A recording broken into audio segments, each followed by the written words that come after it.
Welcome around Australia to the beautiful Adelaide Oval. This is one of the great cricket grounds in the world. For me, the most attractive. And we've got a triple header here this weekend. And it's going to be one of the very best things you'll see in cricket. We've had some exciting matches so far in this Carlton United series. This is the way the points table stands at the moment. England have 8. They're playing today against Sri Lanka, who have 2. But England have played one more game than Sri Lanka, so too Australia. So that game in Hobart the other day was doubly important for Australia and Sri Lanka. It gave Sri Lanka breathing space.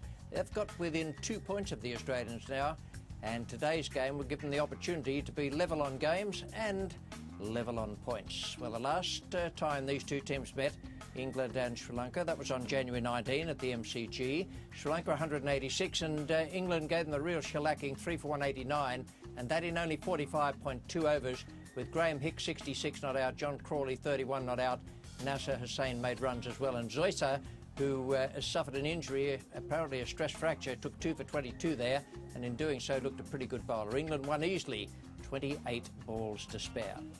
Now then, the pitch is always good here. I don't think it will have changed very much, but here's Tony Greig out in the centre. Thank you, Richie. Well, I think today could be a very significant day in more ways than one. The Sri Lankans, well, they need points. England, they'll want to increase their lead at the top of the table. Now, as far as I'm concerned, it's also significant because it wasn't that long ago, the 5th of January 1996, when 2 umpires, the very same umpires that are umpiring today, umpires McQuillan and Emerson, were together, and the Sri Lankans were playing in a match in this competition, and this is what happened. Ball! Ball!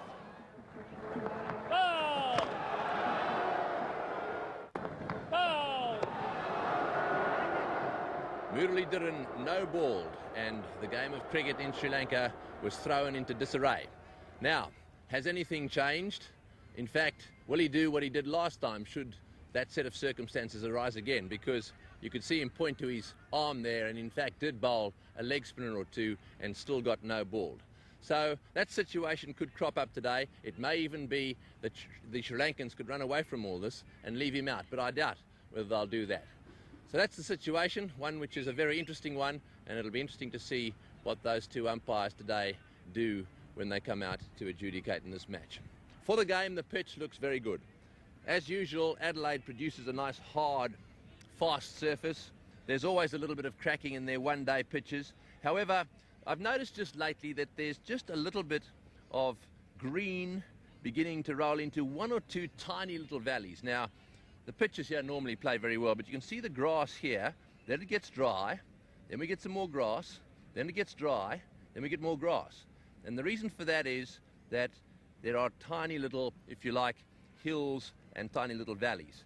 Now, that is a little bit of a problem if it gets any worse, but I doubt whether the groundsman here, Les Burdett, will allow that to happen.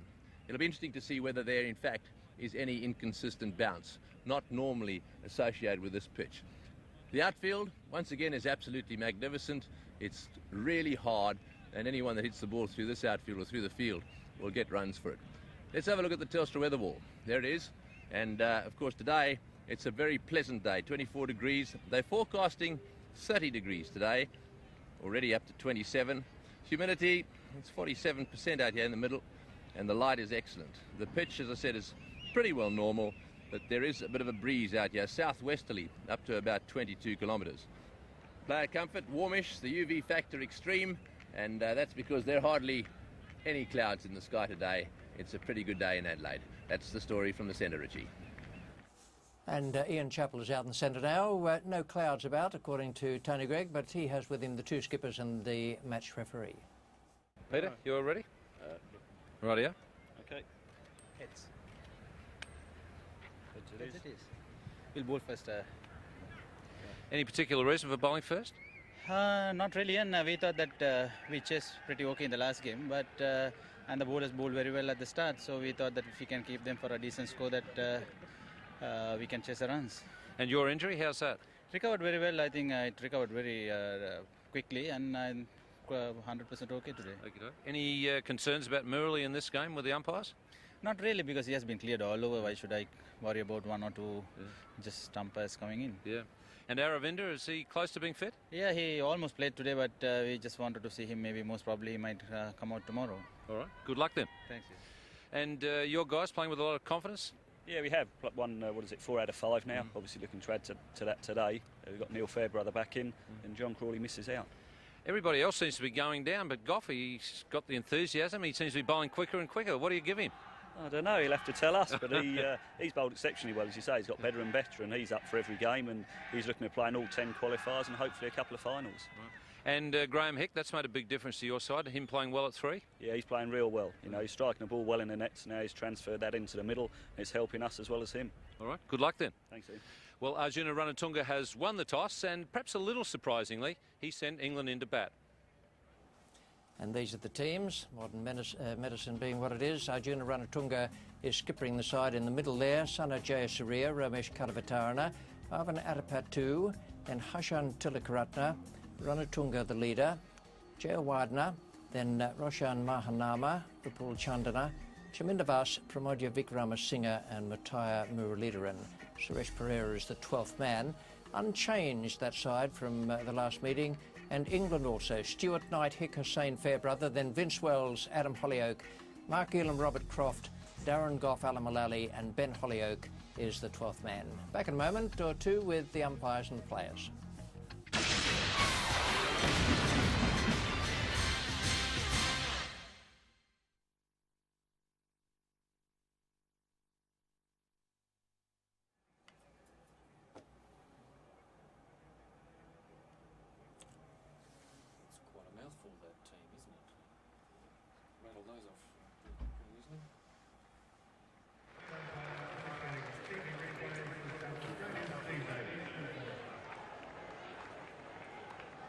Okay.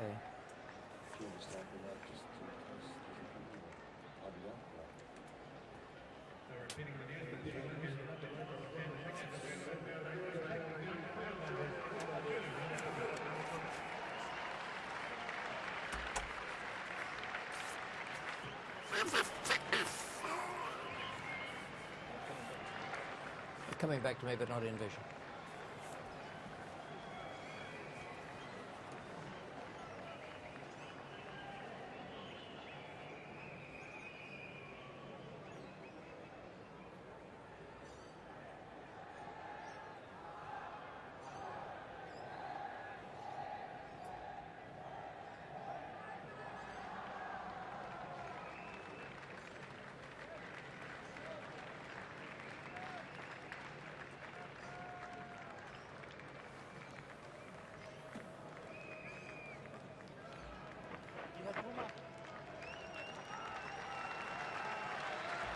And to open the batting for England, Nick Knight, and with him the captain, Alex Stewart.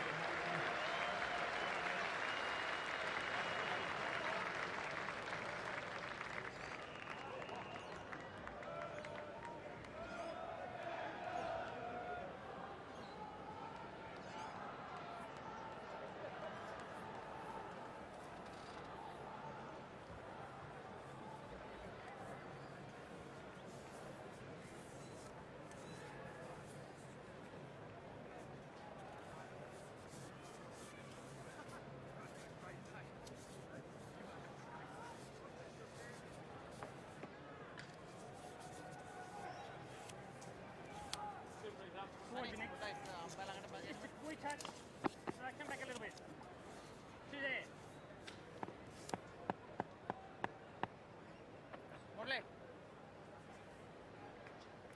All in readiness out there now. The umpires and the Sri Lankan team who voluntarily went into the field. Temperature around about 28-30 degrees at the moment. And the two opening batsmen, Nick Knight and Alex Stewart. Nick Knight, the left-hander, will be taking strike to Chamindavas. And in the commentary box, Bill Laurie sits alongside Tony Gregg. Thank you, Richie. Good afternoon all. Conditions are perfect here today for this one-day international clash. Sri Lanka have won the toss and elected to bowl. Stewart and Knight, the openers for England. Chamindavas to be the opening bowler from the city end. And the fast outfield, bright sunny day, Tony, should be a run spree here.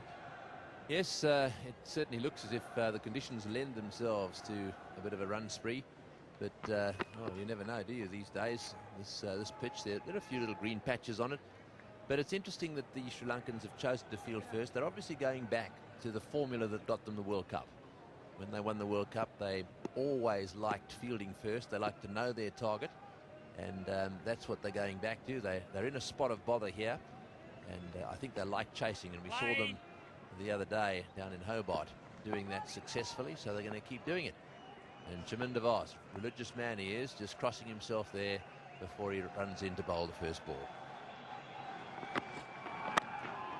Knight, a bit of a disappointment for England. He gets a start and doesn't go on.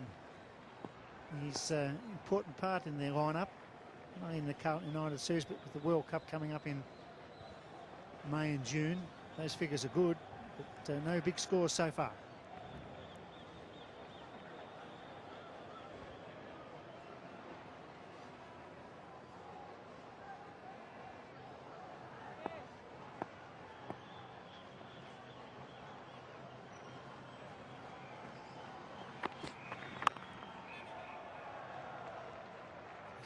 The umpires, Ross Alexander Emerson from Western Australia, age 44. His occupation is an investigator, and he played grade cricket for Petersham. That's the Petersham Marrickville Club in Sydney. That's umpire Emerson. And that's Anthony John McQuillan from Queensland, age 47. He's a schoolmaster. And umpire McQuillan played grade cricket for Easts and Wynnum Manly clubs in Brisbane. So McQuillan and Emerson, the umpires out there today. Chaminda Vos bowling a pretty good line here to Nick Knight. Swing the odd one away from the left-hander. Two slips in, one very close, the second slip well forward, the first slip there. Point cover mid-off, third man on the offside. England off the mark with a single. And Alex Stewart needs a big score as well. He's been inconsistent so far in the series.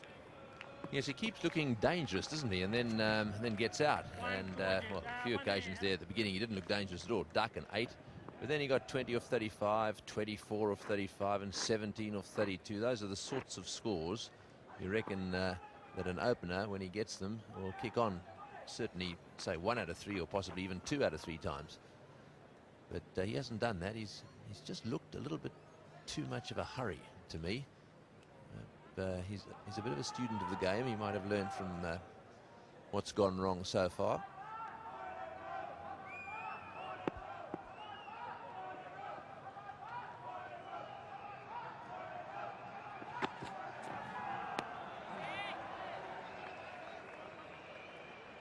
Stewart was out at the MCG, caught by Arjuna in this position here off Zoysa when he clipped one off his toes at the MCG. So the captain's come out of the slips, putting the pressure again on Stewart to keep the ball on the carpet. It's pitched on leg stump. Good captain, this man. He's always probing, looking for weakness. It's well bowled. None for one.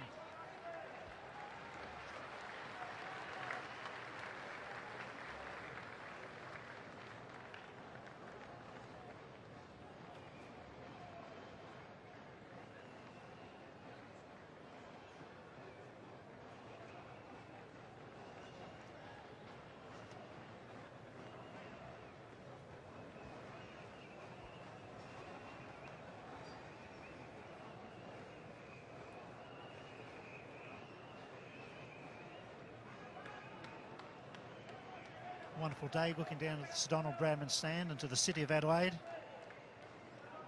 Conditions ideal. Reasonable crowd in for the start of play. Nick Singer to come up from the cathedral end. And Sri Lanka, after winning the toss, need early wickets. Yes, they certainly do, and we've forgotten, Bill, to welcome our Sri Lankan viewers. They'll all be up watching this and desperately willing their team on for an extra couple of points today. They'd have been relieved when they got 2 points down in Hobart. and they'll be up huge ratings across Sri Lanka. They love their cricket over there, and they'll be watching every ball of this match, that's for sure.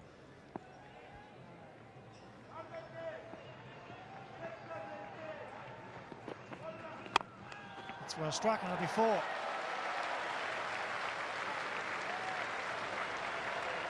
Fast outfield, square the wicket here in Adelaide. Knight just leaning into that drive. It wasn't a bad delivery, just a bit of width. Now this is the way he plays. It was a little bit uppishly played, but he hit it into the right place. It was just wide of the fieldsman. He's an aggressive player, Nick Knight. He's pretty dangerous as well. He's one of the England batsmen who's capable of scoring runs fast. But that is an indication of how fast the outfield is too. That just kept going, that one.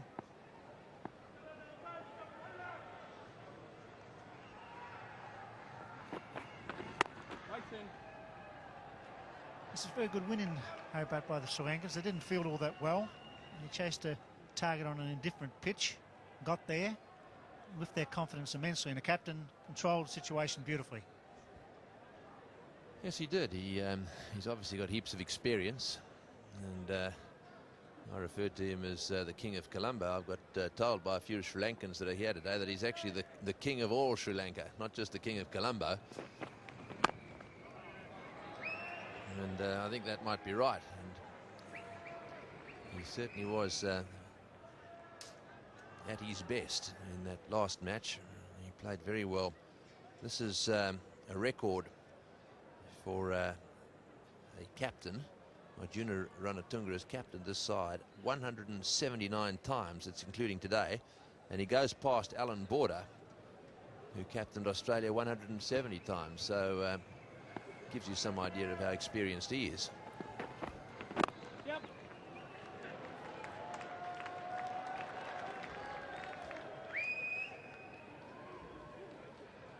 Yes, so Arjuna Ranatunga becomes the man who has captained his country more times in one-day internationals than anyone else.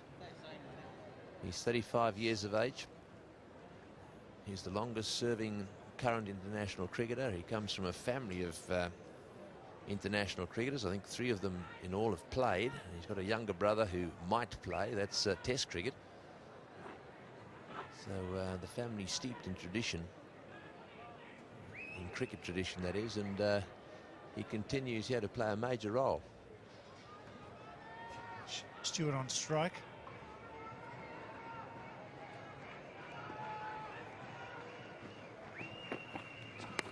Oh, he gets away with it. It wasn't a great shot. Opened the face of the bat, and it's gone for 4. Very nervous, Alex Stewart at the moment. Tentative. Yes, I just wonder whether it wasn't perhaps the catch of the keeper. It was right between them. I know the slip's wide, but when the slip's wide, everyone's got to go for everything. And, well, let's have a look. This will tell us. There goes the edge. Oh, it was pretty wide, wasn't it? No, it's no way in the world he could get there. He's only got short little arms. And that one's gone down to third man. Yes, good bowling and a tentative shot. Another slip in now, so 2 slips for Stewart.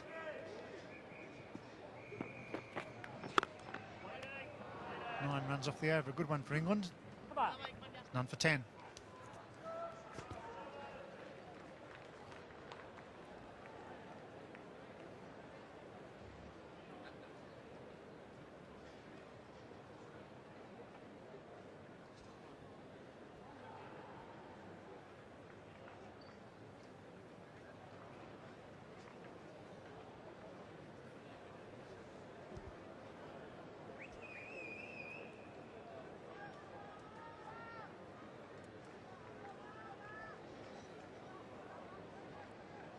England none for 10.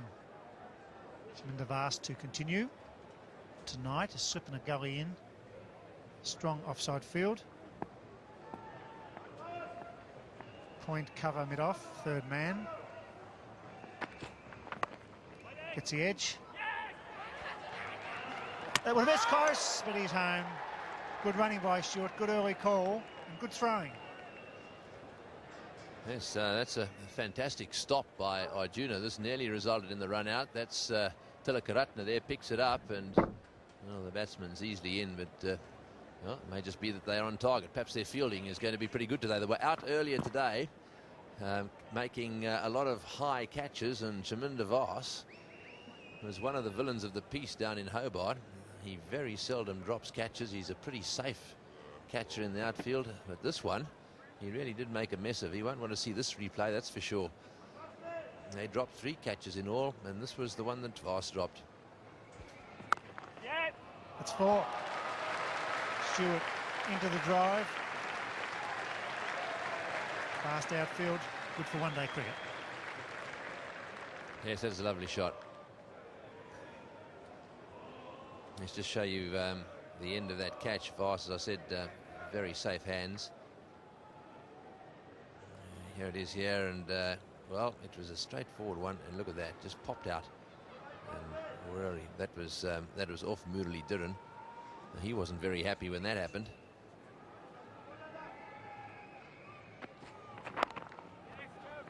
One's coming freely here for England. Good fast pitch. Yes, and it was very soon after that that Murali Dhiran dropped a caught and bowled, which is something he really does as well. And, this is how it happened. He was ready for this one. It was again nice comfortable little catch straight back to the bowler, and he juggled it all over the place, tried to kick it up with his toes, did everything he could possibly do, and unfortunately that went down as well. So their fielding was pretty ordinary, and they certainly were practicing it this morning. Good running by Stewart. Yes, and then just to finish that off, just to show you how bad they were, the last one was a catch in the deep. Again, Murali Dhiran down there in the deep. He came in, watched it come, and he looked as if he had it covered. And look at that, again, all over the place. He had about 4 goes at that one.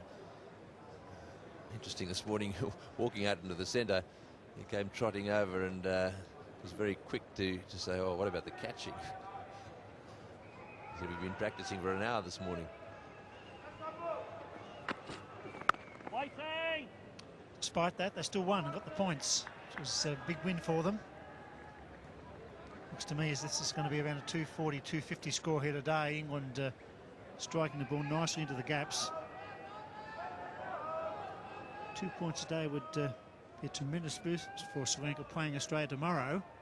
Not many seats left for tomorrow's game.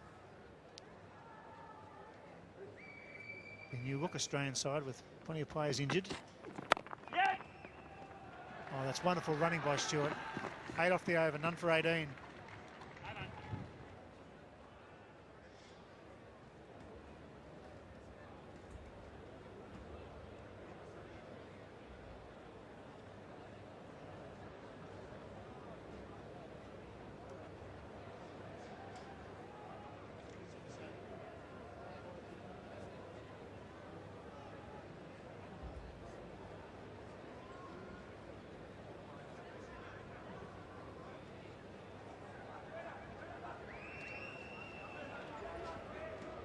Good start by England.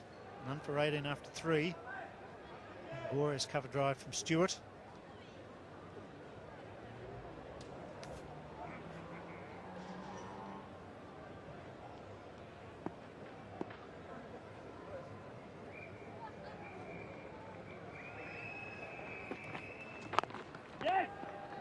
It's well run again. Just a reminder for our Adelaide viewers that there are tickets on sale today till 5 p.m.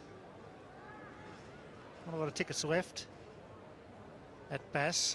131246. They'll be open till 5 this evening. And if all the tickets aren't sold, there'll be some available at the gate tomorrow afternoon.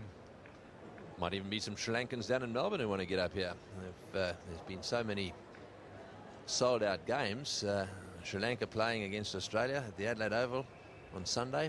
Some tickets available, but you need to phone fast. Nicely played. Running well, England. Good understanding between Knight and Stewart. Yeah, so there we are. And tomorrow's a day-night match as well. And those are the numbers. The Bass number, 131246 and 08 8400 2205. And if all of the tickets aren't sold, then there may be some on the gate tomorrow. So that's the story in respect of tomorrow's match. Tuesday's match, don't bother. They're all gone. Tuna coming out of slip, now they're going to short cover for Stewart, so just the one slip in. I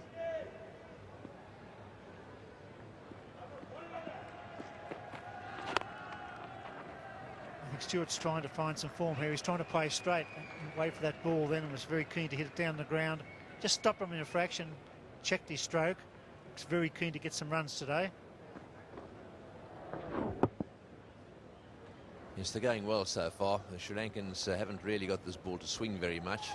They aren't creating any real problems for these two at the moment. This looks a pretty good pitch.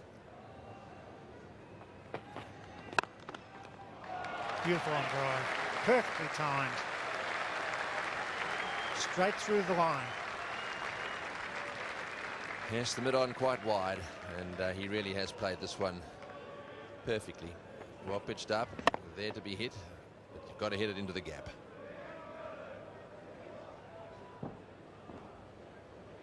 There's that ball. There's no real seam up there. It's certainly not swinging. Well, that wasn't an attempt at a slower ball. Wobbling a bit down the pitch.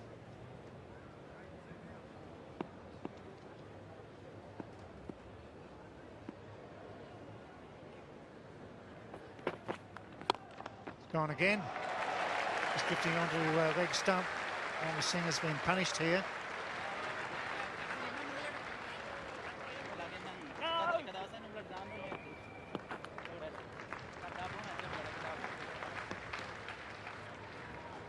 You saw Juna Ranatunga having a little talk to him there. They've got a very strong offside field for the right-hander, and he keeps bowling the ball well pitched up and straight. That's not very clever. He didn't even middle that one either. Right, so they all change around now for the left-hander. Again, very strong offside field. He's got a bowl on that off stump and just outside.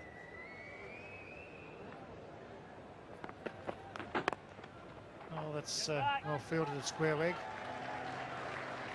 9 off the over, none for 27.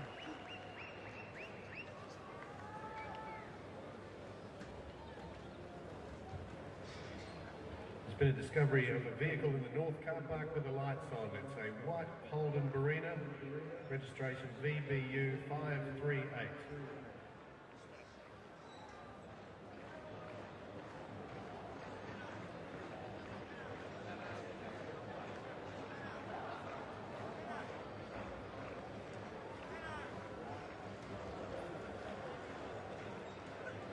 Wonderful start by England, positive cricket. Attacking straight drives and cover drives. Ideal conditions at the Adelaide Oval. And the vast from the city end.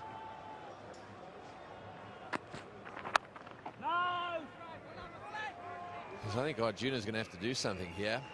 And it may well be that he's got to bring Muralidharan into the attack just for a couple of overs here. We've got Stewart on out there at the moment. He doesn't play spinners that well, certainly not early on in his innings. And he's got a left-hander down the other end. Might just be worthwhile giving him a couple of overs to see if he can get rid of one of these two. They've got to get some wickets.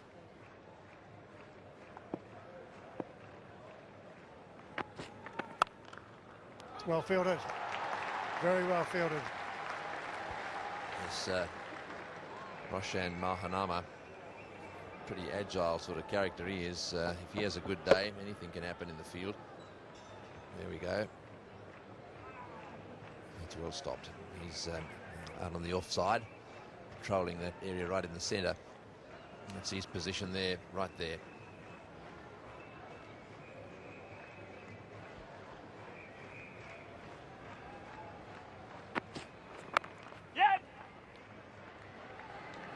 Number again, fires, misses the stumps. That offside field, they shouldn't be picking up singles that easily, Englishmen. They're just pushing it into the gap softly, calling early, applying the pressure. Yes, I think they've been a little bit deep throughout this competition, the offside fieldsmen. There's a very fine line as to how deep you should be and how fast you should be coming in. The best fielders tend to come in and pause at a position which makes them dangerous for the short single, as well as gives them a chance to save the fours. Well, good shot, beautifully timed. Nick Knight whipping off his pad superbly. It's 5 fours in the innings so far. The run rate is well, really going well. 6.85, almost 7 runs and over. So this is a great start. And all I can say is if they keep going at this rate, they'll score a lot of runs, and that'll put the challenge out to Sri Lanka. And if they get anywhere near it, we'll have a great day's cricket today. Yes, it looks to be a good one-day pitch, despite the fact the bowlers have been a bit full and wide.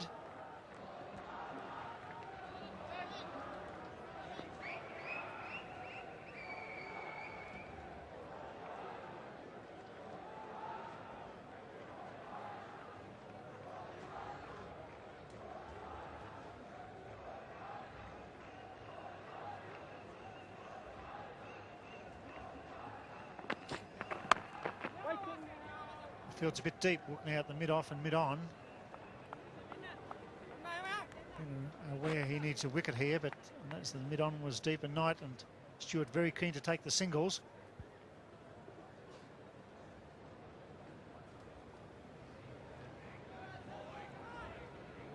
Let's have a look at that field. There's a man inside the circle, just on the 30-metre line. This man here at mid-on, it's quite deep. He's got to cover a big region. No ball called. Yes, so Tremendo's getting a bit angry, and that's understandable too. What I think he's got to do, if he can get the ball up like this, you can see this is a pretty good bouncer. It had him all over the place. Now, okay, if he can get it up head high, and in fact it was over head high, and therefore he's got to re-bowl the ball, he really should be able to get the odd one up into the ribcage a little bit. So perhaps he's got to think about changing his pace up, but not necessarily just with bounces.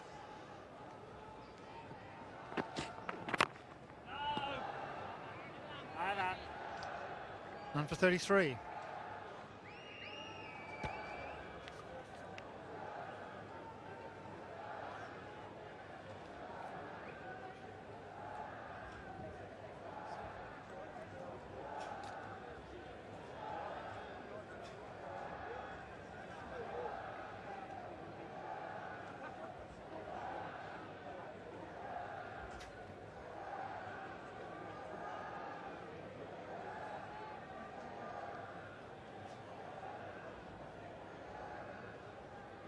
England away to a fire here at the Adelaide Oval. None for 33 off 5, with Knight and Stewart sharing the deliveries as well. Singer to continue.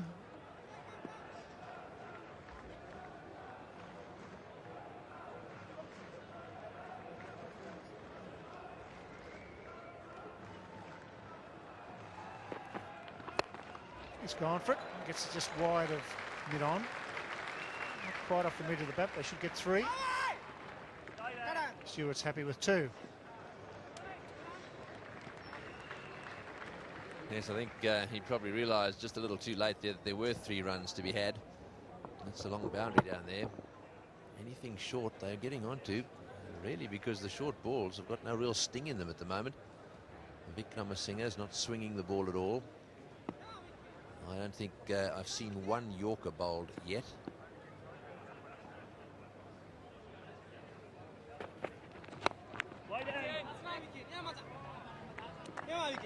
Yes, I don't think there's any doubt that this attack misses Zoysa. It's bad news from Sri Lanka's point of view that he's injured. I think that it does help having Zoysa in the side. He's got quite an awkward bounce. That's the team today. It's the same team that played down in Hobart. Plenty of batting there.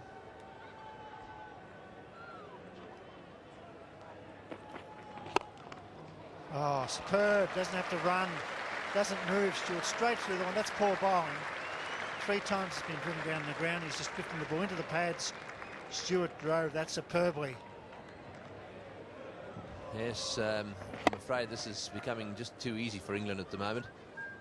Sri Lanka have really not bowled very well to Stewart in particular. Stewart's got 25 now with just 18 balls. And he's hit 3 fours straight down the ground.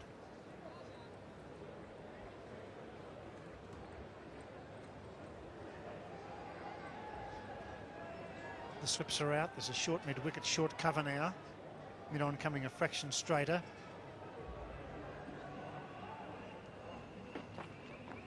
Overcorrected, and Stewart doesn't put him away, just the single. That's a wonderful start by England. They're in form. They're the leaders in this competition, playing with a lot of confidence. Yes, this was the first attempt at something different. That was a slower delivery.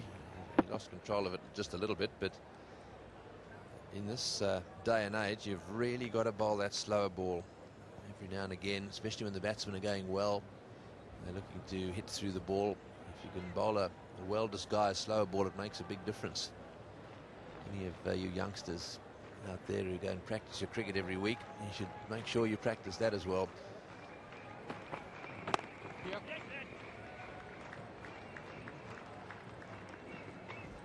Let's just have a look at this for a good start. Fantastic performance by England so far. It's as good a block of overs that we've seen for a while in the first 15. Just the first one quite tidy, and then it's been, well, it's been runs everywhere.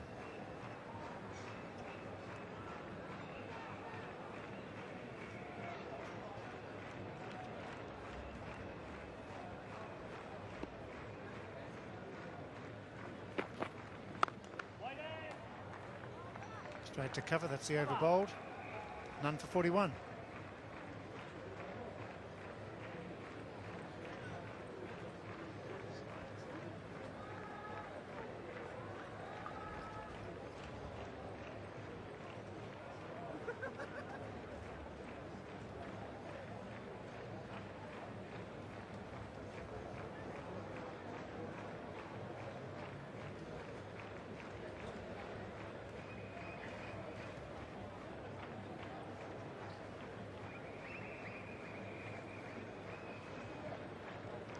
The old scoreboard at the Adelaide Oval still working and in good order. On the hill, England none for 41. Sminder Vaas.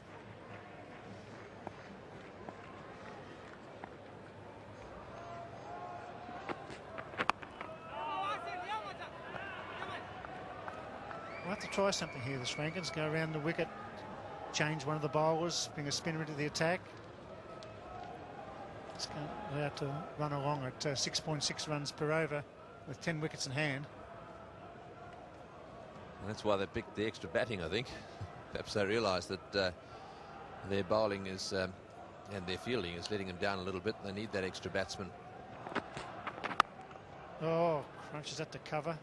Let's get it past Mahanama. Interesting player, Nick Knight. He'll do something special one day. He's got a bit of flair about him, but he hasn't gone on so far. This is a type of pitch where he should be able to play his shots with gay abandon.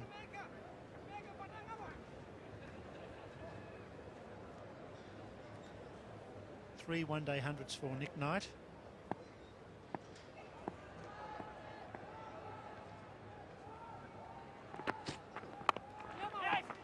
Oh, throw is very slow.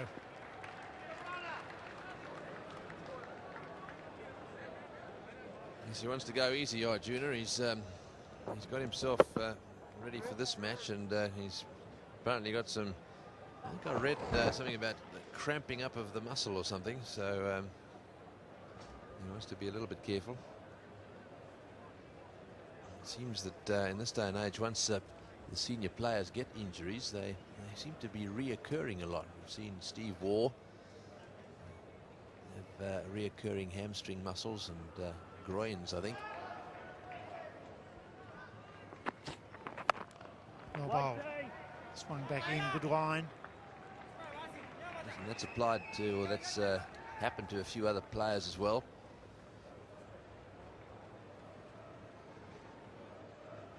So no wicket for 42 at the moment, 6.3 is the run rate. Just the start that England needed. Yeah. That's four more. 5 boundaries for Stewart. This is turning out to be a wonderful start for England. They really are playing very well. When you consider they're up against the world champions, sure, they haven't been playing very well, but this is a very confident-looking England side, or certainly a confident-looking opening partnership.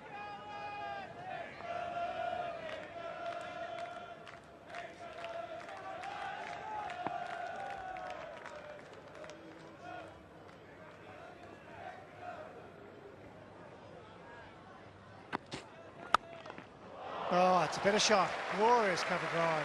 Stewart's on fire. The 50 comes up. After 7 overs, it's none for 50.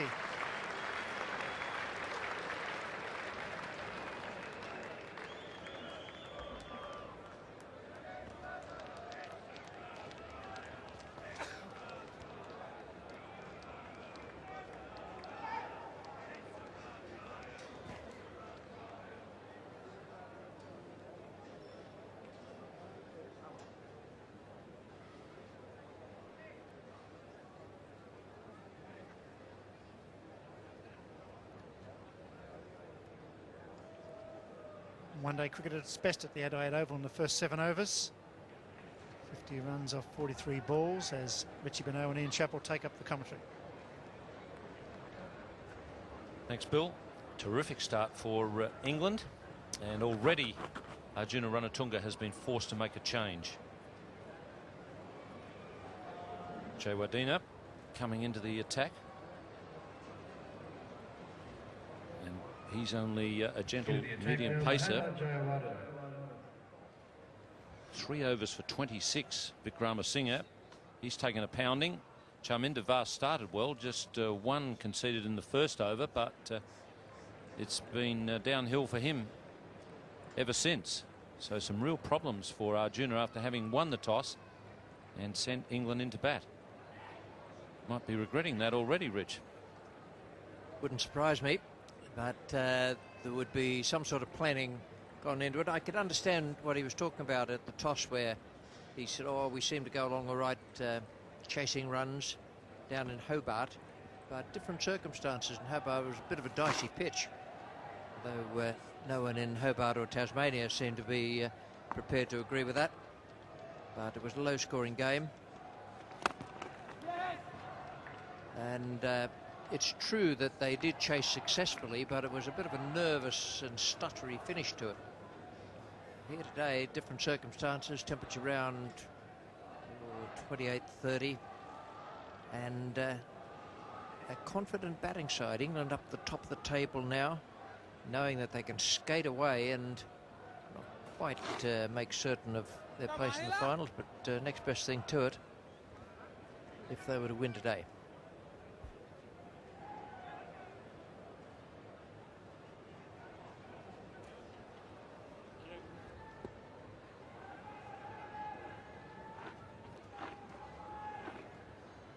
Kaluwitharana up to the stumps for Jayawardenep.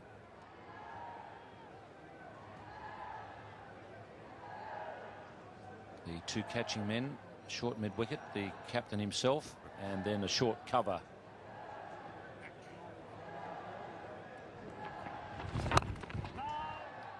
This really is a revitalised England side. They're playing very good one-day cricket. And the other 2 teams in the competition both got members dropping like flies. You've got Aravinda, who's been out of the Sri Lankan side for a while with injury. Arjuna Ranatunga carrying a bit of an injury.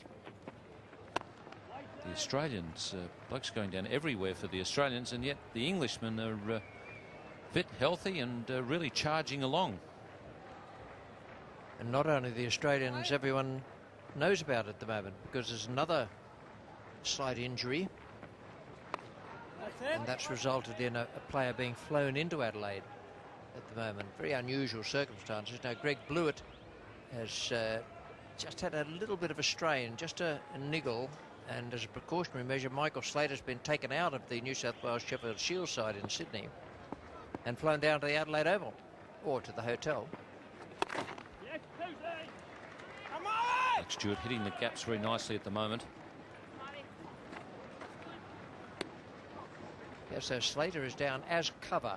That is the the wording. And sensible enough too. Blewett probably will be fit. But if he were not to be, you'd need someone down here. That's what the selectors have done. They've brought Michael Slater down. And he'll be waiting to see what happens. And he's out of the New South Wales side. The game hasn't started up there yet, so they'll replace him with another player. And we don't know who that is at the moment in the New South Wales side.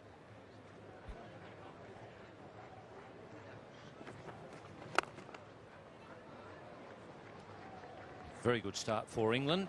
None for 53 after 8.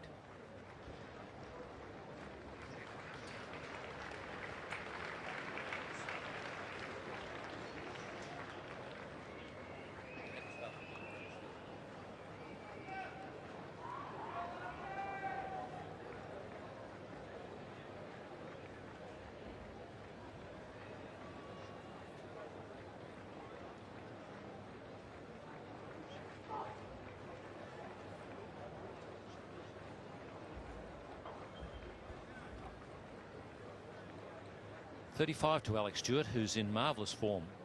Nick Knight cruising along pretty well, 16 from 22. And it's been a terrific start for England. They've got an in-form man listed next in the batting order, Graham Hick. Hussain also in form. Fairbrother coming back into the team after a minor injury. He's in very good form.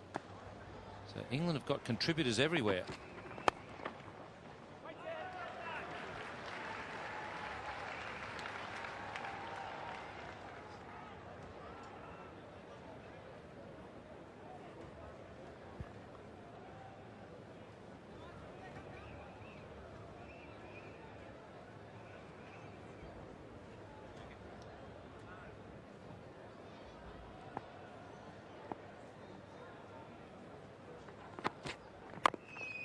Six fours so far in Alex Stewart's innings. 35 from 27 deliveries. He really has been striking the ball very nicely and importantly hitting the gaps. That was a lovely shot straight.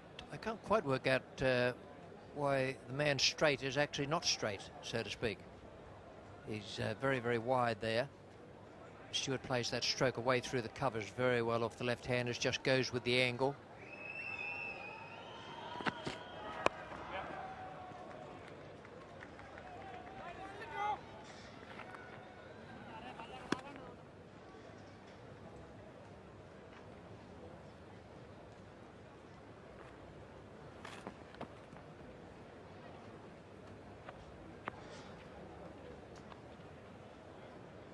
Very good strike rate for Alex Stewart, 129.6 at the moment. So things really starting to fall into place for England. It was interesting at the toss that Alex Stewart would say that Darren Gough is not looking for a rest. He's in good form and bowling well. He said he wants to play in all the qualifying matches. Yes, one.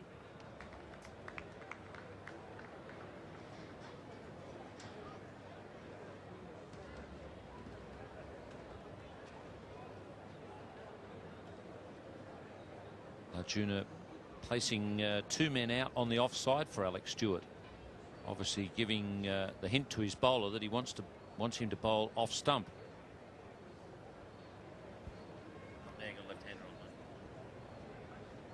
Also a strong offside field for Nick Knight, so the captain trying to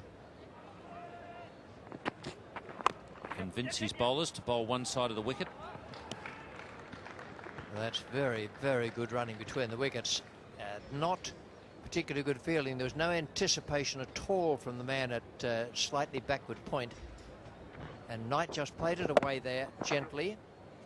Stewart was coming, and it's taken that man that long to get in there to pick the ball up. And by that time, Stewart was well in. Chandana. And anticipation is absolutely vital out there in these circumstances.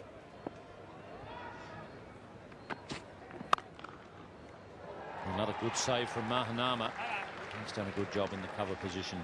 It's none for 56.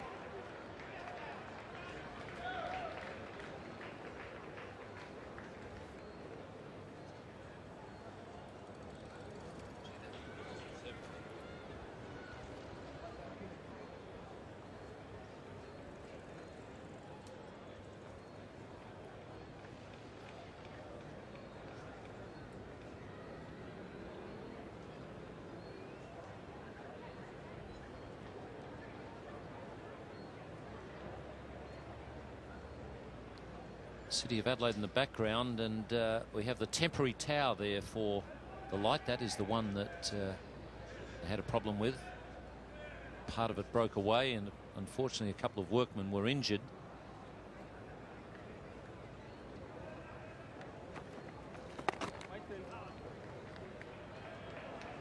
So they've got the temporary tower. That one is not as high as some of the other lights.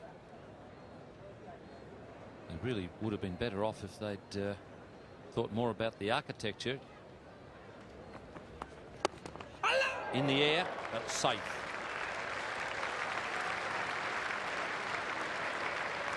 There's a shout from Kalavatana to catch it. Tilakaratna did his best, but it was a very good shot. Might have gone in the air, but it went very fast.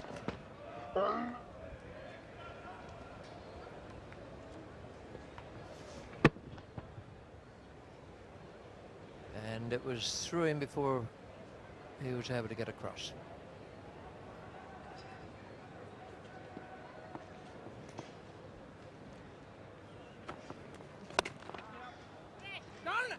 Field quite deep at mid-on, mid-off. In the international series, the other international series going on at the moment, West Indies versus South Africa, they've started their one-day internationals. First one played at the Wanderers in Johannesburg and was interrupted by rain. West Indies 4 for 154 from 28 overs. Shivnarine Chanderpaul and Carl Hooper getting the bulk of those runs. Then under the Duckworth-Lewis system, South Africa were given 27 overs and their target score was 160. So the target went up. They got them off the last ball.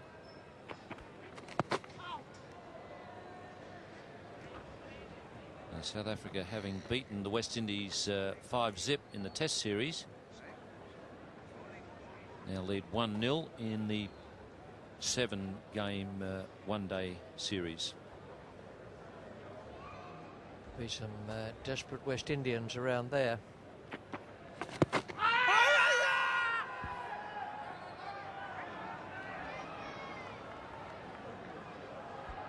Umpire McQuillan unmoved.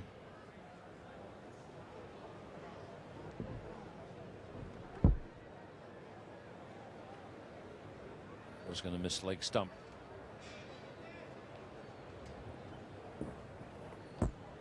Yep. Oh, good shot. And Fieldsman had cut that off. Well, it was an unusual method, but it worked.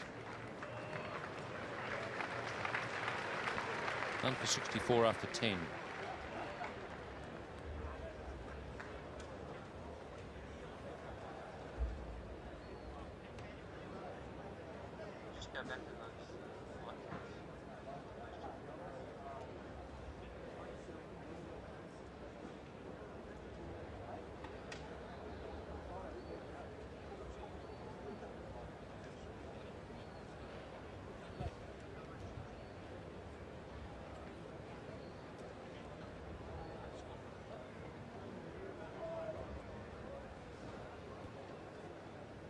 None for 64 after 10.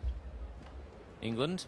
I was talking before about the architecture. I think they might have made a bit of a blunder here at the Adelaide Oval. They wanted the lights to retract so that they didn't take away from the look of the Adelaide Oval. But I think if they'd actually done them architecturally so that they fitted in with the rest of the architecture here at the Adelaide Oval. Or caught. That's a good catch. A very sharp one taken by Arjuna, and a much needed wicket there for Sri Lanka. It was what they had to have. 64 on the board, and we're only into the 12th over. This was a very, very sharp catch. He's hit it well. Hit it almost where he wanted it. And Arjuna Ranatunga grabbed it, both hands. Shaminda Vass has the wicket. Stewart has gone. Lovely innings from him. 39 from 33 balls. 1 for 64.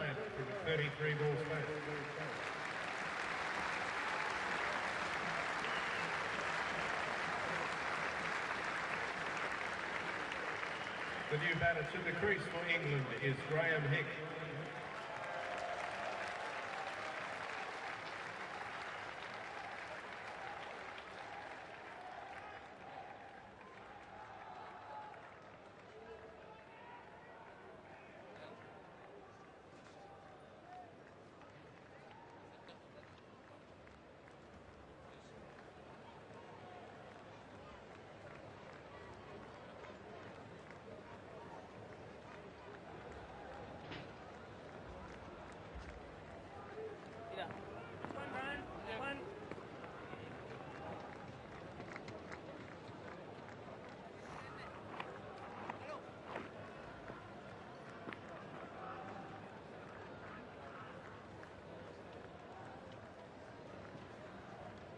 Graham Hick, an in-form player for England. Most of their players are in form.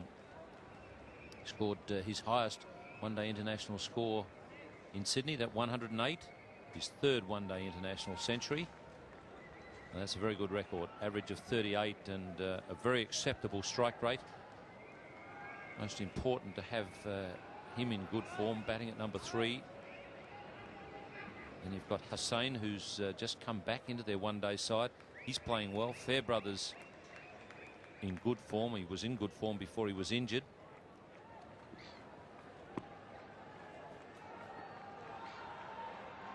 So it's a very confident England side, and it was a confident captain today. Alex Stewart struck the ball beautifully. Even the one he got out on, hit it right in the middle. It was just about right so far as he was concerned. He was just aiming for that gap between mid-wicket and forward square leg. And Junior Ranatunga is very good. Moved quickly to it. Didn't seem to be at all hampered by that calf injury.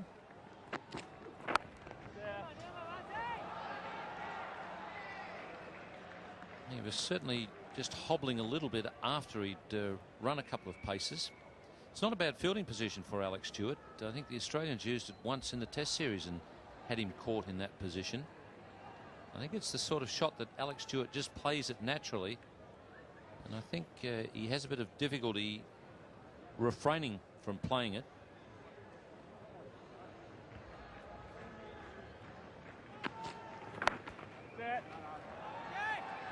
Just going back for a moment to that score in Johannesburg, where the South Africans beat West Indies. South Africa started off their bowling with Curtly Ambrose bowling 6 overs for 11, and the other opening bowler did similar work, and all of a sudden at the end Lance Klusener hit 27 from 14 balls and they won off the last ball. But West Indies must have reckoned they were home and hosed after the first 15 overs.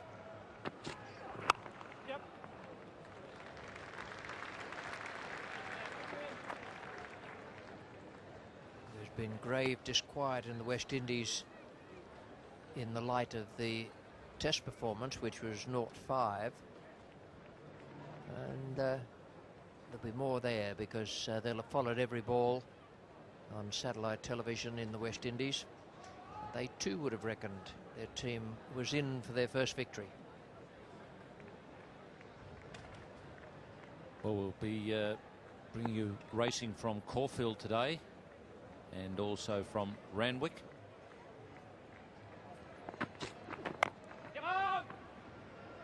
England on 1 for 65 after 11, and it's time to go to Caulfield now for race 5, the Eastern Energy Plate. The caller there is Greg Miles.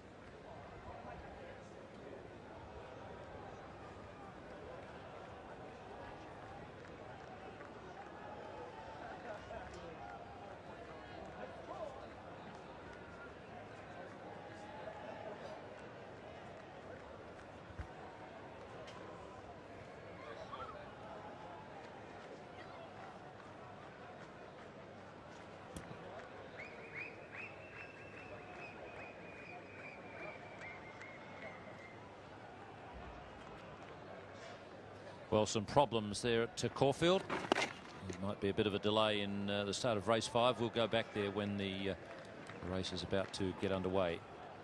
Here at the Adelaide Oval, 1 run added to the England score, a wide. First delivery from Mahela Jayawardena.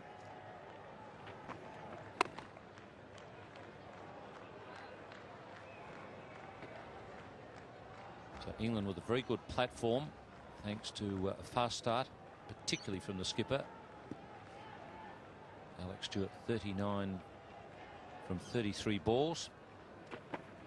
Oh, he's thumped that. He's a very powerful player, Graham Hick. And that's a good chase.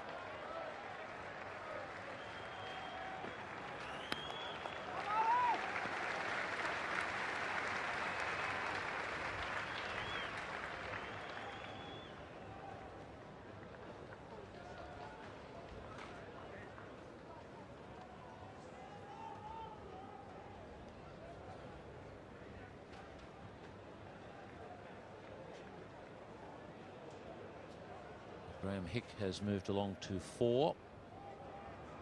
Nick Knight on 23. England 1 for 69. And let's go back now to Caulfield for race 5. Your caller, Greg Miles.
The unofficial winner at Caulfield, Loafer. And back here at the Adelaide Oval, no loafing by the English batsmen. They've moved along to 70. Knight is on 24, Graham Hick 4. The outside chance they might chalk up 100 in the first 15 overs, which is really moving along.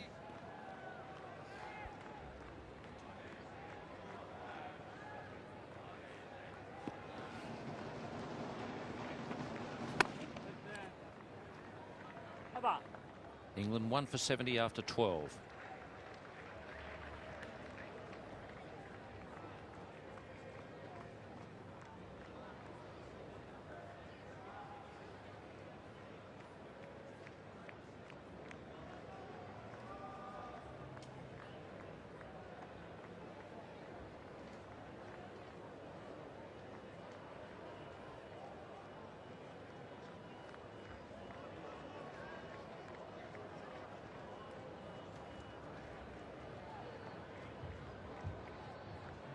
Back into the attack. Nick Knight on 24, Graham Hick 4. England getting away to a fast start, 1 for 64. Alex Stewart making 39, and in the process hitting Vikramasinghe out of the attack. The skipper is going to give him a second chance now. He's coming on at the river end, bowled his first spell, which was 3 overs for 26. Bowled that from the Cathedral end. So you'll now have the breeze at his back. It's the prevailing breeze here at the Adelaide Oval from the southwest. It's quite a pleasant breeze. In fact, it's keeping conditions nice and cool out in the middle. Breeze basically comes in between the Bradman and Edwin Smith stands through that gap. That's the direction of the prevailing breeze. Bradman stand replacing the Creswell stand. It's probably just a little bigger than the old Creswell stand.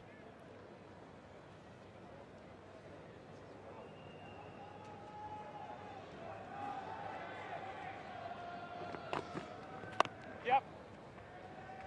Running has been very aggressive from England. Usually is when Nick Knight's out there. He's a good cricketer.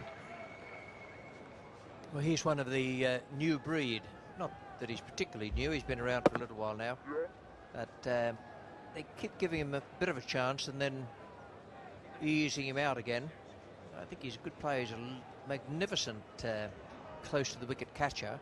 And that's very important in any side to back up the bowling. I think he's the one they'll look to in the future up the top of the order. Small group of players, youngish players who can assist England to kick on a bit after their victory in Melbourne and their good performance, relatively good performance in Sydney. 2 exciting games of cricket.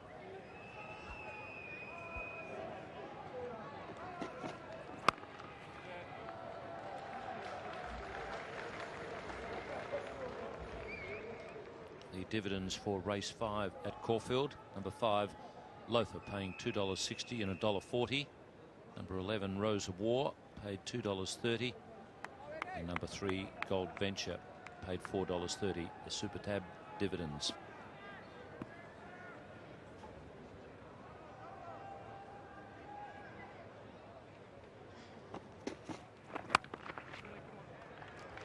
Man on the point boundary. It's just looking at those series scores for Nick Knight. He's been very consistent. Just really the one failure. That's the duck against Australia.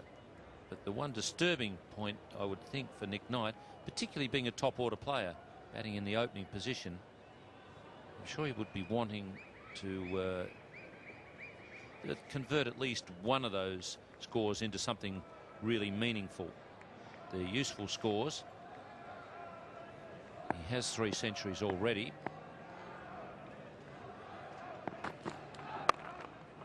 As a batsman, you start to worry a little if you're in really good form, as Nick Knight is, and you don't turn those useful scores into at least one big score, because you know that there's going to be some bad stuff around the corner. Very interesting article on the internet in Sporting Life on Nick Knight on precisely that thing. They were asking him about the fact that he got away to a good start each time, 30, 27, 31 and 40, and what was he going to do about it?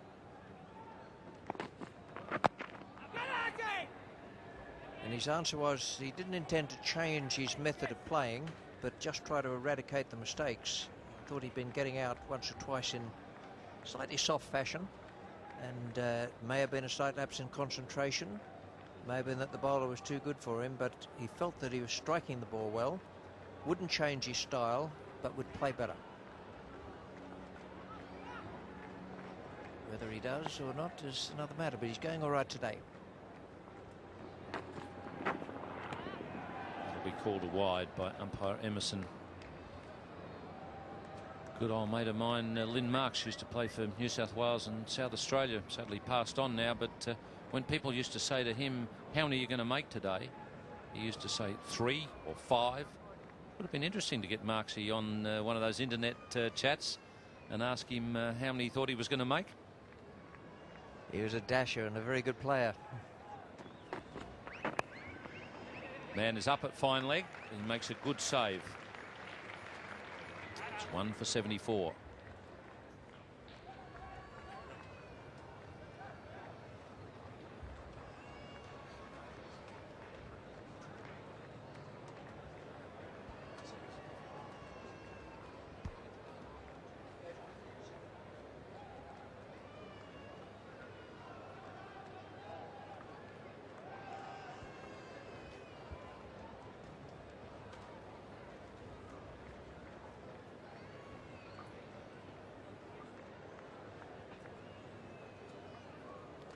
Nick Knight on 26, Graham Hick on 5. England 1 for 74 after 13 overs.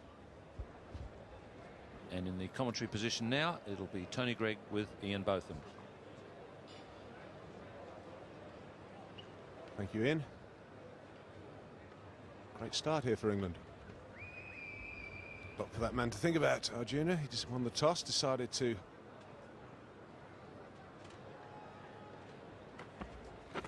put England into bat, which I think is a dangerous decision on this wicket. He could well be out of the game come the 50th over. It really does look an excellent track. England have cruised to 74, just 1 wicket.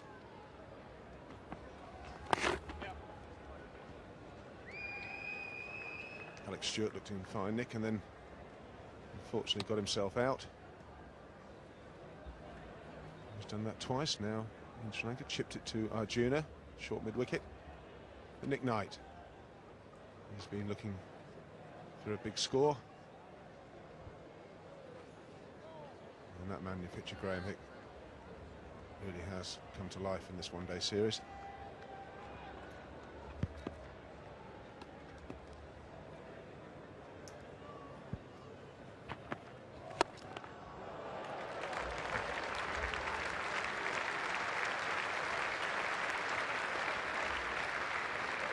a shot of a man in form. Just lifted one over long on just now. But this one, inside out, opens the face. He really is a good player when he plays straight. I felt early on in the series he was looking to just work the ball a bit on the leg side. He's flowing. I even think of two here. Nick Knight very quick between the wickets and make it very, very comfortably.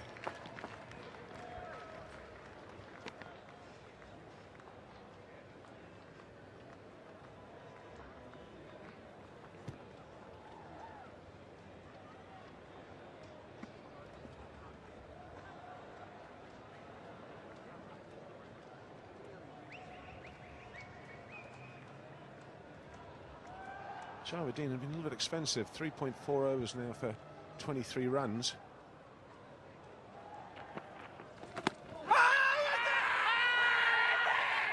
Well, there's a big shout, but I don't think he's anywhere near it. Graham Hick looking to chop that down through the offside, but it looks to me as if he hits the ground. Now, there goes the ball. He certainly hits the ground. Was there an outside edge as well? I'm not sure. Well, my reaction was that it did hit the bat. But we'll have to have another close look at it. It's a question of whether the noise came before the bat hit the ground. We'll have another look in a moment. 1 for 82.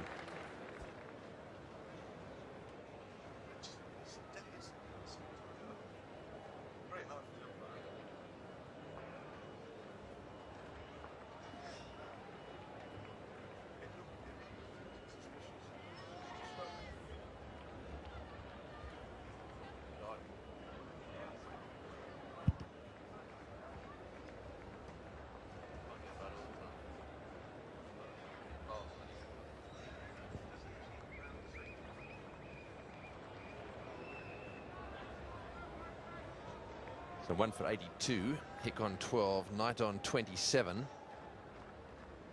Vikramasinghe, 4 overs for 30 is going to continue.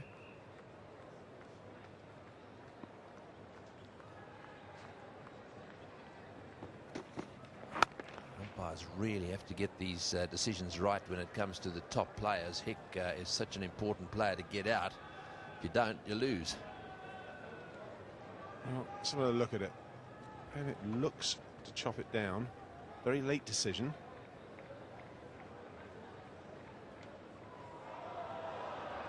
So it looks like there's an outside edge there, but hits the ground as well. Umpire wasn't convinced. Graham Hick's still there. Maybe a little fortunate, Reggie. Not just a little, he was out. There's no doubt about that. Big deflection. The appeal was a bit late. Perhaps a little Kalu wasn't sure it was in his gloves. I think that may have been one of the problems. Yeah, and also that can influence an umpire, can't it? It was a confident appeal, but a late one. I don't know. It was a strange one. My immediate reaction when I saw it live was, oh, he's hit the ground, not out. When you see it in the slow-mo, it's out. Yes, it hit the edge of the bat. He's saying that there. It's such an important wicket. So important to get those right. So Hick gets away with it. Oh, there's a misfield. Don't tell me we're going to start this now. The Sri Lankans have done so well to this point by comparison with where they've been down in Hobart. They've obviously been out there practicing hard. And it's unlike him as well. He normally fields so well. Murali Dhiran, the fieldsman there. Tyre Muralitharan, very unusual. Dropped 2 catches down at Hobart, which is again unusual for him. 2 you'd expect him to take. I just wonder if all this nonsense that's going on in the papers and the media over here about his bowling, whether it's just starting to get to the lad. Yeah, forget about the papers and the media. Think about today. Think about, right, 5 minutes' time. Well, quite amazing. 2 umpires out there, no more than the International Cricket Council. We'll have to see if they've got, if they do call it. I think it's all rather pathetic, to be quite honest here. At the end of the day, it's a decision that's being made. by some very respected people who've played a lot of cricket at international level and first-class level.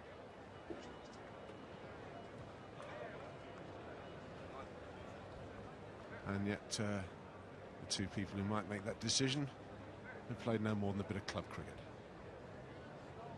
Yes, so just on those high-profile folk that actually look at these replays, and whenever there's a report, this is the group, the ICC committee, in front of whom all that information goes. Now, there are quite a lot of test players there.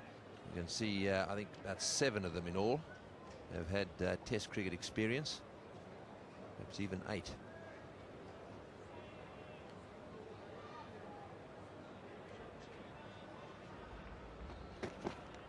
No! It's the end of the over, 1 for 86.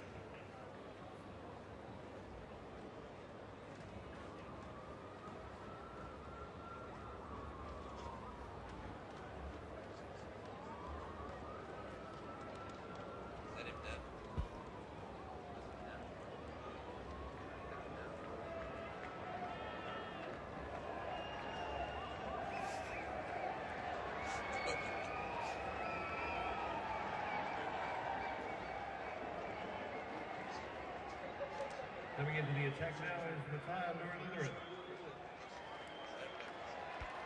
Right, well, this is the moment everyone's been a little bit nervous about. 1 for 86, England. And we've got Muralidharan about to be introduced into the attack. These two umpires, last time they were together, both no-balled Muralidharan for throwing. Umpire Emerson, he started it last time, and umpire McQuillan this time is at the bowler's end. So here we go, Muralidharan about to start a spell here.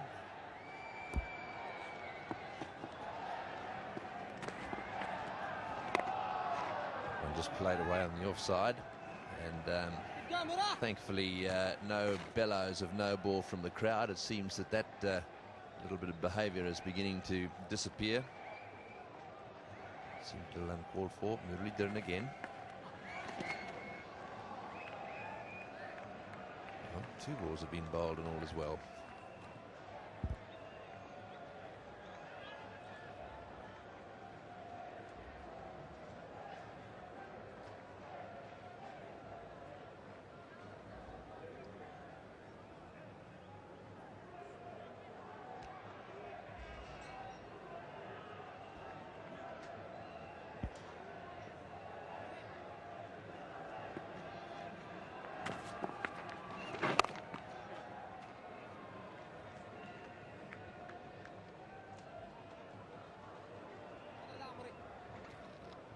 Yes, the dressing room would be a bit tense, I'll tell you that. He's a very important part of this this attack, Muralidharan. They're all there.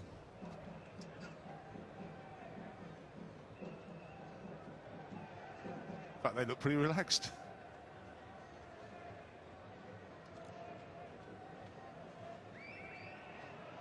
That's middle.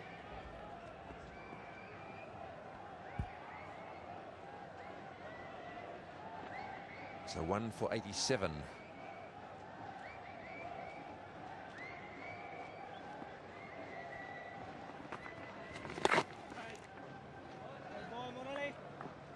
Keep going, Murali. He's giving him lots of encouragement there. Little Kalu with Iron of the wicketkeeper.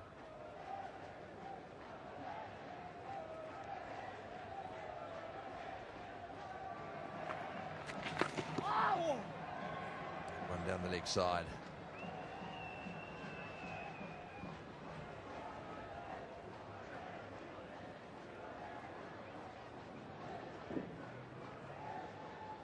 Well, that's a big wide. Just gets the glove and drops down. That's what saved him. There you go.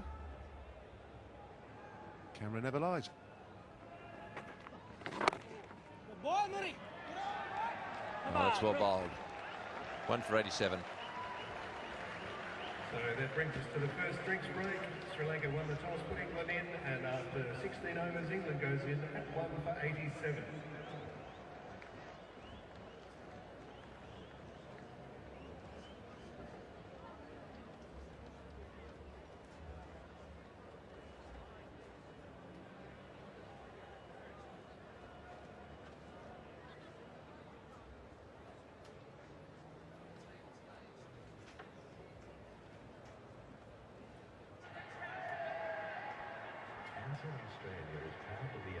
sponsor of the Ashes.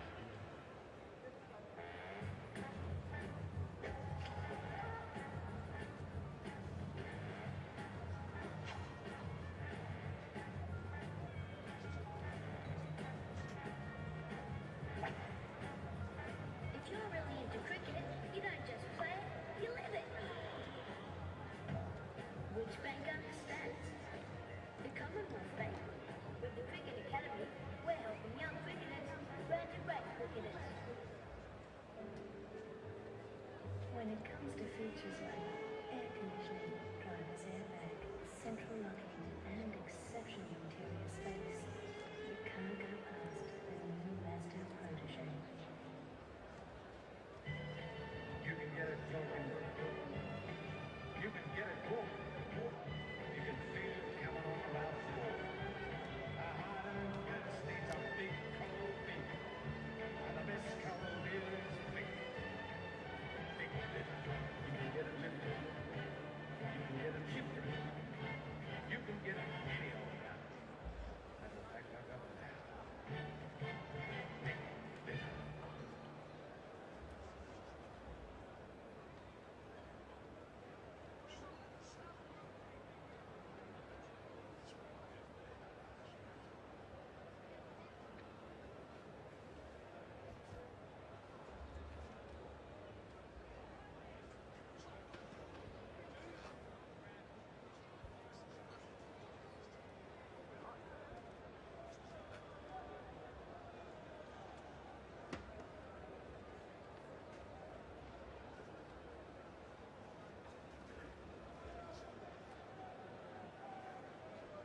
So welcome back to the Adelaide Oval. The players just finishing off their drinks break on this nice warm day in Adelaide.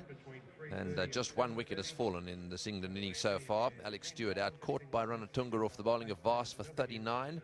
This is how it happened. In exactly the same way as it happened the game before. Arjuna doing the fielding. And this is the other night. Zoysa the bowler, left arm over. Vast the bowler today, left arm over. Just about exactly the same spot, give or take an inch or two. Yes, very similar, wasn't it? And that was the end of Stewart, who really did play pretty well. Got them off to a bit of a flyer, made 39 off 33 balls. And the run rate at that stage was, well, it was over 6. It's now dropped to 5.43. See there a bit of a drop off. In fact, leading up to the wicket, they just started to calm down a little bit. And now Hicker's out there, and of course he's in pretty good form as well. And on this pitch, if he gets going, the Sri Lankans could have a serious problem, although they've been a bit unlucky already. Huge appeal.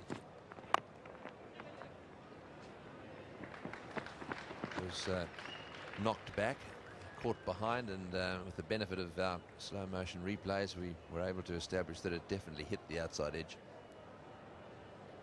Seems to be a different attitude with these England players. It's amazing what a couple of wins do. And also David Graveney, who's, I think, has got it spot on. The boys play their games and then they get to take 2 days off. He wants them to go and relax, have a game of tennis, have a game of golf, fishing, down to the beach. Just switch off from cricket, and I think they look refreshed and recharged.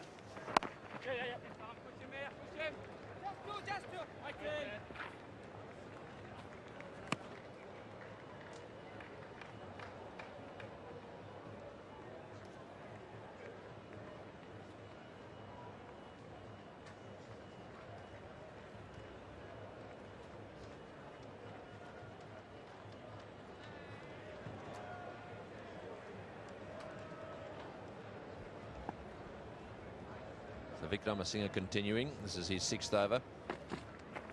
No! And Nick Knight out there also playing pretty well. 44 balls for his 30. He's made a major contribution to getting England off to this good start in this match. But they'd be aware too that if this is Sri Lanka's day with the bat, they'll need a few runs, because Sri Lanka don't mind going at it either.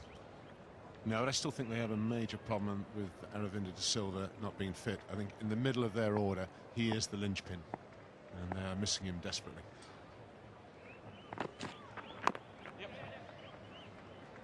Yes, it was for that reason that they've played the extra batsman. They did that down in Hobart, changed their formula.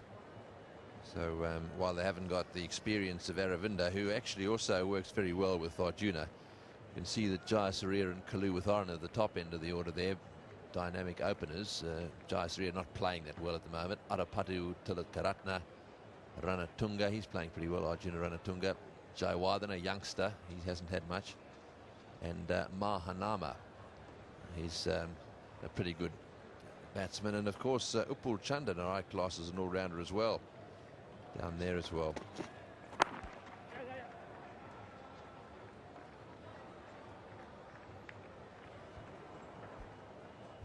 Well, Chandana actually got 50 against England in his last game against the Englishman, and he actually looked very good. He came in when they had fallen well behind, and he got a very positive 50.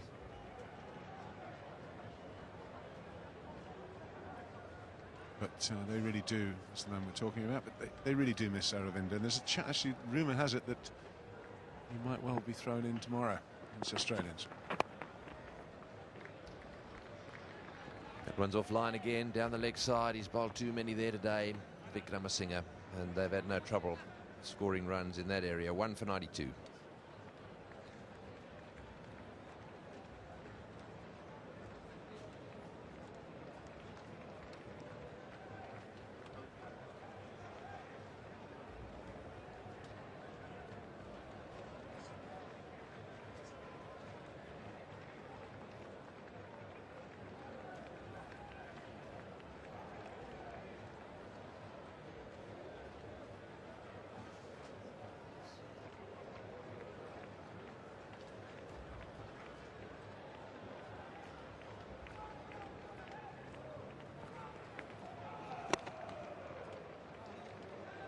So Muralidharan continuing with these off spinners, and he certainly will make it pretty difficult here. He's very economical, big spinner of the ball. Despite the fact this is a good pitch, he'll keep it up there. He'll spin it. He's got that lovely top spinner that he bowls as well. Oh, and just wide.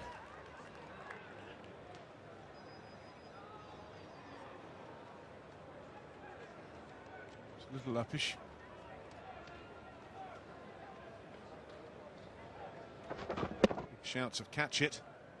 Graham Hick for a minute. Heart in his mouth.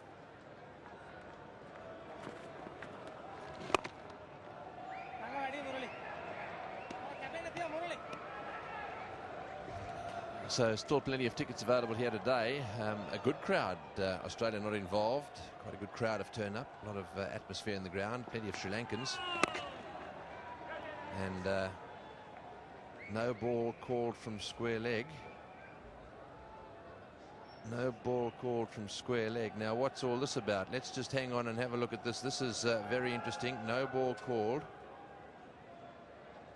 And he's passed. He's signal towards his arm. Now let's think about this. Now what is going to happen here? So it's all happened again. He's done it again. Now what he wants to, I think he might take him off here, because I think the law or the playing condition says that if he bowls two, if he calls him twice, he then has to take him out of the attack. So it's happened, and Arjuna is right in there. Now what he's saying, I think, let's just see if we can pick up. Right, he's called him for no balling, and it's the square leg umpire who's called him. What is this about? Well, if I were Arjuna, I'd be telling him, if he's thrown it, why didn't you call it the over before? You're a club cricketer, you have no experience in this matter. The officials who made the decision, all bar two of them, are experienced international players, and here we have a man who is standing there and telling us that the ICC throwing committee don't know what they're talking about, but he does. Now, what I'm trying to work out here, we'll come back to whether this is right or wrong in a moment. What I'm trying to work out is what the plan is. Sri Lanka would have thought about this. My guess is that what he's saying is that he'll now bowl, he'll continue to bowl, but he's going to bowl leg spinners. Now, that's what they did last time. He'll bowl leg spinners from that end. Or can he, or perhaps is he thinking, I want to take him off right now? I think he's telling that umpire, I think, to get his head into gear. Because I'm sorry, I think this is pathetic. Talk about the whinging Poms. Talk about the whinging Aussies. This is just totally out of order. It's not necessary. If this is to be discussed at some stage, in the middle of a tournament, it's not. This young man in your picture here has got over 200 Test wickets. There's been debate about it. He's been cleared. I'm sorry, umpire, you're out of order. Yes, there's plenty of umpires around the world that, and they're not happy. This guy's an absolute hero. I think they're not going to go off the ground, are they? They're going to concede the match. And McQuillan is taking his time. I think the Sri Lankans have had enough. They've conceded the match. Well, I've got to say that I've got just a little bit of sympathy with the Sri Lankans here. They've absolutely had enough. And McQuillan has called no ball. Sorry, Emerson has called no ball from square leg. I'd say this game has been conceded.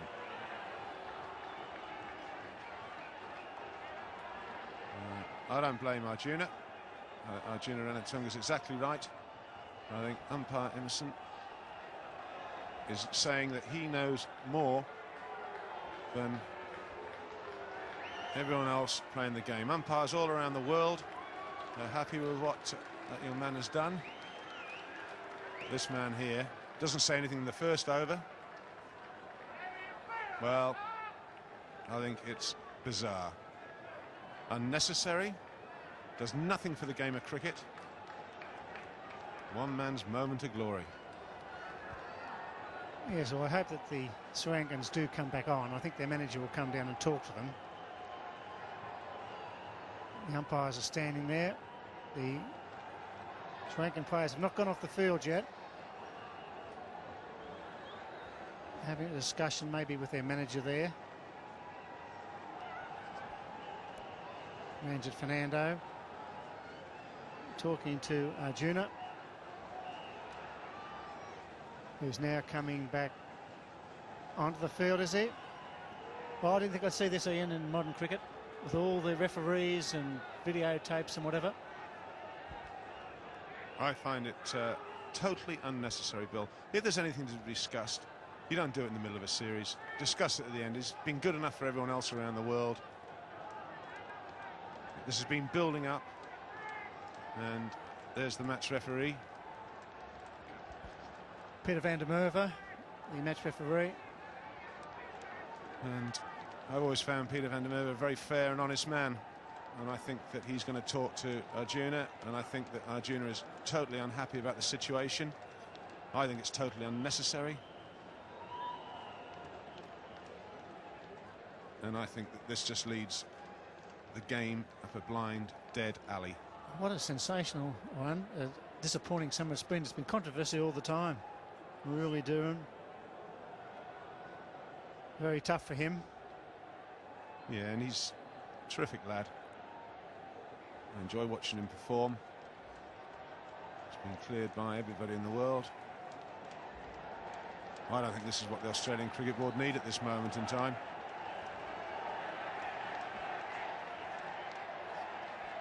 Well, Peter van der Merwe is an ex-South African Test captain. He's a match referee with a lot of experience. There's Mutai Murali-Dhuran. There's the Sri Lankan supporters.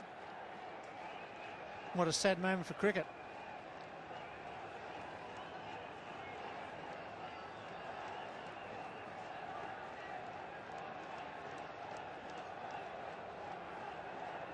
Alex Stewart sitting there. I should think he's equally disappointed.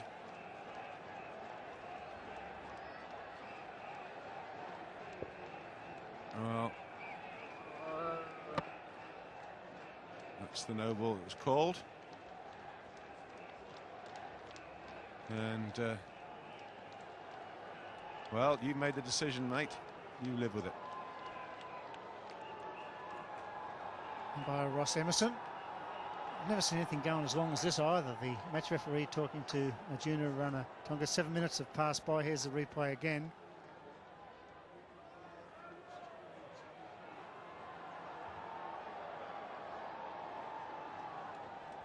It was the off spinner, it wasn't the top spinner. There's been some query about the top spinner. Some players suggest that's a different delivery. Ranjit Fernando. Roy Dias, the coach.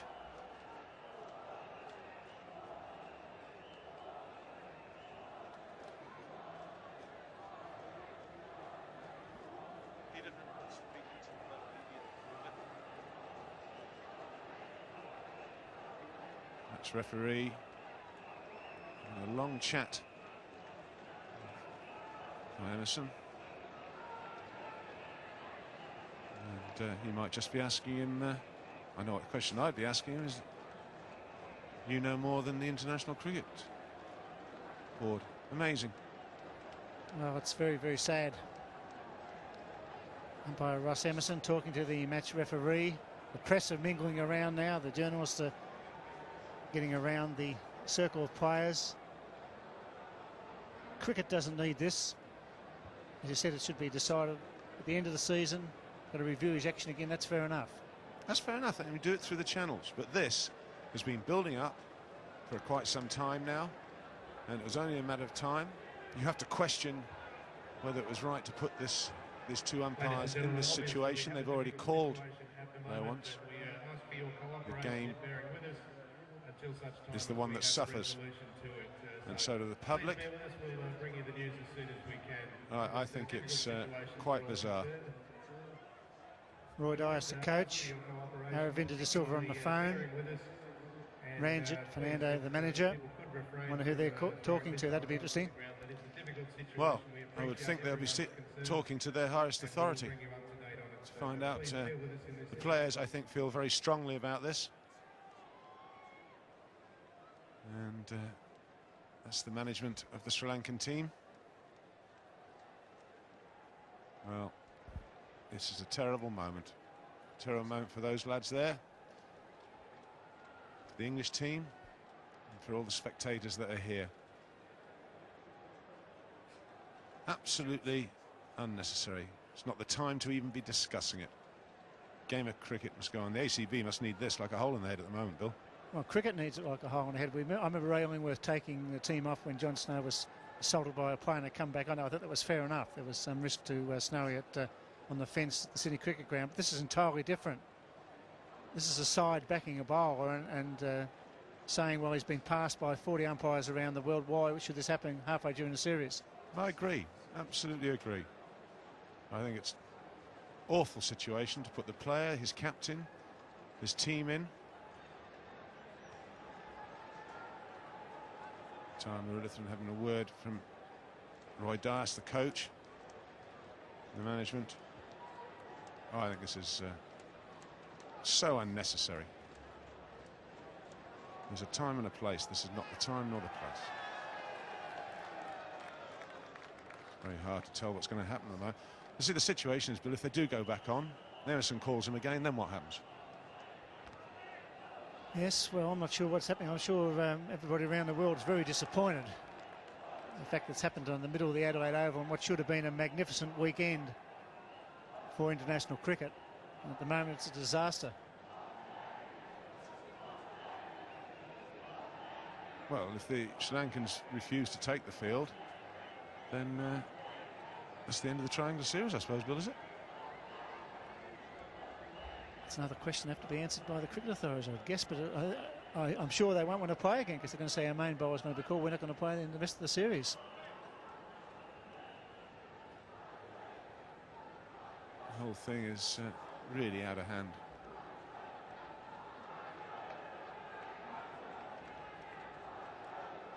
Long debate, and I think the longer this debate goes on, Bill, I think the more faster it comes. The players are going to go on, they go on. If they're not going to go on, they're not. I mean, I think they need an assurance the game is going to be allowed to continue in the right spirit.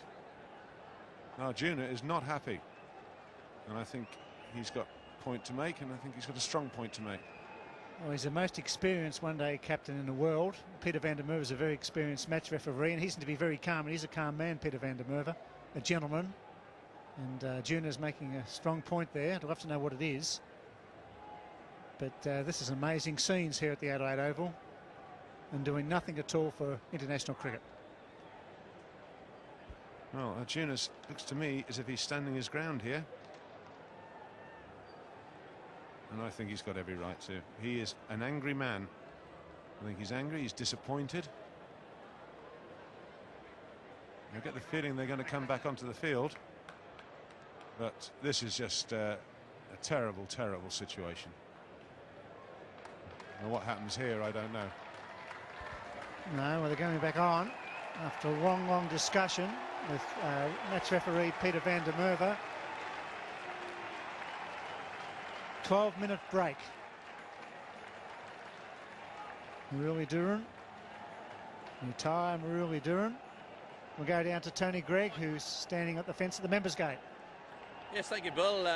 Not easy to establish exactly what's happening out here, but from what I can gather, the players decided, or the management decided, that they needed to get through to the hierarchy, their hierarchy, back in Sri Lanka. And Tulanga Sumitipala is the chairman of the Board of Control for Cricket in Sri Lanka, and he's been watching the cricket on the telecast, and I think they've been partially expecting this. They have a bit of a plan, and of course they phoned him to decide what to do, and the feeling was, I think, out there, that they really couldn't understand what the umpires were on about.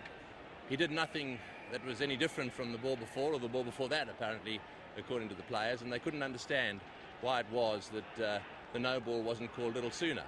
There was no real clarification at that point. He just happened to say that he was watching it, and he chose to do it at that time.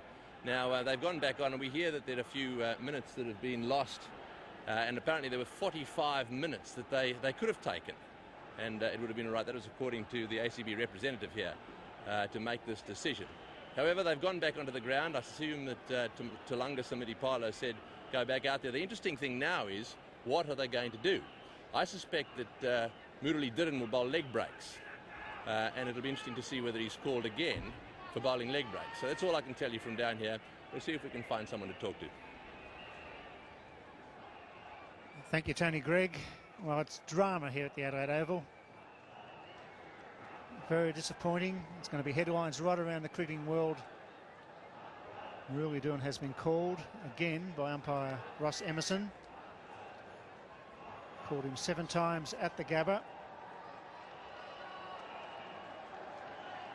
And for the English batsmen, they'd be feeling sick in the stomach as well. I feel a little bit upset, regardless of whether his actions are legal or not. That should be decided at the end of the series, if they feel he's not legal.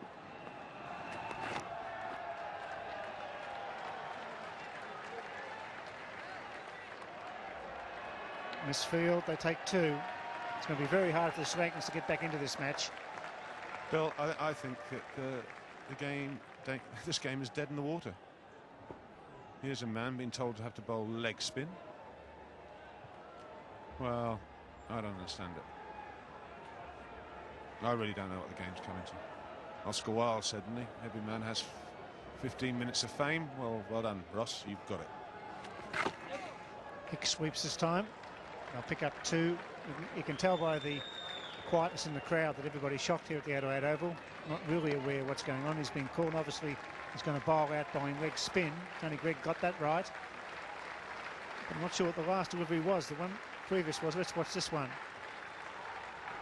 No, that's his top spinner, I think. So what is it? Just guesswork from the umpire?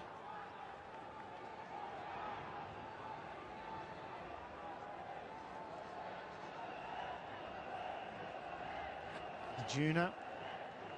One thing about him, he's cool, even in the crisis. He was waving a finger or two, but he was very, very cool. They obviously, as Tony Gregg said, had a plan. They rang home, got an answer.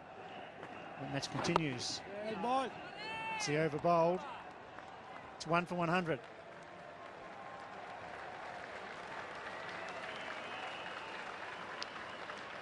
Retire. Duran will be feeling sick in the stomach. He'd be very confused. He's got 200 test wickets. He's got a lot of overs in the series so far. And all of a sudden he's been called for having an illegal action at the Adelaide Oval. And a warm welcome to Richie Benow, and a very disappointing time, Richie. Yes, it is. I've been through 3 of these now. This is the 3rd one. First one was Ian Meckup in Brisbane, 1963. And then the second time was Muralidharan when he was called at the MCG. And today, the third time has just produces exactly the same feeling, which is very empty at the pit of the stomach. I was interested to hear Tony Gregg say that the Sri Lankans had a plan, and I'm quite certain that's correct. And I think they followed it through. The threat to go off the field and the calling of the match referee, that sort of thing doesn't happen by chance. So the phone calls that were ready to go to Sri Lanka, I think were planned, and I don't see any problem with that. There's been so much talk about it that you'd be stupid not to have a plan if that were to come. And the answer to the question Ian Chappell posed to Ranatunga at the toss today was that the Sri Lankan skipper wasn't worried. He'd seen Muralidharan okayed by umpires around the world. He wasn't going to worry about the two here. Surya coming into the attack, and you can feel this crowd's down now. It's going to be a very interesting day. It'll be a field day for journalists covering this tour. It's been one of controversy all year. Well, ever since the last calling of Muralidharan in Melbourne, I've said that I don't have a view on any bowler's action, and that the matter should go to the ICC and it should be solved by them. And the same applies now. It doesn't matter who the bowler is. Might be someone round Australia. There have been a couple of Australian bowlers called for throwing in recent times since the Muralidharan thing. And the umpire sees his job out there to apply the laws, unless the ICC has the common sense to put a stay on those laws, and that may well be the solution. It's been put forward a couple of times to them recently, that umpires will report a bowler, and this is what happened in 1961 when we were across in England. There was a stay of calling until the first 2 months of the tour were over, and that was following a lot of throwing problems that existed in Australia, and that worked pretty well. The only bowler reported was an English bowler.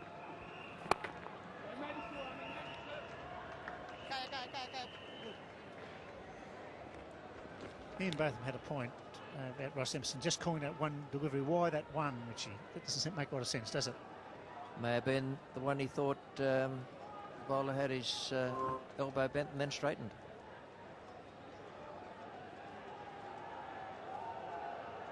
Which is precisely what the law says. But the ICC, I think now, will be dragged kicking and screaming into the region of solving the mess. When I say kicking and screaming, that's precisely what I mean. Yes, well, it's an amazing game, cricket, isn't it? We've had Bodyline in the 1932-1933 season. We had Ian Metcalfe in the 60s, called for bowling with an illegal action at the Gabba in the first test against South Africa. Now this young man called for the third time in this country. He was called by Hare, the MCG. Emerson at the Gabba, and now Emerson at the Adelaide Oval.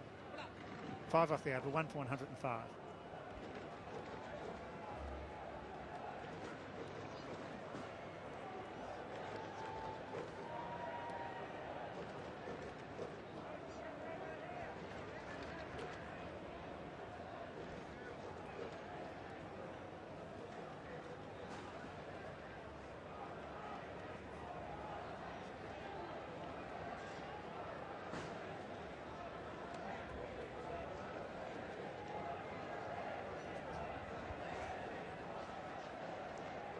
Coming into the attack now is Upal Chandana.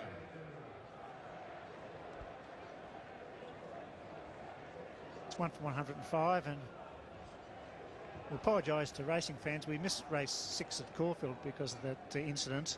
We'll give a result later on, and I think that you'd understand that that was a big moment in probably the history of the game, a sad moment. Young man being called and the players walking off the Adelaide Oval. That was race 6, 2, 4 and 3. Dignity's answer is a potential champion, 220 and 160, destruction point 330, no third dividend there. Chandon are into the attack. Really Durham's taken off by Juna Ranatunga. Well, it's only a simple game, cricket, but you get some complex situations.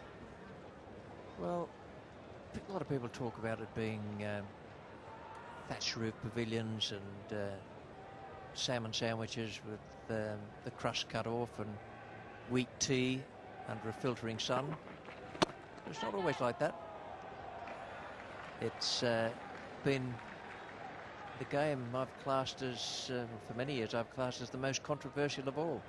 That's not just in recent times, but it's gone back to times when the game first began. Wide call there, where you had teams going from Surrey to Kent, and one of the teams on the way home because they'd won the match being blasted out of the water with shotguns and all sorts of things happening. And there's never been any respite from controversy in cricket. Some of the worst controversy has been to do with throwing, and it is the controversy that produces the sinking feeling all the time. Well fielded, Hicking, good touch here. He's on 24, Knight on 38. It's 1 for 106. We're all feeling a little bit flat at the moment. I think just feel a little bit sick in the stomach. It's a wonderful game, and we don't need players being called and teams walking off the field during the middle of a series. We did nearly see it with Sunu Gavaskar and Chetan Chauhan at the MCG. Yes, and I remember the manager come. That was an LBW decision. I remember when the manager come down the race and handled it beautifully, and they both went out back on. That's true. Manager was a field marshal, if my memory serves me correctly. I think he had the right language in that situation in front of a big crowd. Sunil Gavaskar, of course, wrong. He must accept the umpire's decision. And the manager come down to the gate and they went back out. This one today this is the worst I've seen now. I don't think I've ever seen anything like Illingworth's walk-off was a fraction different. That was crowd misbehaving and he thought a player was in danger. That was only for about 4 or 5 minutes. They come back on and everything was okay. But today, see the players standing there for 7 or 8 minutes, ringing back home to their executives. Amazing moment. What would we have done without mobile phones? Could say something else, but I better not on air. It's 1 for 110.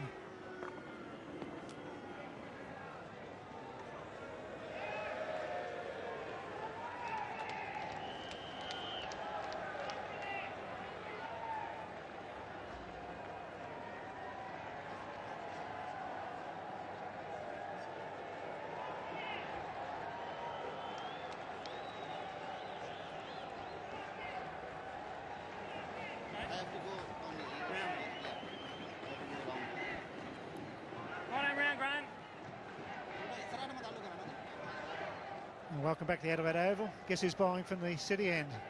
Utah Maruli Duran coming back into bowl from Ross Emerson's end. It's all drama here and it's very tragic. Well, I know it's a bit of a cliche these days, Bill, but out of something bad might come, you can have your line of dots after that, but if this doesn't catch the attention of the ICC, then nothing ever will. Well, we've been concerned about the ICC for a long, long time, Richie, haven't we? Yes, they've got a few more teeth now, but it is... just a sec, we've just got something happening out there with the umpire. Muralidharan's going to come around the wicket.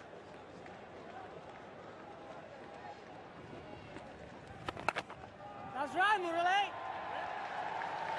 I've got a feeling Muralidharan wanted to run across between the umpire and the stumps and bowl from there, which I think he's entitled to do. I'm not sure if he wasn't refused permission to do that. It's all too confusing for me. I just come to the cricket to enjoy it. 1 for 112. England was sent in by Arjuna Ranatunga, and it's one of those days that's going to cause a sensation right around the world of cricket. Murali Dhuran, 26 years of age.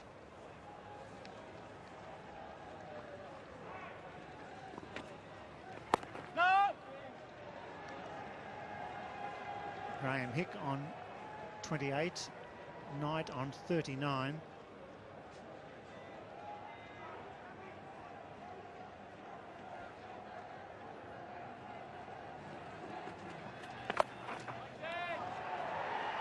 Well, Juna was talking to umpire Emerson. Yeah, what's your line? I don't like standing up. I don't like standing Because up. I have to go around here because I can't bowl. Either you stand up or you have to stop the game. Muralidharan wanted to. Well, No, now, why not? Law Why not? 3 says the umpire shall stand Why where not? they can best see any act on which their decision may be required. Subject to this overriding consideration, I want to see. the umpire of the bowler's end shall stand where he does not interfere. That is your problem. If I then I how can I go around it? I'm not in the way. No, don't call him over. No, I'm calling Don't him. call him over. Can come from this? No, little more from Well, it's on again, I'm afraid. Thank you. Well, it's not a very pleasant place to be at the moment, the Adelaide Oval.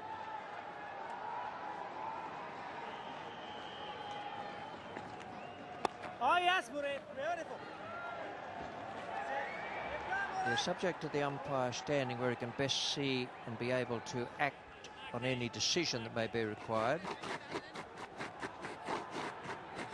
He'll stand where he does not interfere with either the bowler's run-up or the striker's view.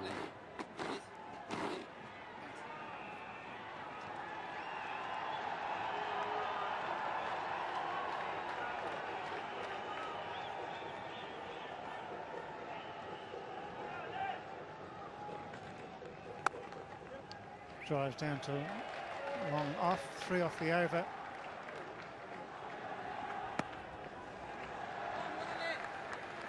$113 for 1. Well, it's getting out of hand a bit, isn't it? Well, we need a change of scene. We're going to race 6 at Randwick, the Challenge Stakes over 1,000 metres. Terry Bailey's our caller.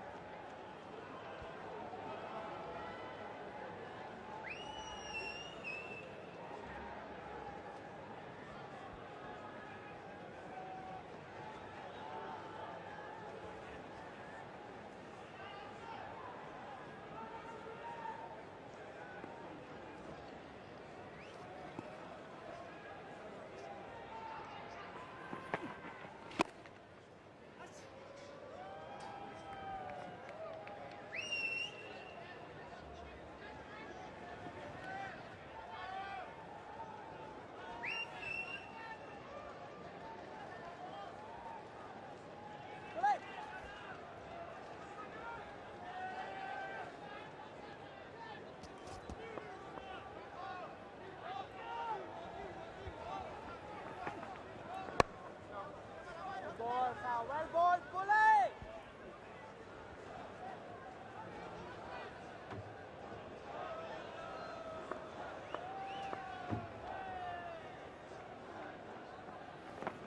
Initio wins in race 6 at Randwick. Back here, there's a buzz around the ground. It's not a very pleasant one. Controversy after controversy. It should be a very enjoyable one-day games. Turning out to be a complete mess at the moment. It's 1 for 114.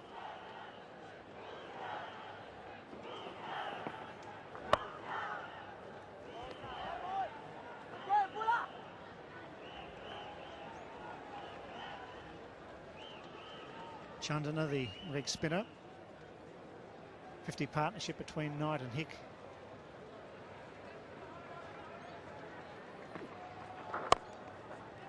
Struck nicely down to long for single. 18 singles in a row for the Englishmen. I think they're probably a little on the back foot as well. It happens to the side that's batting. It's just as though someone's clubbed them with a sandbag on the back of their neck. And the captains feel even worse.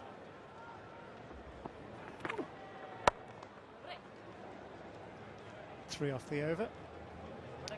There's a good crowd in too. Beautiful day, good pitch and fast outfield. And Junior Ranatonga bringing back Maruli Duran again from the city end.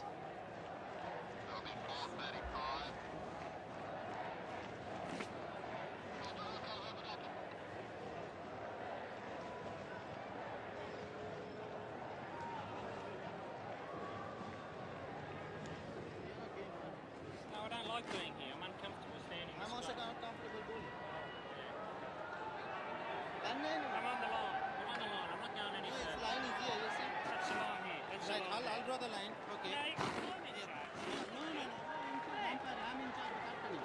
Right? You are in charge here. I'm in charge on the ground. Okay? No. Okay, you start. You stay here. Smile for the No, I don't want better. it. Right, thank you.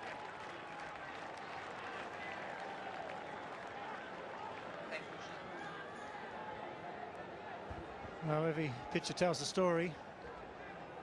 It's going from bad to worse here at the moment.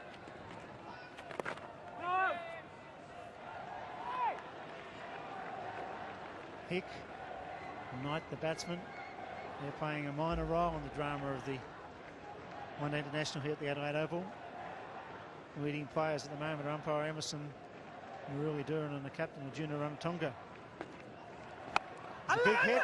It's going a wrong way. It's in the gap. Could go all the way. It does. Big hit by Graham Hick. Beautifully struck.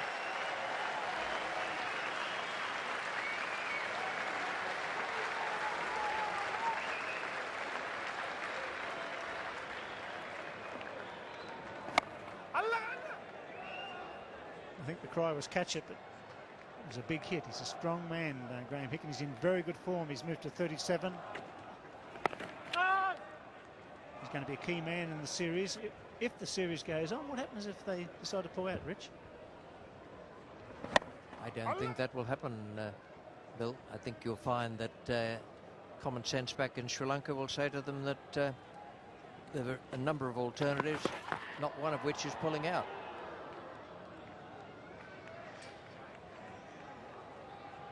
There have been quite a number of bowlers who've been reported by umpires in recent times. Some of them from India. And India haven't even looked remotely like pulling out of any matches or tours.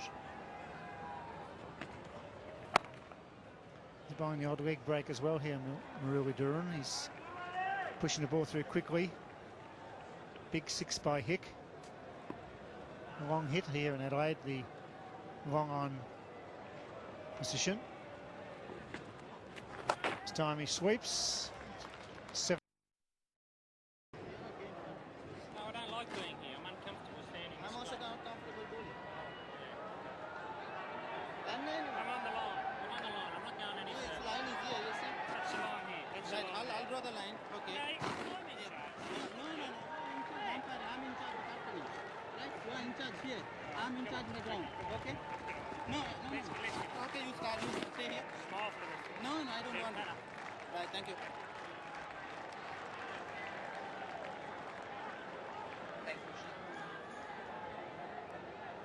Well, every pitcher tells a story. It's going from bad to worse here at the moment.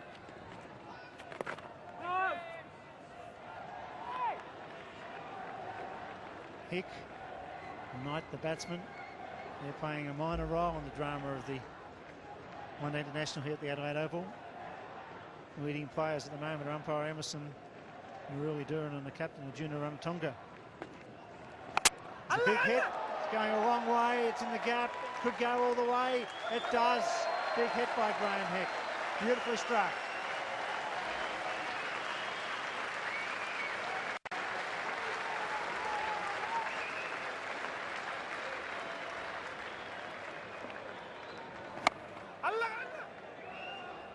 I think the cry was catch it, but it was a big hit. He's a strong man, Graham Hick, and he's in very good form. He's moved to 37. He's going to be a key man in the series. If the series goes on, what happens if they decide to pull out, Rich?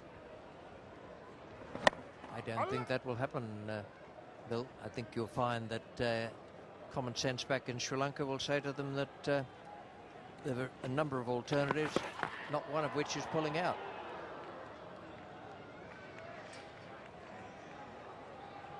There have been quite a number of bowlers who've been reported by umpires in recent times.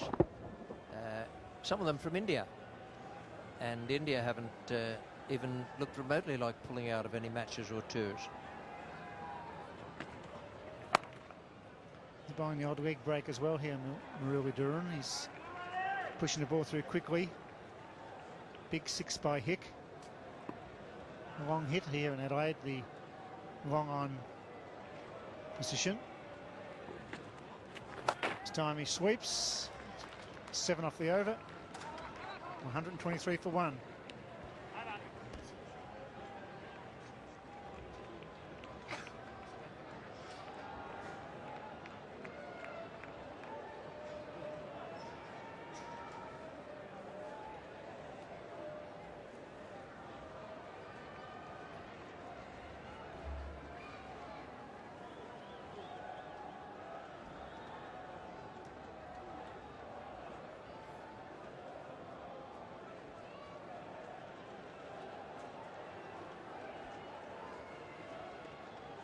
.23 overs bowled, England 123 for 1, Hick 38, Knight 40. Chandana to continue from the Cathedral end. His third over. Graham Hick picks him off for a single. It'll be very difficult for the Sri Lankans to keep their concentration going here, and they must do that. It's a vital game for them in this competition. It's a good pitch and fast outfield. England looking at 260 at the moment at 1 for 124. And the 24th over. Maybe even more if they can have wickets in hand. Conditions are ideal. Good pitch. Very good seeing day. Chandana does well.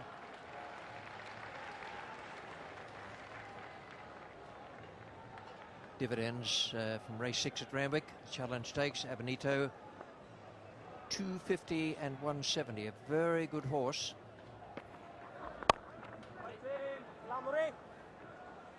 $250 and 170 for Abonito. Done a lot of good things for its friends in recent times. Rebel Rock 330 for place, and Anthem's no third dividend. New South Wales dividends. Nick Knight playing a bit of a strange innings here. He's batting well enough for 3 boundaries, but he's not playing with the flair he showed earlier. Maybe he's looking for that big score he badly needs and try and back through the 50 overs. Strike rate of 64.5. Won't get better conditions. 18 off his last 35 deliveries faced, and they're all singles. He's gone back into his shell a bit. Well, they've got to restart, these batsmen. It's not like just going off for a luncheon break. 1 for 124.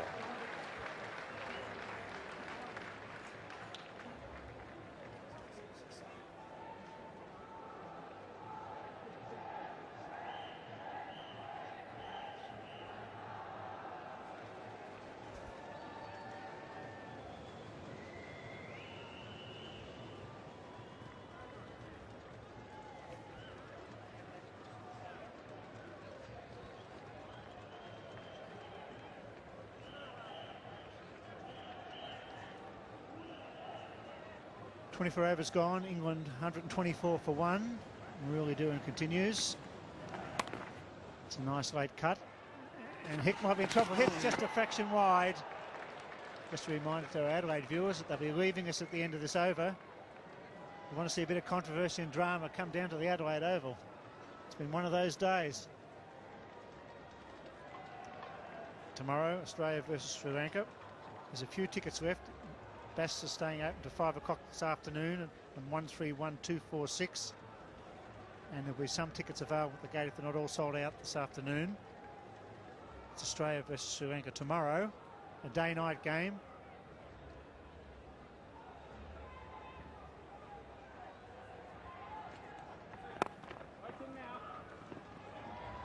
single.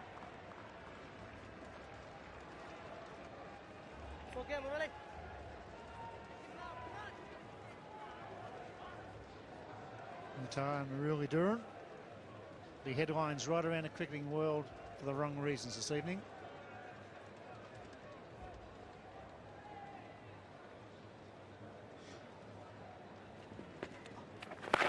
Oh, there he goes. That's gone right over the stand into the Victor Richardson Gates pathway. Oh, he's a big hitter. There's Graham Hick. His second six into the Creswell Gardens. That's what one-day cricket's all about. Might have lost it. Not quite over the Victor Richardson Gates. It wouldn't be a bad ball to grab and run with Richie and Hyde. It'd be worth something in a few years' time. Look what they sold that baseball for recently, $2 million. Put in your pocket and run, son. It's a conservation area too. They don't seem to be taking too much care with it there. He's got it. Well done. Well done. Handful of thorns and one cricket ball. What sort of arms he got? Once again, Hick providing some entertainment. Got it on at attention, really. He's a strong man.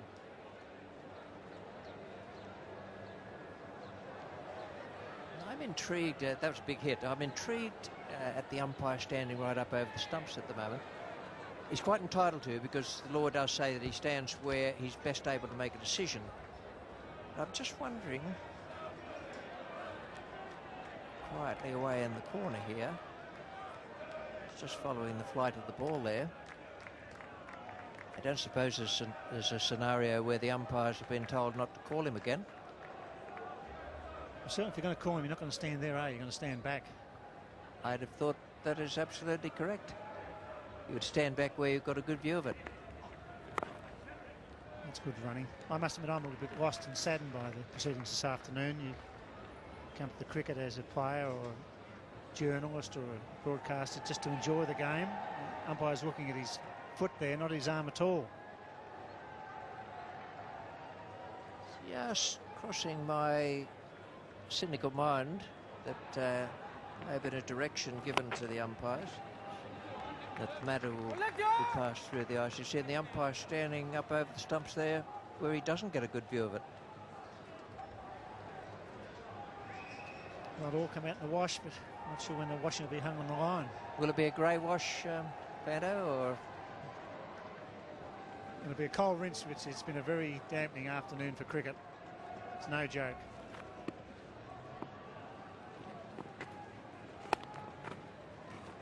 Ten runs off the over. It's 1 for 134. Goodbye to our Adelaide viewers. Plenty of seats come down this afternoon. And tomorrow, Australia versus Sri Lanka. Tickets still available. Goodbye for now.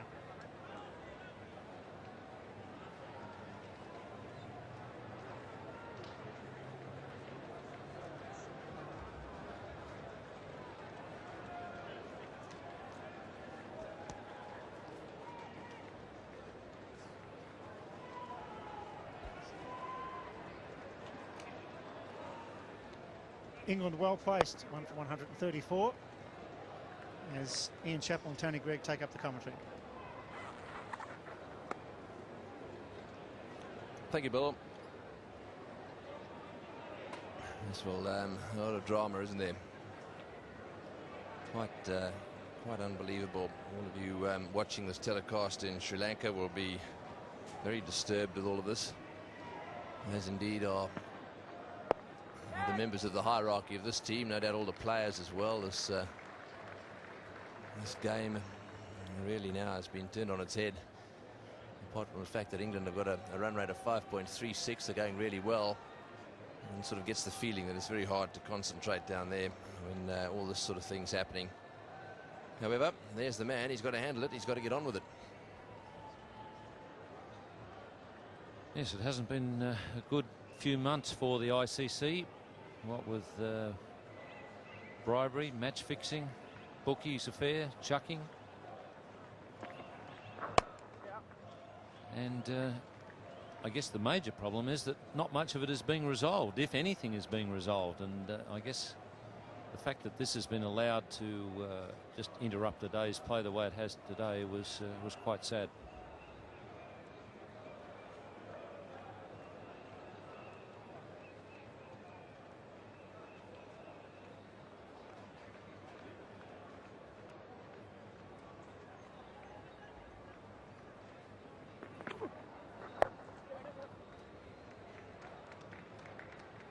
I guess the thing that you've got to ask of the officials, how come it is allowed to happen in the middle of the international arena? This is the third time now in Murali's case that it's happened in the middle of an international arena, all 3 times in Australia. And you would think that if somebody's got a doubtful action, they stop before they get to international cricket.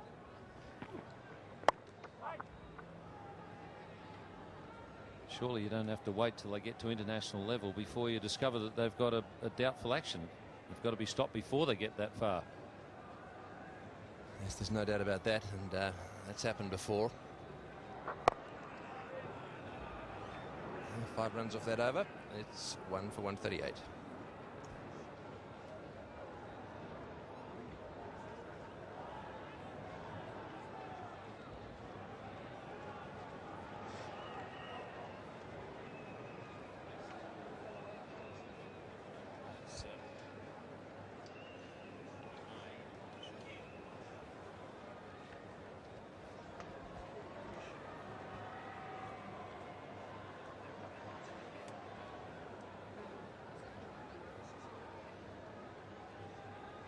Back into the attack now, Sanat Jayasuriya.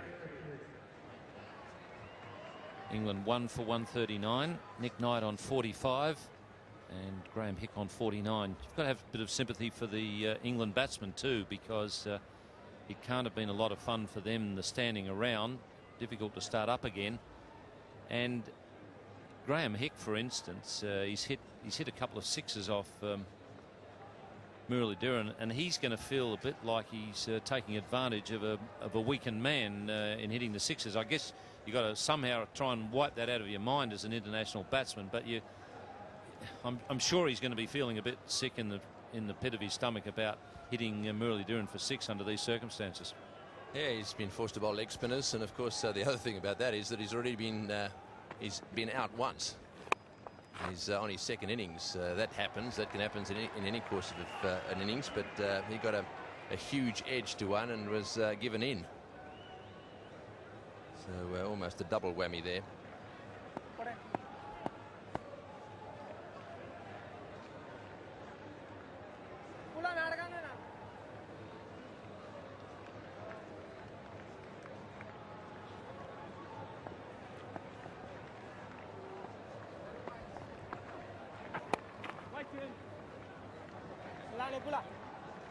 I think in Graham Hick's case, he's 1-1 with umpire McQuillan, because he was given out by umpire McQuillan in Brisbane when he wasn't out, and now he's had things evened up here.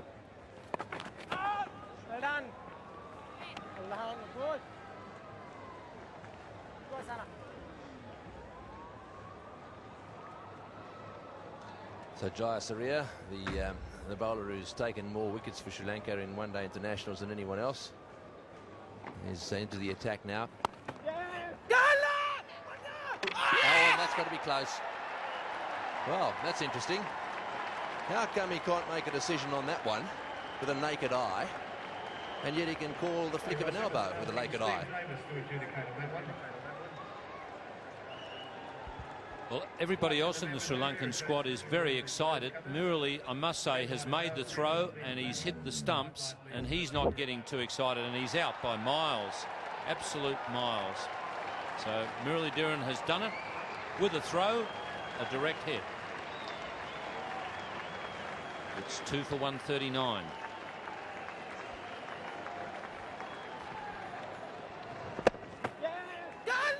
Yes, just the throw, in it goes, and he's miles out of his ground, and no doubt he's out there, but on that occasion the umpire relies on a replay, which is what he should have been doing in respect of the no ball.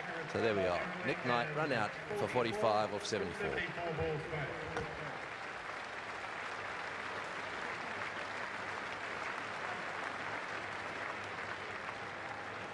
The new man on his way to the wicket is Nasser Hussain.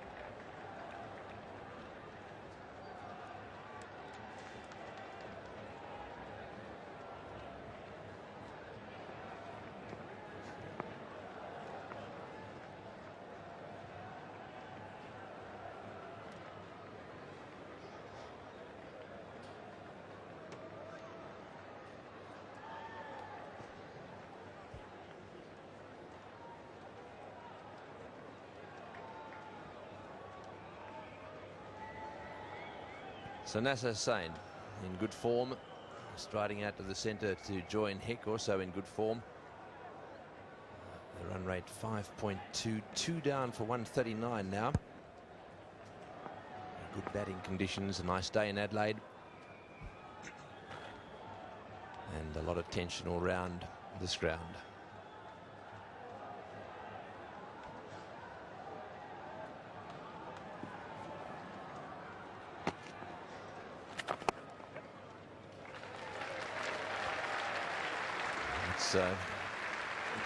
Just the single taken there, and of course that brings up Hick's half century.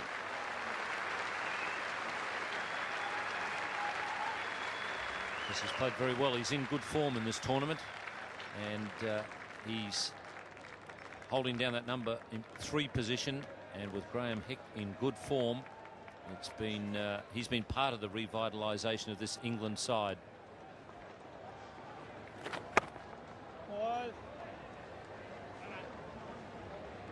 So just 1 run and a run out in that over. It's 2 for 140.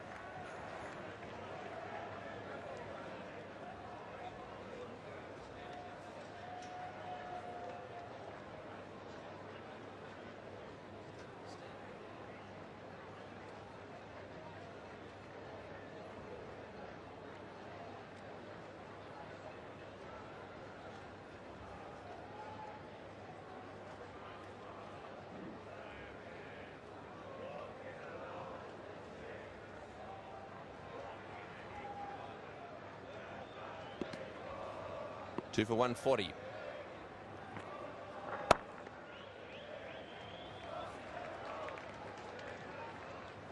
Right, let's have another look at the dismissal.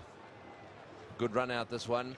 Murali Dhiran, the man who threw the stumps down. Bit of frustration, I think, for Nick Knight. He'd been tied down a little bit, and he hit that one firmly straight to Murali Dhiran, and Murali Dhiran came up with the accurate throw.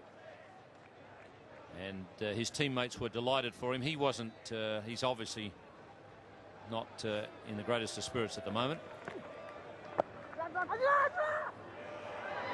Arjuna, that one came very close, just missing. Well, then they're not giving it away, are they? They almost seem to have gotten more alert in the field. At this stage, he looked as he had a great chance. This would have been out, would it? Well, it would have been close. Direct hit of Murali Dhiran. He got rid of it quickly. Jayasuriya was in good position, as was umpire Emerson, and Nick Knight was well short of his crease.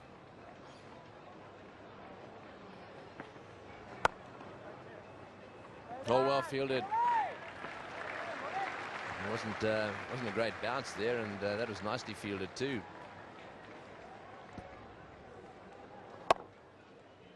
Quite firmly hit by Graham Hick.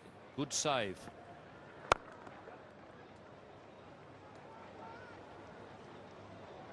So it was interesting to see Murali Dhiran just after the call was made, and to see how heavily he was breathing. And obviously it was quite distressing for him, which is not surprising.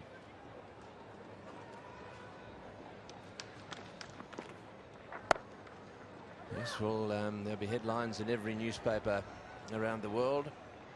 On the sporting pages for sure. It'll be front page all over Sri Lanka. That's a stone cold certainty. The publicity for Australia won't be great. Certainly not in those parts. And who knows? It could be the start of a nasty time for him. So it's no wonder he's not feeling too good. 2 for 143.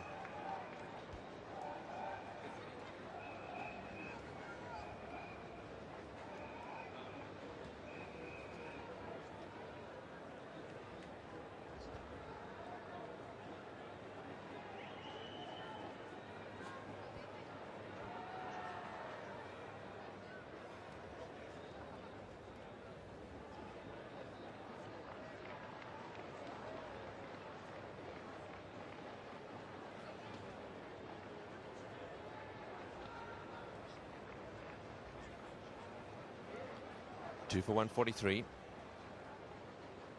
Hick 52, Hussein 1.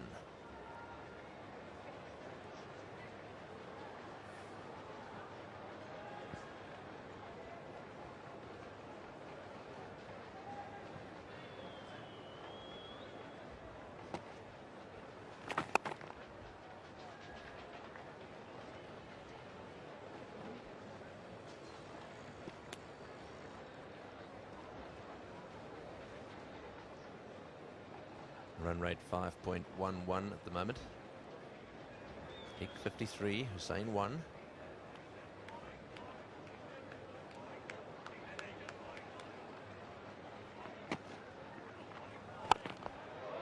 Oh, he's hit that one over the top of the mid-on fieldsman. And that one's gone down to the fence for 4. Good shot. Nasser Hussain, against the finger spinners, he likes to use his feet and loft them down the ground. Doesn't often do it against the leg spinners, the wrist spinners, but he's quite comfortable doing it against the finger spinners.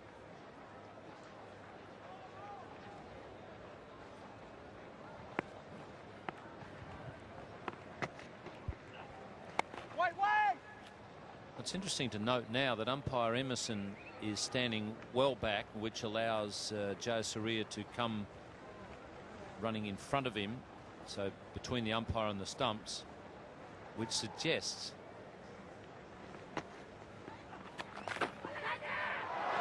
got him. Well played, well taken. He's got a little top edge there. That's 150 wickets for Sanat Jayasuriya. Tilaka Ratna taking a good catch.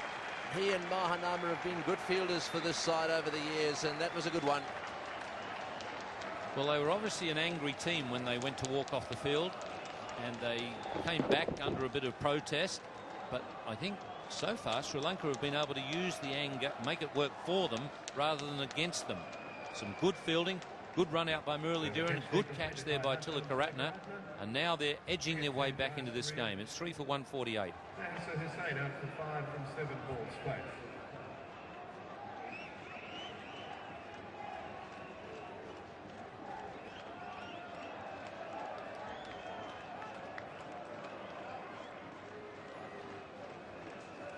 The new batter for England is Neil Fairbrother.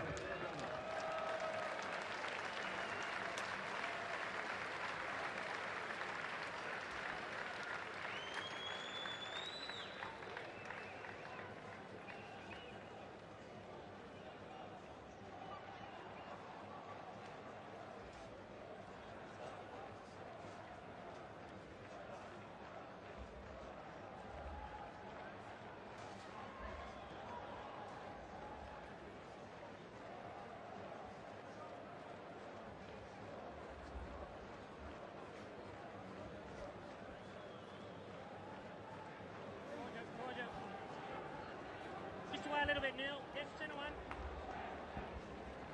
So Neil Fairbrother, very good one-day cricketer, plays for Lancashire and has so much experience. Coming back from a minor injury, didn't play in the last match, but an important member of the side, and he's out there because of this catch, a good one. Top edge sweep shot, and Tilaka Ratna, who spent a bit of time in the slips for Sri Lanka, took a good diving catch.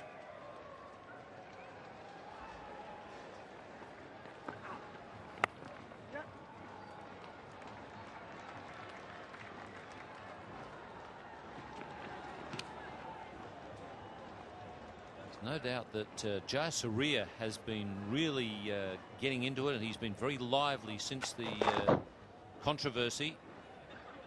And the Sri Lankans really charging around the field at the moment. That was a good catch. Went quickly, and he took it like a slipper.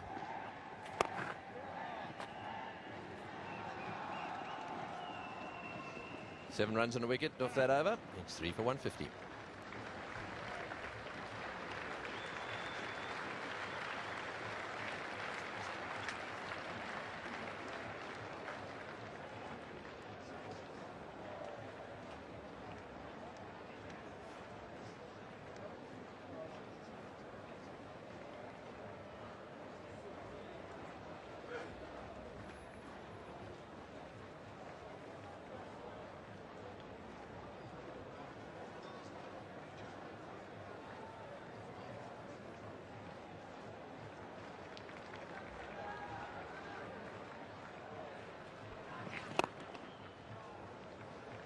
So Upul Chandana continuing.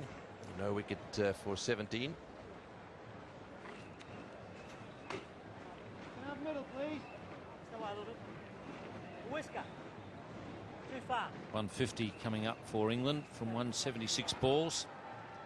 Obviously for England, their momentum has been slowed by the disturbance, and I would say also concentration would have been difficult for the two men who were out there at the time, Nick Knight and Graham Hick.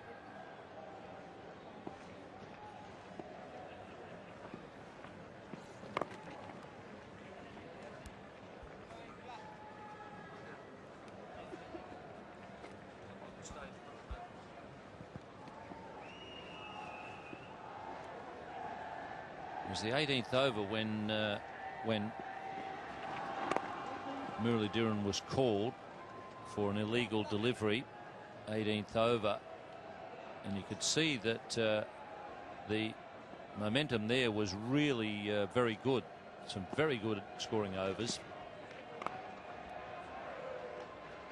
There's no doubt that since the call by umpire Emerson that England have been disturbed a bit as well, and that's the period since the call, and they haven't regathered that momentum that they had before the 15-minute break.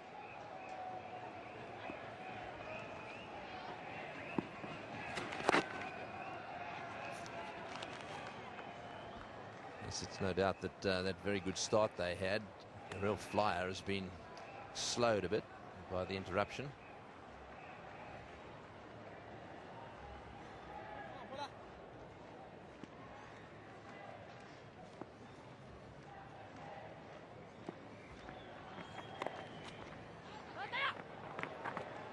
Another shy at the stumps, and that one just a little wide.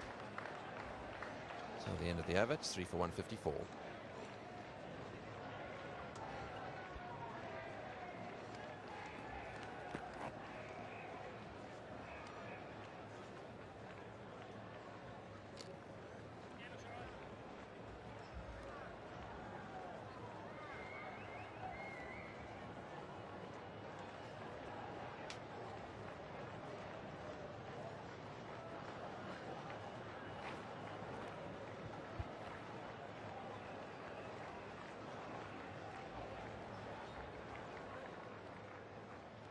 So Jai Surya continuing, 3 for 154.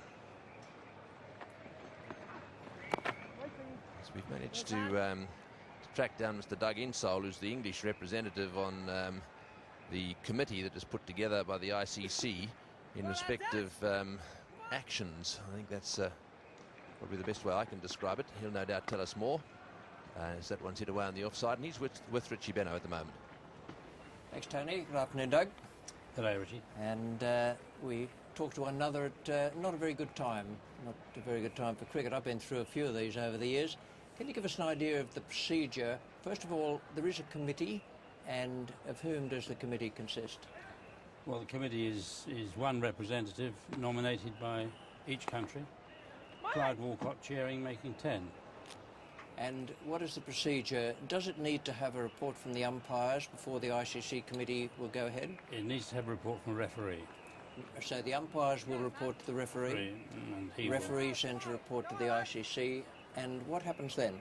Well, then some video is submitted to each member of the panel, and the video is taken from anything, anywhere. I mean, in the old days when we did it, you used to have to send a camera out to somewhere on a cold Monday morning and film a bloke. Now every ball's televised, so a selection of film is sent on a videotape to each member of the committee. So the committee doesn't meet in toto. They're all in their own countries or wherever they are, viewing this and then sending in a report? No, then we have a phone conference. Everybody coming in on it. So we all sit on, we all sit in the phone hearing everybody else, and we all give our views, and the decision's taken from that.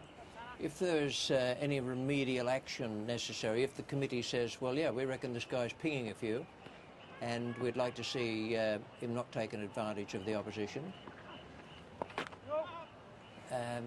what happens then?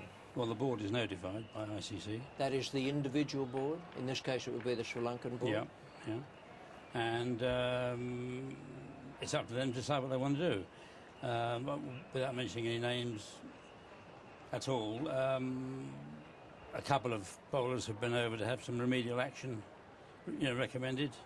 In England, for example, I mean, have sort of taken the hint and said, well, OK, we need to straighten the bloke's action out.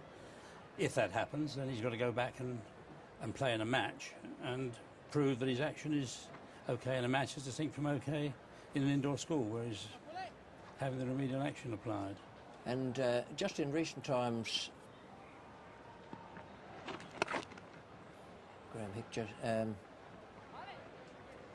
just punching away down to long on.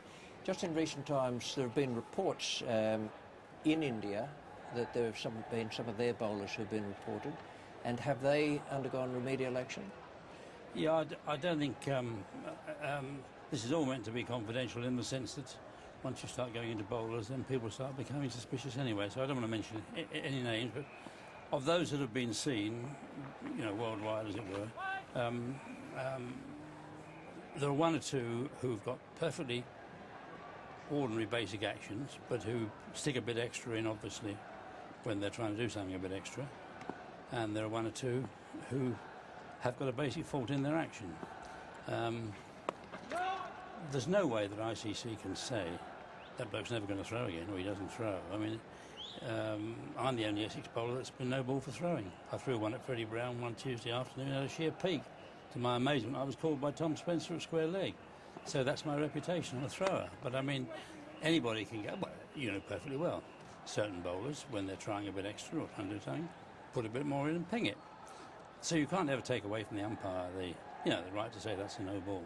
And you can't ever really say to an umpire, this bloke is clear, he must never be no balled. What you can say is that as far as the panel is concerned, his basic action as we've seen it is okay. Now, the feeling out there when you're actually playing in a game where someone's been called for throwing, I had that with Ian Metcalf in Brisbane. I was there when Muralidharan was called by umpire Hare in Melbourne, 70,000 people there, is one of desperation. Not many people here today, but it's the same sinking feeling. It just seems to have that attached to it. Yeah, it does. It's a desperate thing to happen to a bowler. One feels sorry for the lad himself. But nevertheless, once you start saying to an umpire you mustn't no ball in, then you've got problems, right? In the game as such. All that the 9 so-called wise men can do is say, well, as far as we can see, his basic action is legitimate. OK, thank you for the moment. We'll come back to you in just a sec, Doug. 3 for 166 it is at the moment, and here's Tony Greig. Right, well, the score has moved on to 3 for 166. Hick is on 64, Fairbrother 7, and the run rate at the moment 5.18. Some very interesting comments from Doug Insole, part of that panel that has obviously had a look at a lot of bowlers who've been reported. And it's time now to cross to Randwick to race 7, the Beach Palace Welter, 1,600 metres, and your caller is Terry Bailey.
Number 11, Thackeray, the unofficial winner of Randwick Race 7. Right, well, at the Adelaide Oval, nothing too much has changed. It's 3 for 169. Hick and Fairbrother are still together. And Doug Insole is still with Richie Benno. Doug, before Richie takes over again, can I just ask you one question? That one's hit down the air. This might be out. No, it won't. Just short. Doug, can I just ask you, obviously, since the no ball incident in Melbourne involving Murali Dhiran, your eminent body, and quite a few test players I notice on that body, obviously have had a good look at him. Am I right in saying that you chaps decided that he was okay? Well, you'd be right in saying that on the basis, I mean, one has to be a bit cagey about this, but on the basis of the videotape that was seen, I can't remember specifically whether everybody was on the conference call or whether one or two were missing or what, but certainly the general opinion at that time was that his action was, as seen on that video, was legitimate. Doug, Ian Chappell, I don't know whether you were privy to what went on out on the field today, but have you got any idea how the Sri Lankans were talked back onto the field? No, I haven't. None. I didn't actually see the incident. I was inside having an orange juice. So I haven't got any idea at all, except I believe they were in contact with a member of their board. But what the outcome of that was, I couldn't say. You'd have to ask them, I'm afraid. This is Graham Hick. And in good form. He's moved on now to 67 with that ball out to long on. Just a nice little on drive. Doug, thank you very much. Doug Insole, a member of the committee to do with illegal actions or otherwise on the ICC and in Australia at the moment. And I hope enjoying the success of the England side in this limited overs competition. Yeah, so far, so good. Thank you. And here's Tony Gregan with him, Ian Chappell. Well, there it is, 3 for 171, and drinks are coming out onto the ground.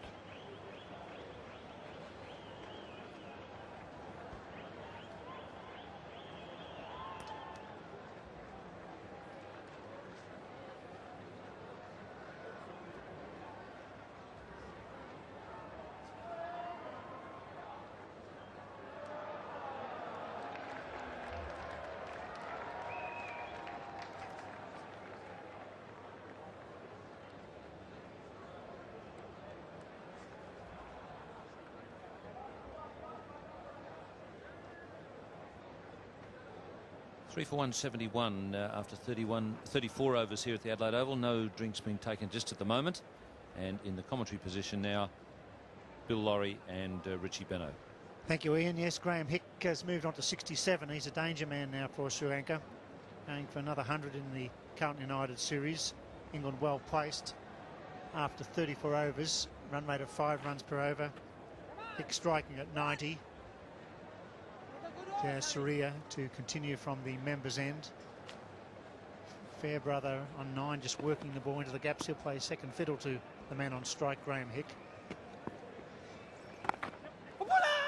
Calls, come on, it's a good throw, it's close, that's close. Umpire McQuillan said no, he's home. Had to be a direct hit.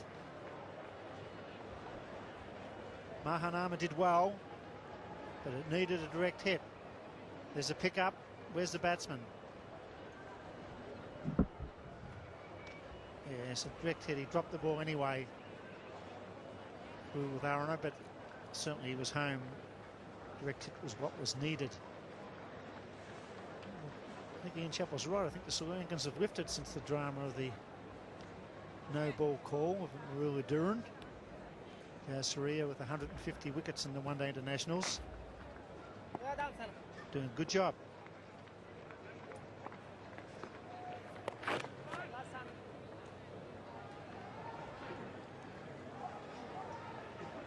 They're looking at a massive total here, England, with wickets in hand. Looking at 270 possibility.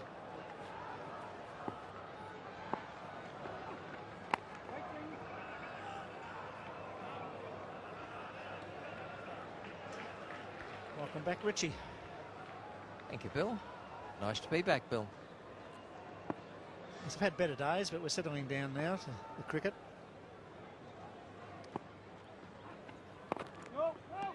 It's well bowled, backing up a long way. The Sri Lankans on their toes inside the circle. Mahanam are doing a very good job on the onside at mid-wicket. It's very quick, got a good arm.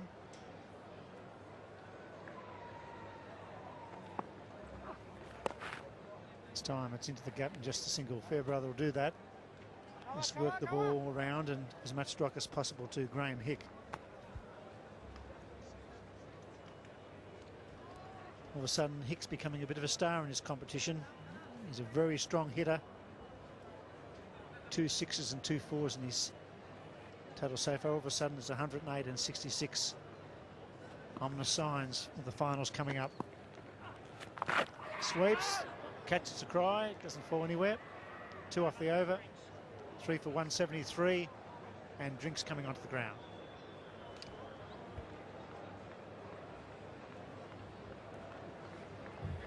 So the second of the 2 drinks breaks, in fact, due to the earlier delay, everything will be put back 15 minutes. That is to say that the scheduled tea break will be taken at 5:45 and the second innings will commence at 6:30. England currently 3 for 173.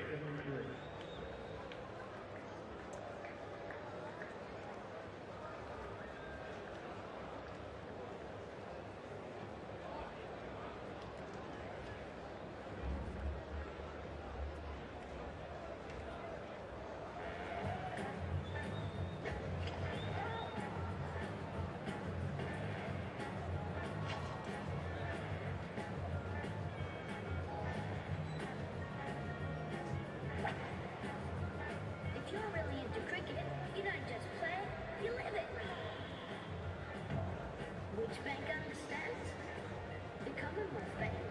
With the Cricket Academy, we're helping young cricketers learn to rate cricketers.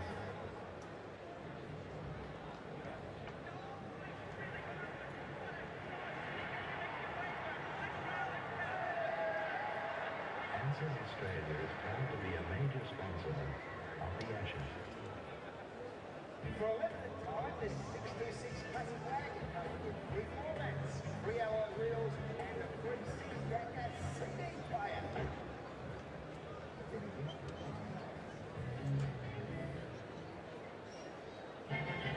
You can get it jumping. You can get it pumping. You can get it Christmas. A hard-earned fence needs a big cold beer. And the best cold beer is a big, a long cold beer. You can get it limited. You can get it cheap. You can get it anywhere. Matter of fact, I got it now.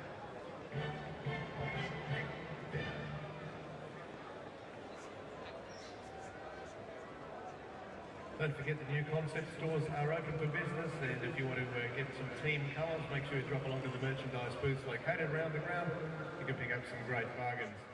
Also, to keep up to date with all Carlton United Series highlights this summer, tune into National 9 News at 6 p.m. each weeknight. You can also catch live coverage of the Carlton United Series action on Channel 9's Wide World of 3 for 173, a day of high drama at the Adelaide Oval. Yes, Marula Duran has been called by umpire Ross Emerson for throwing. Just the one time. There it is. 4th ball of the 18th over. points to his elbow. Junior Ranatunga comes in. Looks like to be a very heated discussion there. A lot of finger pointing. Umpire Tony McQuillan's there as well. And they walk off to the members' gate, apologises to England, which is very fair, and then walks off. And there's a meeting just inside the members' gate on the field at the Adelaide Oval.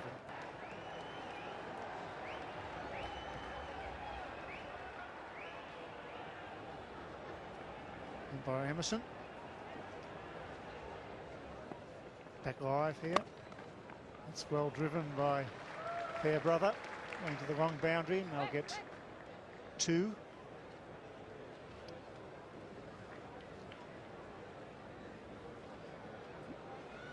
And then the match referee, Peter van der Merwe, comes out. Very calm former captain of South Africa. A gentleman, well-respected man. It's chipped safely down to long on. They'll pick up 2 more. Scampering back for the second, makes it. That's good running. Well, yeah, he was loafing. Graham Hick, I don't know if he's blocked the view there and wasn't quite certain what was happening, but he started to loaf and then suddenly realised that the fieldsman very quickly got rid of the ball. Snabala, I don't think he gathered it cleanly. He didn't. That would have been close. The throw had been close to the stumps as well.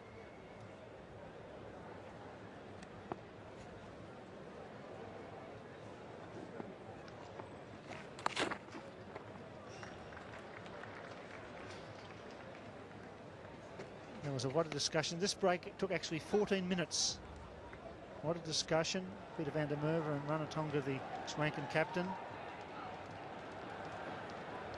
And they get on the phone. They're calling home there, Sri Lanka. Probably talking to their board members. And when they come back on, there's a lot of drama. Yeah, what's your line? I don't like standing up. I don't like standing up. Because I have to go around here. I can't go. Either you stand up or you have to stop at the game. No, why not? Just joining our telecast, what was happening there was that the umpire was standing up close to the stumps, and really Duran and Ranatunga wanted to stand back so the ball could run between the umpire and the stumps. The umpire said, "This is where I'm standing."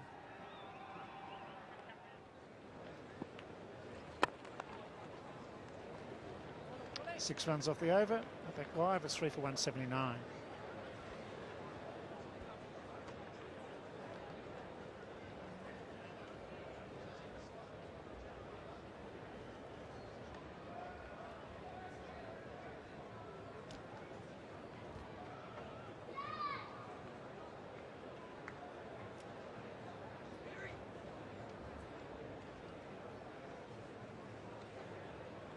Back into the attack, retired Mary Litherin.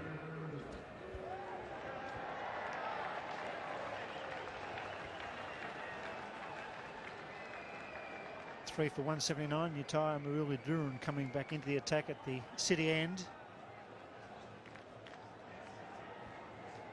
This is a man, the centre of all the controversy. Young man, 26 years of age, under enormous pressure. Seems to be handling it very strongly.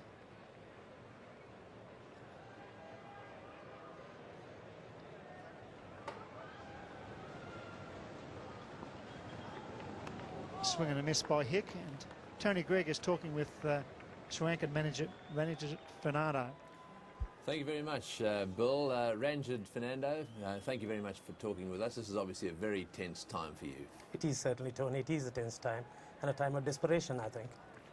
You've got obviously the whole of Sri Lanka hanging on your every word at the moment. They're all plugged into this telecast, trying to work out what's been happening and what is going to happen. Can we just go back to umpire Hare? The Sri Lankan board complained about umpire Hare. He didn't take part because the Australian Cricket Board and umpire Hare actually gave in to your request. You chose not to ask the Australian Cricket Board to ask these two umpires, who also no-balled your little bowler Murali Dhiran, Why was that, first of all? Well, let me explain that to you, Tony. I think initially the question of umpire hair standing had something to do with him making comments prior to the tour in a book that he was publishing, and it wasn't in any way connected with him no bowling Muralitharan before. As for the other two umpires, there was no question that the Sri Lankan Cricket Board, nor Muralitharan, nor any of the players felt that his action was unfair. He'd been cleared by umpires, 40 umpires all over the world, and a committee which had been set up of eminent bowlers, and one might even say bowler umpires in this competition as well. So there was never a doubt as far as he was concerned. Right, we'll just watch little Murali now, bowling his off-spinners. One's played away on the offside. So you're not saying, though, coming to this match, you weren't just a little nervous? There may have been a little bit of apprehension because one might understand that there was Emerson who had been involved in calling Muralitharan before. But going through the facts over the period of time, one might say that he may have realized that Muralitharan's basic action had not been faulty. Right, it happened today. Again. You were sitting up there watching. Your captain's very experienced. He, at the end of the day, had a discussion with the umpires. Can you talk us through what happened out there today? There was a bit of desperation as soon as this happened, because I think it took everyone by surprise, purely by virtue of the fact that Muralitharan was fair and no one expected this to happen.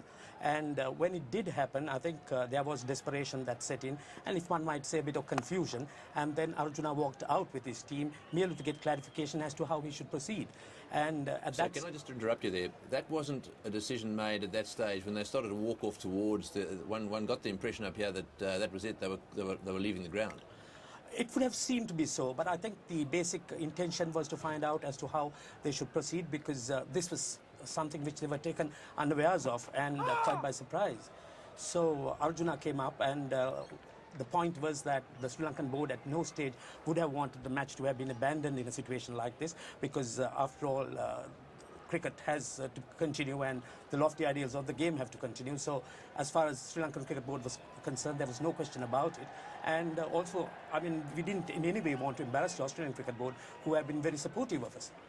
Right, so what did you do? We decided that Arjuna should continue and that Muralitharan should continue to bowl and probably revert to bowling leg breaks, because there was no question of him having a bent arm at all in a situation like that. But when I say what did you do, you were on the phone clearly. Oh yes, we were on the phone to the board officials who made it quite clear, and also we were very fortunate that the board secretary was available here over here, and one of the vice presidents of the board was also here.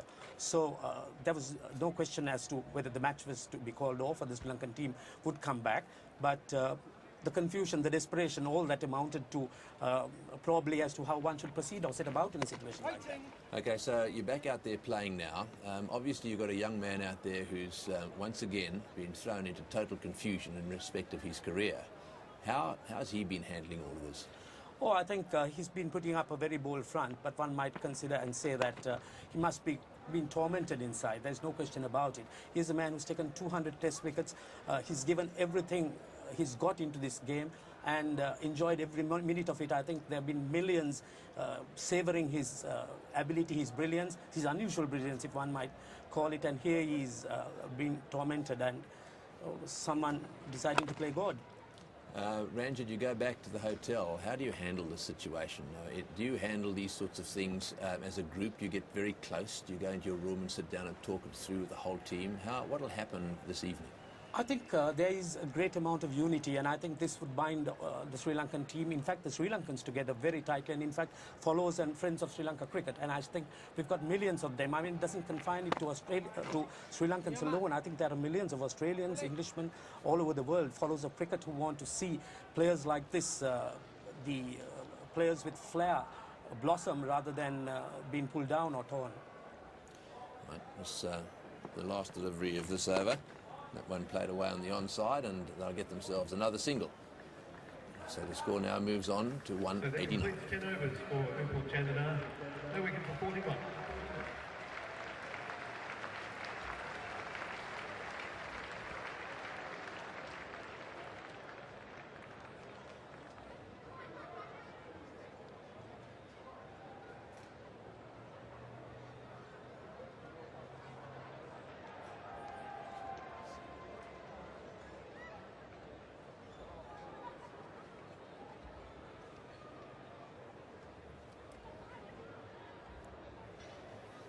3 for 189. We're talking to Ranjit Fernando, who's the manager of the Sri Lankan team, who's got a few furrows on his brow, I'd have to say.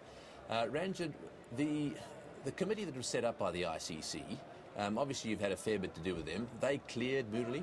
Yes, I think so, and they're all eminent bowlers, people who know their cricket, and there was no question of remedial action as far as Muralidharan was concerned, because here was a man cleared and his basic action cleared. We quite agree that umpires are not bound by it in any form, but if there is a change in the basic action, there you are, that's the set of names. You could find very eminent people in that, people who know what they're talking about. And if one compares Muralidharan's basic action to what he did today, I don't think there's any different. But Ranjit, you're not seriously telling me that you don't agree that Muralidharan has a different action. I mean, he is different. Oh, certainly he is different. That's what is so nice about him, and that's what makes him such a great bowler. Muralidharan bowling at the moment. He's off spinners, and you can see too this young man is what is going on in his mind. He'll be wondering whether his tour is about to come to an end. He's only a young man, isn't he? What's he like in terms of his maturity? Well, he's quite a mature chap, but I think he's got a boyish outlook to life, outlook to everything, and I mean, he's one of the most likable people one could find. It's sad to see crowds heckling him. That one's hit firmly, and it's going way over the top for 6. That's a beautiful shot, actually. That's hit away down towards deep square leg, and it's another 6. And into the crowd there, Hick actually playing very well. Yes, well, the action, obviously, not everyone agrees with what you're saying. The press certainly, I think you described that to me as a bit of a beat-up story, because you established, didn't you, just recently, that all the controversy in the media about him being reported is not true. Well, certainly not, because we had a lot of stories in the media implicating the match referee to certain statements that he had made, and also saying that certain umpires have filed reports on Muralidharan's action previously. But the ICC came out very categorically on a statement saying that none of that was true, and that no umpire nor the match referee had made any complaints or comments about his action, and there was no truth whatsoever to any of that. Why don't you just have a look at this and talk us through his action, try and tell us what is a little different about him. You know the man, he's got a permanently bent arm, has he not? Well, yes, that is one of the problems that has created this illusion.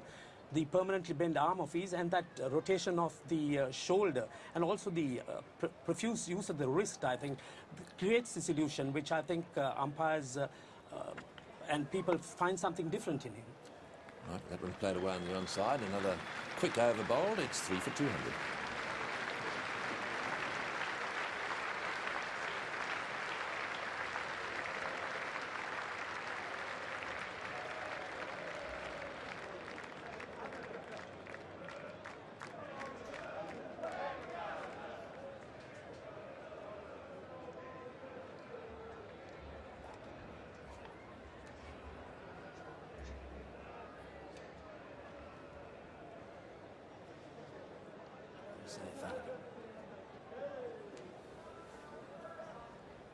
So 3 for 200. Well, Ranjit, thank you so much for talking with us.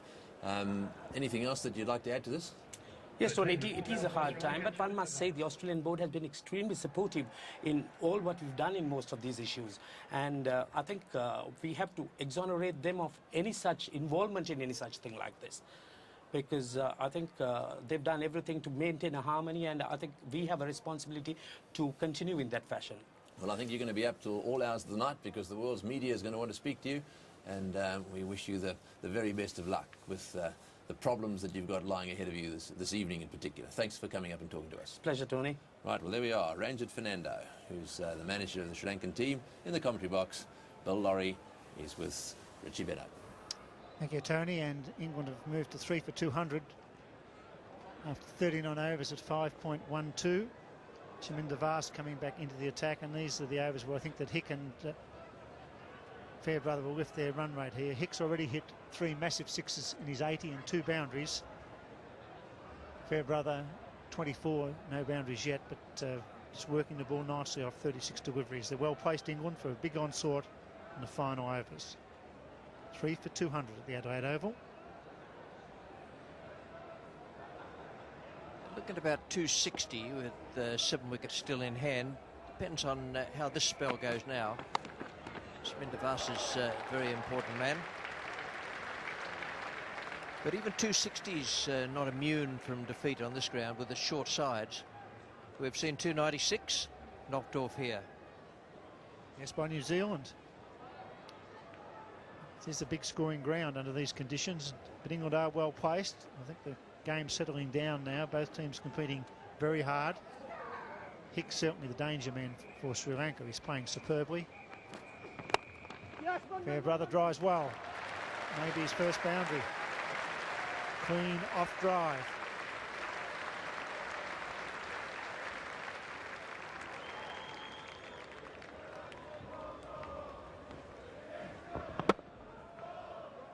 Looking for the Yorker, I think.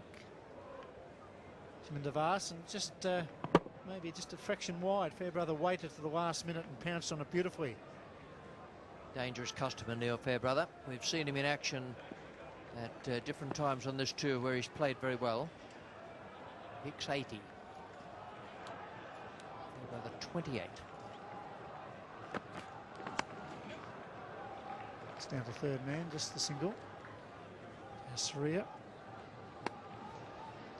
They've started off brilliantly, England. It was a wonderful start, and then there was a bit of a hiccup in the middle. But all of a sudden now it's just looking a little bit solid with Fairbrother and Hick at the crease. Wickets in hand are so important in the final overs. Also, it's very important that somebody like Hick bats through the 50 overs. Such a big striker of the ball, running into some excellent form.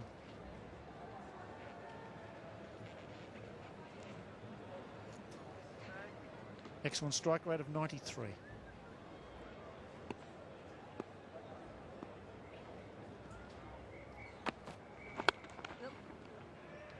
Looking for 2 here. Mr. Senius Graham Hick, very strong puller.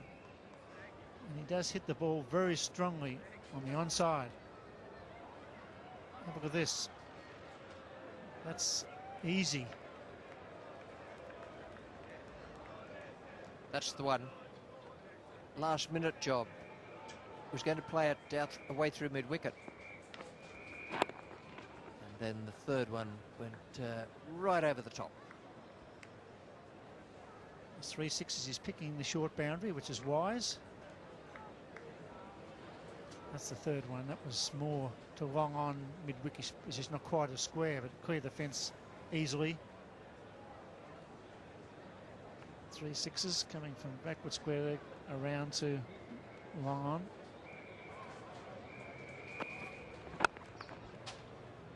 He's playing straight as well, Graham Hick. 8 off the over, 3 for 208.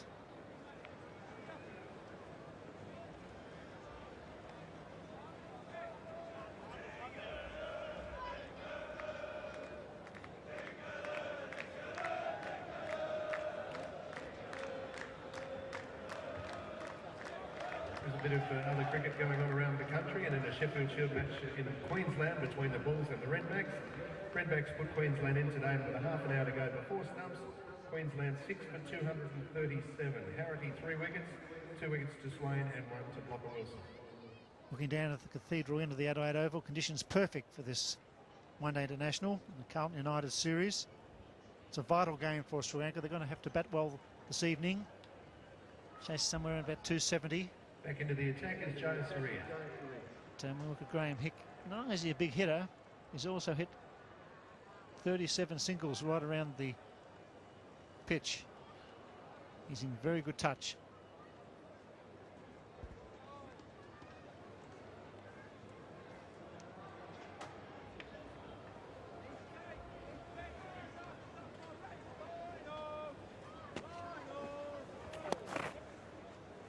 Soft hands there. I don't think you'll get to it. It's a short boundary, just the single.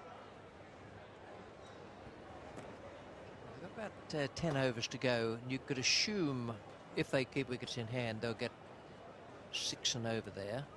So you're up around about 270, 275 mark. Not insurmountable for Sri Lanka, who, with the short boundary square, could do anything at all. I've seen Joe Soria hit a 6-over point at the Oval. That's pretty big ground. Things like that will come into their reckoning early in their innings in a run chase. Well, that's nicely played. The late cut, waiting for the ball to come onto the bat. Fairbrother starting to lift his tempo here as well. I think they'll score more than 6 and over, Richie. I think conditions are so good. It's a bright sunny afternoon, and they'll be aware that the Sri Lankans have got a very long batting line-up. Wells and next, and Hollyoak. But if Hick can survive, I think they're looking at 275 to 285, I think. They scored 82 off the last 10 overs at the Sydney Cricket Ground against Australia, England. And they made 282 against Australia. So they're capable of scoring heavily in the final overs. And a very good innings from Graham Hick, 83 from 89 balls. And 32 from 41 for Fairbrother. It wouldn't surprise me if there's a change in the batting order, in the scheduled batting order for England. We've got Vince Wells listed to come in next, but I've got a feeling either Adam Hollyoak or the man they put in as the pinch hitter at number 3 in Melbourne, Mark Elam, might come in. Adam Hollyoak's a very inventive player, and he's the sort of fellow they may choose to go in next instead of Wells. Wells himself is a good player, but less experienced.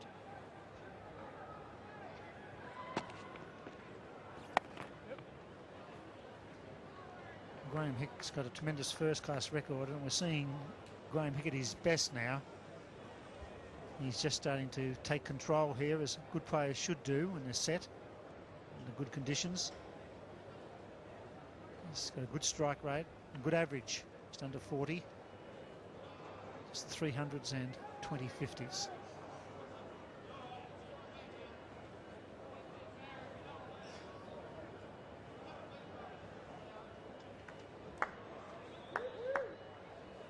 Side screen been adjusted as Joe Soria goes over the wicket, left arm over the wicket to Fairbrother.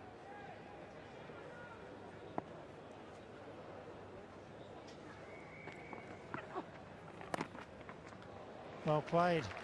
A late cut again.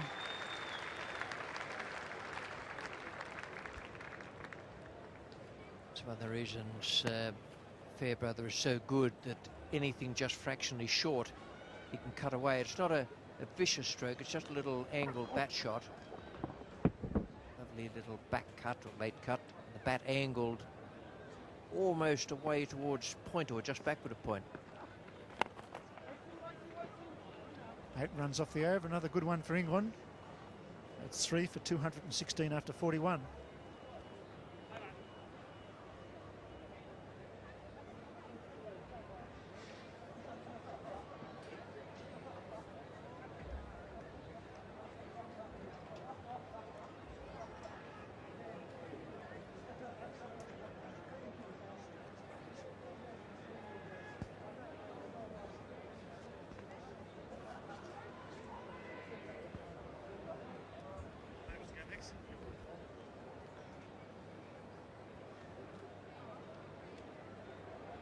An interesting stage. England 3 for 216. There's the old scoreboard. It's a beauty at the Adelaide Oval. There's 2 beauties come into the commentary position. It's Ian Botham and Tony Gregg.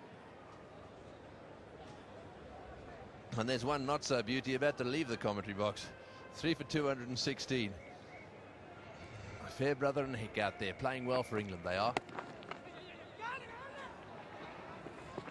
That one wide of the stumps.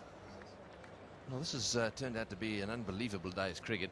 Quite a good crowd actually have turned up when one considers that the Australians aren't playing in this match. There's going to be a huge crowd here tomorrow, and again on Australia Day, another huge crowd. I'm still surprised they didn't make this perhaps a day game, or at least have one of them as a day game, and give, as you were saying out in the middle, give a few tickets away to the schools and try and get a few of the youngsters along. It was never going to sell this game out, were they?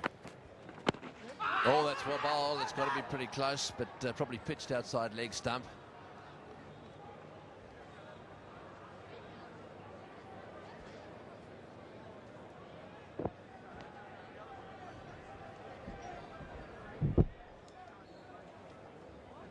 Pitching way outside leg.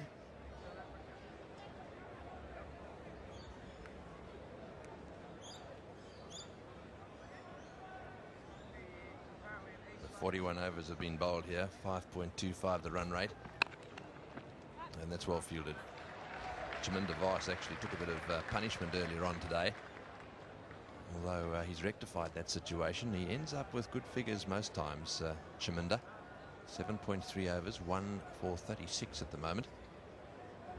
You can see that they've used an extra bowler there, but what a day it's been for Muralidharan. 7 overs, no wicket for 46, and well, he hasn't known whether he was coming or going today. Again, straight back to the bowler.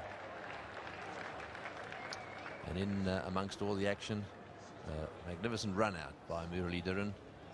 Picked the ball up and ran out Knight. It was very interesting to feel the atmosphere in the stands as the incident was taking place. This place went very, very quiet, and a lot of the people up there were very anti what was happening. Played away on the onside, and another single, just a little bit deep out on that offside.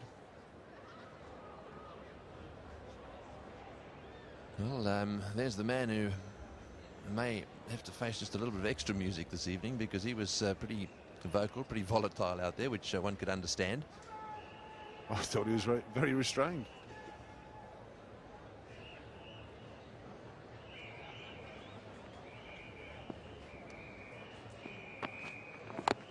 That one off the bottom edge and down to third man. England 3 for 219.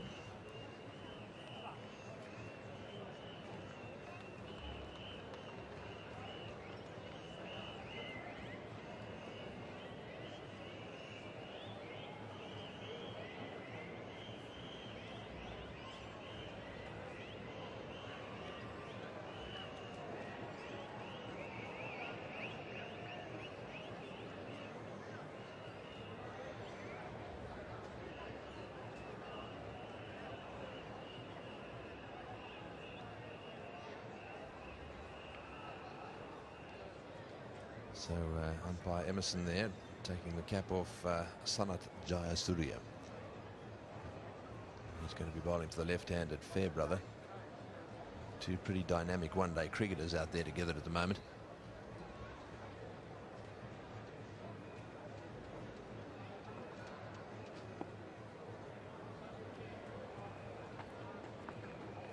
And Fairbrother just wandering around the crease there, which is his way. You see him doing it often, trying to put the bowler off, trying to get him to change his line.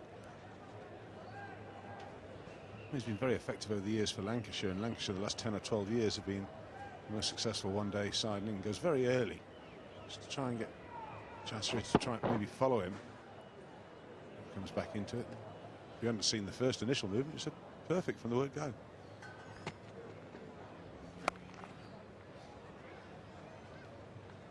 Hickle just stand dead still there and play his normal shots. The one that is the danger shot on this ground is the one that he pulls away to mid-wicket or to forward square leg down the boundary down there. If he gets it in the middle, because it's a short boundary, it'll end up going for 6, and he's done that a few times already today. Yeah, you wouldn't want to be in the gardens, would you, smelling the roses?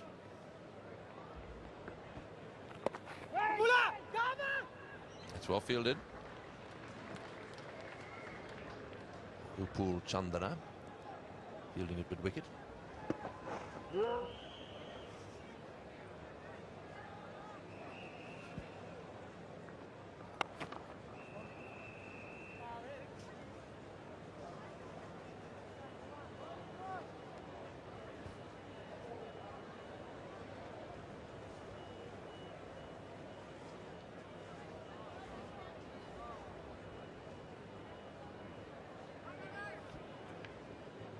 So no time has been lost, despite the fact that we had quite a long interruption.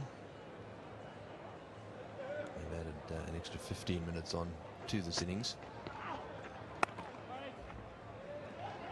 And there'll still be a 45-minute break before the Sri Lankans start their knock, and that could be quite interesting. This is a good pitch, and Jayasuriya and Kaluwitharana will be opening the batting. They've They've taken a few attacks to pieces in the past. They may be trying to do that tonight. 3 off the over. That is a good one for Sri Lanka. 3 for 222.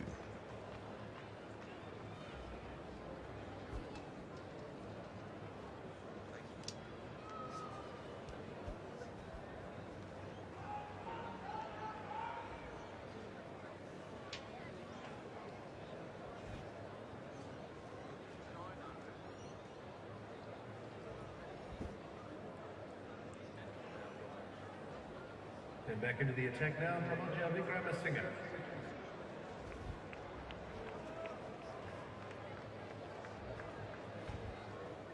So 3 for 222. 7 overs to go. So this is going to be a big score. And we might just go through these dismissals quickly. The first wicket to fall was that of Alex Stewart. And he was out caught by Ranatunga. Exactly the same way as his outs at the MCG, caught in that short wicket area, and Nick Knight decided to take on Muratharan at mid-on, and a direct hit. As we see a lot of these games, usually means you're on your way back to the pavilion. Yes, that is a good bit of fielding and a very good straight throw as well. Down the ground for another single. Yes, and so there's only been one other wicket to have fallen. Tilakaratne taking a good catch. Yeah, this isn't bad, is it? It's half top edge, always going away from him. Tilakaratne doing very, very well. Jayasuriya was the bowler. Important wicket that. As we're saying, going for 5. The rest of the batsmen all pulling their weight.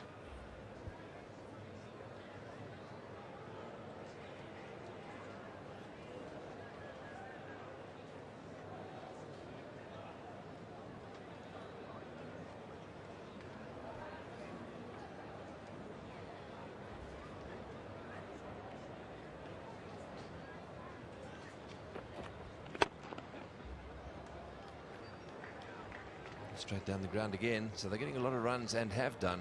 All sides actually against Sri Lanka. They tend to push the mid-off and mid-on back, and they do it quite early on in the piece and concede plenty straight down the ground. Which is a dangerous game to play, because eventually a few 4s are going to come, the odd maximum. And you look at the board, and really without doing anything, the opposition are scoring at 5 and 6 and over.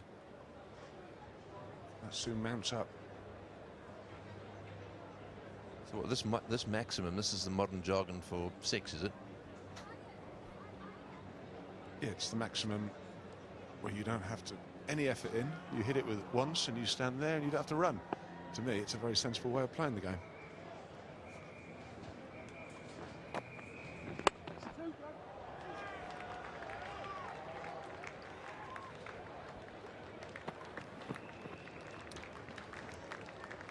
We've got a few graphs which outline how things are going in terms of partnerships. The red partnership, the first wicket partnership, that's it there, 64, there we are. And then the second partnership, also a pretty good one, this one here. It's slightly pink, isn't it, 75. And then a very short one, Hick and Hussain. The pink section there, just 9. Yes. So there's a message in that, actually, because this has been an innings of good partnerships apart from that one. And if you can put decent partnerships together on a regular basis, then you really are going to end up with a big score. Yeah, it was the smallest partnership, Hick and Hussain, but it didn't take long. That's the point. No one got bogged down. So that's what's kept the momentum going. All right, he was only got 5 runs, Hussain, but he was only out there for about half a dozen or 7 balls. So he never actually lost the momentum.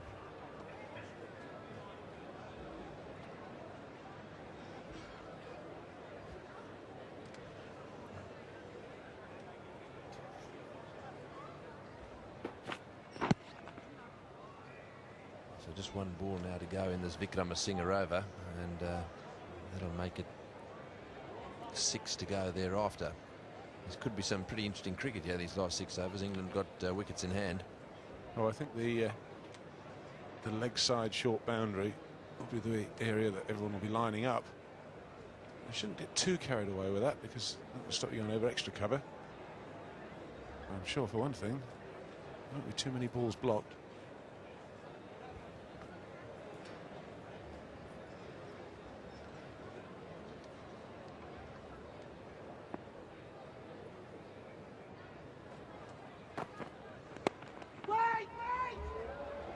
It's well fielded. 6 runs off the over. It's 3 for 228.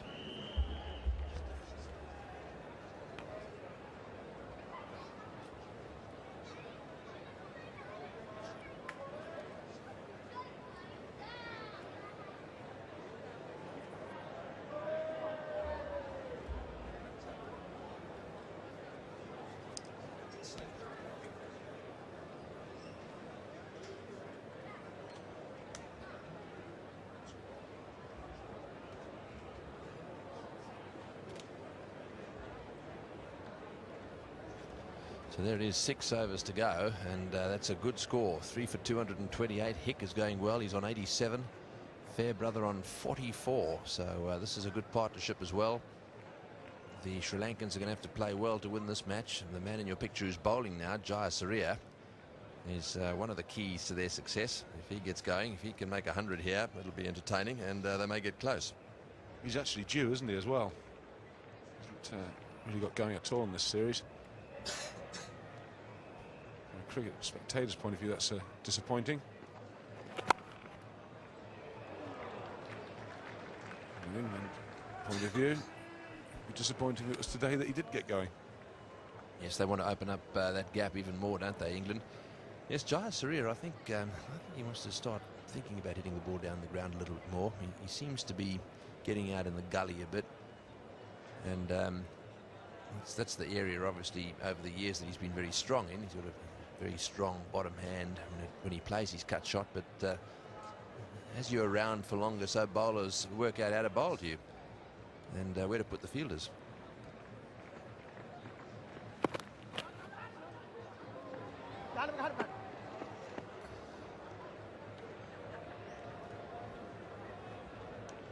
Jayasuriya saying, hang on, don't throw it.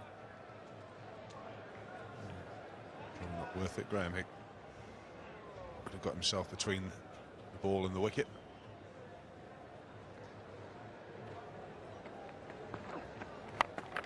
Oh, he's gone after that one, hasn't quite got hold of it. This one gets the feeling that they're going to start searching for that square boundary. Graham Hick's already found it a few times.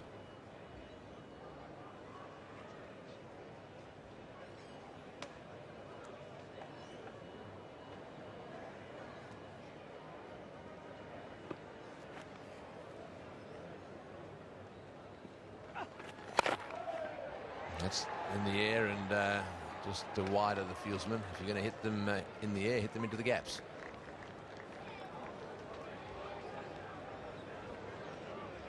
Yes, you can see there that the batsman here will be trying to get to the short boundary down here.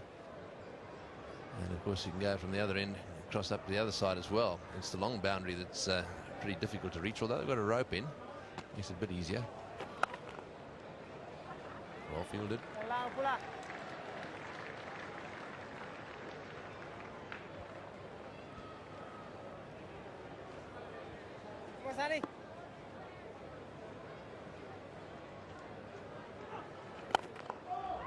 Oh, it's he's dropped it.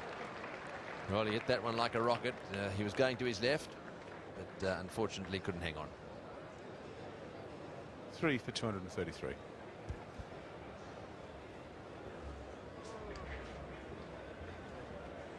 Some news from the Gabba. Queensland Bulls batting first, 8 for 240 on day one of the Shield match against the Redbacks. Harity 3 wickets, Wilson 1, Brett Swain has 4 wickets.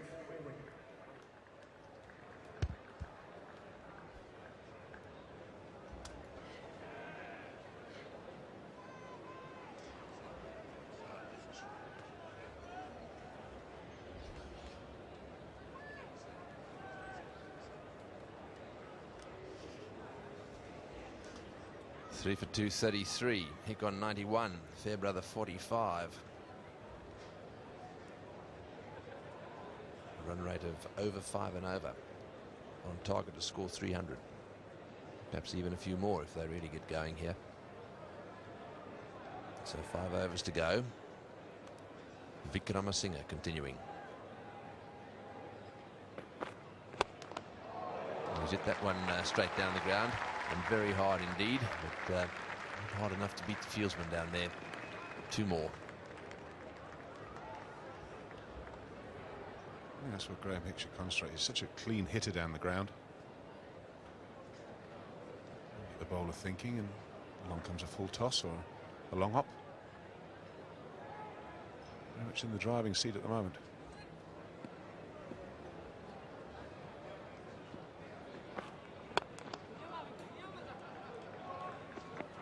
We're looking for 2 as the Seagulls scatter in front of mid-off. Ian Botham with me in the commentary box. By the way, how are you enjoying the city of churches? Well, actually, I'm staying down the beach. I've actually found that I love Adelaide, and I actually like being down the beach. It's quite nice to get into a room where you can open some windows and have fresh air come in rather than air conditioning all night. But no, Adelaide's a lovely city. It's some great restaurants, and of course, the home of Australian wine, in my opinion, Barossa Valley.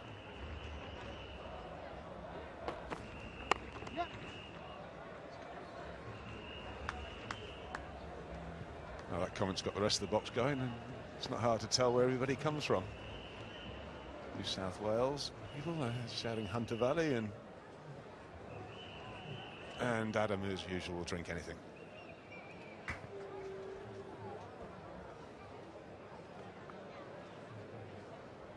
Yes, and Vikramasinghe has got his mind on his job here. 7.3 overs and no wicket for 48.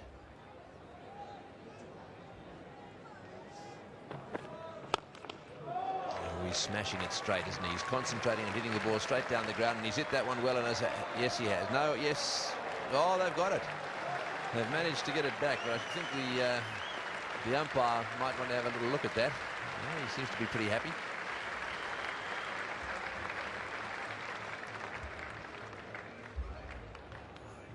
I'd be surprised if he doesn't call for it.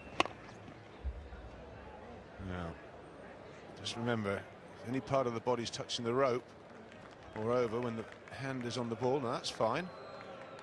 Now, this bit here is a bit, and that's pretty impressive fielding. That's very good. As long as he lets go of the ball before he crosses or touches the rope, which he does, it's excellent fielding. Always a full toss, and he's got onto that one. He does play that loose ball well, right to that long boundary. Into the fence it goes for 4. So Fairbrother really latching onto that full toss and smashing it away. That's his half century. He just creeps up 150s, isn't he? He started slowly, and now you look at it, he's got 50 off 57 balls. Second 50 of the series. In England, you feel could end up getting 280, 290 here. He uses his feet very well. So this can be a bad time to bowl, actually. It's the end of the over. 12 runs from it. 3 for 245.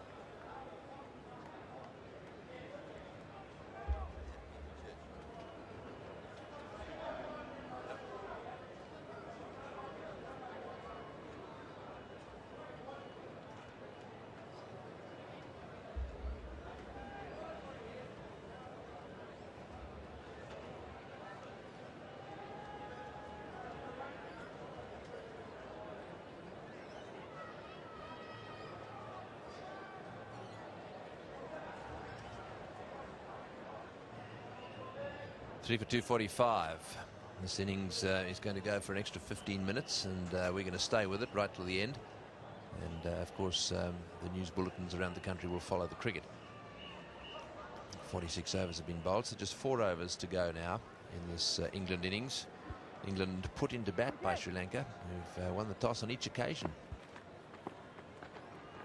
that they've played in this competition. So Arjuna on that front is doing well.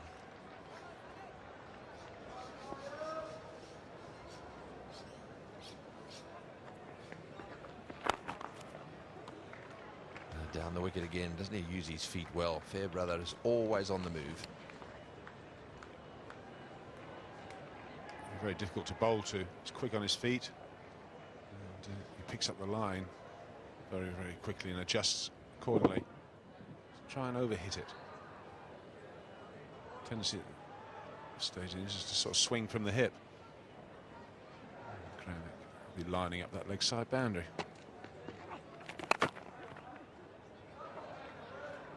Yes, I might look for two here.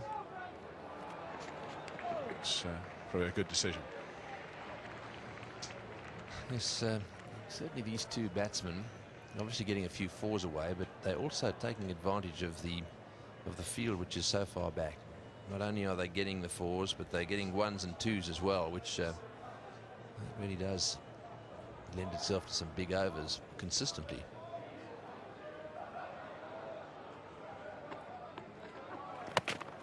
Oh, and that was well bowled. He saw him moving there. Jayasuriya is good at that. He fired it in at his toes.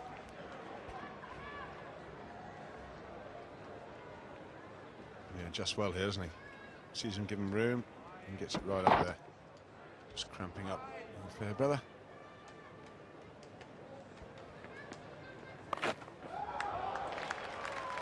He's got that one down to square leg, and that brings up the 100-run partnership. 109 balls, so 100 coming up in quick time.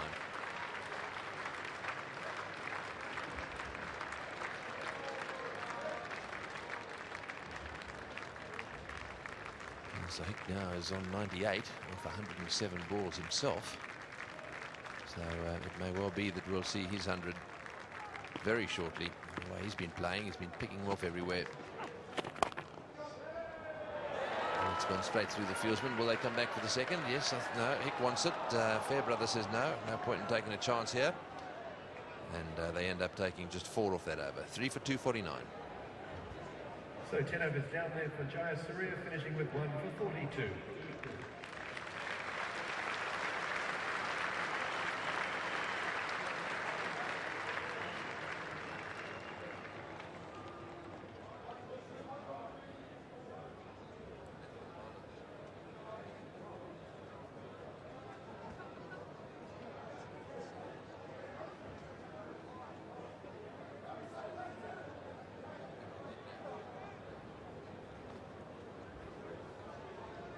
So 3 down for 249, and it looks as if we're going to see Chaminda Vaas back into the attack. There the figures are so far. So he's got 2 to go. Just 3 overs to go. So he'll bowl 2 from that end, and he's going to just have to choose who bowls from this end. It can't be Jayasuriya anymore because he's finished his 10. Muralidharan could bowl Jayawardena or Wickramasinghe. But I suspect it might be Muralidharan.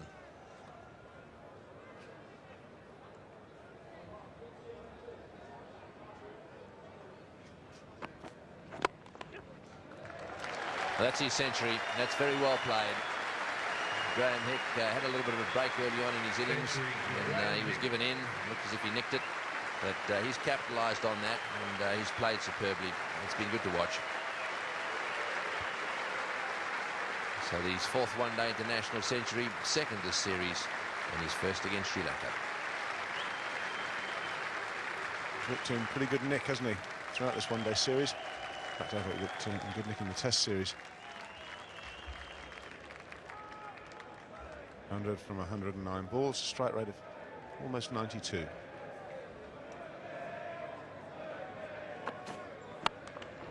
Full toss, and he smashed that one away down towards square leg, and that'll go for 4 as well. So I think he was trying to get that one into the block hole, actually, and he's just heaved it away because it was overpitched. Does hit these bad balls well, and Fairbrother. Easiest ball to hit. Well, reasonable pace. Full toss, but he's had a couple bowled to him. He's put them both well away. Over the mid-wicket area. Over the top again, and again into the same area. It again runs to the fence for 4. Oh, Vaas is really taking a bit of punishment. Well, I thought it was a strange decision to put England in on this wicket, and Arjuna won the toss, and he's really been behind the 8 ball since the first over. England have attacked well once it gets past 275, 280, really is a hard ask batting second.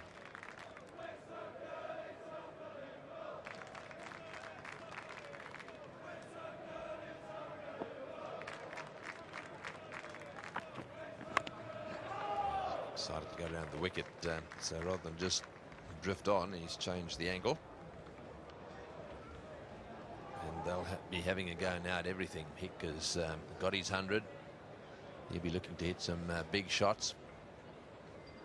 Fairbrother on 62. He'll be trying to get as close as he can to 100.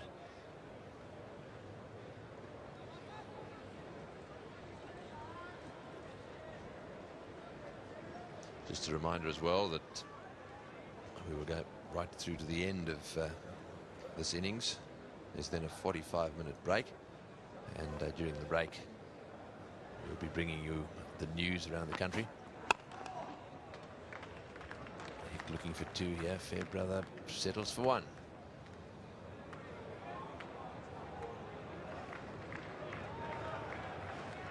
Yes, now he seems to be glancing down towards the short boundaries. Anything that's relatively straight, he's been hitting into this area here, down to this corner down here. If he gets anything too straight, he'll try and get it over the top of the stand in that direction.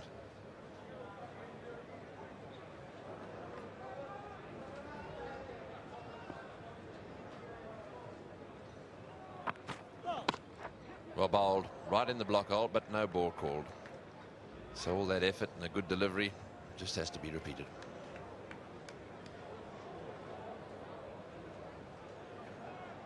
So 13 off this over so far. It's been an expensive one for Voss.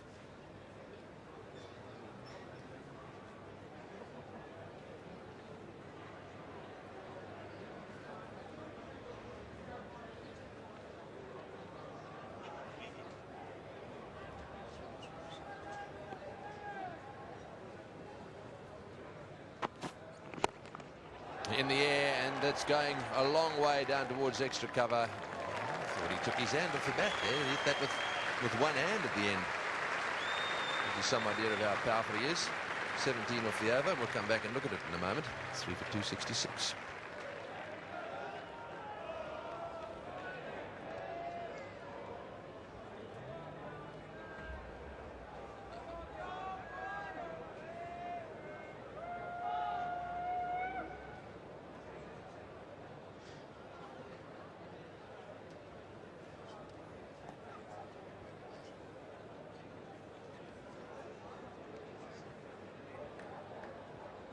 The ball now, Vikramasinghe.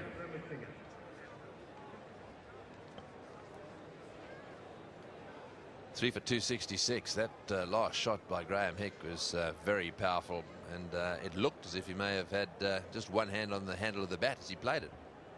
He's giving himself a little bit of room. Yeah, top hand, you see, top hand player. He's hit that very, very well. Expensive over, great over from England's point of view. 17 off it. Disaster as far as Sri Lanka are concerned.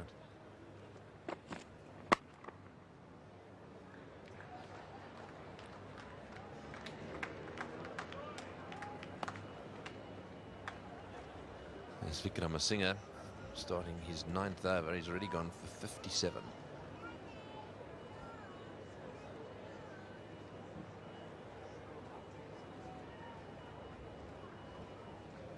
So now Hick having a little look around. Still got lots of room straight if it's pitched up. He'll go over extra cover or mid-wicket. He's got a lot of ground to play with. This field is pretty spread.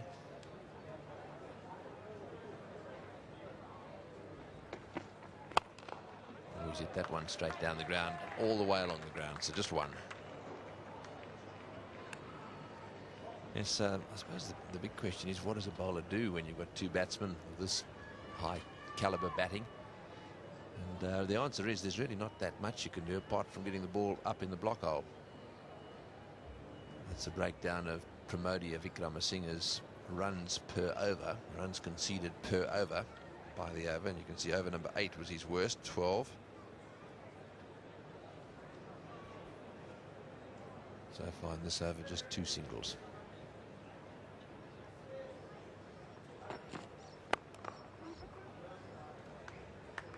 They're looking for 2, and that's good fielding.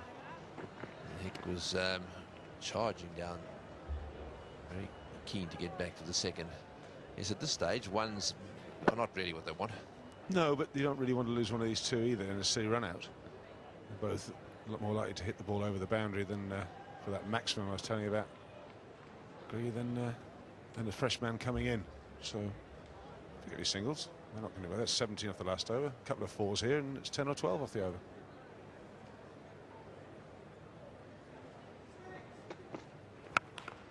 Oh, he smashed that one. That'll go all the way for 6. That's his 4th 6, and into the stands at deep mid wicket. That's a big hit by Graham Hick. Well, that maximum brings up his highest score in one-day cricket. There's a lot of power on this. He's setting himself up for anything on length. He's going that way, and it's always nice when you're well in, well established. Crowd ducking and diving. And there you go. Now there's 9 off the over.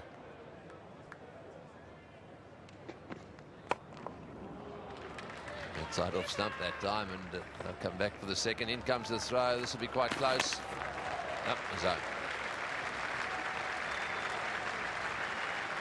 Yes, Kaluwithorana just a little frustrated there. He needed it a little quicker than that. Hick, pretty good stride. He was down the wicket very quickly. Called for the one as the bowler picked up, as the fieldsman picked up.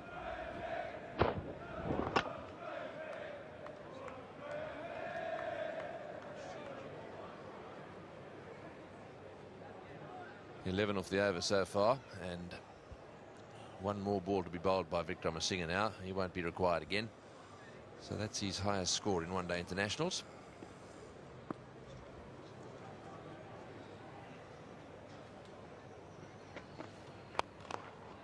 Oh, good shot. Straight down the ground. You're not going to get that one unless it hits a seagull. It's gone all the way. Gives you some idea of how powerful he is. 15 runs off that over, and that's brought a smile to his face. Hick going really well. 3 for 281.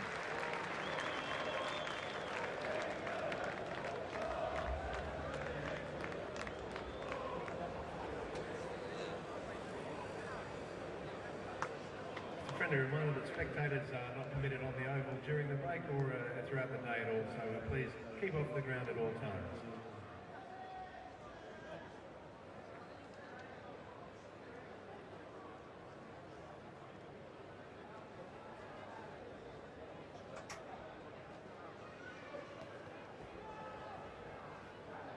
Right, we're about to start the last over of the England innings, and they've got a lot of runs, 281. Fairbrother and Hick playing well, and Voss is going to bowl it, and he'll be trying to get it right up in the block hole. He does not want to allow these batsmen to get underneath the ball.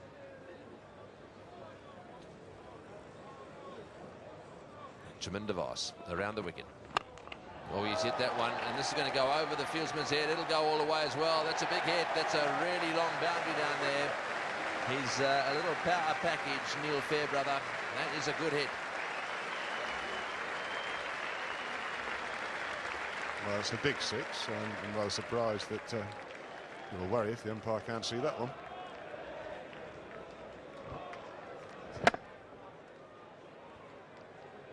Yes, don't worry about that. That's over the line, all right.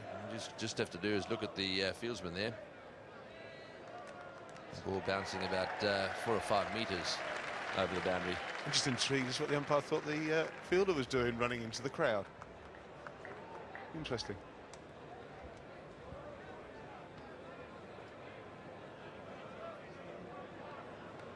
So 3 down for 287 now. Fairbrother. 5 balls to go in the innings. Voss, the bowler. Oh, there's a full toss, and that's gone all the way as well. That's into the stands too.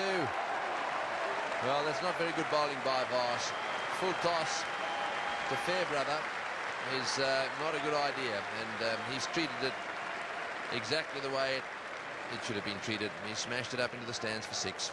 Well, you and I both know, Gary, that's not the easiest ball to hit either, is it? The waist high full toss. But He's hit that well. 2 sixes.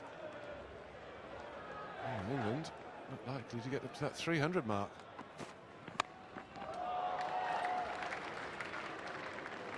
It's the single. A bit boring, isn't it? Single.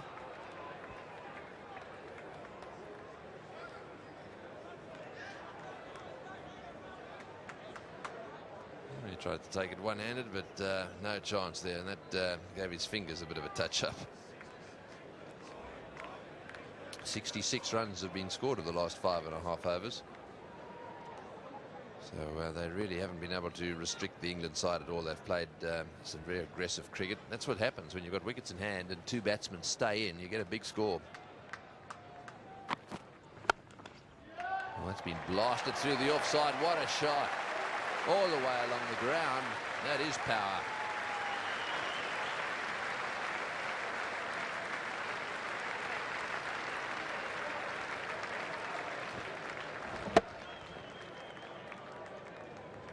Well, that shot brings up the 150 partnership. It was blasted through the offside field. Look at that outfield too. The ball travelled across the outfield so fast. Hick, will he look for the second? Back he comes. In comes the throw. This will be close. I think he's probably just home. However, he wants another look at the replay there. Might be quite close. Well, I think the players' reaction, they're not getting too excited out there. Hickey doesn't look too worried. Throw was just a little high. Kalatana had to fetch it. Now, bats in. Yeah, he's in. I think from that angle, you'd have to give it in. If you've got one squarer, now this might give you a better clue. Not easy with that sunshine. It's up high. Picks it. Bat's coming in. And I think you've got to give that in. Well, I think that's. I think he's short. The question is, did the bails? Where did the bails go? I think the umpire probably will give him the benefit of the doubt.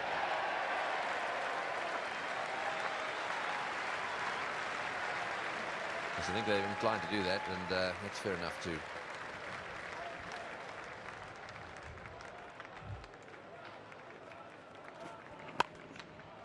The last ball of the innings, played away on the offside, and I'll get one. They'll be back for the second. So 21 runs off that final over. And England 3 for 302.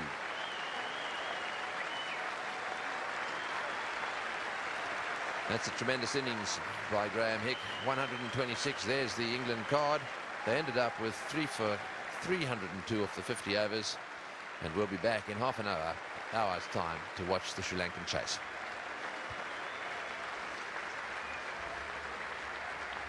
Magnificent partnership there. Neil Fairbrother remaining 78 and 71. Graham Hick 126 from 114. England finishing at 3 for 302.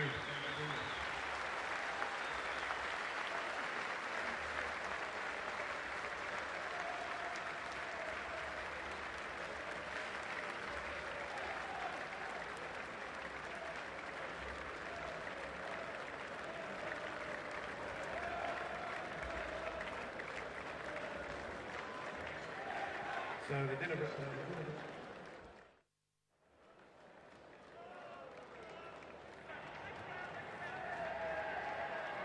Australia is proud to be a major sponsor of the Ocean.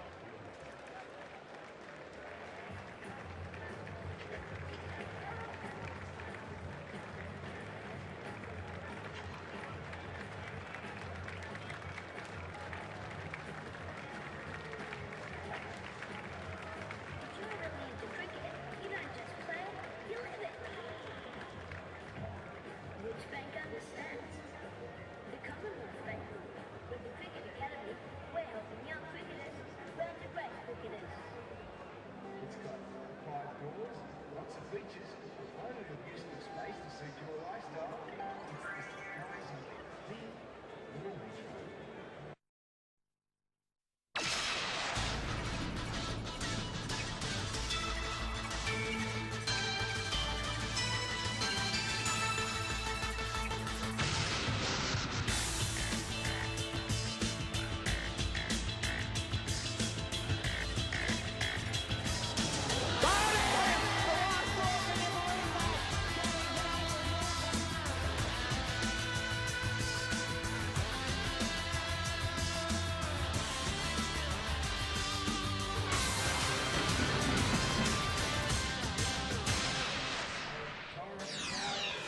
Back here at the Adelaide Oval, we're just about to move into stage 2 of this Carlton United match between Sri Lanka and England. There's been a day of sensation here.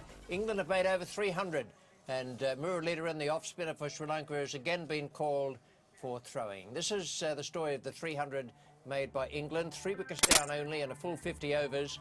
The men out Knight for 45 and Stewart 39, Hussain for 5. Graham Hick 126 not out from 118 balls, and Neil Fairbrother played really well, came in and started slowly and then made 78 from 71. Well, Stewart and Knight put on 64 in 10 overs before Stewart was the first man to go. And the man taking the catch there, Arjuna Ranatunga, the skipper, in much the same way as he did in Melbourne. Shaminder Vas, the bowler, then Jayasuriya, the bowler, and a brilliant throw here from Muralidharan at mid-on. Picks it up, gathers and throws very fast. And a direct hit has the batsman well short of his ground. Jayasuriya has Nasser Hussain caught off the top edge there. Nice catch by Tilakaratna, diving away to his left. And those were the 3 wickets to go down. The bowling figures, well, in a score of 302, you don't expect to see anything too good. Shaminder Vas suffered right at the end, 1 for 76. Vikramasinghe, none for 71. Jayawardene, none for 24 from 4. And Muralidharan, 46 off 7. Jayasuriya, 1 for 42 from 10. And Chandra, 10 overs, no maiden, and no wicket for 41. Now, the incident I was talking about where Muralidharan was again called for throwing occurred in this fashion. This is the way it was. He bowls, the call comes for no ball. He's looking across towards square leg, and that's where umpire Emerson is standing.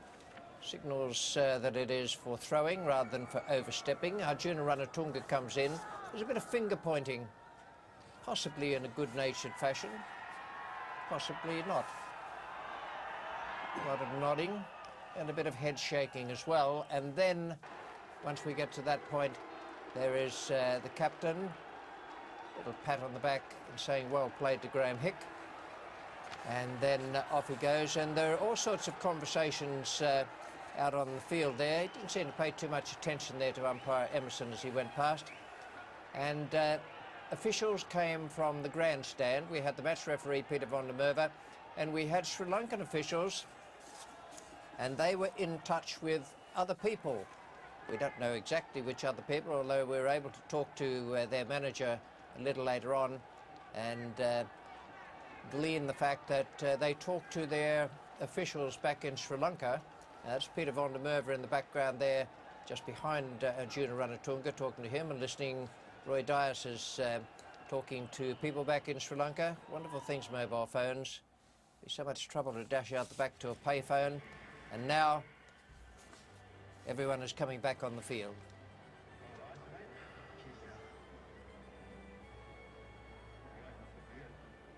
And a comforting word from the skipper. Let's get stuck in and see what we can do. Well, for a while that worked. And then all of a sudden it wasn't quite so good because Graham Hick and Neil Fairbrother took the long handle to the Sri Lankan bowlers, and this is the way they did it. A big hit. It's going a long way. It's in the gap. Could go all the way. It does. Big hit by Graham Hick. Oh, there he goes. That's gone right over the stand into the Victor Richardson Gates pathway. Oh, he's a big hitter. There's Graham Hick. That one's firmly in. It's going way over the top for 6. That's a beautiful shot, actually. That's hit away down towards deep square leg. Fairbrother drives well. Maybe his first boundary. Clean off drive. Always a full toss, and he's got onto that one. He does play that loose ball well, right to that long boundary. Into the fence it goes for 4. So Fairbrother really latching onto that full toss and smashing it away. That's his half century. Well, that's his century. That's very well played. Graham Hick had a little bit of a break early on in his innings when he was given in. Looked as if he nicked it, but he's capitalised on that. Oh, he smashed that one. That'll go all the way for 6. That's his 4th 6 and into the stands at deep mid wicket. That's a big hit by Graham Hick. Oh, he's hit that one, and this is going to go over the fieldsman's head. It'll go all the way as well. That's a big hit. That's a really long boundary down there. Oh, there's a full toss, and that's gone all the way as well. That's into the stands too. Well, that's not very good bowling by Voss. Full toss to Fairbrother is not a good idea, and he's treated it exactly the way it should have been treated. He smashed it up into the stands for 6. 154 from 129 balls, Hick and Fairbrother in that great partnership to take it up to a 303 target for Sri Lanka to win. Asking rate 6.06. We'll be back here with the umpires and players in just a few moments.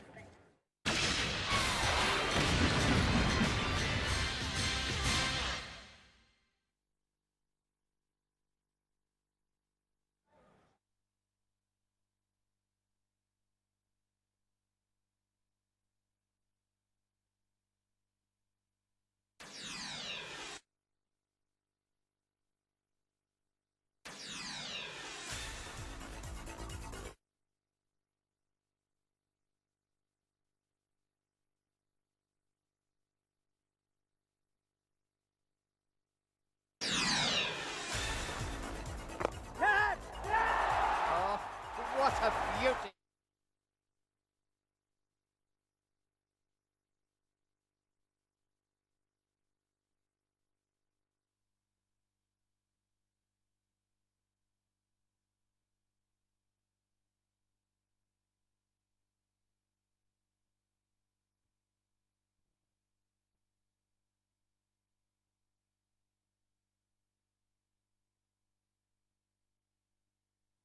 To win an unforgettable Caribbean. Tune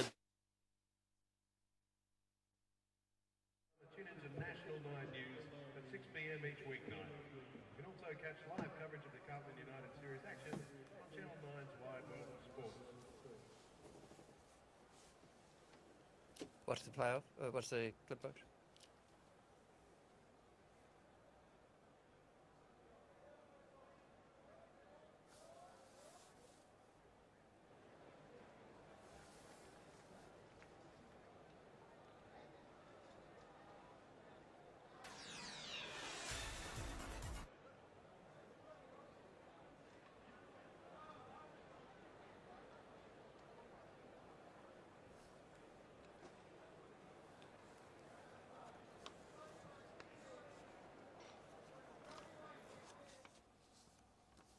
Sri Lanka need 303 to win this match here at the Adelaide Oval in the Carlton United Series. It's a big ask, but it is possible. Before we look at them and the umpires coming out, let's have a look at Foster's Light Ice Extreme Catches. Segment number 8, and the winner of segment 7 was Joe Cassio of Willoughby in New South Wales, and the most popular catch of the 3 we showed you was taken by Adam Hollyoak.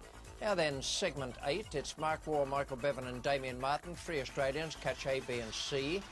And the prefix in each case for your telephoning is 1902554, and then 625 for Mark Waugh, 626 for Michael Bevan, and 627 for Damien Martin, and here they are. Oh, what a beauty! What an absolute ripper! Mark Waugh has been put in there. This is in the 14th over, mind you. He's been put in there at the short position at cover, and he has pulled off a blinder. They seem to have an understanding, don't they?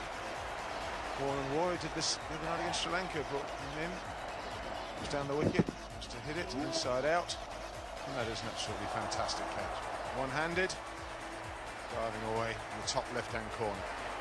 That's sensational stuff. Got him, what a catch!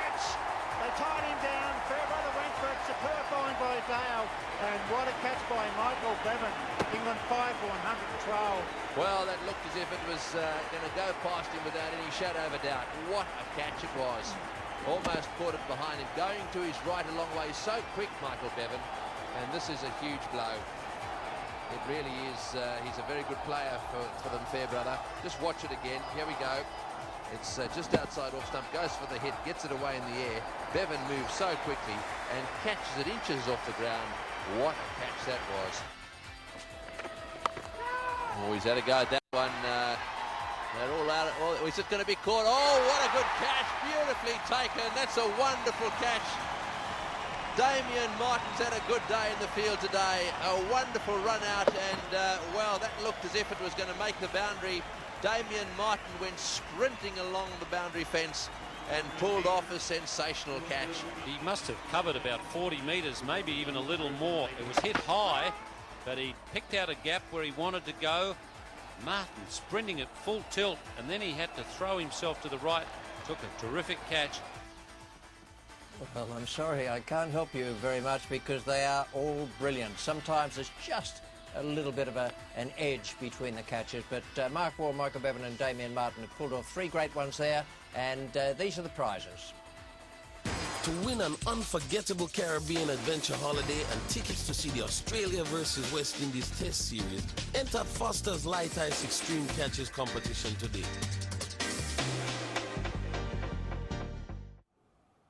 And one caller winning this segment number 8, will win $1,000. And at the end of the competition, all callers go into the final draw.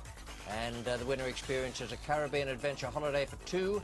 That includes return economy air travel, accommodation transfers, and tickets to an Australia-West Indies test match. Back in just a few moments.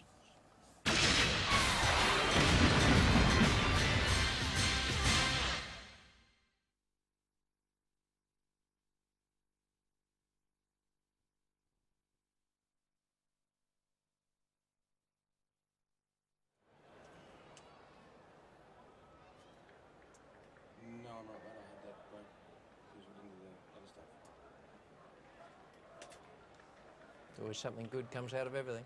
So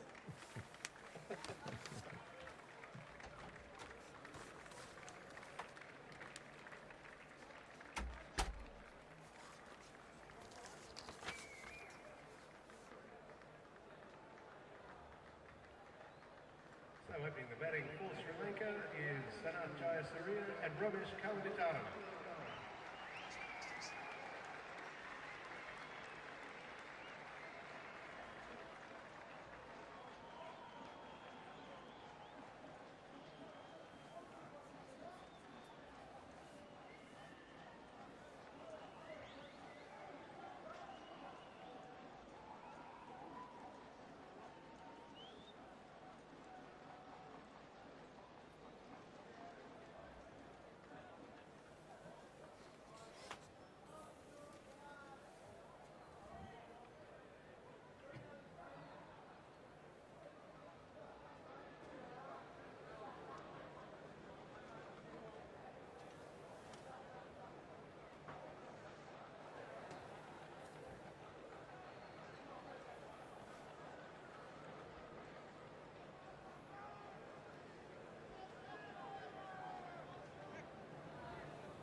Taking the ball for England will be Darren Goff.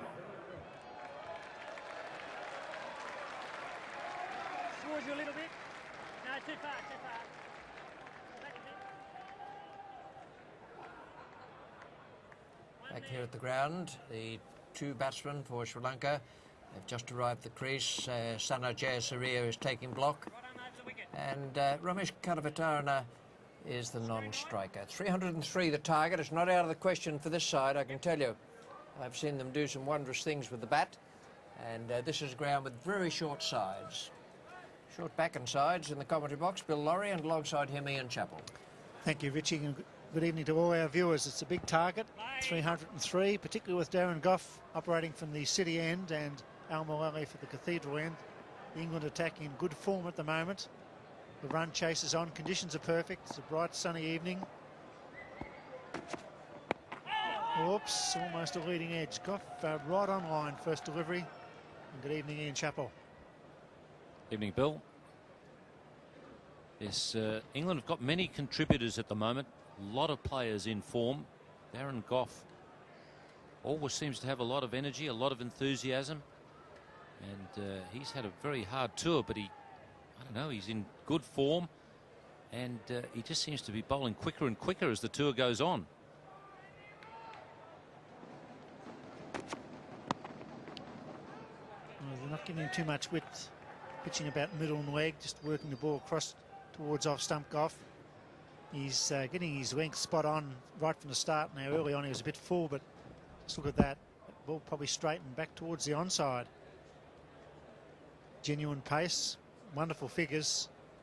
He's carrying the workload for England, got broad shoulders and enjoying his cricket.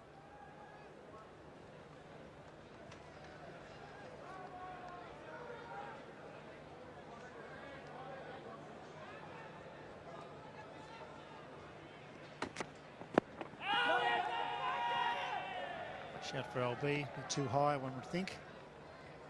Getting Jayasuri, he does move across a long way to the offside. So I think he's a little frustrated at the moment. Runs aren't coming. He likes the runs to come quickly, and he likes them to come quickly early. And I think if he gets tied down a bit early on, then that's when you've got a chance that he might do something a little rash. Goff has bowled very well to him so far in this tournament. A little bit of early swing for Darren Goff as well. We didn't see the Sri Lankan swing the ball offline at all, but Goff getting the odd one to swing back into the left-hander. He's got a wonderful record, Surya. He's an attacking player, but that one was the one that was angled across, went well wide of the off stump. Disappointing figures for him. He's been run out against Australia in the last game, the first over for 3. There he goes. This time he beats the man a point. May not get to the fence.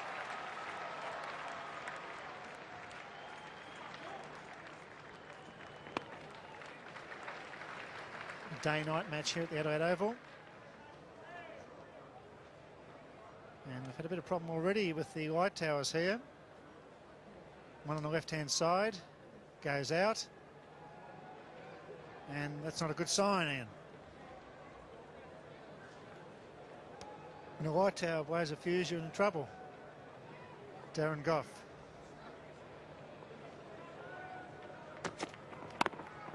It's nicely played. 3 off the over. Sri Lanka none for 3.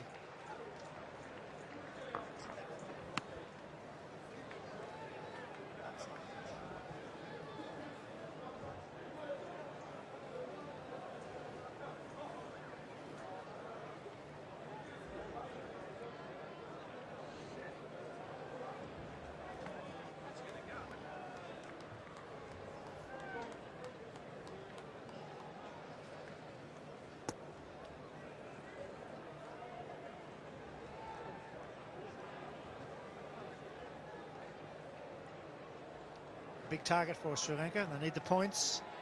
Beautiful evening. Nice, fine conditions. Graham Hick turned it on again today as Amalali prepared to come up from the cathedral end. And still no sign of that light tower lighting up again as they're clearing the spectators from under the light stand. So maybe a broken globe or two. Malali in good form, giving great support to Darren Goff. Jayasuriya on strike again.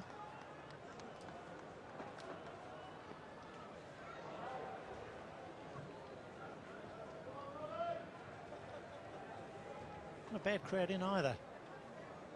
Big crowd tomorrow and Tuesday here at the Adelaide Oval. There's a chance. Oh, he's gone. Oh, he's hit it. Oh dear, run out without facing the ball. A repeat of Hobart, but a different batsman. Well, it was a pretty ambitious run. Kalawadarana was charging down the track. Jayasuriya, I don't think that he ever really looked like taking the run. He was saying no, no. Sure, there's a bit of a start there. Adam Holyoake took the gamble. He could have tossed the ball to the bowler. Malali, there was plenty of time to do it, but he went for the direct hit, got it, and Kalawadarana is gone for a duck. An early disaster for Sri Lanka. They're 1 for 3. Ramesh Kalawatarana out for no score without facing the ball.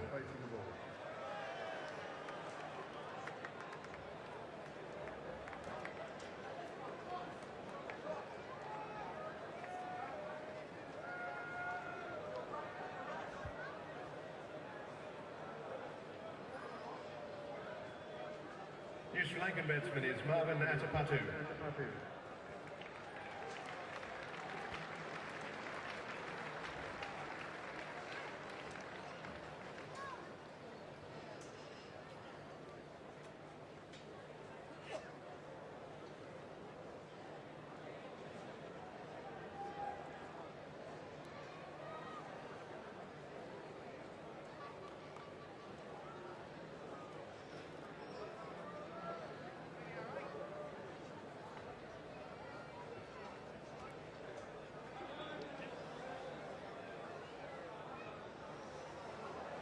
Marvin Adepat, the man of the match in Hobart in Sri Lanka's win against Australia. An average of 37 was good average. Strike rate in close to 70. Tragic run out for Sri Lanka. Good work by Hollyoak.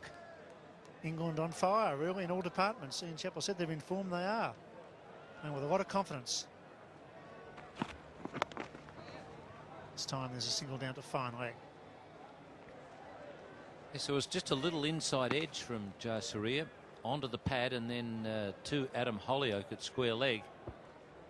Really, it went straight to the fielder. There was never really a run there, but Kalawadarana had got into top gear very quickly.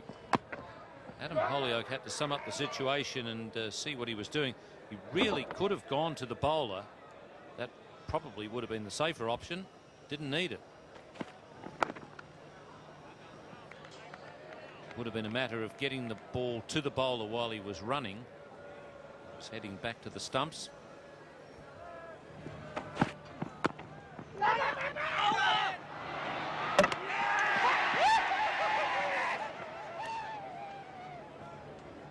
The last voices you heard there were the Englishmen.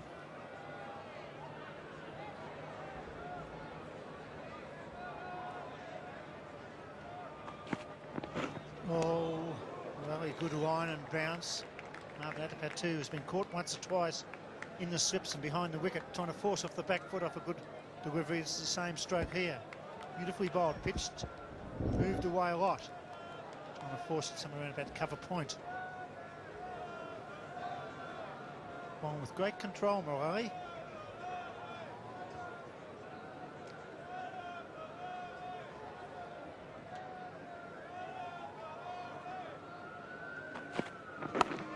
Nicely played, just a single.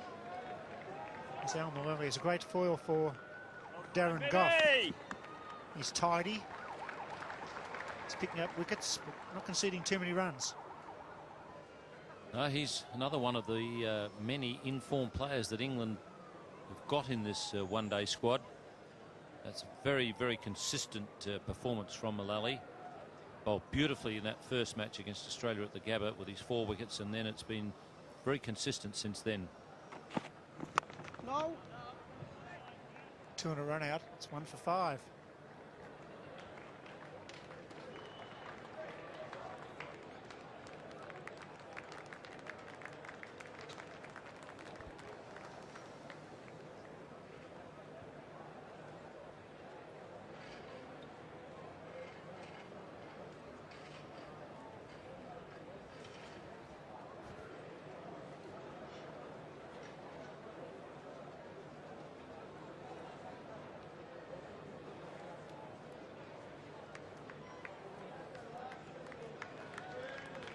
Make a 1 for 5 after 2 overs. Darren Gough from the City end. Marvin Adepat.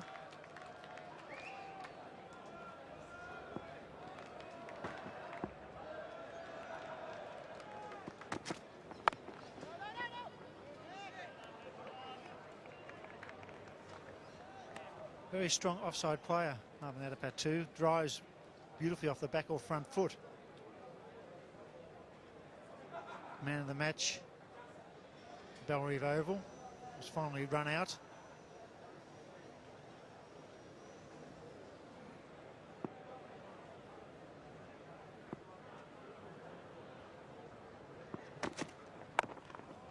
Fielding is very important in any types of cricket, but in one-day cricket, early run-outs are a tremendous boost for the fielding side.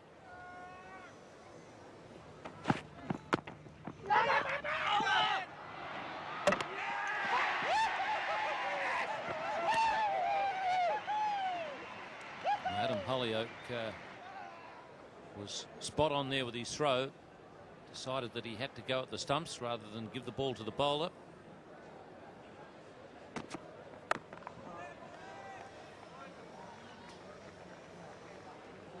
The other choice he had was to give the ball to Mullally while he was running back. But he didn't bother with that. There was a man backing up. That, I suppose, could have been another option. Throw it just over the stumps to the man who was backing up. Let him come in and take the bails off. I guess he had to make the decision pretty quickly. He decided to go for the direct hit and was good enough. Oh, that's close. That's very close. My word, that looked to be cutting back. Hit him outside the line. Beautifully bowled. I got the feeling there was a bit of a twitch from the umpire. Usually when you see the umpire start to move, you think it's trouble if you're the batsman. That's moved quite a long way off the seam and hit him pretty high. So reasonable decision there from umpire Emerson. He's moved a lot off the seam. It's beautifully bowled. It's charging in, Darren Gough. He's not giving him too much width. England in fine fettle at the moment in the Carlton United series.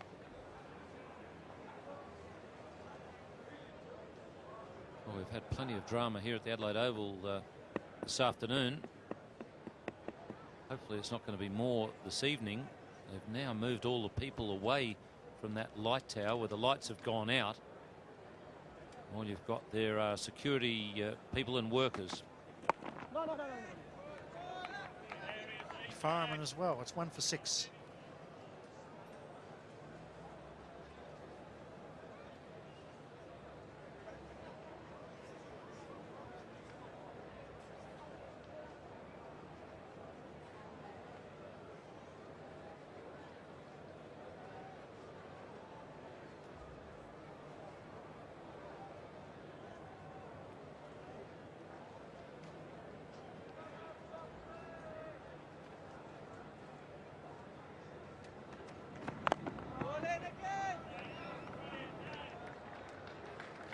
It's the assignment for Sri Lanka. It's a big ask now. They're 1 for 6. Run rate required 6.3. That's obtainable because it's a fast scoring ground. Seem to bowl an extra ball in it over. So we're a bit confused. It's a confusing day, I can assure you, if you just come home from the beach. It's all been happening at the Adelaide Oval. Wonderful batting performance by England in the end. They've set us Sri Lanka 303 to win at 6.06 runs per over. Sri Lanka have already lost an opener run out without facing a ball. But a fine display by England. Controversy with the calling of Maruli Duran, but really we can't take anything away from English batsmen. Graham Hick is in tremendous form. Posted his third one-day international century at the SCG just a few days ago. Now he's made it number 4. That's his highest score. He just keeps upping the ante. It was 108 at the SCG. That was his highest score. Now he's taken it up to 126 not out. He's in magnificent form, and so's Neil Fairbrother.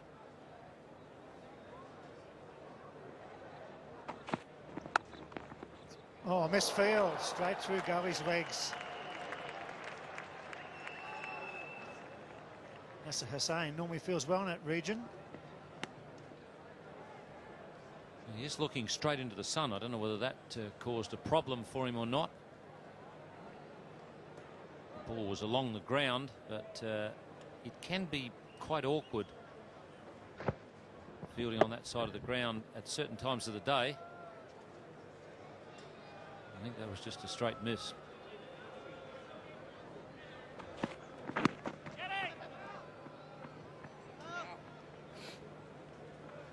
This pitch give Mullally and Gough Somerset just bounce, get extra pace and lift.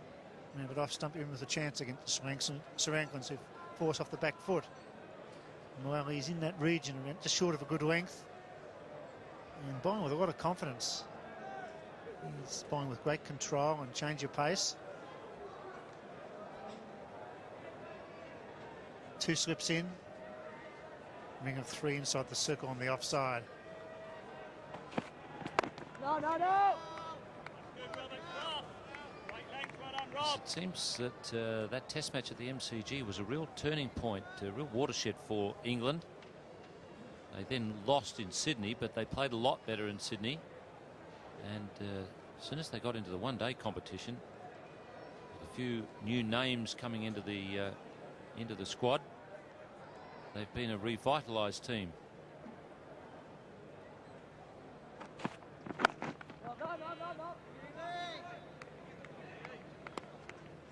Alan Mullally has been part of that energy and enthusiasm, bowling well. His fielding has lifted. They really are playing as a unit and playing very confidently. I guess it's worth recalling that they did beat Australia 3-0 in the Texaco Trophy Series in '97. They played very good one-day cricket on that occasion.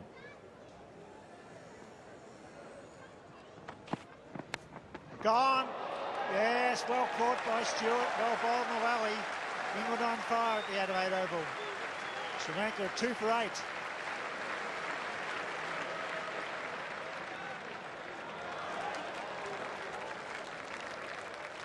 Oh, who did catch this, Ian?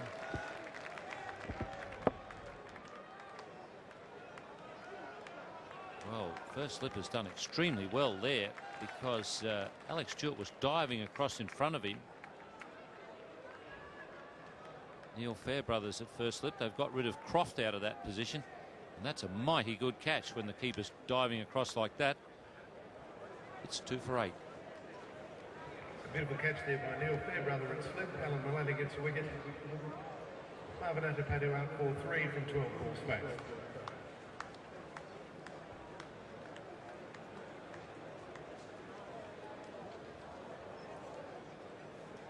Next in for Sri Lanka is Hashan Tilakaratne.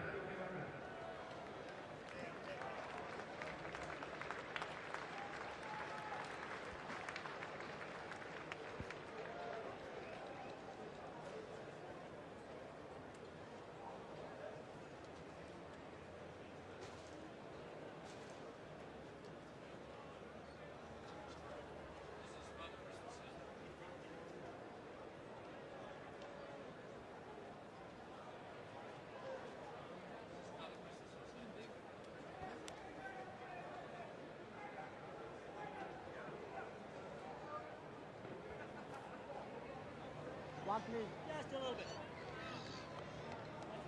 Hashan Tilakaratne takes guard. Umpire Tony McQuillan. Well, Stewart dived right in front of the first slip, and I thought he'd caught it, but went through to Fairbrother, who caught it easily in the end. Mullally, this is a view we got from the Bradman stand. That was Fairbrother okay? Probably saying to the captain, what are you doing?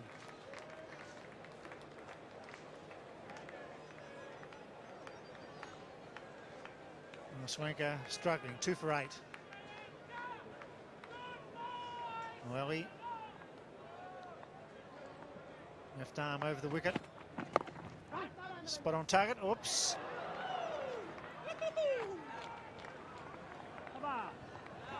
Two for 8 after 4. Having a look at that dismissal. Good catching by Fairbrother. Yes, you've got no idea how difficult that is for the first slip, Philson. Once the keeper starts coming, there's a tendency to just relax a fraction because you think that the keeper's going to get it. But he stayed with it the whole way, Neil Fairbrother. Alex Stewart knows how good that catch is.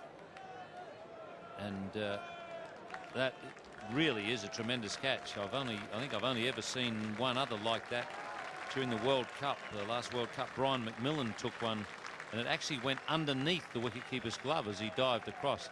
That was spectacular, but Fairbrother's done extremely well there. Darren Goff slashed at it, third man. Well, he won't get it. Maybe he's a bit fine for Surya there. He does slash away outside off stump. That's his method. I think Joe Surya has decided with 2 early wickets gone, somebody's got to do something exceptional here for Sri Lanka to win. He's been struggling against Darren Goff.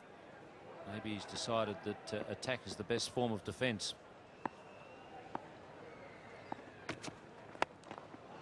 He had a chance there with a half volley too, and he didn't quite get to it.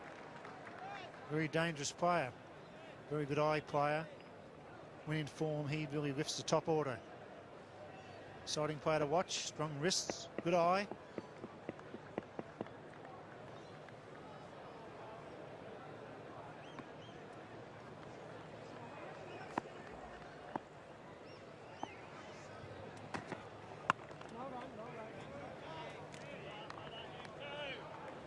Darren Goff is really depriving him of many deliveries to drive.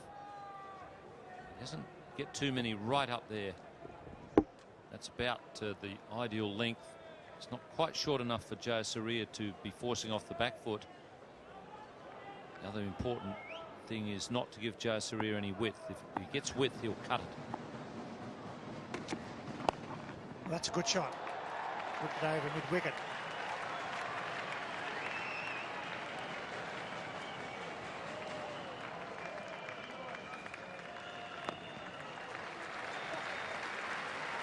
Jayasuriya is quick to get onto the front foot, and the front foot also goes across a little bit towards the offside.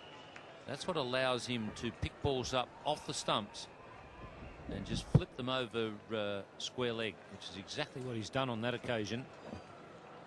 Just a little flick of the wrist. See the grip there is very much down the bottom part of the bat. Very strong bottom hand. Hence the great horizontal bat shots on the offside, the square cut and square drive. Tilkaratne on strike to Darren Goff. Well, that's well played. Well, he doesn't get it. Beautifully timed. Darren Goff can't believe that that's got away to the boundary, but it's basically because of the pace that he's bowling at. He's had a lot of pace on this tour, and on this occasion Tilakaratne used it to his benefit. Just really hung the bat out there and let the ball run along the face of it. Because he did that, it went pretty fine, and Mullally wasn't able to get there.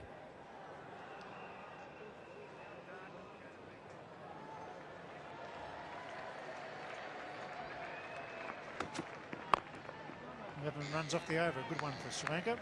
Good comeback. 2 for 19.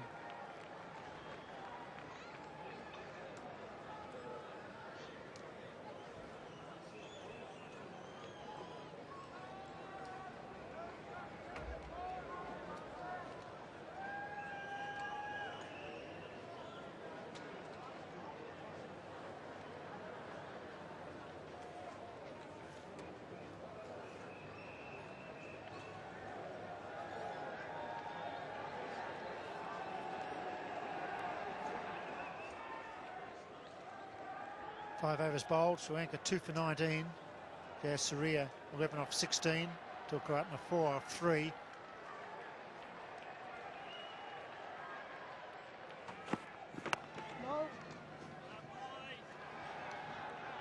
What a big difference the left arm fast bowler makes for England. It's giving them some variation. Goff at one end, left arm at the other, different angle. Quite sharp, Mullally. He's got a beautiful action now. He's off a short run. Very well balanced. I'm not sure that the batsmen are aware which way he's going either, because he ducks the odd one back into the right-hander. The left-hander is trying to swing it towards those two slips. That's a nice shot. Jayasuriya just punching that through cover.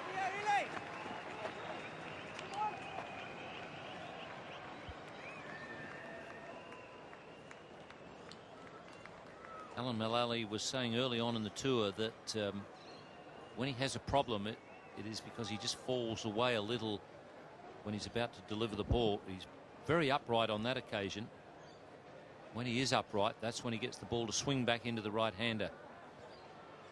Man bowling with a lot of confidence. Close to the stumps as well. No. They're not giving him too many short deliveries to pull or cut. Right throughout this series, he's been up in the batsman's half. Occasionally to get offline, as you will do when you're under a bit of pressure, but he's made a big difference to England, not only in the test matches, but certainly in the one days, because he's so tidy. Economy rate of under 4 runs per over is great effort when you're bowling with a new ball.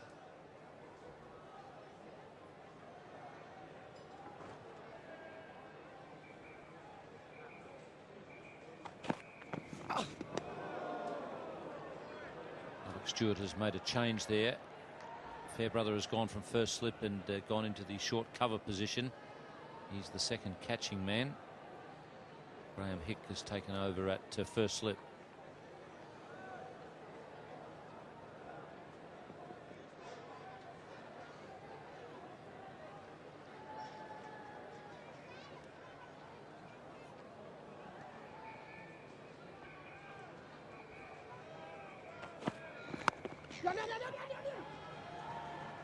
It's good running, just wide of the fieldsman.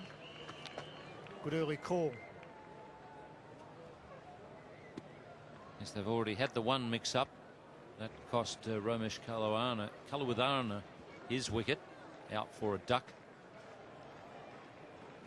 And on that occasion, Jayasuriya made a very early call. Shantil Karatna, a very experienced cricketer. When in form, he times the ball superbly.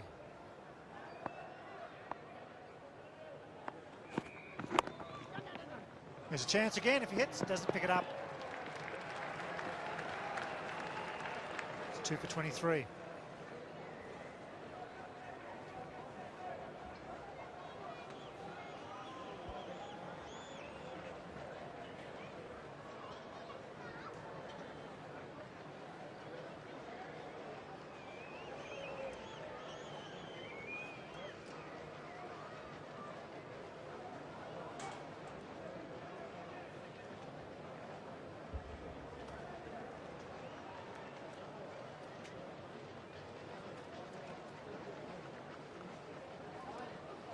Sri Lanka 2 for 23 at the Adelaide Oval. Fine evening. A light breeze just drifting across the ground.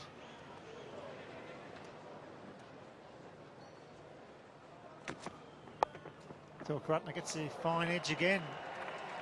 This time there's 2 there, surely. It's well run. He manages to get that ball very fine when he's running it away down to third man. He's already picked up 1 boundary in that area. That was in the last over. This occasion, he's got it just wide of second slip again. Darren Goff's pretty interested in the result. He didn't want to see another one get away for 4 down there.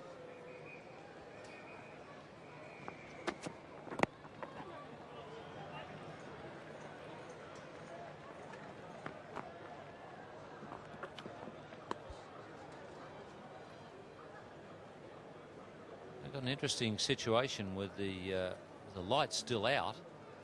I guess there could be a problem at some stage or other with not enough light to continue play. So umpires are obviously going to have to adjudicate on that. And apparently there's been a fire down there. So I guess you then would have a situation exactly the same as if rain came. The Sri Lankans would have to have reached a certain target by the over when the umpire decides that it is too dark for play. The Sri Lankans have definitely, I think, been given a message to get a move on. Mind you, they would have had to get a move on anyhow, chasing 302. But those are the sort of targets. 25 overs required for a game. So 198 is the target at 25 overs, and then every 5 overs, that's what the figure is. It's just really a matter when the umpires decide that it is too dark for play.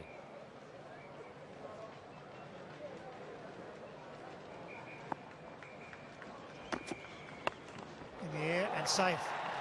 They go for 4. Yes, we estimate around about 8:30 to 8:45. A bit dark here. It'll be hard to pick up the ball. So it's a big assignment for Sri Lanka. So it's all drama here at the Adelaide Oval today. Should have been a very enjoyable, comfortable day, but it's all happening. Oh, Duran called for throwing. Players walking almost off the field. 2 men out on the offside now for Jayasuriya, who's raced to 20. There's a third man and a square point on the fence. The fine leg up inside the circle.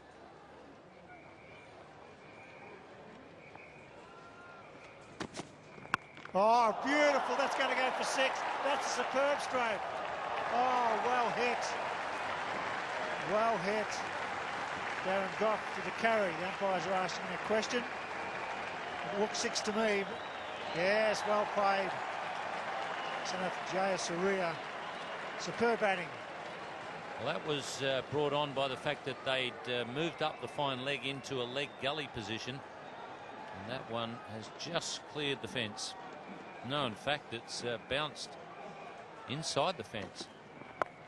Well, what about this one, Ian? Where's this one going? Long, long, long over. Oh, beautiful batting against a bowler of Goff's class. That's timed superbly. 2 for 44.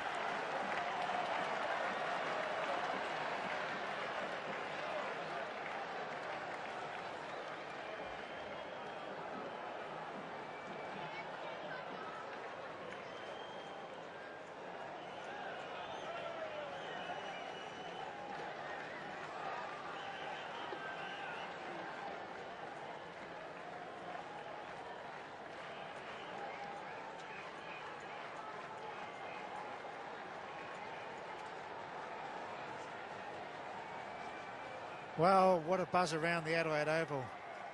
Jazz Saria, 32 off 25 with 2 sixes, one we think might be a doubtful one. Gee, it's all happening. It's 2 for 44. The rally to continue from the Cathedral end to Tilkaratna on 7. With some pad to that, they scamper through for single. And safely home as Tony Gregg and Richie Benoit take up the commentary. 2 great sixes in the last over. A bit of damage there to the England fieldsman and a bit to Darren Goff's pride as well. 2 great hits.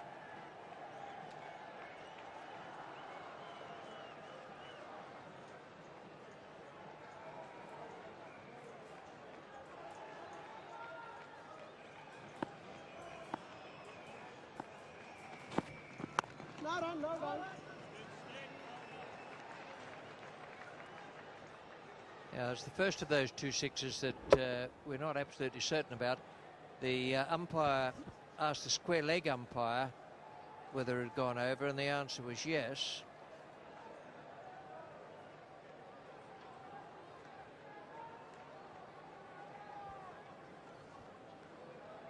Well, I think in fact that was 6. I think it's gone over the fence and then suddenly appeared down on the ground, that little gutter. But we'll need to have another look at the replay. And 4 more. Yes, he's blasting them. I think, Richie, that one went under. It seemed to me to go under the fence. That's my guess on it. Just let's see. There's the ball there coming down now. And just watch it here. It looks as if it goes into the gutter and under the fence. Just watch it now pass down. Still see it going there. There we are. It's inside. And there we are on the ground. And then it goes underneath. Oh, good camera work. Well, the question is, did it... I suppose, where's the line? Does it have to go over the fence? Can it go under the fence for 6? Is the line of the fence?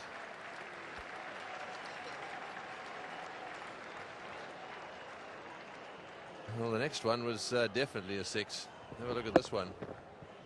He just flicked that with his bottom hand, and that went sailing away over the top down at square leg there, and well, that was about 6 or 8 rows back. Lovely shot and evasive action.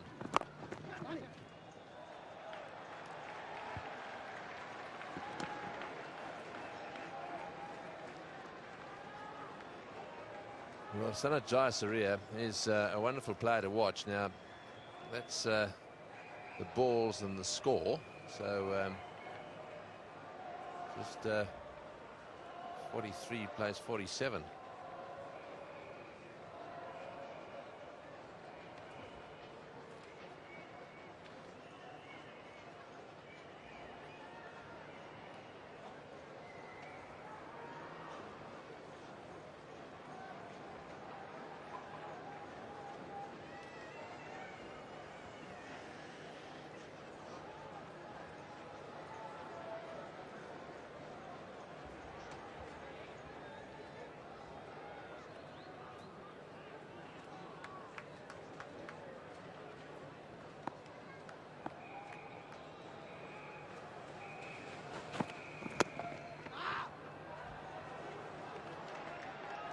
And it's 2 for 51.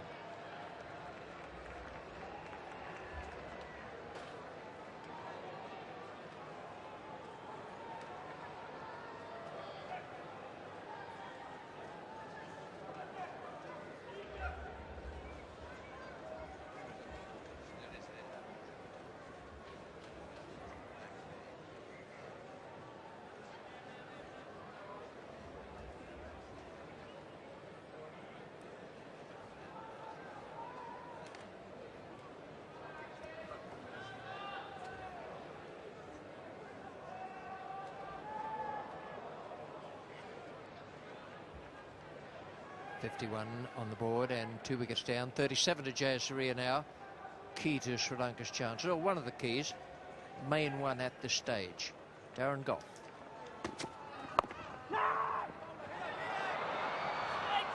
And a little bit of fumbling as well.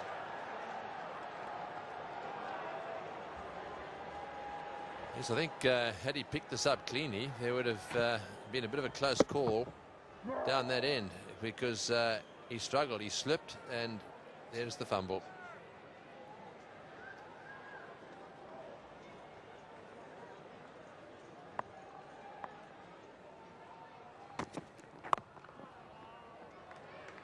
Ian Chappell was talking earlier about Darren Goff and his workload and a variety of things, how well he's bowled. It's a very interesting article just in the last few days about Darren Goff and quoting him on this particular competition. And he said in that article, I want to play every match. And I don't care if we're in the finals, say we win all our games and then we know we're in the finals, I still want to play. So I don't want to be left out of anything. And his captain, Alex Stewart, was then quoted as saying, well, we might have to take over from what he wants. If we think it's going to be better for him to be rested, then we might have to rest him. He said we don't want to stop him playing because he's so keen to play and he's bowling so well. But we might think that it would be better for him to go away and have a day on the beach or something like that. But Goff was insistent that he wanted to play every game.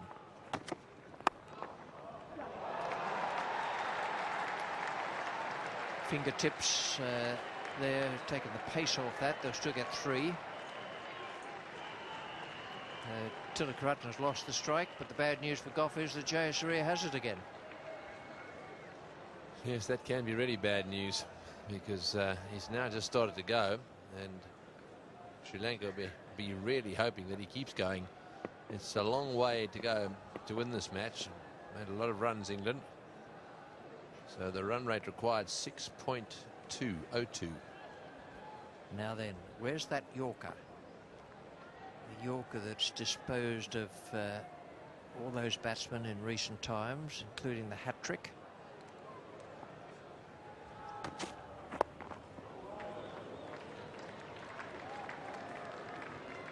There is a man at deep square now, just round about the spot where Jayasuriya hit his second 6. Fine leg is up inside the circle. We haven't actually seen a Yorker today.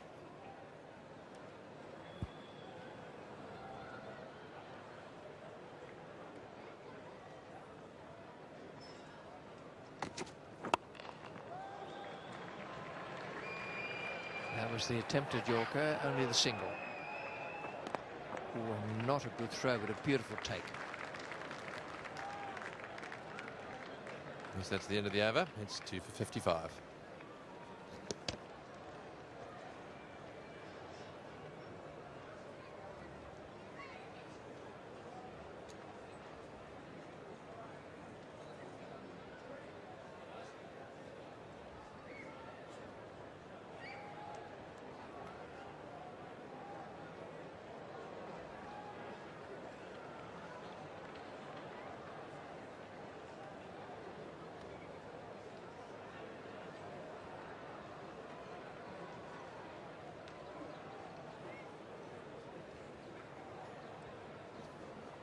The 9 overs, 2 for 55.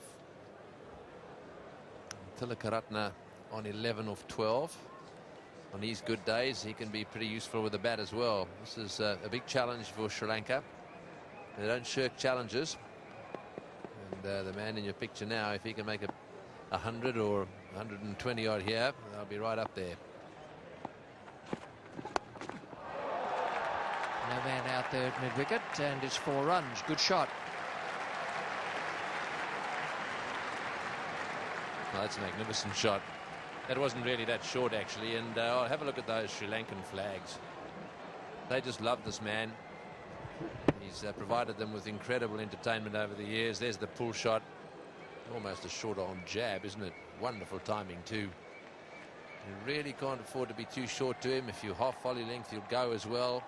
You've got to bowl well to Jayasuriya when he's going.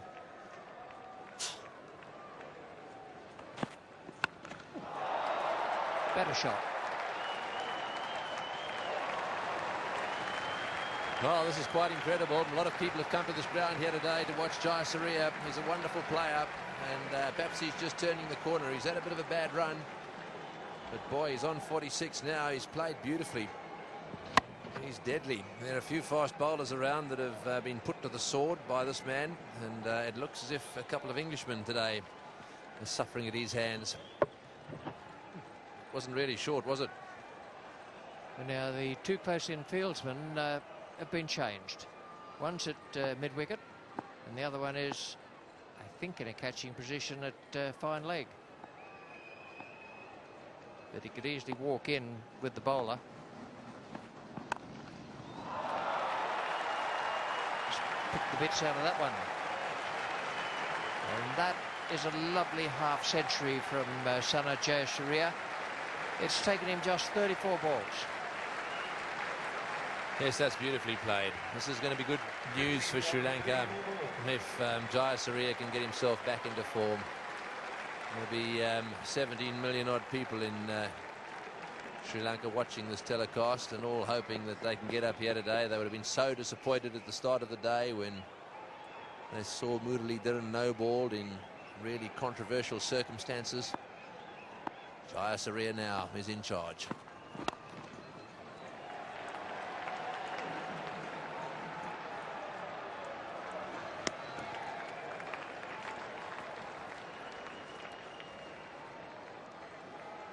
Runs off this over so far. 3 fours and a single. Pretty lonely, that single.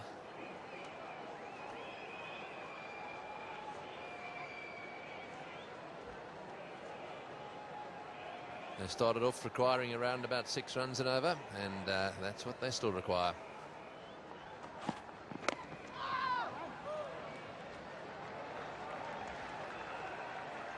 Tilakaratne's job is to pick up just the occasional boundary, whatever he can get, and as many singles as he can to give the strike to Jayasuriya. Just bear in mind that we may have a complication here. Not that complications are rare on the ground these days, but it could be to do with the lights and the game finishing early. 2 for 68.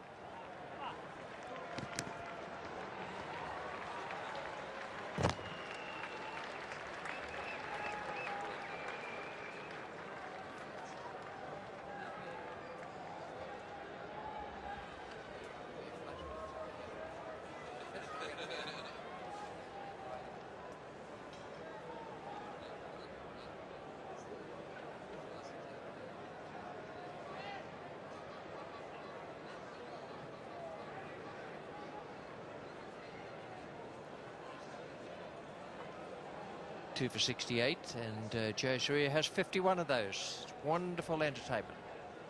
Now Darren Goff, man at deep square. Jayasuriya takes strike. There's no man at deep cover. They're only allowed 2 outside the circle in the first 15 overs. We are into the 11th over now.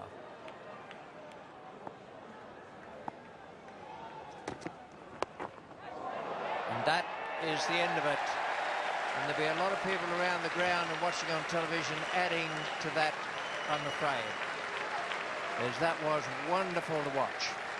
I've seen it before from this fellow Jayasuriya. He is simply magnificent, and this is the spot where Goff got him. Yeah, that's good bowling by Goff as well. Angling that ball across towards the slip, and I think he realises how important that wicket is. I think there's a little bye-bye in there somewhere. A bit of relief as well, I'd suggest, but what a nice bit of entertainment that was from Jayasuriya. He's a bit disappointed, so he should be, because really there was no real rush for him. He just has to play normally from now on in, and it would be a superb innings. But they're on their feet, aren't they? They're cheering him off the ground. It's 3 for 68.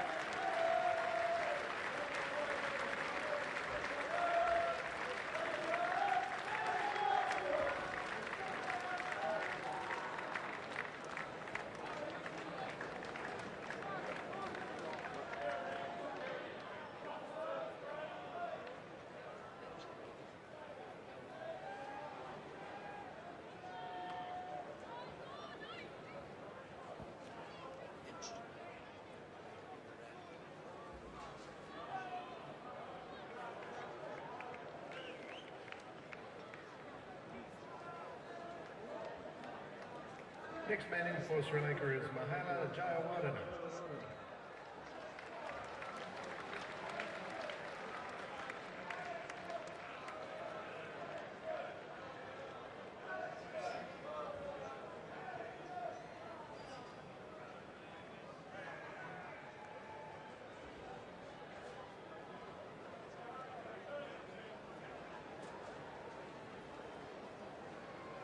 Mahela Jayawardena is the new batsman, only a youngster.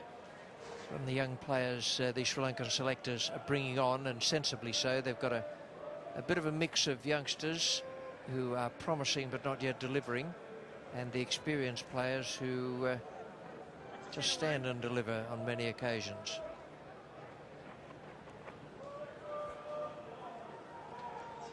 Darren Gough has achieved the breakthrough.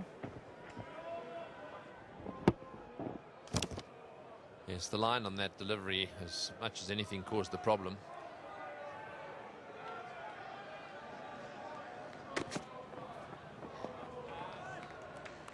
Yes, Gough's line just outside the off stump, or aimed at off stump, making sure that Jaya Surya had nowhere to go, really. Tries to get across a bit and flick it, and there he just tucked him up, if you like, that time.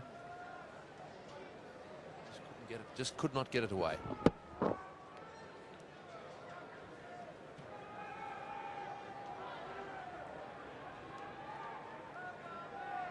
I think he is singing.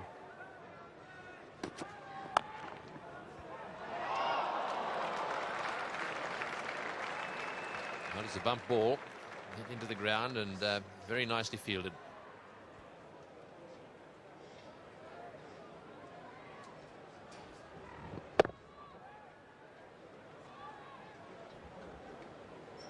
Fielding has been athletic. There have been one or two fumbles out there.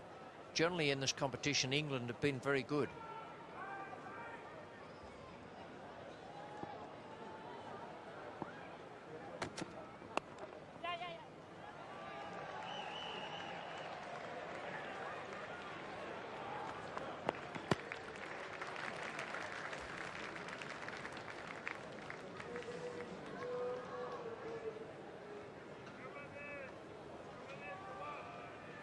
Mahela Jayawardena bowled just 4 overs in the England innings, had 24 taken from them. But he's one of the players they'll be looking to become a good medium pacer and an outstanding batsman. Yes, I think they made a bit of a mistake with him, Rich. He made a wonderful 160 odd against New Zealand in tough conditions down at Galle. I was lucky enough to watch that, and he looked absolutely superb. And at that stage, unbelievably confident. And of course, as is so often the case, it may have been through injury, I'm not too sure, on the part of someone else, but he was then left out of the side. That's a nice stroke, and they get 3 for that.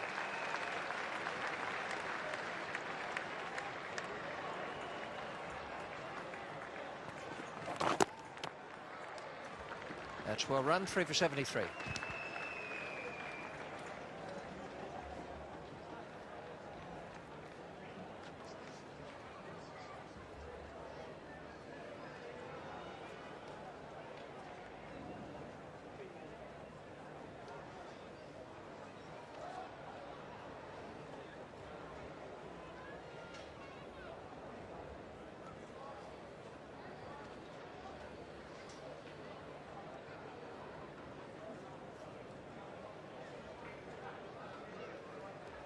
Three for 73, 11 overs gone. So the Sri Lankans are doing it well at the moment. They've lost 3 wickets, that's their problem. England lost only 3 in the whole of their innings.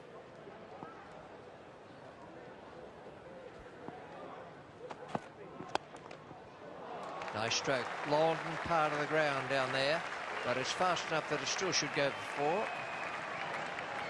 And does.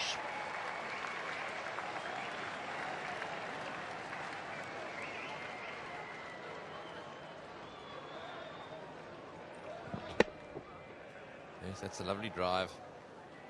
On the up, straight down the ground. Croft, the fieldsman, after it.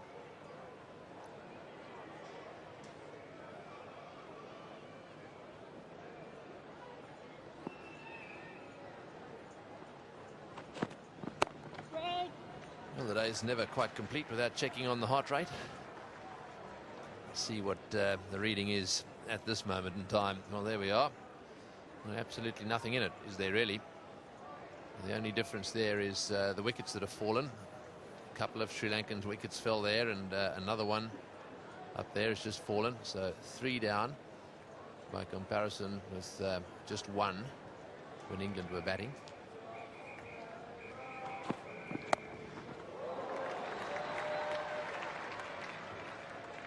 For those of you not familiar with this this graphic, this is taken over from what we used to call the worms. This here is the England performance, and they ended up there. So that becomes, that red line then becomes the run rate. So that was 6.06. Now what the Sri Lankans have to do is they've got to stay above this line. If they stay above this line, they're in business. The all important thing is to end up at above at the end.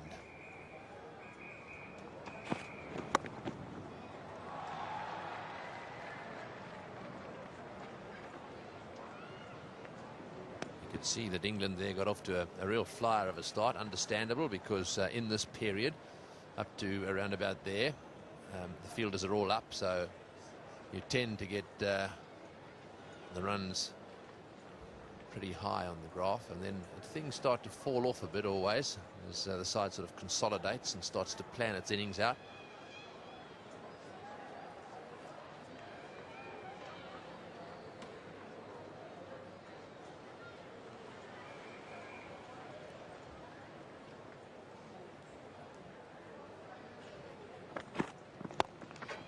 Safe away through the onside, in the air, but safe enough, an easy 3.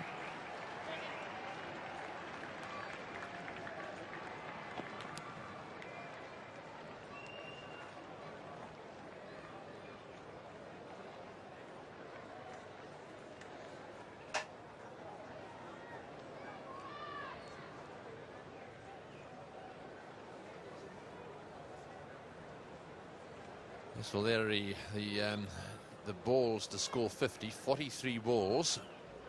England, 43 balls there to score 50. And Sri Lanka used 47 balls to score their 50.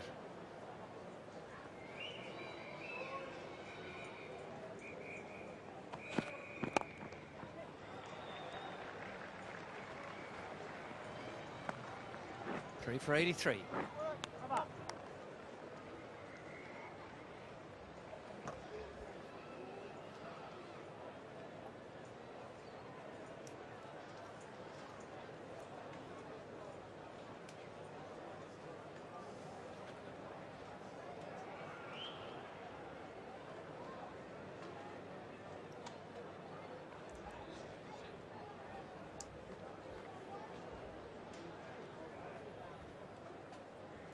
Change of bowling now is Adam Hollyoak. 38 overs remaining, 220 needed. Current run rate is 6.91. Now, balls remaining only just above the runs to win. They've got to keep an eye on that third line there, wickets in hand. That'll be important. It'll become immeasurably more difficult if they suddenly lose a couple of wickets.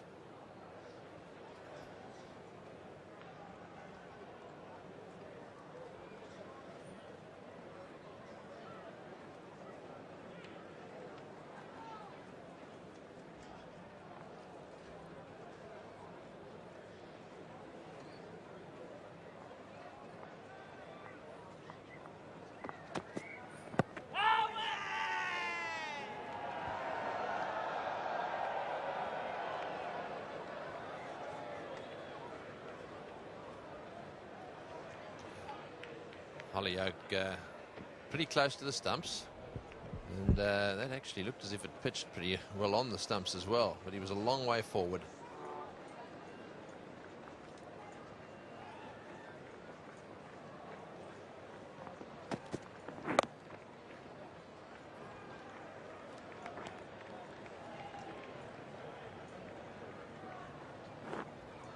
Tilakaratne has just slowed down a little bit now since Jaya Surya has departed. I think he's realised a little more responsibility now rests on his shoulders.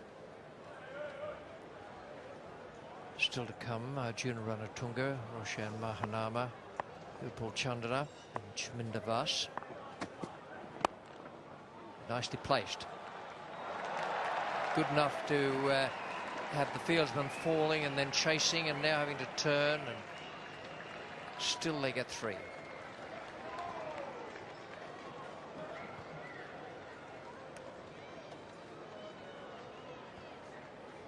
So Hick, the fieldsman there.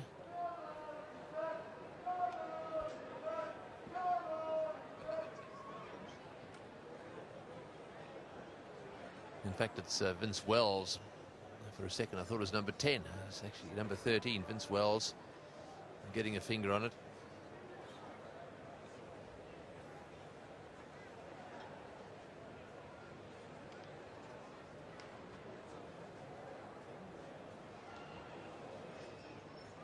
Alan Mullally's had 37 taken from 6 overs.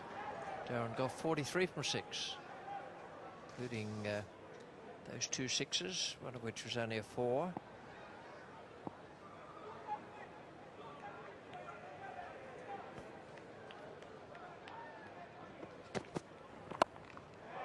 Four runs, not a good delivery. Adam Hollyoake is scuffing and kicking the ground, and possibly a nasty word or 2 are coming out as well. Yes, it's really quite simple. It was a bad ball and a very good shot. And you see there a little bit of the classy Jayawardene that quite a lot of us have witnessed. Looks to have something.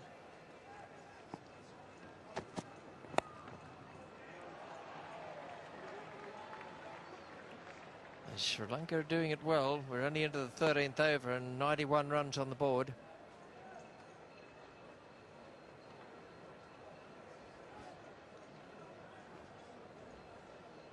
Yes, Mahela Jayawardene has had a bit of a problem with his contributions. This is his best so far in the tournament.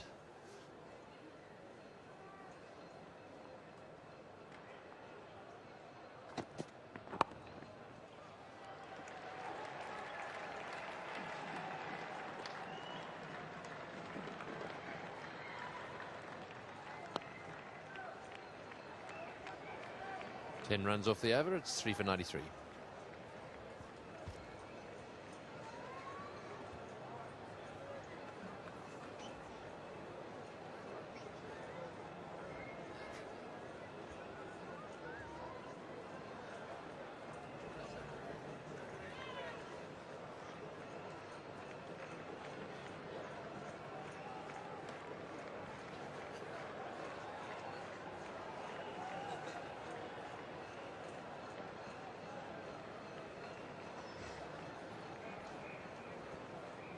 Sri Lanka well ahead on the run rate after 13 overs, 3 for 93 against 1 for 74. Even though it was a very big target, 303, they're still in with a chance. This ground very short on the sides. Mullally the bowler. Mahela Jayawardene taking strike. He's the right-hander, Tilakaratne the left-hander, and still only 2 men allowed outside that field restriction circle. One of them on this occasion down at deep fine leg, the other third man, and the 2 men who have to be in what are loosely termed catching positions, one at short cover, the other at short mid-wicket.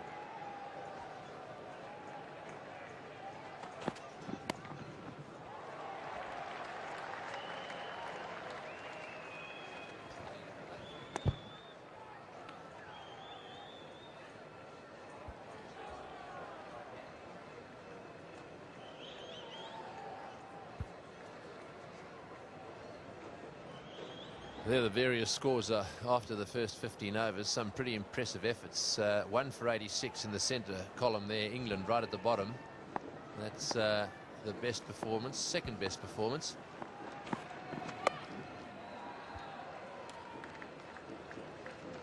It's just looking at the really good performances. This one here, that one was a good one at the SCG. Sri Lanka 1 for 95. No wicket for 99, Australia. That one there. very good. And this one today down here, 1 for 86. England made 3 for 81 as well at the MCG.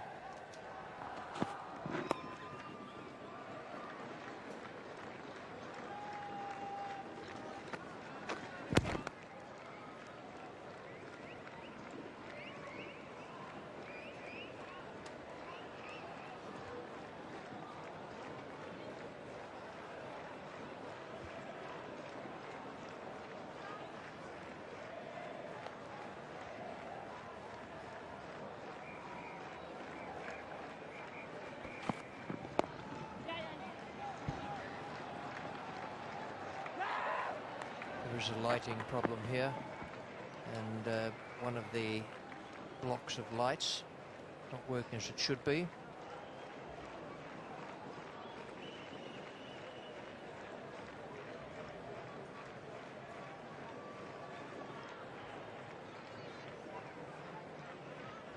And I hope they're not the engineers.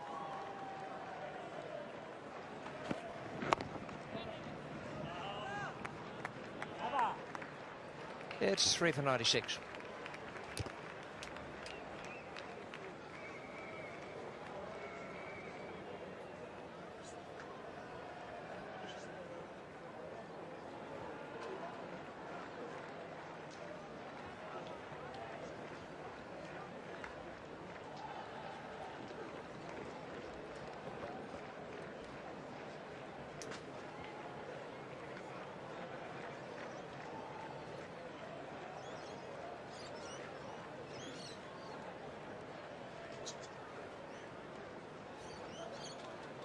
Uh, 207 needed to win, 216 balls, so it's better than they were, and that'll make it even better. Easy 2 there. Golf the fieldsman, Bill Laurie the commentator, and alongside him is Ian Botham. Thank you, Richie. Good evening all. Despite the fact they lost 3 wickets, the Sri Lankans charging here at the Adelaide Oval. They've got the right idea. If they can keep up a run of ball, don't lose too many wickets in the middle order, then with a rough chance here. 14.1 overs, 3 for 98. Surya, 51 of 36 balls faced. Superb half century. Adam Holyoake continues.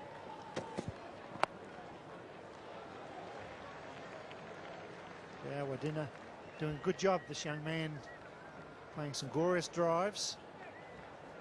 So 2 boundaries.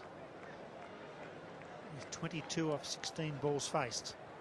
A good run chase. And Botham. Interesting game, Bill.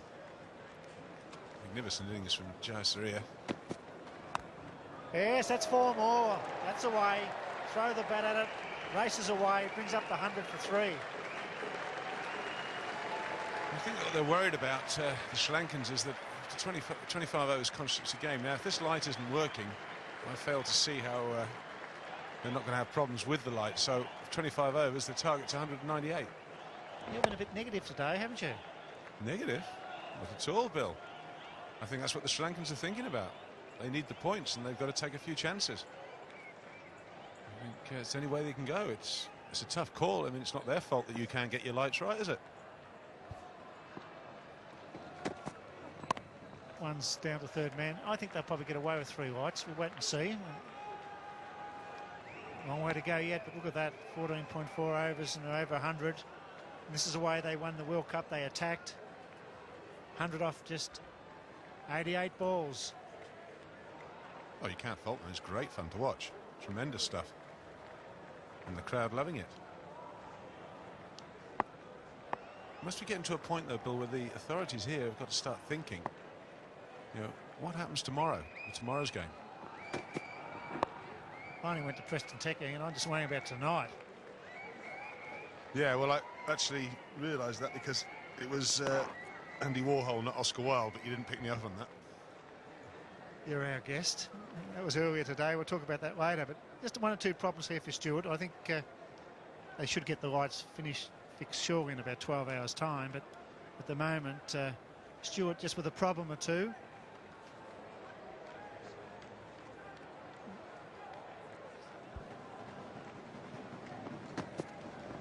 Last ball, the 15th over. He cuts it fine. We'll go for 4. Third man's coming around. He doesn't get it.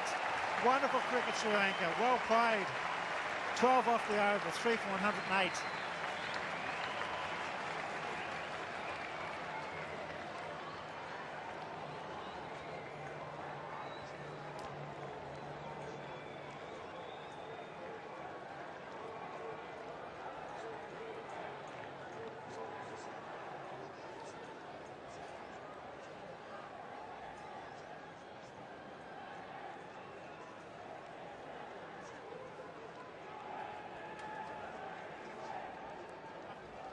Taking the ball now for England is Mark Elam. That's a wonderful score card for the Sri Lankans. Forget the 3 wickets. They got the run rate up. Run rate is 7.2 against a very good and informed England attack. You know, Adam Hollioake won't be too pleased to bowl with a lot of width in that over, and if you have your third man square, the Sri Lankans very cheekily and very cleverly just chopping it very fine. 2 overs for 22. So Mark Elam, he tends to look to bowl the ball straight and a little skidder. You know, you bowl as well, they'll let you, though. I think the Sri Lankans, when they're in this sort of mood, they're hard to bowl to. Without doubt. I mean, Jawardine has come out. He's got 31 from just 19 balls. Tulkaratne, he's experienced. He's a sweet timer. He's got a job to do, is to survive at one end. 195 from 209. It's great stuff, eh? Wow, England scored at a rate of knots for the last 10 overs. With 94 off the last 10, with 69 off the last 5 overs England scored. It's well bowled. You're right, he's spot on line. Not too quick. He just varies his pace a little bit. It tends to be a little bit of a skidder. So just have to have a look at him first. To wicket.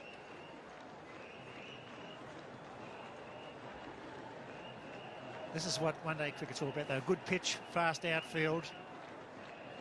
The batsmen playing their shots with a lot of confidence. That's wide, surely.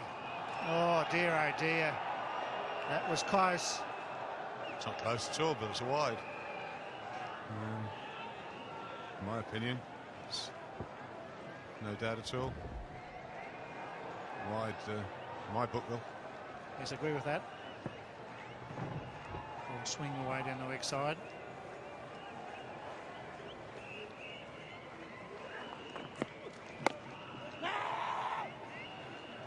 This is a good over by Mark Elam. There's the heartbeat, as Tony Gregg calls it. The Sri Lankans doing a great job. They're well above the required run rate, which is that red line. Sure, they've lost 3 wickets, but these 2 batsmen look in very good touch. And there's a real buzz here at the Adelaide Oval now. It's a happier mood.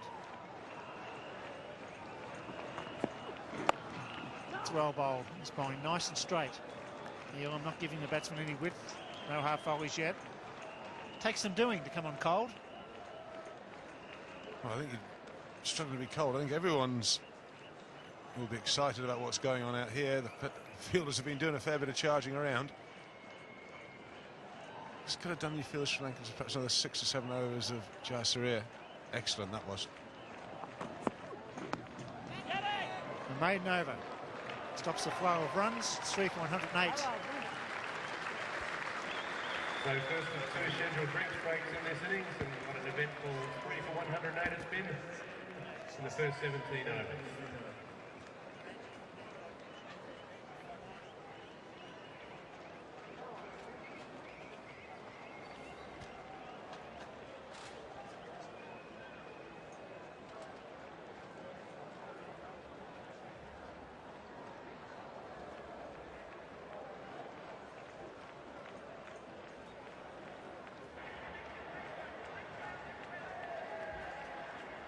Australia is proud to be a major sponsor of the Ashes.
Don't forget forthcoming matches. The Redbacks take on the Canberra Comets in a Mercantile Mutual Cup game. That is on Sunday, February the 7th. Just prior to that, a Sheffield Shield match here at the Adelaide Oval commencing on February 3, where the Redbacks take on the Victorian Bushrangers. Of course, on Australia Day, the blockbuster between Australia and England is a sellout, and just a limited number of tickets available for tomorrow's match between Australia and Sri Lanka. Those tickets will go on sale at the gates tomorrow, and it will be on a first-in, best-dressed basis. So if you do want to secure a ticket for tomorrow's game, you need to get here early.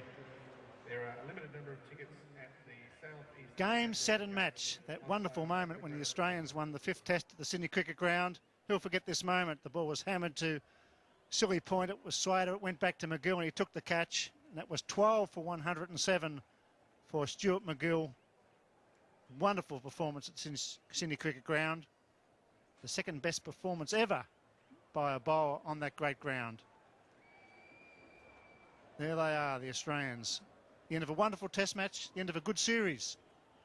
Game, set and match. Look at the Australians. Always a great joy to win an Ashes series. And McGill finished it off in style. He was man of the match. He took 27 wickets in 4 test matches. He was a leading wicket taker in the series. And that's a great moment in the history of this great game. $150 unframed, plus $15 for postage and handling. Additional $25 if you want it signed by Stuart McGill. That's the number. Game, set and match. Limited edition of only 1,500. Be great in your bar, Ian, the office, or at home. Yeah, I think Greggy ought to give me one. You don't know Tony Gregg very well. It's 1300 360 910. Croft. Good matching progress here. 3 for 108 Sri Lanka. It's a good run chase. They're in with a rough chance here if they can get a big partnership in the middle order. Current run rate is 6.68. Oops, no more run-outs, thank you. Brilliant half.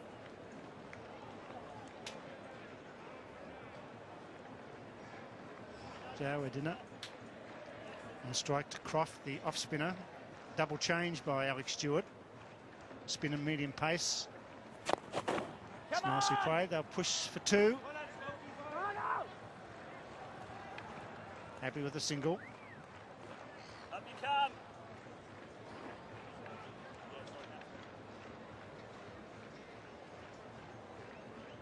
I think it's a good change from Croft on this stage, but it makes the batsman actually have to hit the ball rather than deflect it, run it, Leave him back. take the pace off, and yeah, it's pretty sensible. Mark Elam coming on, maiden to start with. Just pegs him back a bit. Tilkaratna has to do that. He has to get busy now, the experienced player in this partnership. They don't need to do anything silly. They'll run a ball on the odd boundary. Let's just wonder if Alex Stewart does the right thing, though, by putting everyone back and just keeping 4 men in the circle, saving one. Not very well. I'm just wondering whether it would be either keep one of the men in, say, OK, hit me over the top. Well done, Robert Croft. That's been his method all year, though, hasn't it? To drop them back. Hasn't really put the pressure on the batsman as far as the singles are concerned at mid-off and mid-on. No, and you can actually let the side back in, Bill. You can take a bit of pressure. The batsmen just suddenly push around.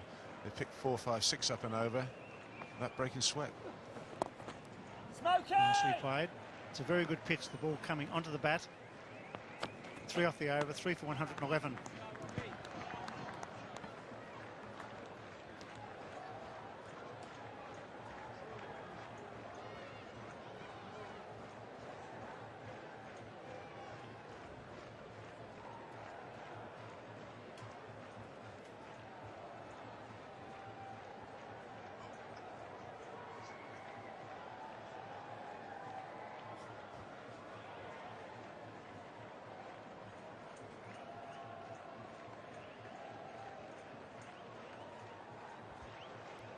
Happy crowd now at the Adelaide Oval after a disappointing afternoon for the Sri Lankan fans.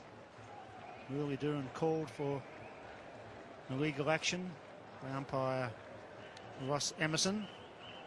The run rate at 6.52. Well, he's on line again, Mark Ewan. Dead straight, they've got to take to him. Yeah, this is the reputation he came over here with. Certainly England is regarded as one of the guys that bowls wicket to wicket, a little bit like Ian Austin. It's probably even better, and I think Ian Austin will be someone that will come into the England World Cup side. It's strange they didn't bring him here, but they chose not to.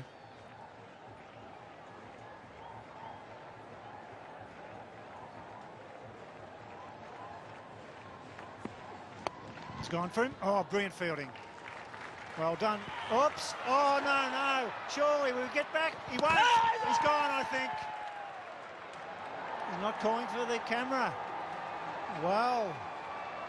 It was all happening for no run. Well, it's a pretty big effort to get back. It's tremendous fielding. Diving stop. Now the batsmen are both at the same end. Has to turn back. It's a good throw. Now, you can't tell it from that angle. You'd have to have a look at it from this angle. Well, I'm amazed. That is just one of those days. Well, Ross Emerson, absolutely amazing. He seems to be above all the rules of the game.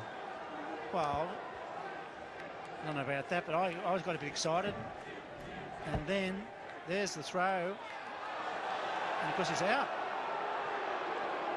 Well, if he chooses not to call for it, mate, it's getting a little beyond a joke. Got the technology there. Doesn't it make sense to call for it? Dear me, what a shocker he's at. That's well bowled. Let's have another look at that. He always looked to be in trouble because they were both at the non-strikers end. I couldn't believe the naked eye. I thought it was very, very close, and this shows it was out.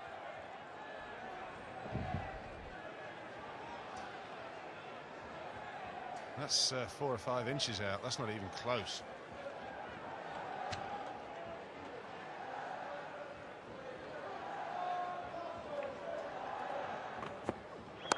That's almost out. Misfield. Oh, this is a good period for England. They're just tightening the screws a bit here. The runs have stopped flowing.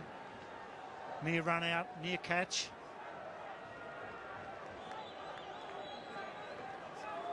Near run out. I think, even the most ardent Sri Lankan supporter would have to say that was out. But one just dropping short and yet to concede a run. Mark Elam. He has now 1 run off 2 overs. It's 3 for 112.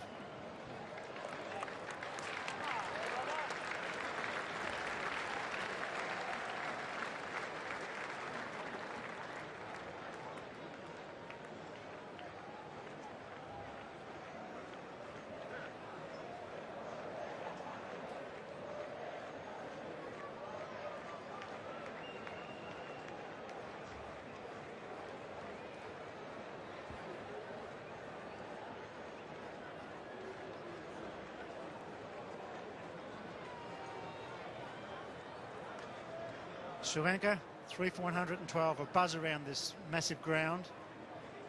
Current run rate is still 6.22. What a day this has been, a misfield. Oh, it's not over yet. Lights have blown globes and it's all happening, Ian. Keep him back, Slightly different, isn't it, Bill? They changed the rules on run-outs and the lights aren't going to work. It's been everything here today. It's one-day cricket, isn't it? You never know what to expect.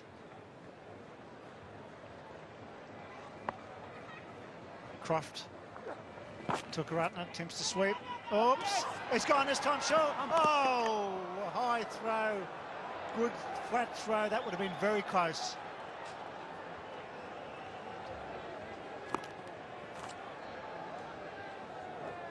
Just didn't come out, did it? It had to be, I think, probably a direct hit, Bill. It wasn't the best throw.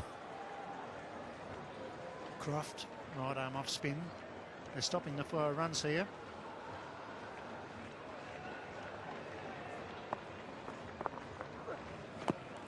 Well, this is a big wicket here. they're getting a little bit panicky here, the Sri Lankans, losing their way and they're running between the wickets. But next weekend, we're off to Perth. England, Sri Lanka, Friday the 29th, day-night game. I bet you the electricians are checking the fuses over there.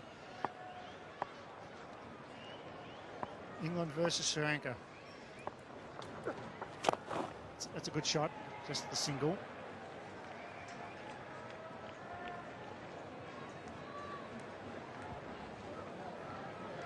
That was a Friday game, and on the Sunday, a day game, Australia versus Sri Lanka. Tickets at Red Tickets. Oh, it's a hotting up the Carlton United series. More ways than one. Croft. Nice on drive.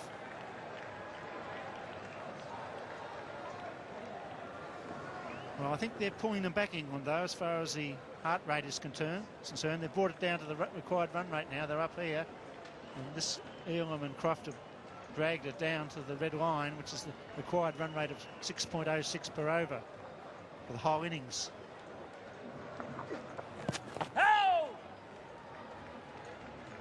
Four off the over, it's 3 for 116.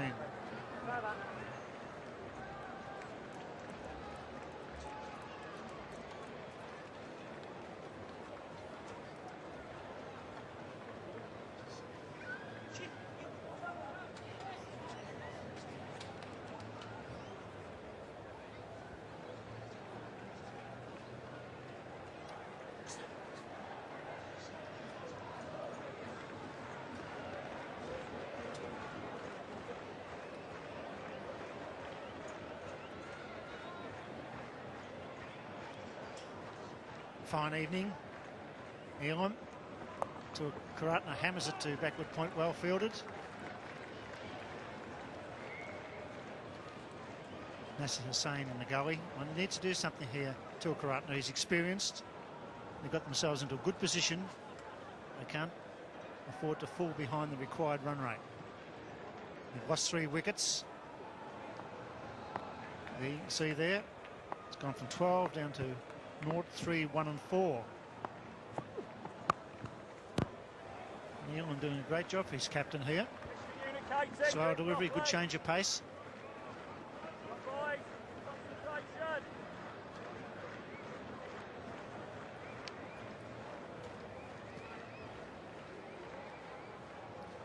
Yeah, the variation is almost something that you used to start to see, what, 10 years ago. Steve Waugh, I remember being one of the first I played against with that variation.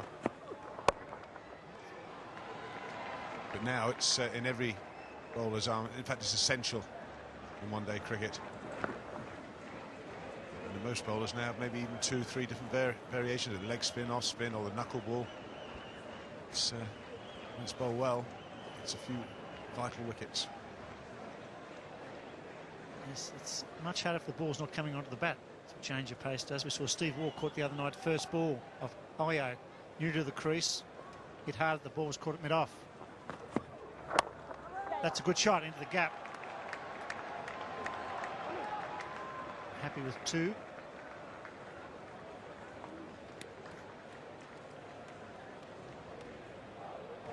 He's a good young player, doesn't he? He's confident, wristy. I don't think they've ever had problems producing batsmen, the Sri Lankans.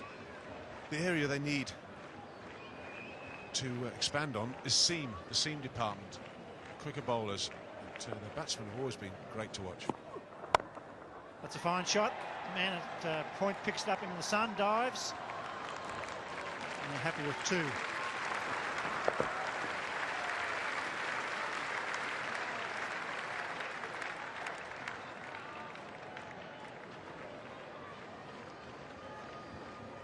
They've stopped the boundaries. 29 deliveries without a boundary, Sri Lanka. You can feel they're just getting a little edgy as well, the batsmen now. There's been a couple of near misses run-outs.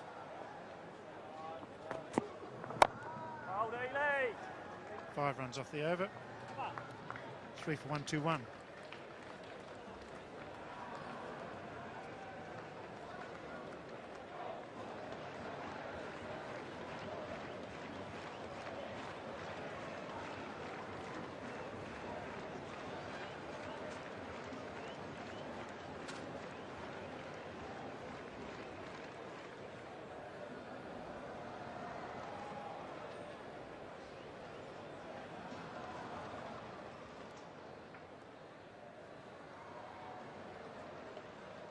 20 overs, it's 3 for 121, 53-run partnership. Good time. Croft continues. Brilliant, Rob. This is interesting. After 20 overs, England 1 for 110, Sri Lanka 3 for 121.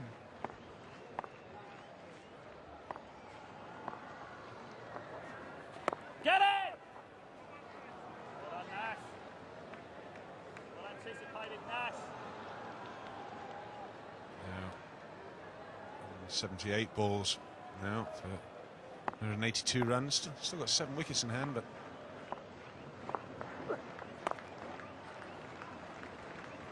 that rate being dragged back. And every time he gets dragged back, Bill, how much harder that mountain is for the Sri Lankans to climb. Especially when you lose a wicket, a new batsman comes to the crease. And Croft and Elam have done a great job for England here. They're bowling very straight, bowling to their field. Wadina playing a superb little knock here. They need boundaries, because you're going to get the odd dot ball, a good piece of fielding, keep the pressure on. 34 deliveries since the last boundary. It's unbelievable the way Jayasuriya started.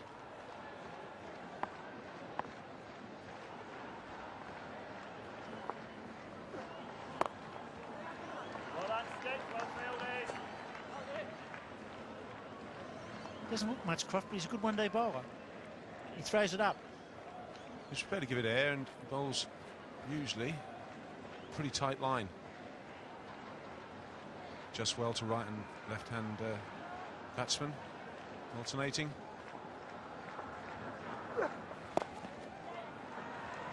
Four runs off the over from Croft. It's 3 for 125.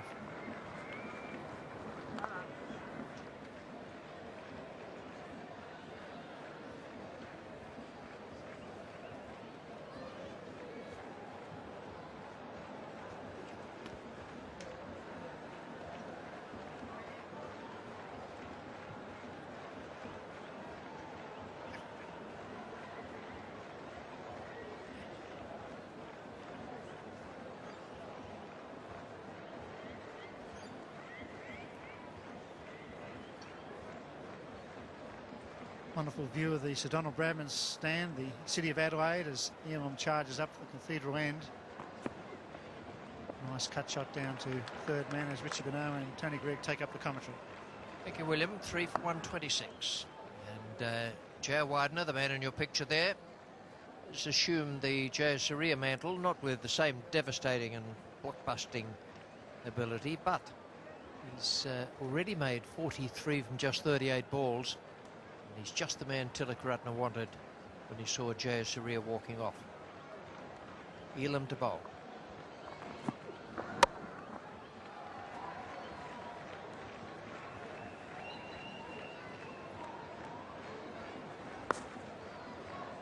At the start of this innings, I said not to write off the Sri Lankans because of, well, first of all, because of their ability in the run chase, but also because of this ground. It's a long ground. It's cut off at the longer ends by rope now, but it is short on the sides.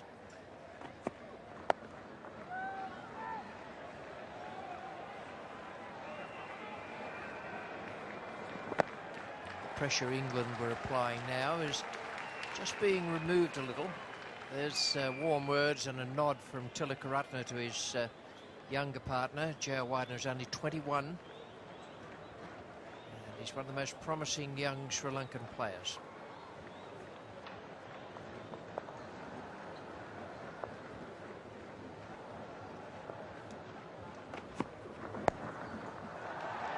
Beautiful stroke. Plays that cut very well indeed. 2 more. Yes, he does, doesn't he? Just nudges it away without too much fuss.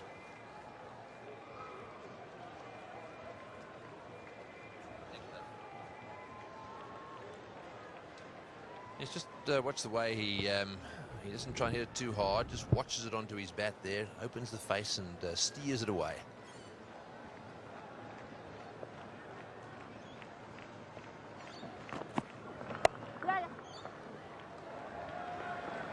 That's a good positive call that time. They've had a few little mix-ups. And that seemed to me to be largely due to a lack of confidence and some relatively bad judgment, actually. But this one was well done. He just dropped it, and it was wide of the fieldsman.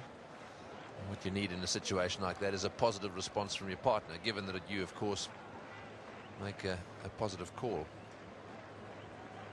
So again, quite a tidy over as well. Elam.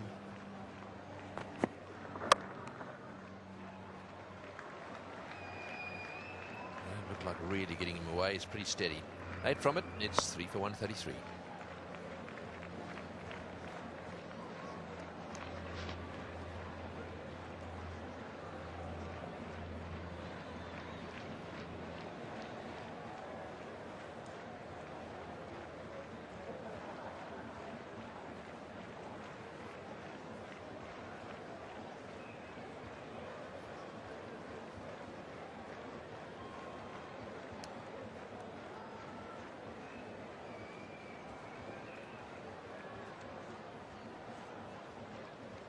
Well, the lights are on here at the Adelaide Oval. All bar one of them. And we've just spoken to the chief engineer. Ross Nash has been up to try and explain to us what's happened here.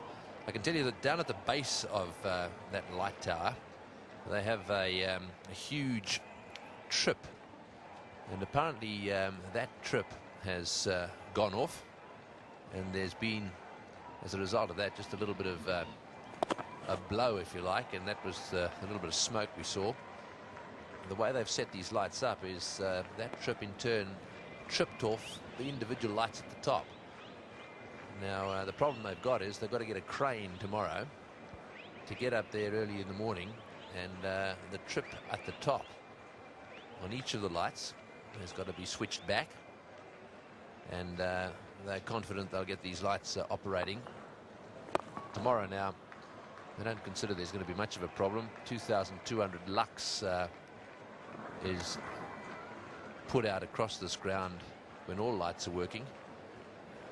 That means that approximately 1,600 will be available tonight. There may just be a little bit of a dull spot down in front of the light area, because basically these lights are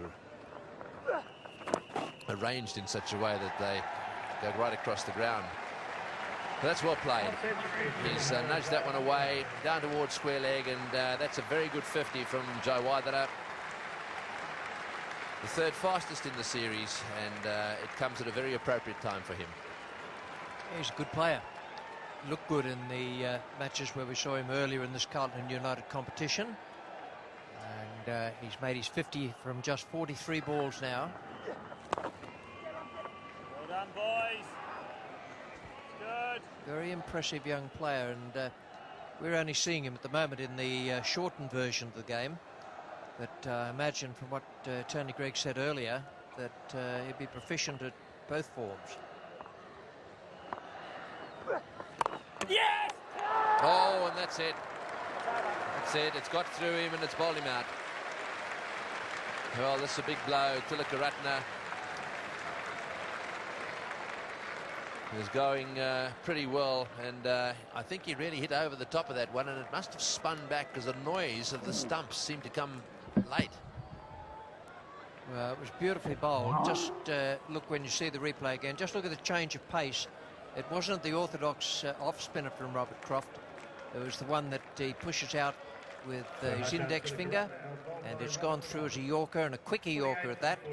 Tilakaratne out for 28, 4 for 137.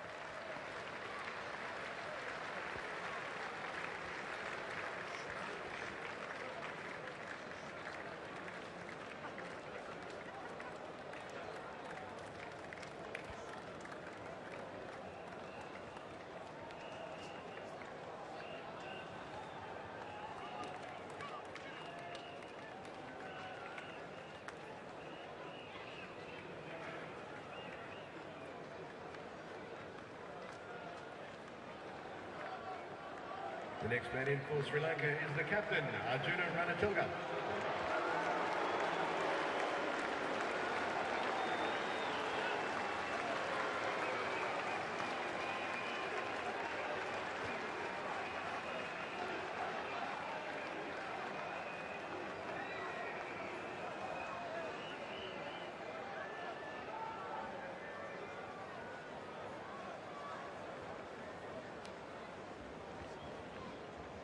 Arjuna Ranatunga, the Sri Lankan captain, who's had a few problems today, captaining his 179th international one-day international match, which is a record, a world record. He just goes past Alan Border, so what experience he's had. This is the dismissal again, the arm ball, and that was well bowled. A little inside edge onto the pad and then eventually onto the stumps. Yep, just onto his boot and then back onto middle stump. Very well bowled by Croft. He's beaten him with the change of pace, the slightly quicker ball. Arjuna Ranatunga will be very pleased with the way Joe Widener is batting out there. He'll be a protege of the Sri Lankan captain. Yes, just watch the grip there. There's the ball. Not an off spinner, just going in a little bit, and he closed the face on it because it started to move in, a little inside edge onto the inside of his ankle area and then back onto the stumps.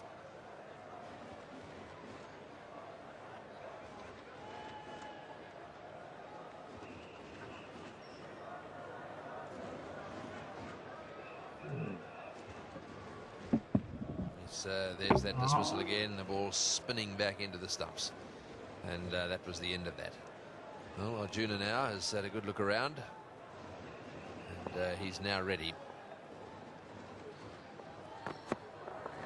Ooh, and that was well bowled. Arjuna really didn't know much about that.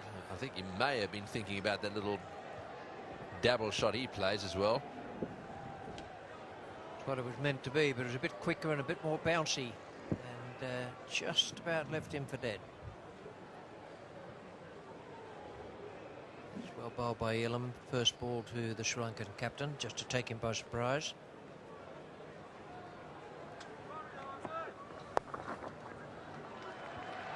Yes, so that's invariably where he gets off the mark, either there or down to third man.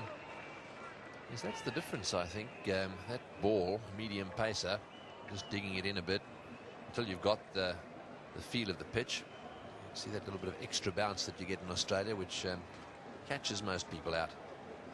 Once you get used to it, then it's not too bad. So there we are. Joe Widener 51, Ranatunga 1.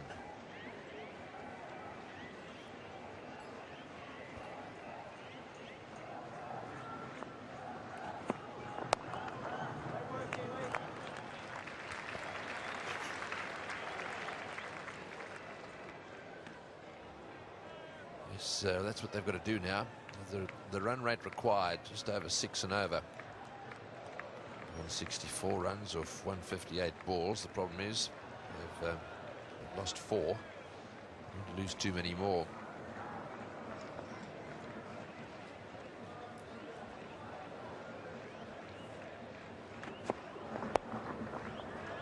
There's that little dab shot again, but beautifully controlled. It's good performance from Sri Lanka to get to this stage, 4 for 140, and they're keeping themselves round about that required run rate. It's just at that point, and they've just got to get along to there before they arrive at the point where those other 2 England wickets went down.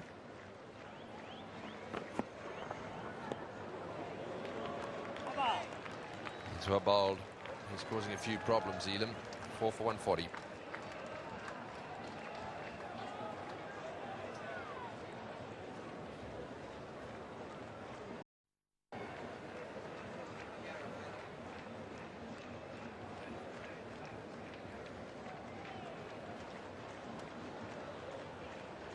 Oh, isn't that pretty?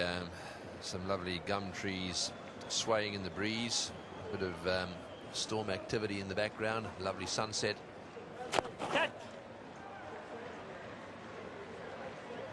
And well, most of the lights are on. I see they've switched the lights on top of the George Giffen Sir Edward Smith stand as well. Those aren't normally on. Those to aid the situation just a little bit here. You see that on 1 or 2 of the other grounds, the lower lights. Certainly see a lot of that overseas. And the one little area they'll be a bit worried about is the area right under the lights that have in fact tripped out. So it'll be this area here. If anywhere is going to be a bit dull, it'll be down in that area.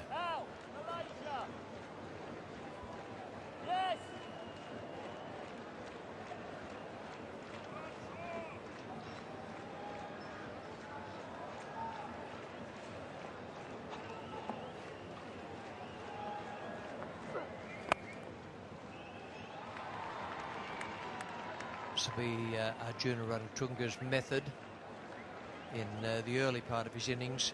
Every ball he gets, he'll just be trying to deflect it down to third man or fine leg, or push it like that, just out of the reach of the fielder in close, pick up singles all the time, and as much of the strike as possible to Jayawardeneh.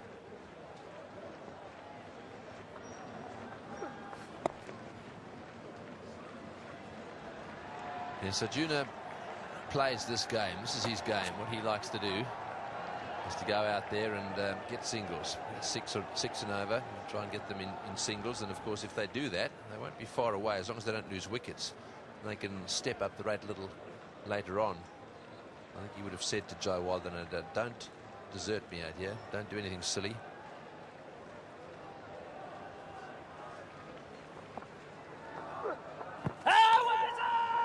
It's pitched outside leg stump.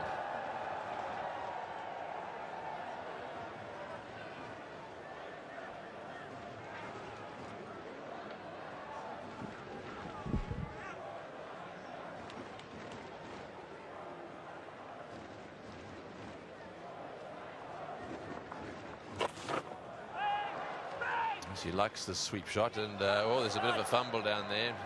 Stewart's not happy.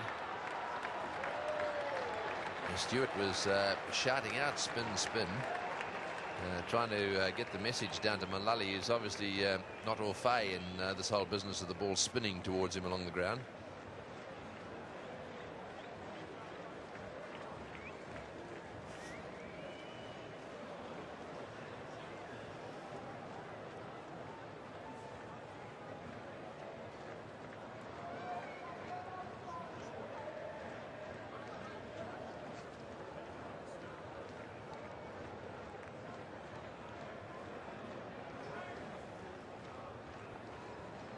So Croft, last ball of the over.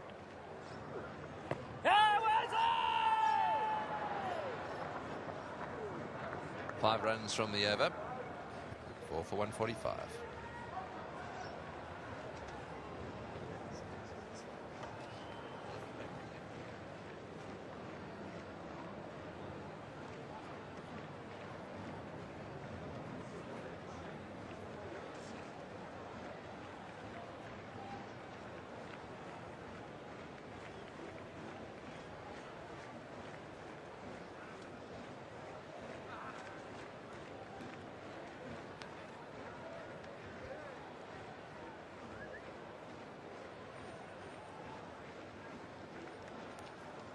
So the required run rate still just over 6.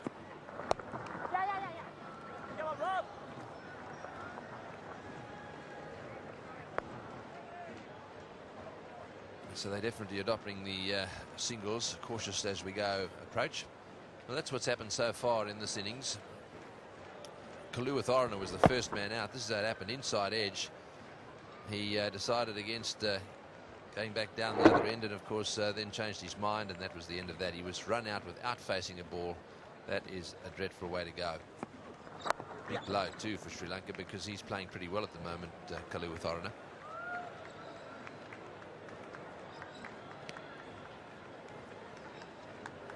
The second wicket to fall was this one, Marvin Adapatu. That ball outside off stump, and what a good catch by Fairbrother. Stewart went right across the front of Fairbrother there, fully stretched he was, and Fairbrother kept his cool, and it went straight into his hands. Very good catch.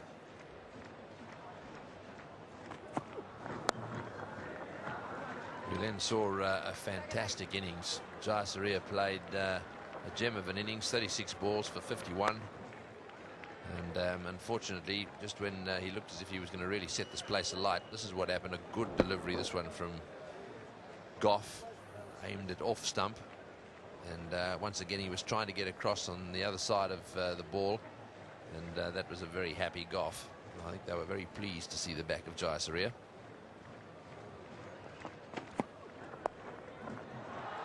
It's a nice little nudge down to third man again.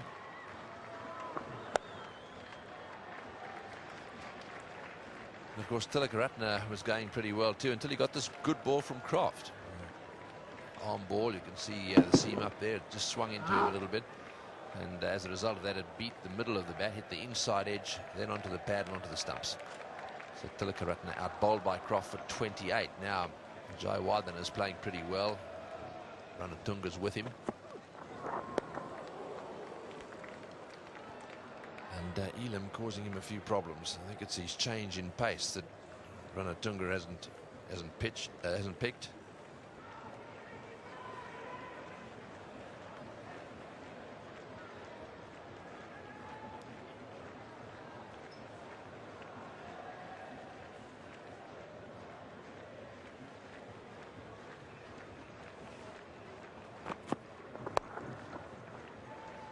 Got that one into the gap, and he'll have to settle for one again. So once again, they get their 6 off the over. It's 4 for 151.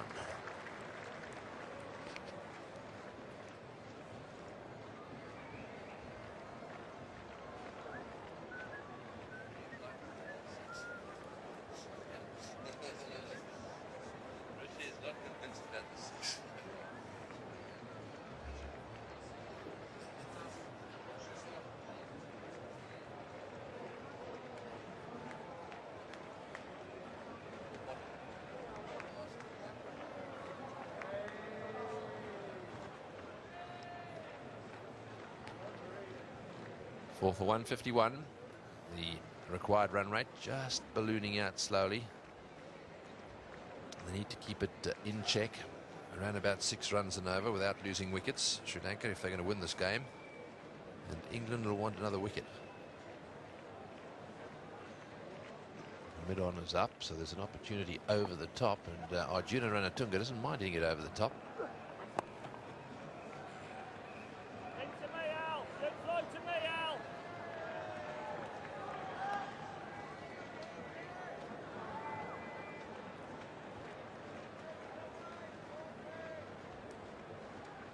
It's a long time since the last boundary on outfield like this one. Gives some idea of what their strategy is at the moment.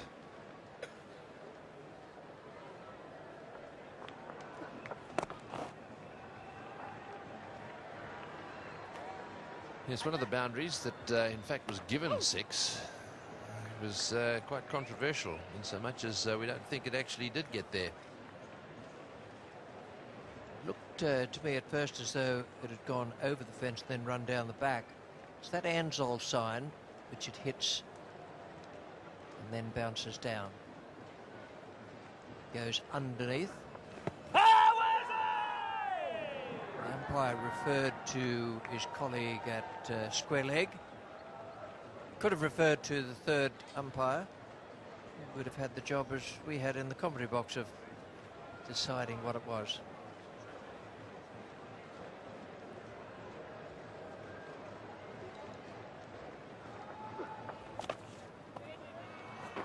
He loves that little sweep shot as well, Ranatunga. Yes, this angle of the 6 may just help a bit, just a little bit tighter. What you've got to do is watch it go through the end of, there we go, and it goes into the gutter there, and underneath the gutter, that's it. Oh, good shot. That's well played. That'll go all the way to the boundary for 4, so that'll relieve the pressure. So it didn't take him that long, did it? He hasn't been there for that long, and he's managed to get a boundary away, but it's been 70 balls since the last one.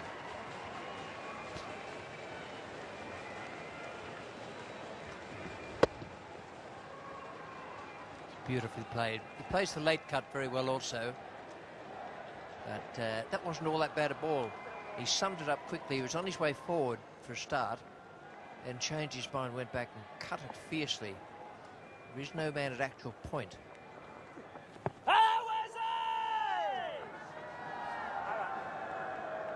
6 runs off that over again. So 4 for 157.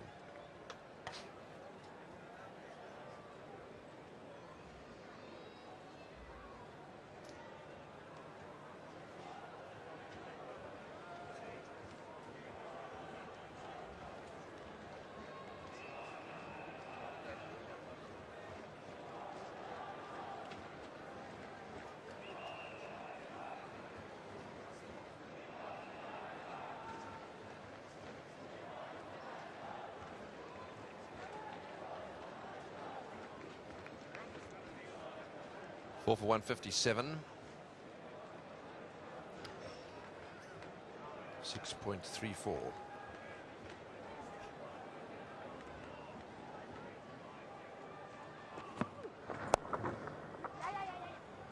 So there's that slower ball again, and he had to adjust his shot.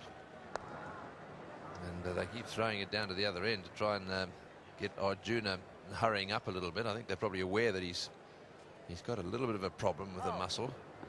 I think they were talking about the calf muscle. He said it was 100% at the toss today.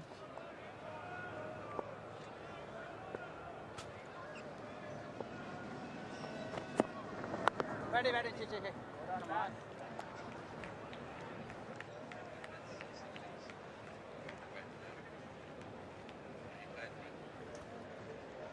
I think this might be Sinhalese for wait.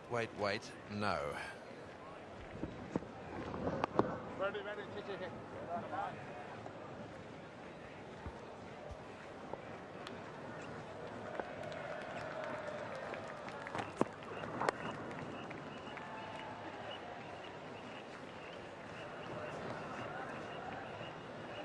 We also had quite a controversial run out a little earlier today, and this is what happened. Umpire Emerson was the umpire, and in comes the throw. Just watch this. Ball, the bail's off there, and see the batsman no doubt out of his ground. That was definitely out, and the umpire Emerson didn't call for the replay. I think the English players were just a little bit surprised, and definitely surprised when they saw the replay up on the big screen here.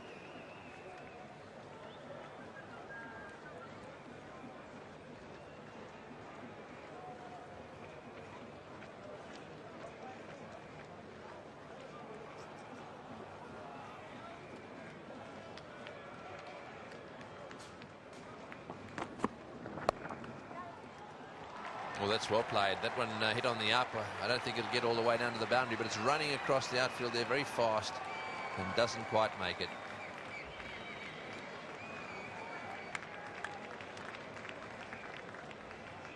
Yes, well, Jayawardene has taken his score to 63. This is a very tidy little contribution he's making, and you can see there he looks very determined.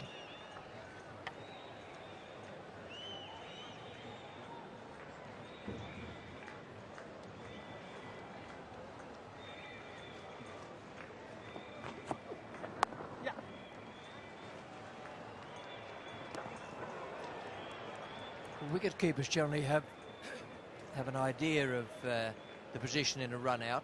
Alex Stewart was the man keeping wicket here, and when it was given not out,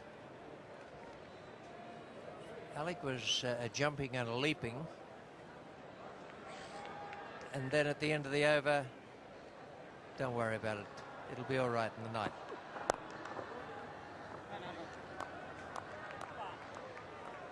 Seven off that one. It's 4 for 164.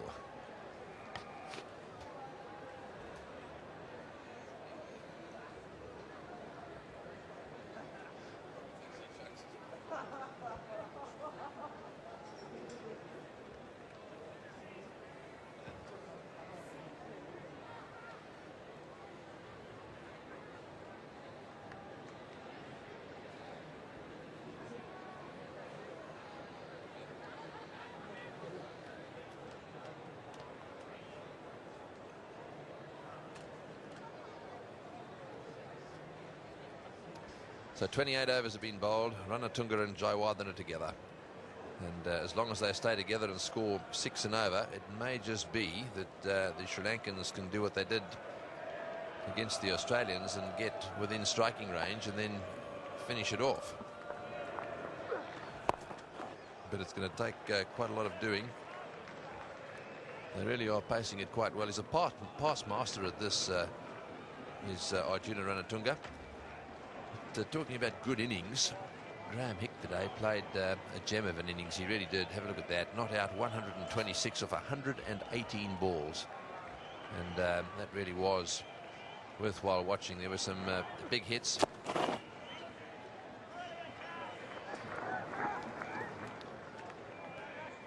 So Graham Hick, just have a look at a few of these hits. Such ease, the way he hits through some of these. That's the first one. This one went miles over the standard square leg into the gardens. Joe Wardner just pushing another single.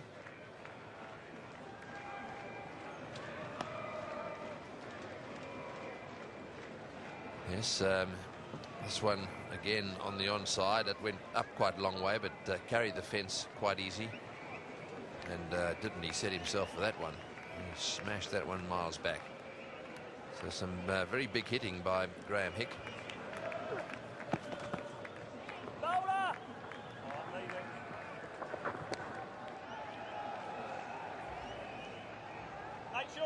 And just to give you an idea of where his runs came, now that's quite incredible, isn't it? All his boundaries in front of square, all the boundaries in front of square. Not much in terms of runs made behind the wicket at all.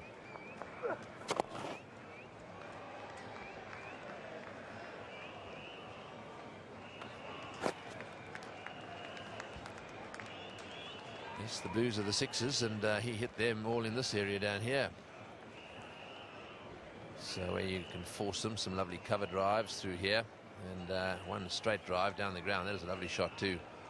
Good to watch, Graham Hick. It was a splendid innings. And there are a couple of good ones going on out here at the moment. 4 for 169, and Sri Lanka still in with a big chance.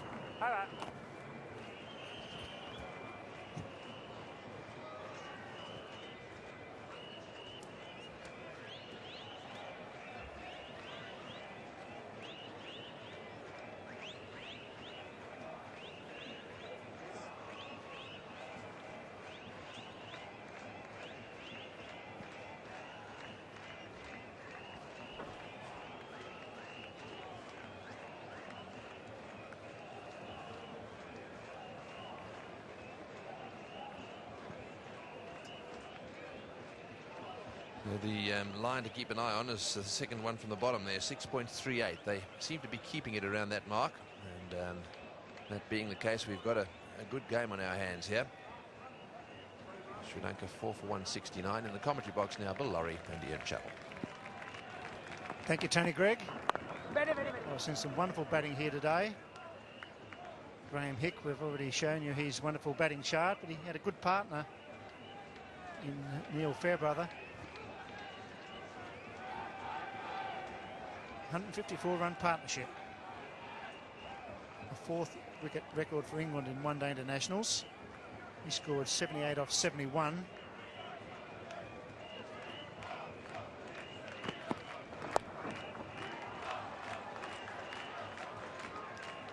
And the third 50 of that partnership was scored off only 18 deliveries. So it was all action in the final overs for England, hence the big target of 303. And he's not as big a hitter as Hick, but he's handy. It's a 1-1 for off drive. That was his first boundary, got him started. Then 1 or 2 full tosses, he just whacked away. This one goes into the gutter. This one again in the mid-wicket region. And he hits a couple of sixes in a row. Live, and it's well fielded at mid-wicket. Very valuable one-day cricketer, Neil Fairbrother. Yes, it just took him a little while to adjust coming back into international cricket after a long break. It took him a while to adjust at the Gabba, but ever since he got the hang of it again, he's been in terrific touch. That was well played. Okay, it was a full toss, but they've still got to be put away. Well, not taken by Stewart, but no buys. Elam doing a good job here, falling fairly straight. But Fairbrother, a good foil for Hick. It was a wonderful partnership. 2 6s and 4 4s for Neil Fairbrother. Those 2 lofted shots. That one was off the full toss. We've seen plenty of Englishmen earlier in the summer not put the full tosses away, but Fairbrother certainly did here today.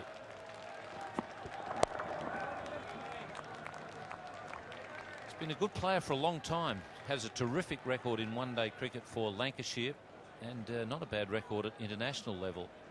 78 from 71 deliveries.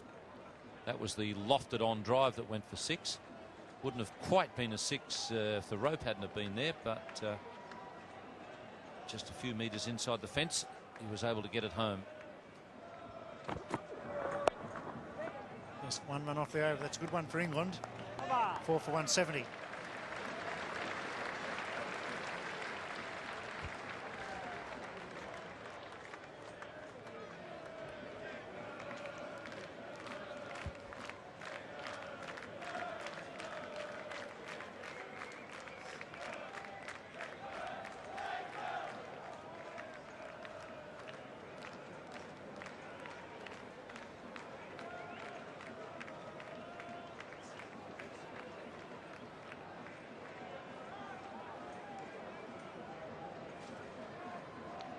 .133 runs to win. They've still got 6 wickets in hand, Sri Lanka. They bat down 133 off 120. They're close enough if they're good enough.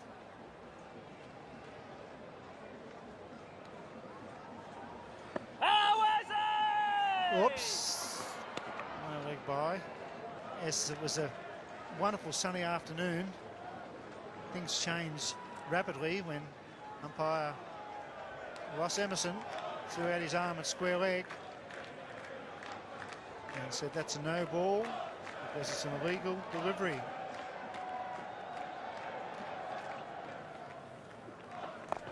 As a leading edge, would fall in safe. Will it fall in? It does. That's the luck you need when you're chasing a big total. Croft the bowler.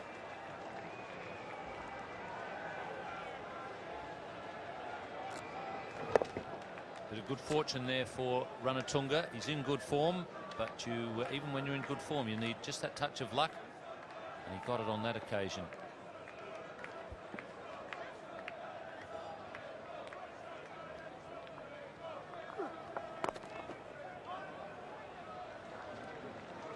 It's interesting, Ross Emerson, when he points to his elbow and he puts up the finger, the one finger, and first one, he says there. Now, that's interesting. I mean, I didn't see what was different about that delivery from all the others that I've seen Murali Dhiran bowl.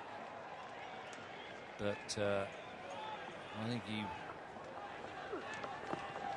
had his wires crossed a bit there. But anyhow, that was his decision. Juno made his. He led his team to the boundary. He apologised to the Englishmen. I thought they were going off and the game was going to be over, but they stopped. Calls all his players together. Calls out the match referee. He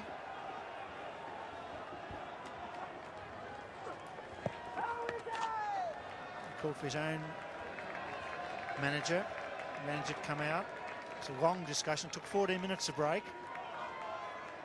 Peter van der Merwe, the match referee, the former South African captain, was on the ground, and it was all high drama. Nobody really knew what was going on. And eventually, at 3:35, play started again. It's the secretary of the Sri Lankan board with the mobile.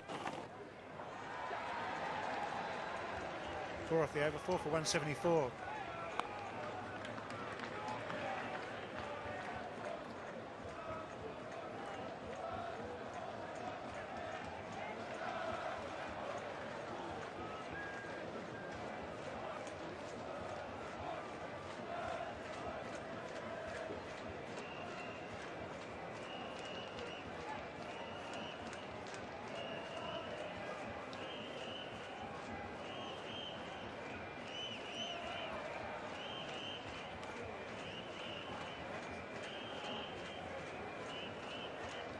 4 for 174. Yes, it was a drama-packed afternoon. It was really sad. I was on air at the time and got a little bit sick in the stomach for not only the young bowler, but for cricket in general.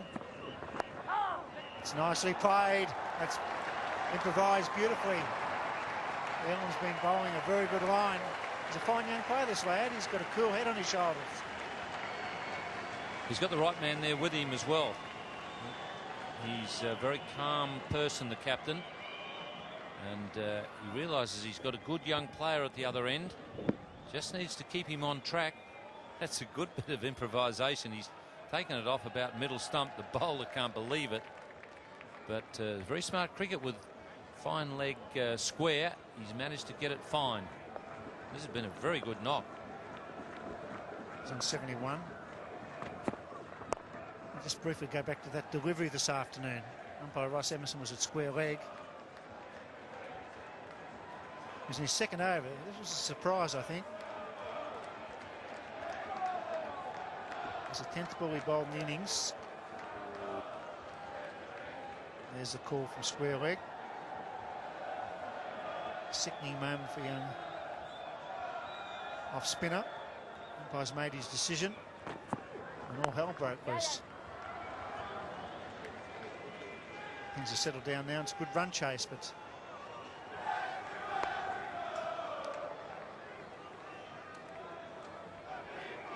there's a lot of discussion between Sri Lankan captain and umpire Ross Emerson. Tony McQuillan was in the picture but not saying much, it appeared.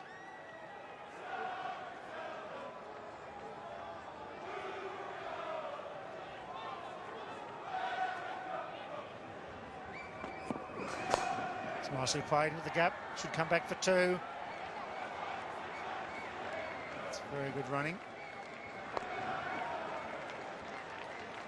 After they came back out 40 minutes after the break. What's your line? I don't like standing up. I don't like standing up. Because I have to go around here because I can't go. Either you stand up or you have to stop the game. I can't stand up. No, why not? Why not? Why not?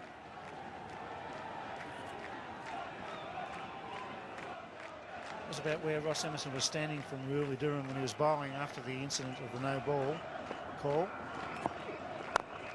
Oh, great shot. Oh, he's a lovely cricketer, isn't he? He's a general. He's at work at his best. Well, there's a touch of John McEnroe in Arjuna Ranatunga. Give him a bit of controversy and it brings out the best in him. It makes him play better. And with all the things that have happened today, it would just cap it off as far as Arjuna is concerned to now go on and win this match. And the way he is driven by a bit of controversy, he loves a bit of confrontation, and it's just the sort of thing that'll get him going, and he might do something miraculous.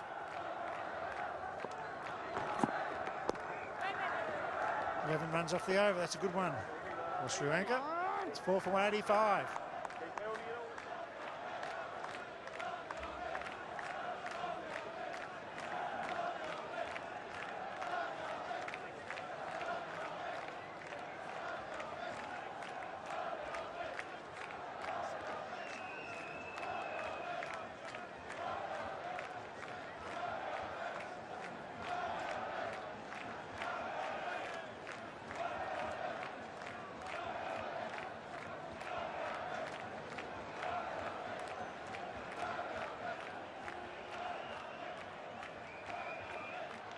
Four for 185. The drinks coming out for the Sri Lankan batsman here.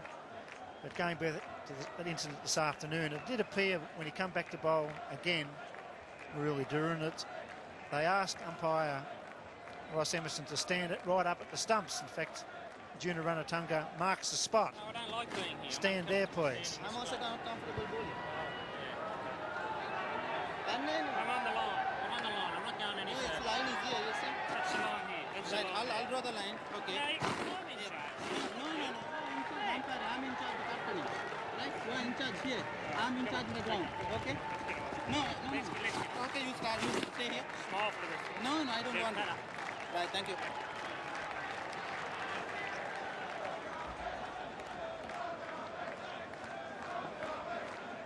Some interesting comments there I suppose there's some humour in all this drama. Another single. And meanwhile, there's a good run chase on here. Started by Joe Soria, 51 off 36 balls. After they lost a wicket, run out early on. Now that's the assignment. And they're getting very, very close, Ian. Yes, it's well, they've got their long batting lineup in. Mahanama still to come.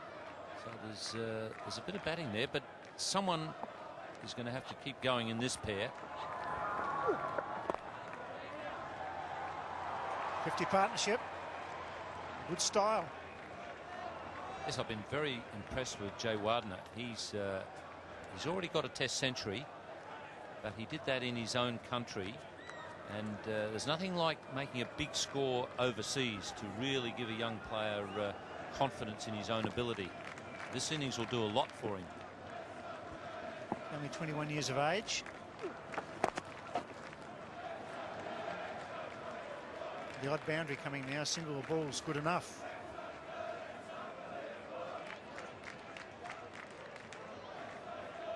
And he's a lovely stroke maker, Jay Wardner, and he's shown that he's a very thoughtful cricketer as well. Sri Lanka not far below that line there, so they're keeping the run rate up. It's just a matter of now making sure they don't lose any wickets for a while. So going along, they've kept their run rate up, I guess, from the point where Joe Soria went berserk and started hitting 4s and 6s everywhere. That got the run rate up, and then they've been able to just keep it ticking over quite nicely. And the important thing is that they haven't let the required rate get out of control. It was over 6 when they started, and it hasn't got far from that throughout the innings. That's the highest score for Joe Wardner in one-day internationals. He goes to 75. Good time to make a big 100 for this young lad. Only 21 years of age, he could be a match winner. Hick was superb for England. This young man chasing is a lot harder. Doing a great job. He's got a very good career strike rate. Only 11 matches played, but he started very well in that regard.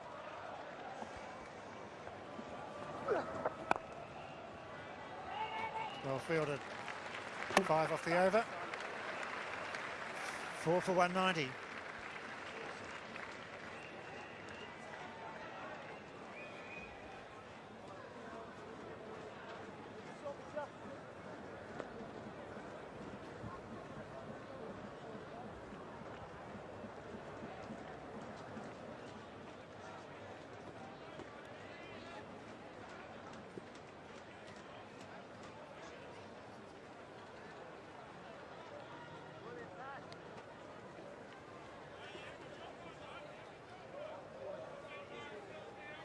.113 for victory, 6 wickets in hand. Is a perfect batting pitch. It's a fast outfield.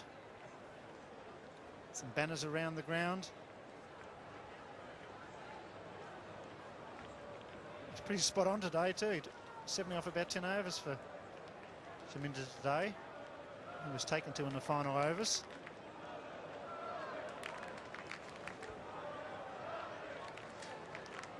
Elam to bowl his 10th over.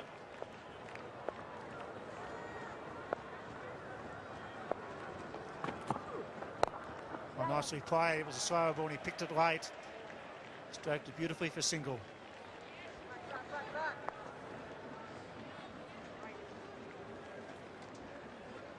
And we've had a lot of drama.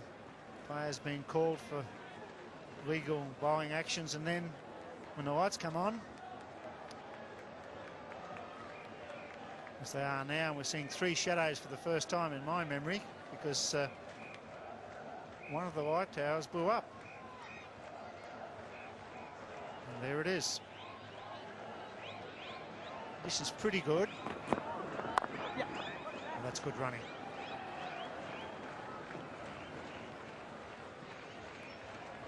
It's been an action-packed day here at the Adelaide Oval. Big weekend. The Little General's in control at the moment.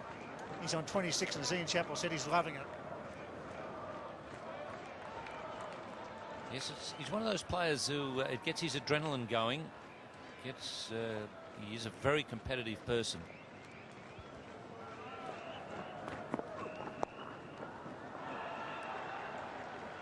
And he's found a willing ally in young Jay Wardner. He's playing extremely well, but he needs to go on now. He's seen the ball extremely well. Looks like he's calling for the helmet. Obviously, he's heard that there's going to be a change of bowling. Elam is bowling his 10th. 11 runs coming from his last over.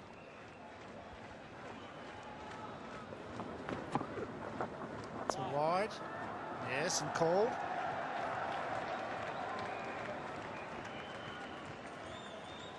Very good discipline there from the Sri Lankan captain. Probably a delivery that he would like to just swing away, but swing away to the onside. But once he saw it just moving down the leg side, he figured that it would be a wide called, so take the extra delivery.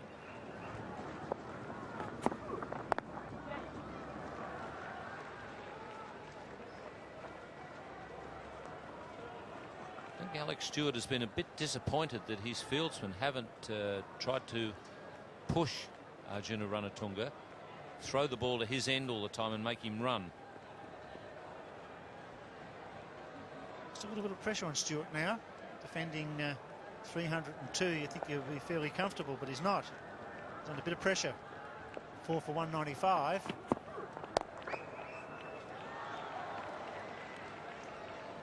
This is a very, very good batting pitch. So they're going to get it down to about around about the 100 with 15 overs to go, which is most players always feel that if you've got wickets in hand, that is a very attainable chase.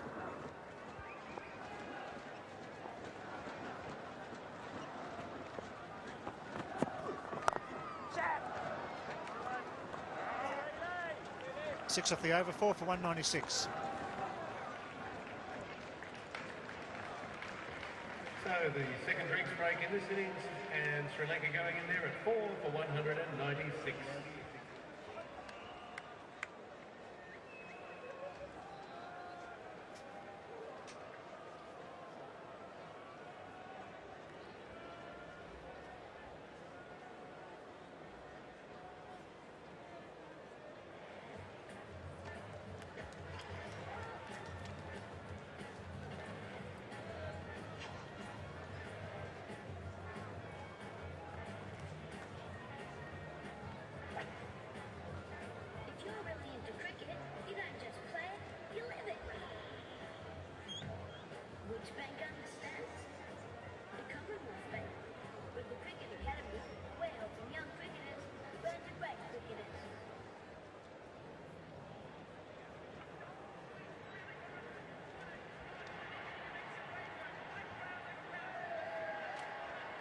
Australia is proud to be a major sponsor of the Ashes. For a limited time, this 626 classic wagon comes with 3 formats, 3 alloy wheels, and a 36-decker CD player.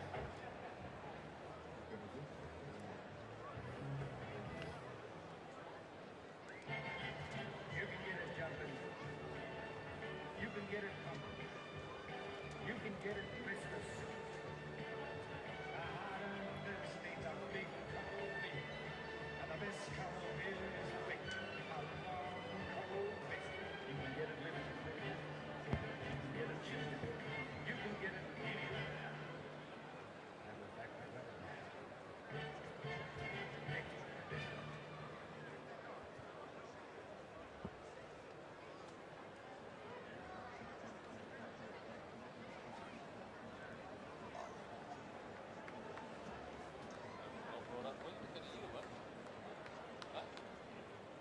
Once again, thank everyone for their cooperation in keeping off the oval right throughout the play and indeed at the completion of play.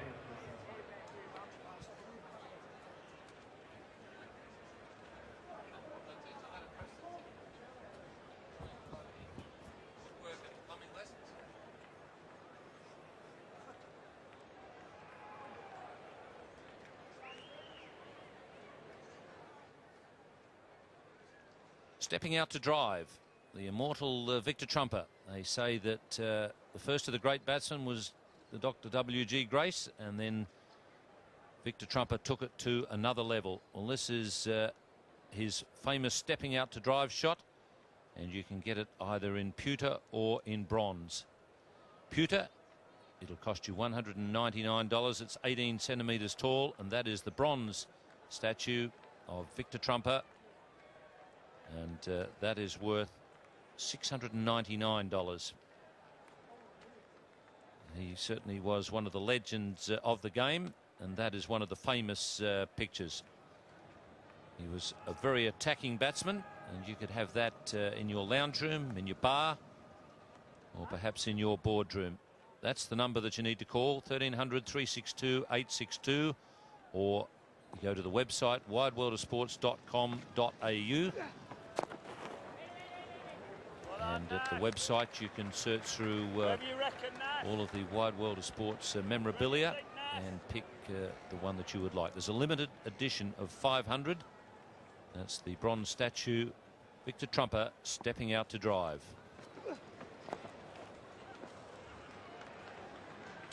He's one of the great names in Australian cricket. What a charm about Victor Trumper. And all those players of that era. Famous drive there with the long-handled bat. And here, it's a very interesting situation for Sri Lanka. They need points. And remember, the real chance. It's such a good pitch.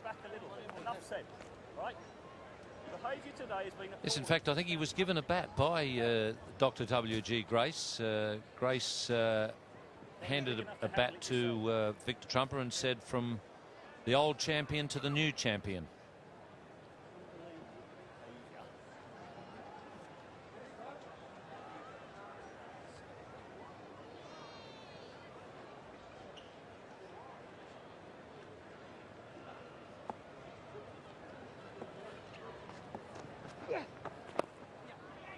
Well, there's a chance if they hit, he's slow.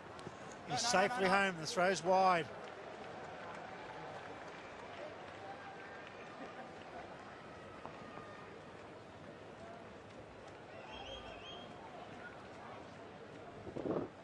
As they pick up and throw.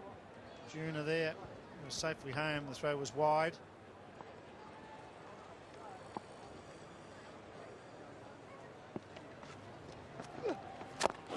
It's nicely played, just wide of mid-on. A single.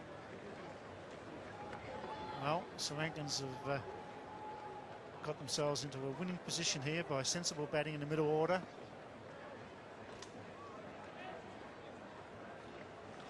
A 62-run partnership here between left and right-handed batsmen. Nothing fancy, just the odd boundary. Counting the balls.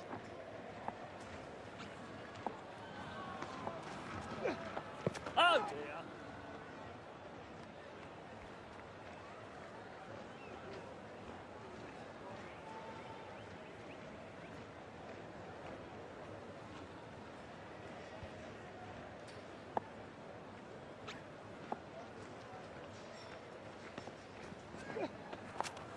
Sweeps, gets past the man at short leg.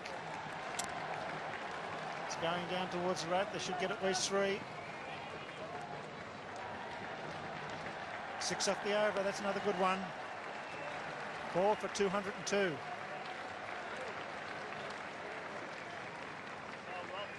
So 10 overs run there for Robert for 42. Right, because you're not going to get in the way of the ball. Right, you have no respect, do you, for anyone else apart from yourself. All I'm asking you to do is get a yard ahead of the ball. All right? You cause enough chaos today with your behaviour. So please try and drag it back a little bit. Enough said. Right? Your behaviour today has been appalling for a country captain. Yeah.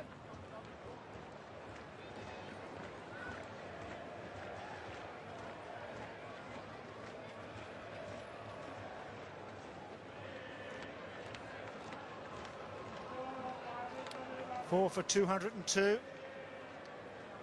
101 off 90. 6 wickets in hand. And required 6.73. Some adjustment here to pads and boots. Good crowd in.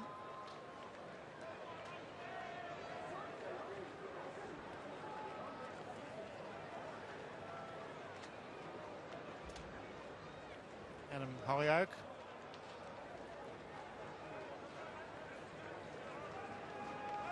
Crofts bowled 10, Eels bowled 10. Hollyoake was 2 for 22.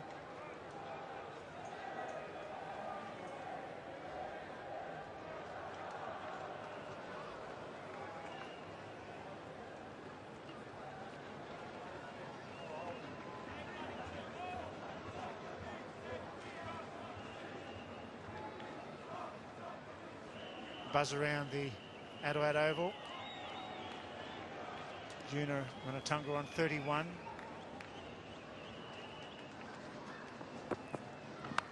Slashes it away. Good race for 4. I think it will. Here comes the third man. He's going to dive. Yes. They'll get 3. Vince Wells does a great job down in the deep. He really threw the bat at that one, Arjuna. Trying to lift the run rate here. Vince Wells had a decision to make. The ball was travelling very quickly. He wasn't quite sure whether he could get across and cut it off, so he actually ran for the rope, which meant that he was almost running alongside the ball for a while, but it was the right decision because he was able to knock it back just inside the rope and save 1 run.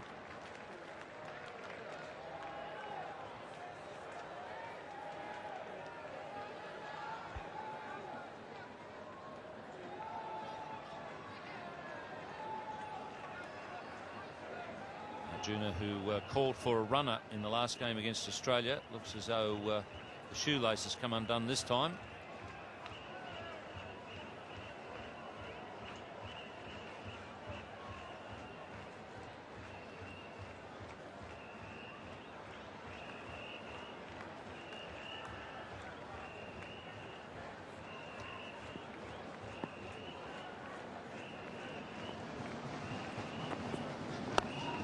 It's a nice stroke down to long off. This young man playing with a lot of maturity, keeping his cool. He's got a great captain at the other end. 179th time Arjuna Ranatunga has captained Sri Lanka. It's a record. And that's the situation. So they're ahead in the race to 200, 211 to 236. They've won that little race, but it's the 1 to 303 that matters. And that's where England really got going at the end. That was the finish of the Fairbrother-Hick partnership, and there's a nice little upswing there at the end. Oops, he had him caught and bowled in Melbourne. Hollyoake with change of pace. That was before he'd scored. Today he's on 34, Arjuna Ranatunga. Just turns the face a bit early to the slower delivery.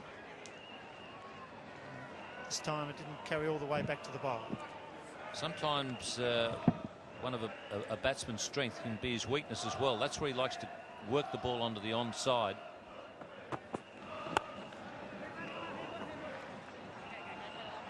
We saw him doing that the other day in Hobart against Australia, and he eventually just got his team home in a very tight match by just taking balls from about middle and off, working them onto the onside.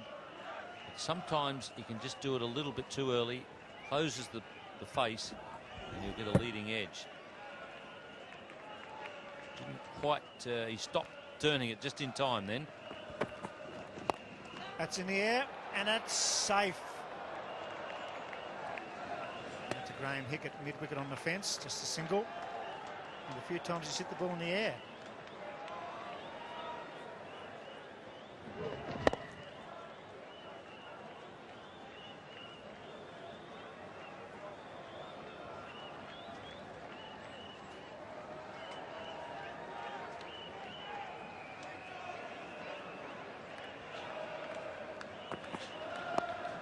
Nicely played. 7 off the over. It's 4 for 209.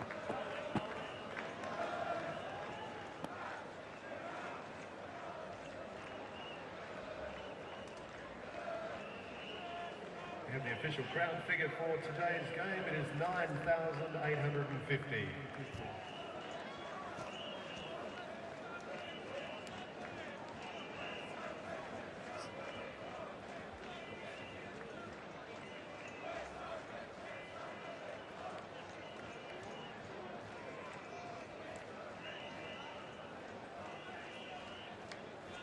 Sri Lanka putting up a brave fight here at the Adelaide Oval. 4 for 209.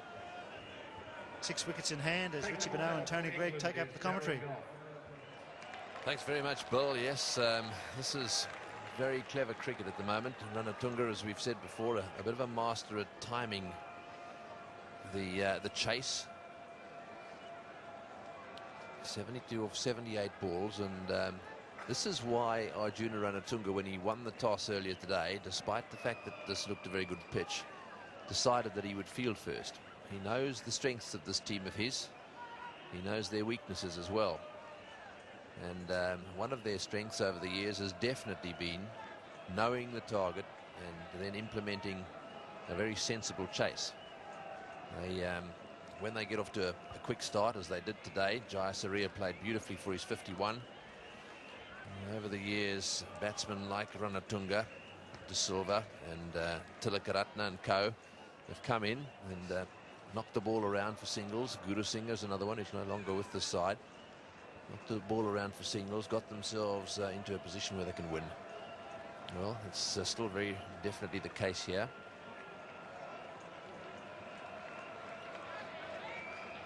Goff.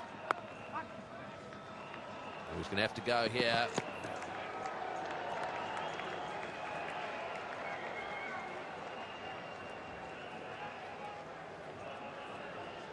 Well, he had to go, and when he has to go, he does. Calling for the run, and there's the throw. Wide of the stumps, just getting him on that sore calf of his.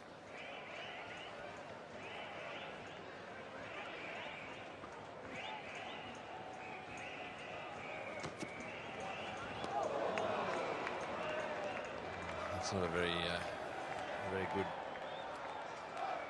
shot, that one, wide outside off stump. He's played so well. I just wonder whether he's getting a little tired here. Jayawardene is on 82, and that shot that he plays down to third man, he's played in a very controlled fashion. That one was a bit loose.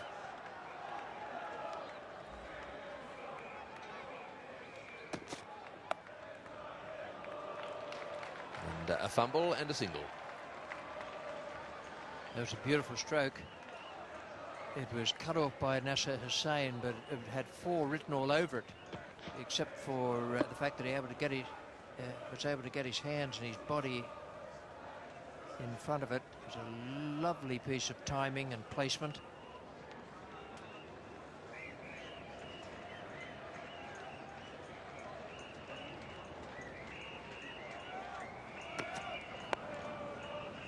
That's well fielded. Goff doing really well. What a competitor he is. He's great news.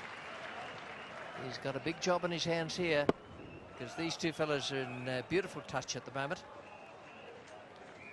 That straight area is not totally protected, but the non-striker standing wide and the man at mid-off trying to get a view of the batsman. That is a quicker delivery. Well played by Arjuna Ranatunga. That was the type of delivery that got Jayasuriya out. Just a little bit of extra bounce. The line was very similar. Roundabout off stump and just outside, just bouncing a little bit, and that was well played. Really got up on his toes and rode that one very well. Goff's the danger man here. This is the last ball of his 7th over.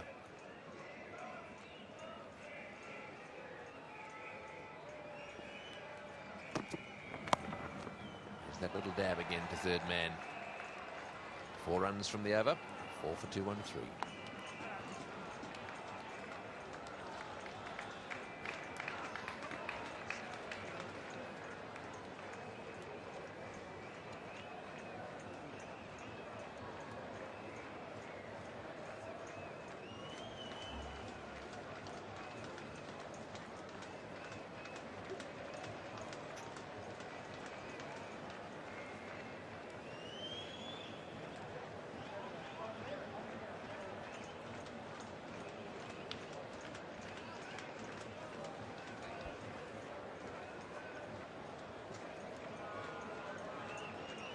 So there's the equation you all like to see.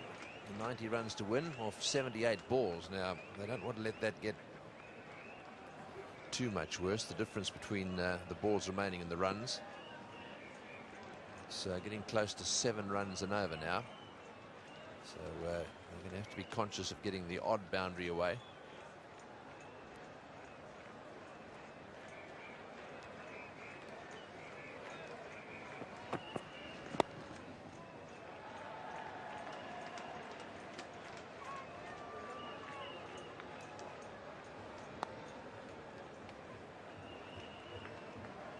Graham Hick was largely responsible with Fairbrother for this incredible late charge that England affected. They had some great overs towards the end of the over, and they could be the difference when it comes to the wash-up here. They ended up with a score that required Sri Lanka to score over 6 runs per over.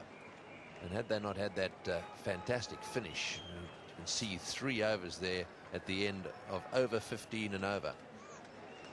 17, 15 and 21 in fact. So what a finish that was. It wasn't great bowling, I've got to say. That's one of the things that the Sri Lankans can improve on, getting some Yorkers away and a bit of change of pace. They're not very good at that at the moment.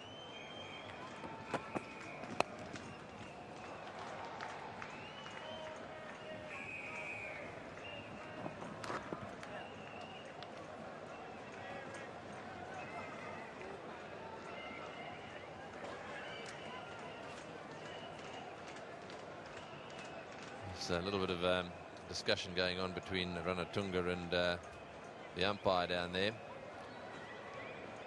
Umpire McQuillan having a word to him.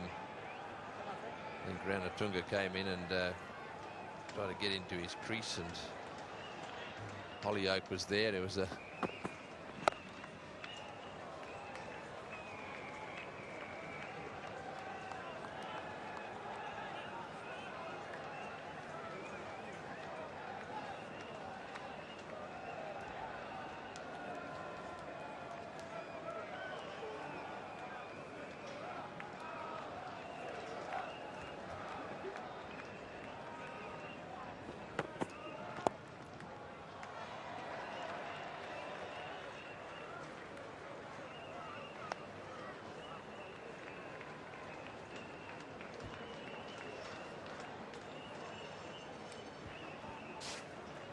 Yes, this is the throw that comes in, and you can see that Arjuna trying to get his bat down there. Obviously has to go around the bowler there, Hollyoak, who's not all that happy about it, and he went off a little bit. Arjuna just a little smile and a nod of the head, and then he gets called over by the umpire. And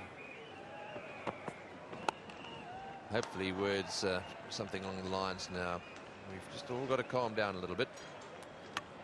And there we are. He's lost it, and this is what he's done. This is what he's succeeded in doing, upsetting the bowler, who's now knocked all the stumps all over the place.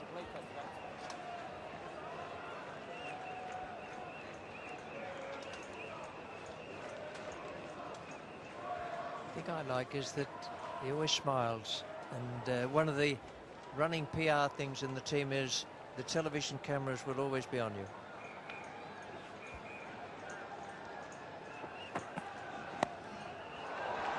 Oh, he smashed that away. He's got to him. Arjuna Ranatunga's winning this battle. He's got the Hollyoak. He's bowled a short one, and the youngster has smashed it for 4. It's 4 for 221.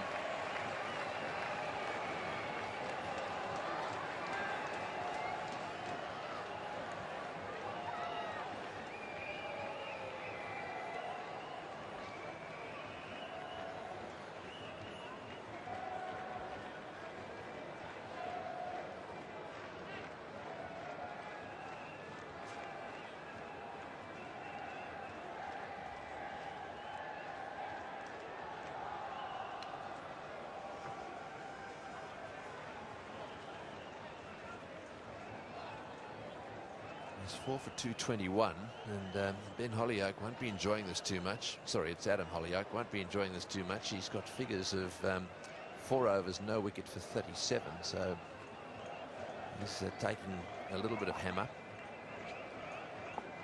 All right, the battle now continues. Goff in the air, down to third man. Yes, I don't think that Goff will lose his cool.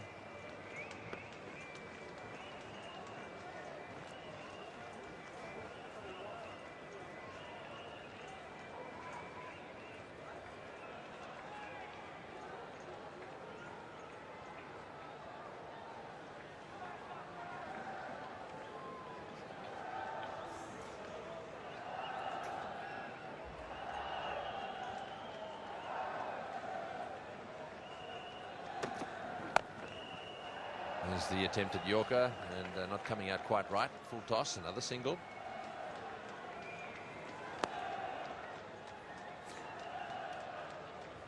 Getting down now to the point of the last 10 overs, and Sri Lanka have done well. They've still got it within reach. Goff's figures now just one short of 50 runs off him. He's only into his 8th over and only just into it.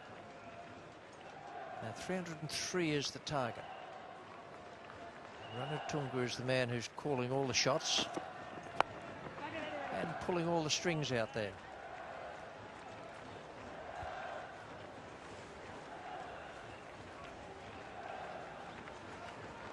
Yes, he's a pretty cool customer. There'll no doubt be some debate about his actions earlier today. He certainly was right in the thick of it. My guess is that Peter van der Merwe is a pretty calm, thoughtful character who's the match referee here. Oh, that's in the air, and he's got him. That's out. Well, that's good bowling by Goff. It's a slower ball, and well, you can see how pleased they are to get rid of him. That's really good bowling by Goff. I reckon that was a very well disguised slower delivery, and Arjuna just trying to play it away on the onside, chipped it up in the air, and that was out, caught. That's beautifully bowled. He's bowled some wonderful Yorkers and other deliveries on this tour, but in this Carlton United series, that may be the best ball he's bowled to date. Arjuna Ranatunga is gone. Port Wells bowled Goff for 41. He made those from just 51 balls. 5 for 223.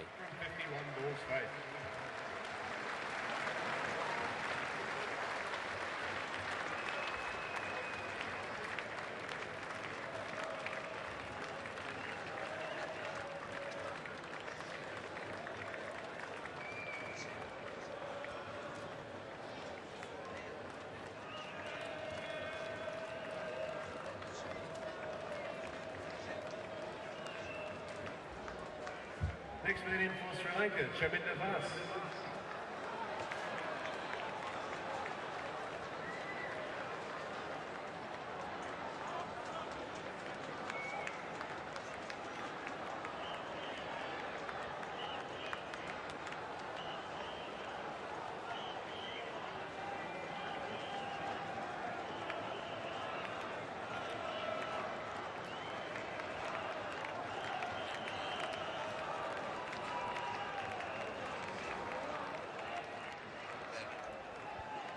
Well, this is good thinking. Chaminda Vas being sent into bat ahead of Chandana and Mahanama.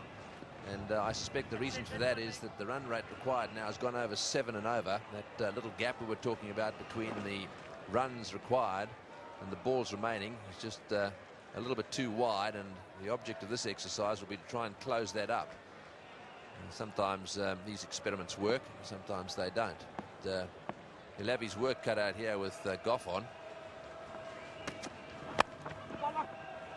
That's a good start.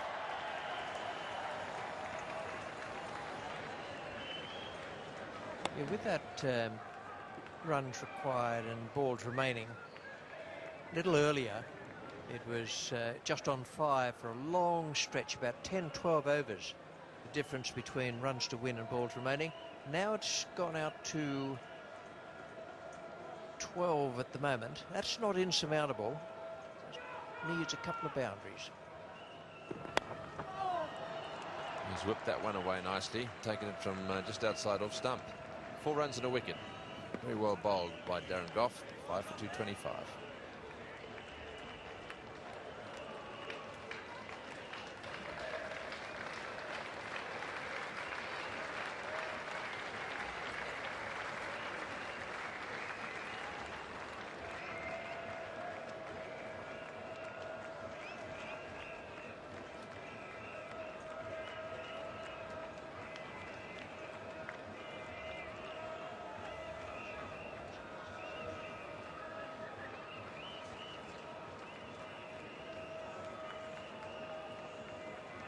Change in the bowling now is So Alan 5 for Malali. 225, and this partnership now will be an interesting one because Voss has no doubt been sent out to have a bit of a go. He's a bit of a hitter in any event, quite a crisp hitter when he gets it right.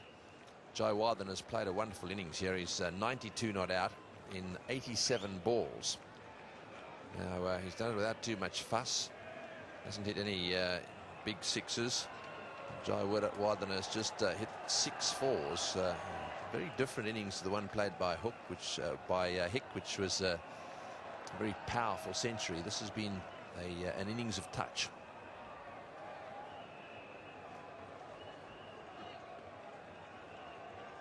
Adam Hollyoake doesn't get the chance for a bit of revenge. He was put completely off balance by Arjuna Ranatunga in that last over. He's had 37 hit off 4, and now he's been given the hoist by his skipper Alex Stewart. Alan Malali comes back. Malali's 7 overs 1 for 40. This is where Shaminder Vas, the non-striker, needs to hit a couple of his boundaries.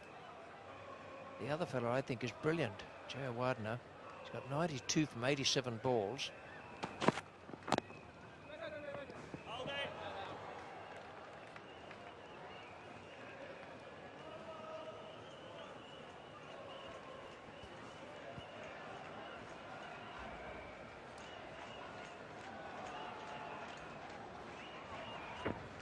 This is the dismissal again. That was the slower delivery, bowled in off-cutter fashion, and it really did deceive Arjuna Ranatunga, and he just knocked it up on the onside. Very well bowled.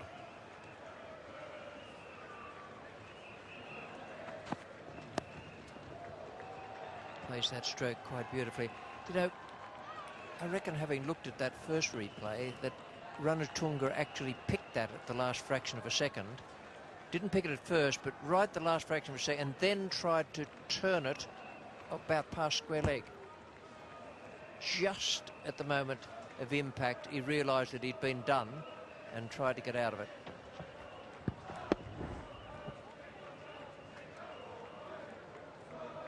It's a little lollipop catch up on the onside. Good bowling, very good bowling. Now then, what can Malali do? 7.2 overs. It's interesting just looking at those bowling figures. Stewart's going to have to find 6 overs from somewhere. So Goff 8, Malali 7, and Elam and Croft already bowled out. Well, I suppose it'll be Vince Wells. He's the logical contender, but he's going to be raising an eyebrow at the prospect.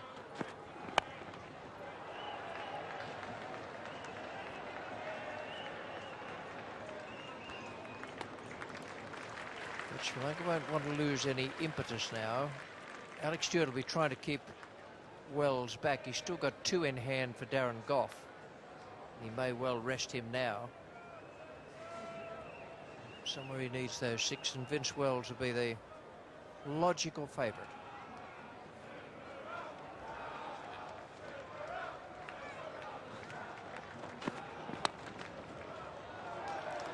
Oh, yes, he's carrying on a bit, Malali.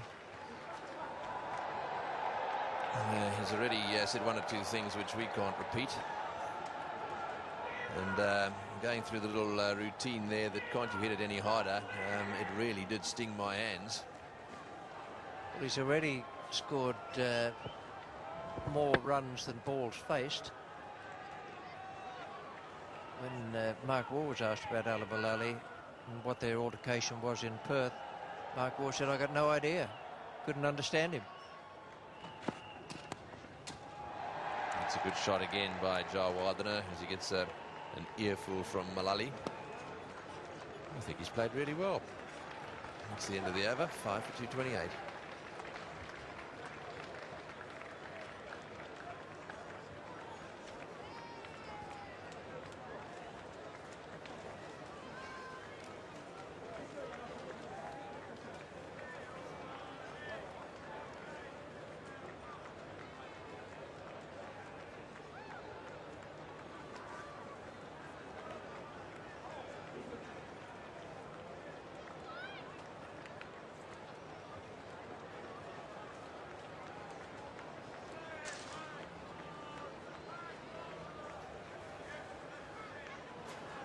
Taking the ball now for England is Vince Wells. So 40 overs have been bowled now, and the problem that the Sri Lankans face here is that England have been pretty good when it comes to the end of matches. They showed that against Australia when Goff, who's now been taken out of the attack, are saving him up for the end so that he can come on and bowl those deadly dangerous Yorkers over the last 2 overs or so. So Wells, as Richie Beno forecasted, has been given a go. He's got a clean sheet, hasn't bowled an over yet. Well, this is a big ask of a bowler who's not been to Australia before. He hasn't played in every one of these games, but we know from his performances in England that he's quite useful. I've seen him play for Leicestershire. That's Mullally's county side, and he's looked good there. But this is a different situation. This is a lovely flat batting track. Not a seamer's pitch at Leicester. Not in front of a massive crowd, but it's a day-night match, and he hasn't played too many of those. And he's seen what's happened to the other bowlers. They've taken a smashing. Yes, the man that does know, Goff, is just having a little chat to him there, giving him a few ideas. So yes, I think he might find it quite difficult. A lot depends on him. So Midoff has just been sent back a bit.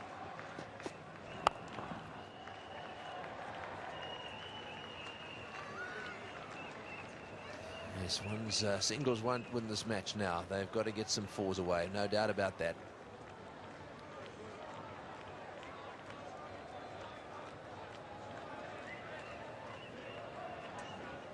Well, this is the fellow who can do it.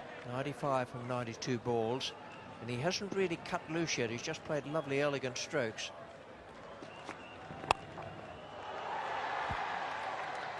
Yes, that one chipped over the infield. They're still just getting the ones. I really don't think they're running hard enough. Perhaps there's a little bit of nervousness about their running. They've already experienced one run out in this innings.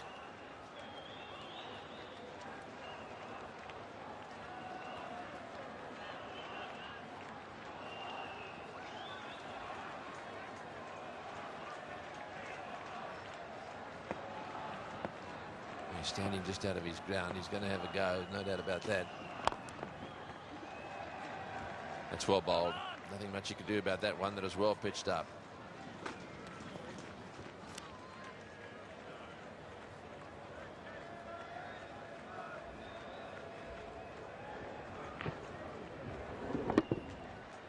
Well, every ball in this over has been meant to be a Yorker. He's getting a little bit of movement in the air. Ball's just going away from the left-handers, and the one J.O. Widener played out to deep mid-on was coming in from outside the off stump. The earlier occasion we saw Wells bowl, he was able to use a bit of reverse swing. Ball's quite old at the moment, quite worn.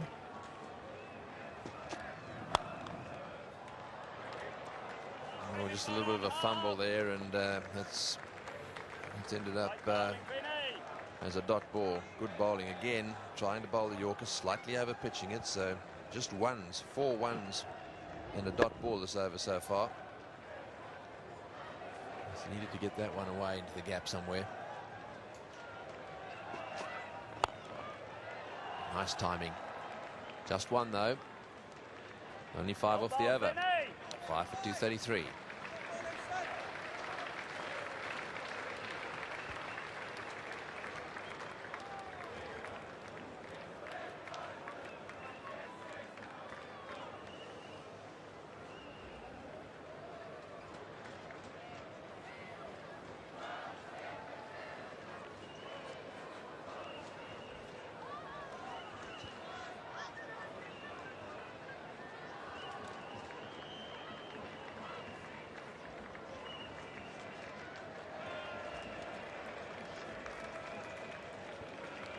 So 70 or 54, that gap is quite large now.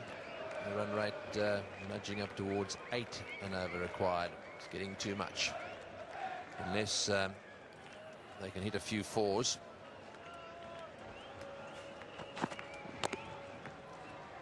Yes, now I think Chaminda's got to really give it everything he's got here. If he can get it over into one of the gaps. There's a gap for him at mid-wicket if he wants to go in that direction.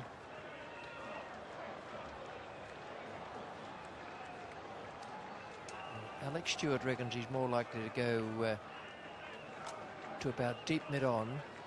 That's where he's got the man placed. There is a deep square as well. He reckons Chaminda Vaas is a man for long on.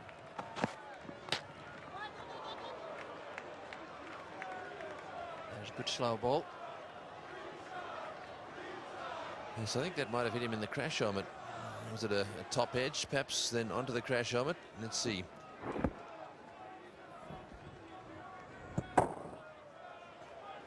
He's off the bat and then onto the protection, the drill in front of his face, and through for a single. It's well fielded.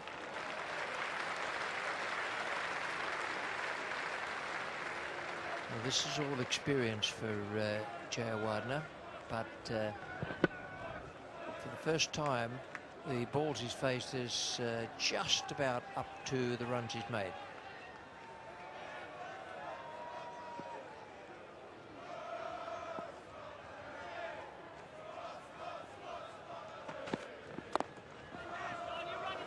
This will be close. Yes, he's hit the stumps. That's out. That's out. Unfortunately, Vaas has run out. I don't think there's this is going to take too many replays to establish. Good piece of cricket from the fieldsman. He knew that he had to hit. There's no chance of the wicketkeeper getting up. He wasn't far away, mind you. And Chaminda Vaas had done pretty well to get so close. And there he goes. Jayawardene was looking for the quick single. Chaminda Vaas gone, run out, and it's 8 for 235.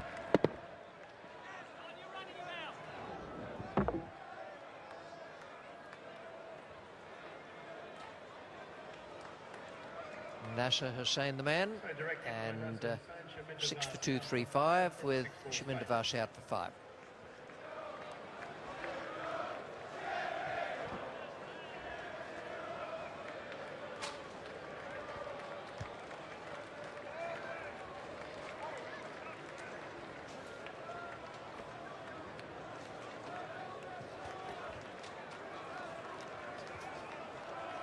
Next man in for Sri Lanka is Zubul Chandana.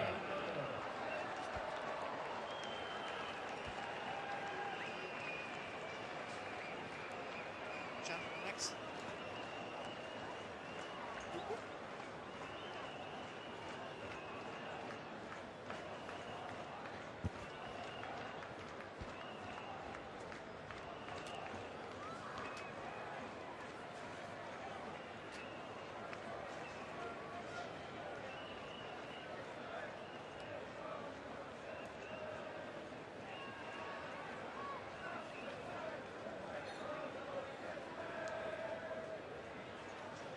So Upul Chandana is the new batsman, and his highest score 50. That's what he needs to do tonight in quick time. In the commentary box, Bill Laurie and Ian Chappell. Thank you, Tony Gregg. Yes, it's going to be a tough assignment now. The young man, has played a superb knock. He's 98 off 98 with 6 fours. This man's a good striker with the ball. Still got 4 wickets in hand. If he hits again, this will be close too. He does. I think he's got another one. Nasser Hussain, they go through for the second, but I think he might have got him. It's very, very close. What a brilliant piece of fielding. Too close to call. Steve Davis again and Nasser Well, very Hussain good work once again from Nasser Hussain. He was going to his right hand, so it was always going to be the bowler's end that was going to be easier, and he's got home. So the bonus now is for Sri Lanka because they get the overthrow. Turns out to be a good ball for them. My word. Oh, heart start to pound then. That was a brilliant piece of fielding. Nasser Hussain coming in quickly, picked it up, shied at the stumps. Comes another new batsman, just pushing it and scurrying through. His partner's on 98. Sri Lanka desperately need the 2 points, and it's a wonderful chase. Morali.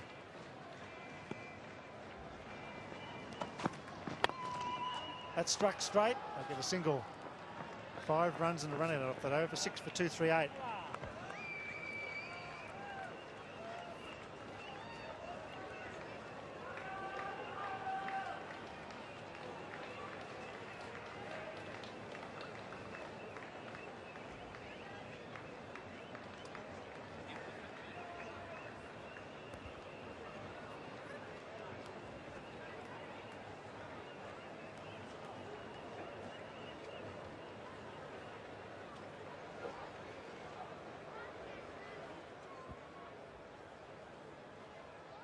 Six for 238 Sri Lanka, chasing 303. It'll be a record if they make it. The Englishman fielding well, hitting the stumps. Already 2 run-outs. Nasser Hussain doing a very good job. He still had to hit him. He only had 1 stump to hit. Bingo. Mendavas well short of the popping crease. It's well struck down to long off for single.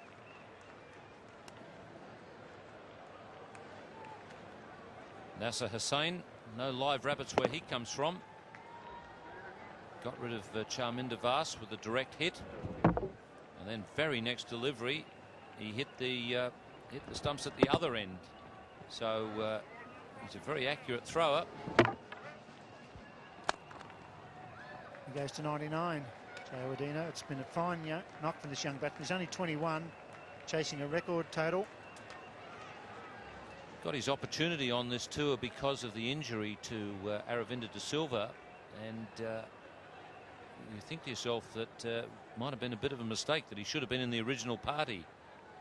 Those are some of the big chases. The second one there in that higher scores was a losing total, but the one we all remember was New Zealand, 6 for 297 way back in 82, 83. It seemed like yesterday in 48.5 overs. Sri Lanka really chasing hard here. This young man on 99. We won't get many better hundreds than that from a 21-year-old under pressure.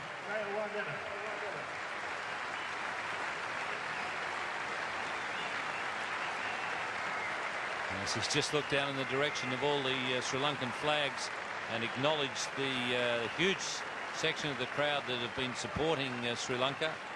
They've enjoyed that innings. Lionel is off again. He's training for the Olympics, he tells me. It's well struck as a knockdown. They should look for 2. Happy with a single. He's got to run a bit harder here now. He's just a bit casual between the wickets. This young man, he's hard to be pounding. What a great moment for him. He's been batting too long with Arjuna. He's got the walking habit. But this really has been a magnificent innings. 100 from 100 balls with 6 fours, and it's been a very mature innings. This will do a lot of good for him.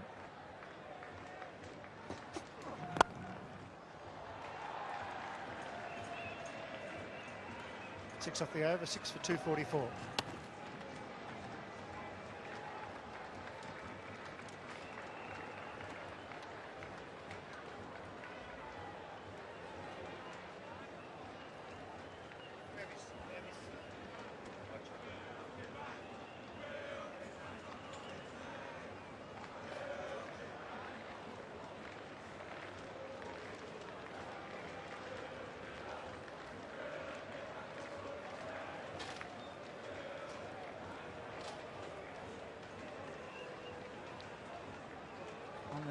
On this pitch, that's not a unobtainable target, that, with 4 wickets in hand with 1 man on 100.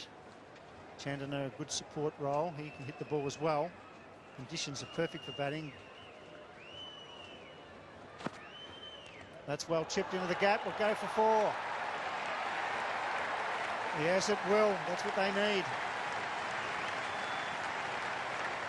That's a magnificent shot. He hit one in the last over from Mullally. Hit it along the ground and mid-wicket fielded it. It was a magnificent shot. It was going to go for 4.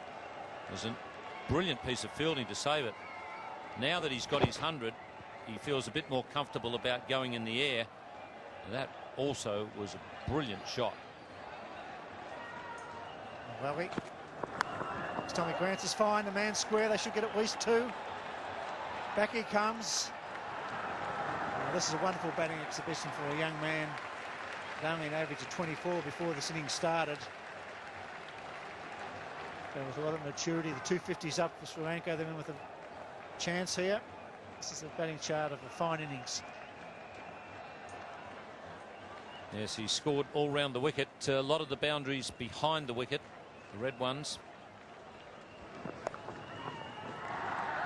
Should get 2 again. Oh, it doesn't come back.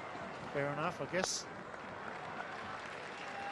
Yes, he's a very thoughtful cricketer. We just saw that little glide down to third man. He's hit a couple of those that have actually got to the boundary, but he's shown that he's got lovely timing, but he's also been quite innovative. That was a very innovative shot, that leg glance that went for 4.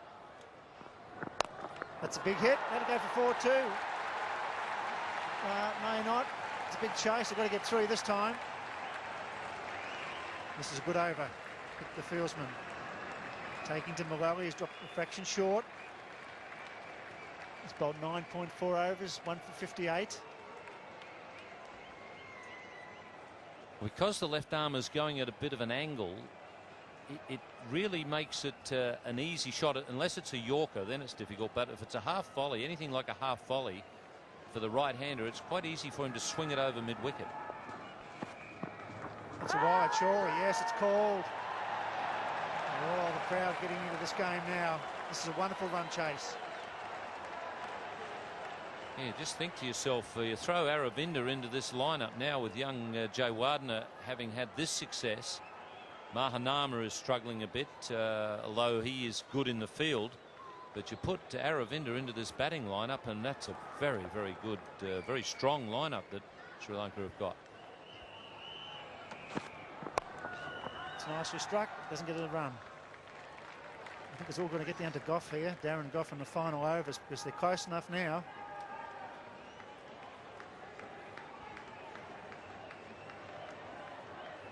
.48 off 37 with 4 wickets in hand. On this ground with the short boundary square of the wicket, they're in with a real chance, particularly if this man can bat through. He's on 108. It's good running. He's home. They should get another extra 1, they do. 13 off the over. It's all happening at the Adelaide Oval. 6 for 257.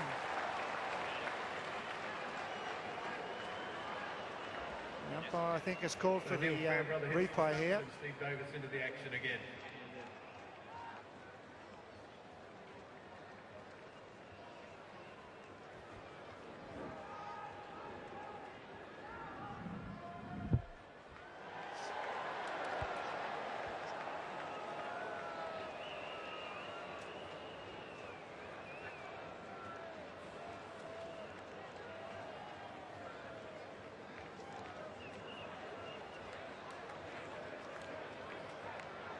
Wow, they called for the replay of that last one. Here it is. Fairbrother, Shies. I think he's safe. Couldn't get down on that replay, could you, Ian? It's a bit blurry for my eyes. And as you can see, it's not exactly in line. And the umpire has gone for the benefit of the doubt. Quite correct in this situation.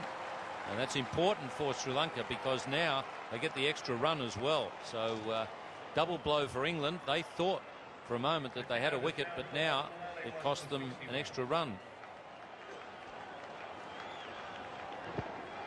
There it is. Certainly umpire Steve Davis, the third umpire, on that replay, you couldn't give it out. They come back for the second. And the overthrow. Oh, what a day it's been. Here we are. 6 for 257.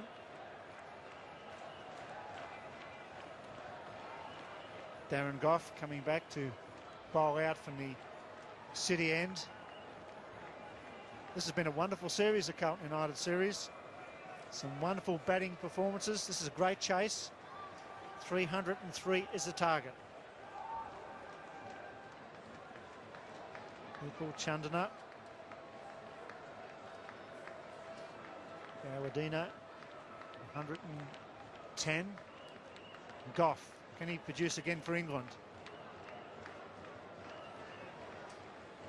Try and bowl York as you try and keep it full, but he must be on line. And Adelaide, if he gets on leg stump, they'll whip him away for 4 on the onside.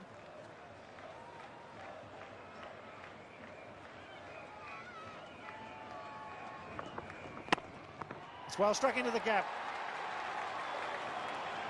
Oh dear, oh dear. Young man's a little bit sluggish here at the moment. He's got to put in. Yes, I think he might be cramping up a little. I saw him doing some stretching exercises just a while ago, and I think he's having leg problems.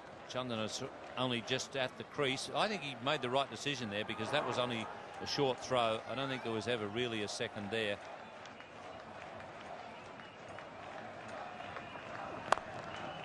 That's well struck, but just the single this time. It went like a bullet to Hickett cover on the fence.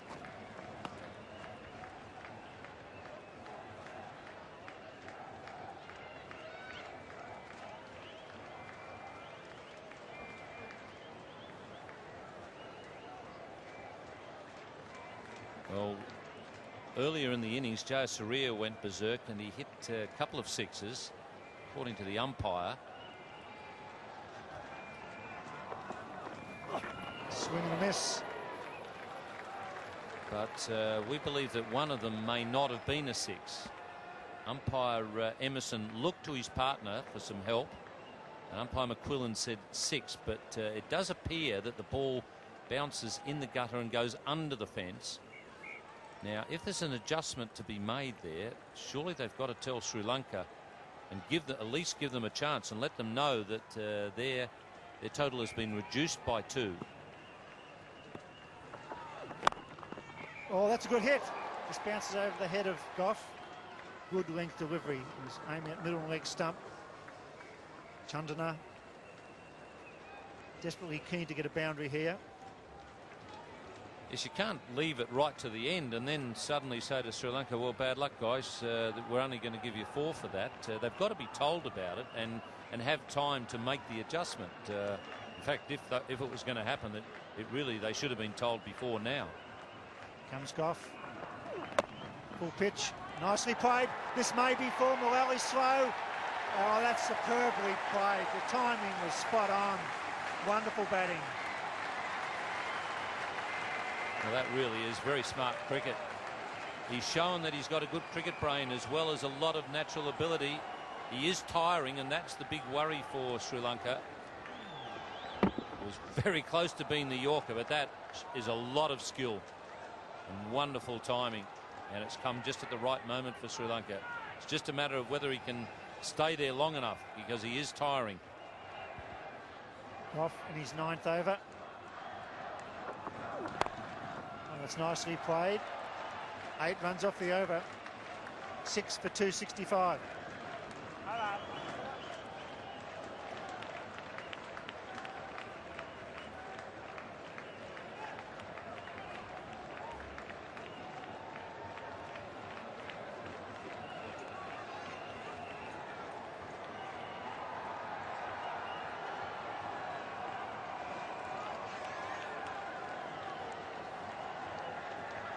With the ball now for England is Vince Wells.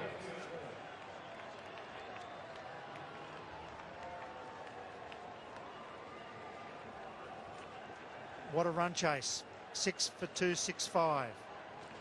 30 balls remaining, 38 runs required, still 4 wickets in hand. Mahan Armour still in the dressing room. Wells to bowl from the Cathedral end.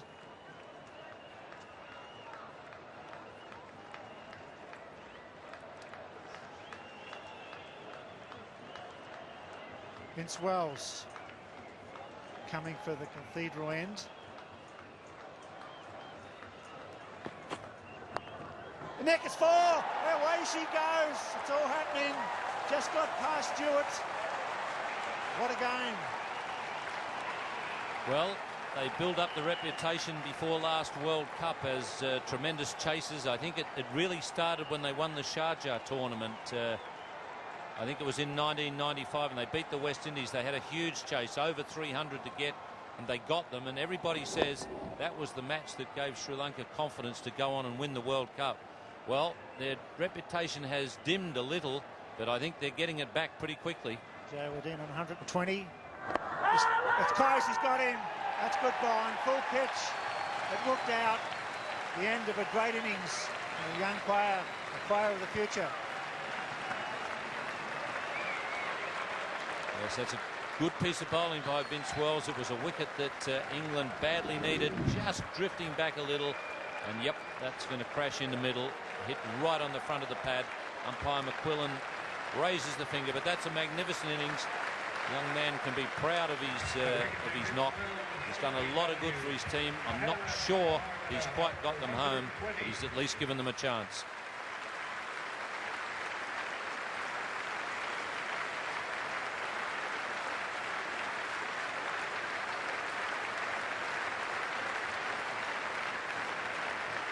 Well, a wonderful ovation for a great innings. 7 for 269.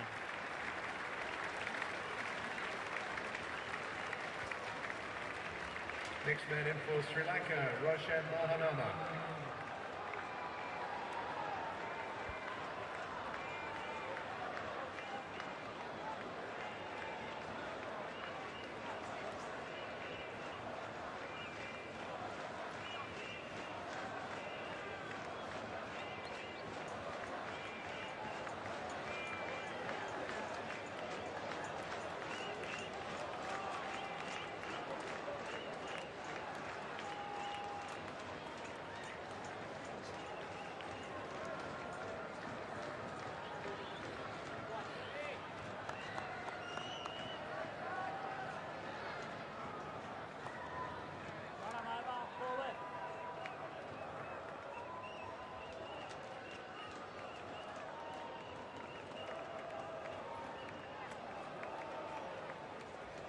New batsman, he's 32 years of age. He's played 205 matches. He's under enormous pressure. Roshan Mahanama, and he's off the mark. A little push down to long on, just a single. That was a good bit of bowling by Wells. He kept the ball up. He trapped the young man plumb in front. Magnificent 120 off 111 balls faced. Yes, it was the ideal ball, and it finished a tremendous knock. You can see there to hit right on the front of the pad. It would have gone on to hit the stumps quite comfortably. The young man was disappointed, but he was tiring, and Mahanama has had a lot of experience in these run chases, and he's done a pretty good job for Sri Lanka at the end. 33 off 27. Give yourself some room. Looked like a bullet straight to the man at cover point, but as long as they score a run of ball, still got wickets in hand. This is one of the best run chases I've ever seen by a side that's been down and out. Holyoake or somebody has to bowl out, and he's been quite expensive this evening. Mahanama, very risky onside player. He doesn't get it past mid-wicket. It's not easy to come out of the dressing room under lights and blaze away. The other shot that he likes to play, he likes to run the ball down to third man. Darren Gough is in that position. He's going to have to run it pretty fine to get to the boundary. But that's what he'll be looking for, working the ball on the onside and running it down to third man. Charges it, just gets a single. 7 on a wicket for Wells, a good over for England. 7 for 272.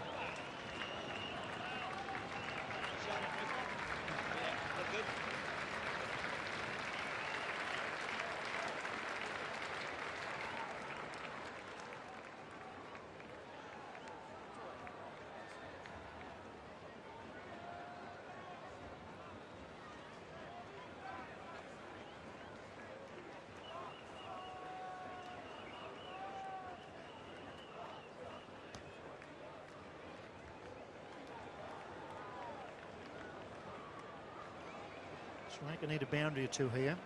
England were brilliant in the last 2 or 3 overs.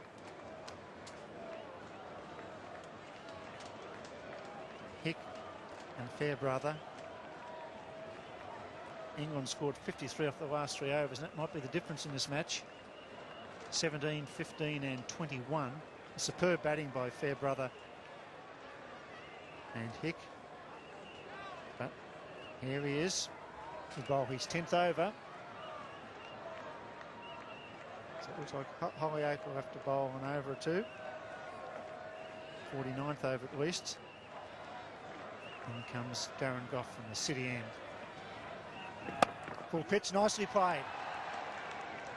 Happy with a single, short boundary. Chandana is the man who Sri Lanka will be looking to hit a couple of boundaries. Mahanama will work the ball, more likely to get 1s and 2s. Chandana does have the reputation for being a big hitter. Reach the boundary or clear it. Darren Goff charging in. It's gone for, oh, it's over the Victor Richardson gates. It's a big one. Ian Chappell picked that up. He is a big hitter. Well struck. Well, they might have a bit of strife finding that one in the dark. And the Sri Lankan flags go up. Not quite as high as the ball went, but they're up in the air. And the eyes are wide there. He liked what he saw. I think Goff tried to change pace, and Chandana picked it early. And Goff again. Yorker dug it out well. No run. Oh, there was no changing pace with that one. Well, the only change was up in pace. That was quick. But he certainly picked it, and it was just short enough to get under it. Bang. He's only a little fella, but I've seen him hit a few a long way. And Lionel, who tells me that he's training for the Olympics in Sydney, he was off again. This time he was running up the stairs. Game next side, they're through for a single. They all count. What a chase this is. Sri Lanka getting themselves in a very good position here. Another boundary this over. This is Goff's final over. 2 balls remaining. Be a big blow for Sri Lanka. Tremendous run chase this. 303 the target. 23 off 20. 3 wickets in hand. Mahanama on strike. What a cricket, 205 one-day internationals. Here they go. Oh! How do you do? No, you can hold your ground. There's a bit happening today. Well, the batsman really is able to run where he wants to. Now Darren Goff is a bit excited. Umpire Emerson's told him to just cool it a little. But I must say, the batsman is able to hold his line. He knew that there was a bit of strife there, and I think, I thought for a moment that he was just looking to get out of the bowler's way, but then he made another move. I think that was a bit naughty. One of those days.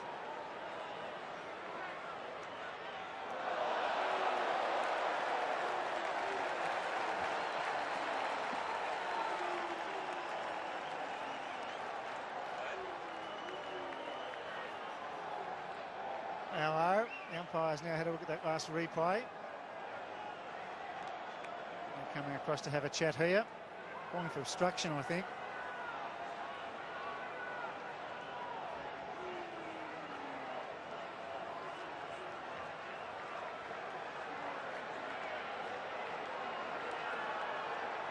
No, turned down the appeal from England for obstruction.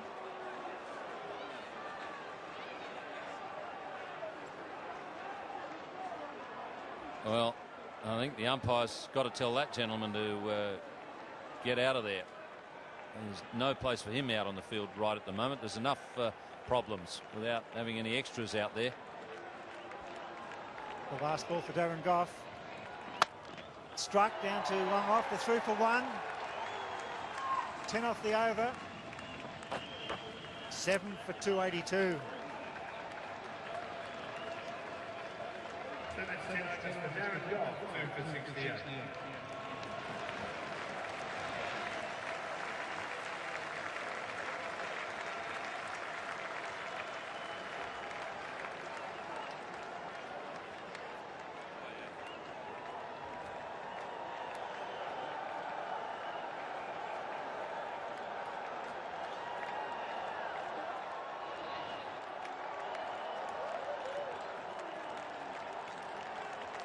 What a match, shoulder to shoulder here at the moment. Fairbrother coming in.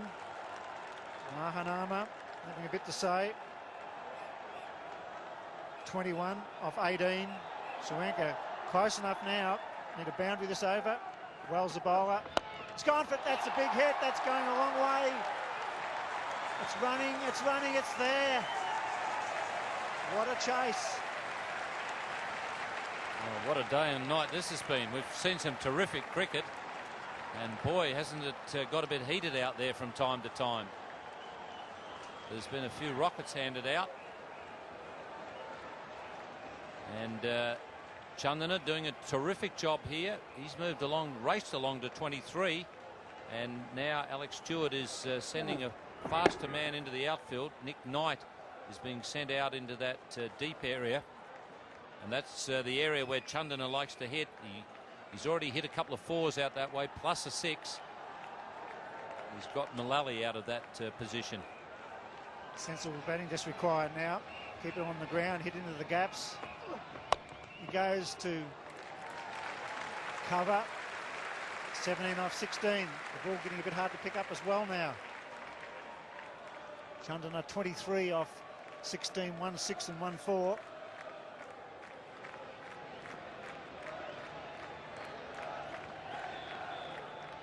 This is the 48th over. It's well struck. They might get 2. Coming back. Well run. Oh, wonderful cricket, Sri Lanka. Yes, Mahanama is fast. That's one advantage he's got being out there. And Chandana is the hitter. It'll be up to Mahanama to just push the singles around. And obviously he won't want to take any risks because he's got to stay there. It's up to Chandana to take the risks.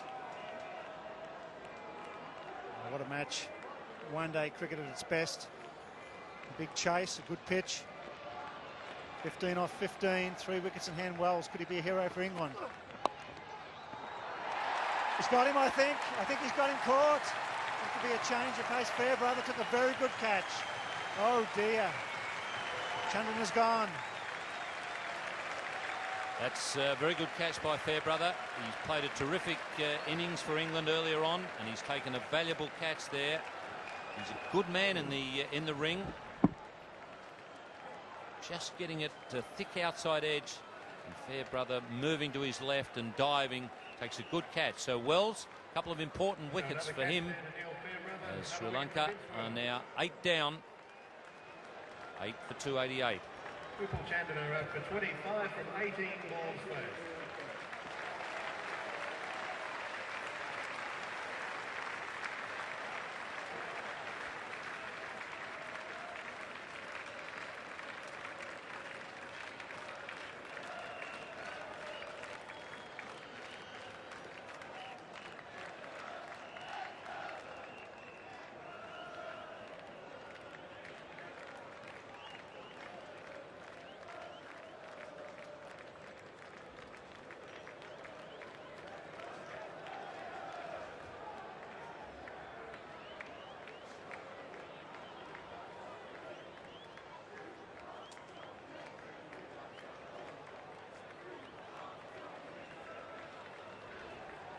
New man in for Sri Lanka, Mattaya Muralitharan.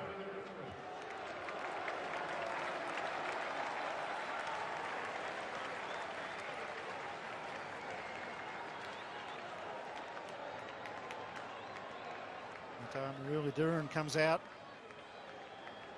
Good wicket for Wales and England. Full toss, actually. I think he's probably trying to hit it on the onside. A bit of a leading edge. Good catch.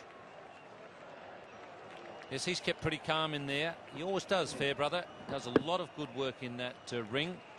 Saves a lot of singles, and on this occasion Good catch. A couple of little paces and then dived to take the catch. Murali Dhiran coming in now ahead of Vic Ramasinghe. Vic Ramasinghe is a hitter, but I think that they may have sent Murali Dhiran out there because he's a very fast runner. And they might be looking to just pick up the ones and twos with Mahanama. He's got it away. Full toss again, this time only a single. Not an easy ball first up.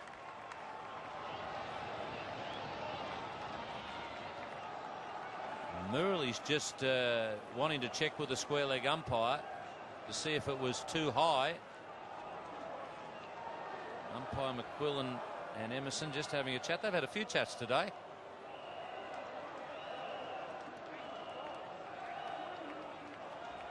They've had a few problems too.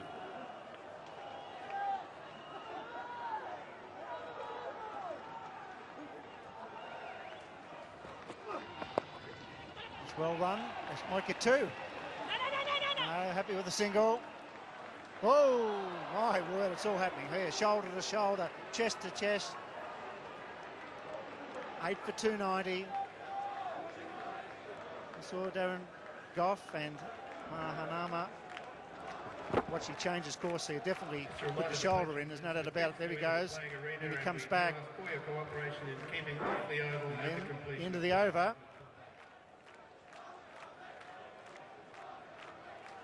Just keep your eye on this. Passing ships in the night. I just hope that I'm not on one of those ships. If there's a collision like that, William, I don't want to go down like the Titanic. Well, it's going to be Holyoake. It's had everything today. Some good, some bad. At the end, there's 2 points up for grabs here, and Sri Lanka 8 for 290 after 48 overs. The target is 303. They've got 2 wickets in hand. This man on screen really has to guide them home. Oshan Mahanama, 205 one-day internationals. He's got enough experience to hit the ball into the gaps if he's good enough. Yes, they'll be looking for some twos, I'm sure, and I'm thinking about it. That's probably the reason why they've sent Murali Dhiran in, because it needs now for Mahanama to have most of the strike in these last couple of overs, and with a fast man at the other end, they might get a few twos. Same sort of theory that you have when Michael Bevan's playing for Australia in the last few overs, where he can retain the strike because he's so fast. It's been valuable for Australia. Long time here, a lot of discussion about the field placings, and be interesting to see whether England opt for an extra man inside the circle to try and save a ball or two. Holyoake, 4 overs, none for 37. Bowling from the city end. There's a lot of talk. Stewart having a chat to Fairbrother, who's very cool, Neil Fairbrother. He's very good one-day cricketer, experienced, got a lot of championships for Lancashire in the one-day competitions. They've been winners. He's come in. There's now 5 men inside the circle. The final leg's up. Mahanama on strike to Holyoake. Got a few blokes throwing their weight in. Adam Holyoake is captain of Surrey. Neil Fairbrother's captained Lancashire quite a bit in one-day games. So there's a few of them having their say out there. Would love a 4 on the onside. Final leg up. Oh, he doesn't get one. If he hits, it could be out. No. Dot ball. 13 off 11. A look there from Mahanama, just saying to Murali Dhiran, okay, let's not be crazy about this. We need runs off every ball, but let's not be suicidal. And in the offside, very close inside the circle. Full pitch has gone for 4. It's going to go for 4. Can you believe that? Muwali, the chaser, won't make it. Oh dear, what a finish. Well, that was an educated edge if I've ever seen one. Adam Holyoake did the right thing, keeping the ball up there. It was a low full toss, inside edge. Ball at the French cut. In fact, it almost looked like the old back draw where they used to play it between their legs. Anyhow, whatever name you want to give it, the most important thing is 4 runs. 9 off 10. Holyoake. Full pitch. He's got it again. Oh dear, what a chase this is. They should win from here. Should's the word. 8 for 298. A record victory it'll be. Well, they'll bolt in from here unless they do something really crazy. Those two boundaries got them home, and Mahanama is a good onside player. First one was a bit of good fortune. Second one was a legitimate shot and a very good shot. Absolutely perfect. The low full toss, that's the trouble with that in-swinger. It's likely to drift down leg side. And what an ironic situation. Murali Dhiran in the centre of all that controversy. And it looks like now he's going to be out there for the winning runs. What a moment for him. Not over yet, Ian. 5 off 9. Holyoake. Bowls a good dot ball. 5 off 8. Mahanama must get the strike. Must get up the other end. The end of this over. 2 balls remaining. Murali Dhiran, the non-striker. Good crowd in. And what a run chase. A side that's been down and out. The young man has made his name today. Magnificent century. 8 for 298. Goes. If he hits, he'll be gone. He's gone. Surely he's out. Oh, can you believe that, Ian? Mahanama's run himself out. Well, he was trying to get to the other end, but it was suicidal. And Fairbrother, once again, he's remained extremely calm in this situation. And he didn't even bother to underarm the ball at the stumps. Took the ball over and whipped the bails off. That really was a bit of a crazy run. Fairbrother, he's been invaluable inside that circle. Mahanama is out. It's 9 for 298. So Neil Fairbrother in the action again. Roshan Mahanama out for 13 from 12 balls faced.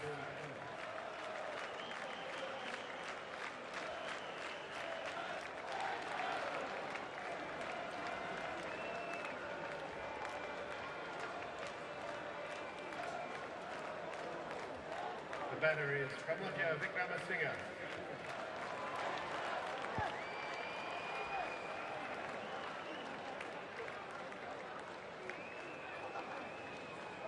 Nine for 298.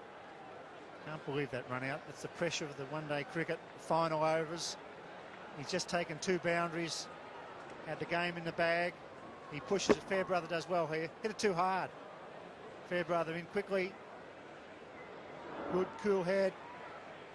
Hit him easily. Mahanama knows. Could have thrown away this match. Yes, his head went back straight away, and as if to say, oh, what have I done here? I had it in my hands. But Fairbrother, give him a lot of credit. He's done some good things for England in the last few overs inside the circle by keeping a very cool head and knowing exactly what to do. 1 ball remaining this over. Vikramasinghe at the non-striker's end. Murali Dhiran on strike. Can he get one past the slips? The last ball from Holyoake. They don't have to do anything silly. A single would be handy. Murali Dhiran on strike. Holyoake to bowl the last ball. 49th over. Speed in. Dot ball. 8 for 298. 5 required off the last over. 2 wickets in hand. He'd say it was a breeze. And Vikramasinghe, the number 11, who's not a bad hitter, he'll be facing Vince Wells to bowl out for England. What a match, Ian. Has been a terrific match. Finish coming Vince up. Wells is trying to smile, but it would be a little difficult in this situation to remain calm. The captain, Alex Stewart, he gave the ball to Ashley Giles the other night at the SCG in a situation that was extremely tense. Ashley Giles managed to get England home. Alex Stewart's had a few calming words to Vince Wells. Murali Dhiran's coming down, trying to have a few wise words to Vikramasinghe. Vikramasinghe is a good hitter of the ball. But I guess the difficulty is for him, what do I do? Do I have a dash at one, or do I just try and get the single? That's the decision he's got to make. think for the first couple, they just got to get the ball into the gaps and get a single, and then if they're desperate at the end, they go for a bit of a swipe, because that run out of Mahanama was critical for Sri Lanka. They were home and hosed. The batsman at the crease, but now they've got two bowlers, one who hasn't faced a ball. But also a little bit of luck, a nick through the slips, run away for 4. And here's the run out. Well done by Fairbrother, because he could have panicked and had to shy at this. He picked it up cleanly, both hands, and in he comes. Good intelligent cricket under pressure. Suicidal run, wasn't needed. It's easy in the commentary box. Much harder out there. The smart thing he did, he closed off the gap straight. In other words, he made Mahanama, if he wanted to try and work the ball away for a single, he was making him hit right across the line. So Fairbrother closed that gap off straight, and that enabled him to get the run out. Wells. Over his head. At least one, that's all they'll get. Pick up and shy at the stumps. This gives them a chance, I think. Really Duran would love to win this match. Sri Lanka need points. 4 off 5. Couple of singles here. And a bit of a dash at the end. Wells charging in from the cathedral end. Really on strike. It's 4 boys, isn't it? No, it's not. He got a glove to it. They'll get one. Oh, gosh. Morelli falling over. Stewart, leg by's called, just knocked it down. As Murali's not the best batsman around, and has just flicked the pad. I think Sri Lanka's chances are greater when Vikramasinghe's on strike. Murali is not the best batsman around. He's a fast runner, but to score runs, you've got to hit the ball first. If I was a gambling man, it's even money a tie here. That's a wide. Oh, he's bowled a wide. 9 for 301. Well, now Sri Lanka have got to get a single this ball. That way, they're at least guaranteed a point. And then they've got to figure that they can scramble another single somehow. But Vikramasinghe has got to remain calm here, get a single, make sure you've got the point, and then worry about the 2 points. And don't get run out. Don't hit at the Fairbrother. He's bringing them up now. And Stewart is bringing up the mid-off anyway. I think he should bring up the long on as well. Wow, what a game. He's hit it. Shy. They'll get a run. Will they? They'll get one. It's a tie. Oh, overthrow there from Hussain. Oh, no level. What a finish. Well, there's been irony all day, but Nasser Hussain, who's hit the stumps regularly, has fired at the bowler's end, and if he hits, it's game over and 2 points to England. As it is, he misses, and now Sri Lanka are assured of a point. Murali Dhiran there diving back into the crease. He wouldn't have beaten the throw, so Sri Lanka have got a point at least. Now Alex Stewart brings up the lot. I think he really had to do that the ball before, but anyhow, he's done it now. 3 balls for victory, 1 run required. It's safe, a victory, what a victory for Sri Lanka.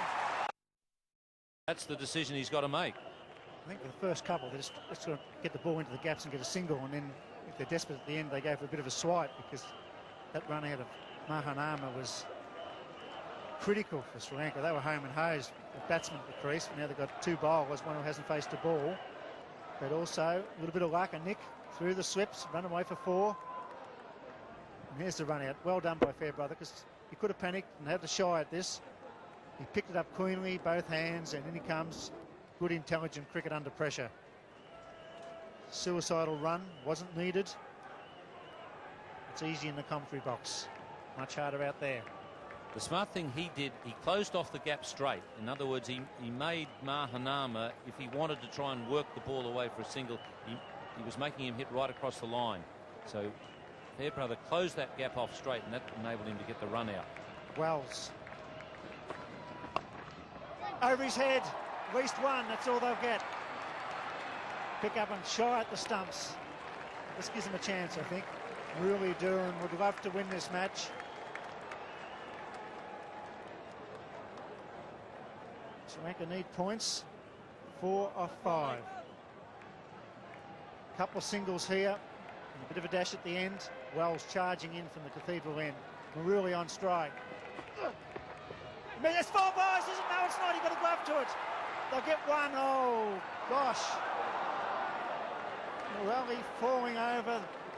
Stewart, leg by's called, just knocked it down. As Murali's not the best batsman around, and has just flicked the pad. I think Sri Lanka's chances are greater when Vikramasinghe is on strike. Murali is not the best batsman around. He's a fast runner, but to score runs, you've got to hit the ball first. If I was a gambling man, it's even money a tie here. That's a wide. Oh, he's bowled a wide. 9 for 301.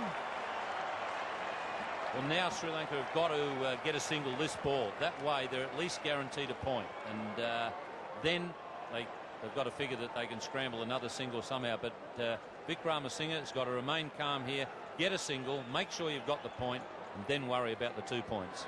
And don't get run out. Don't hit at the fair brother. He's bringing them up now. And Stewart is bringing up the mid-off anyway. I think he should bring up the long on as well.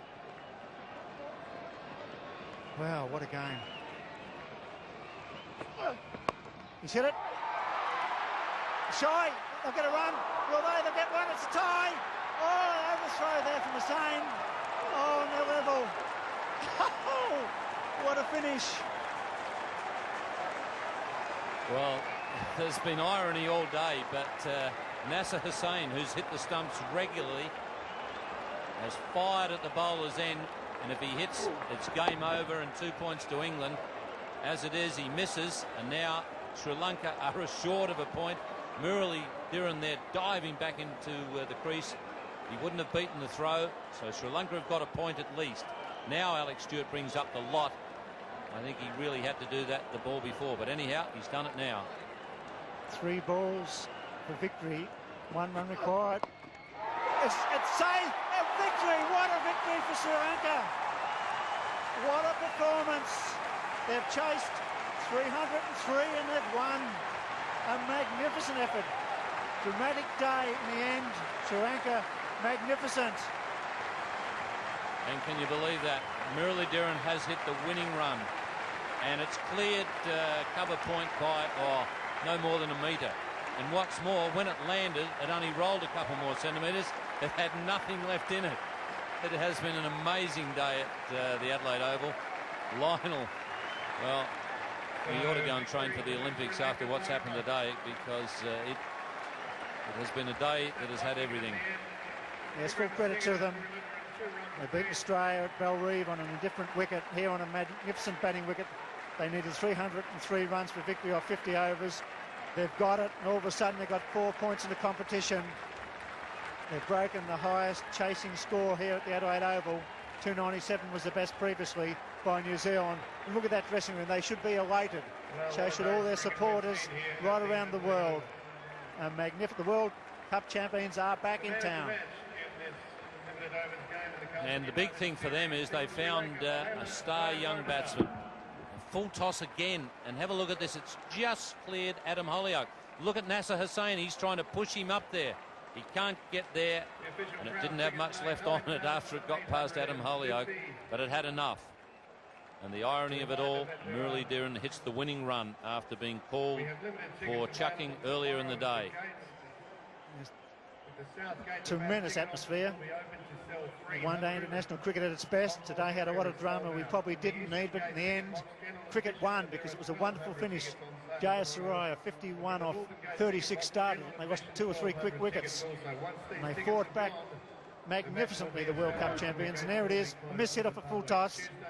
And there he runs through little Maruli, puts the bat down. He's safely home. One of the best wins you will ever see. And look forward to seeing you all again here tomorrow.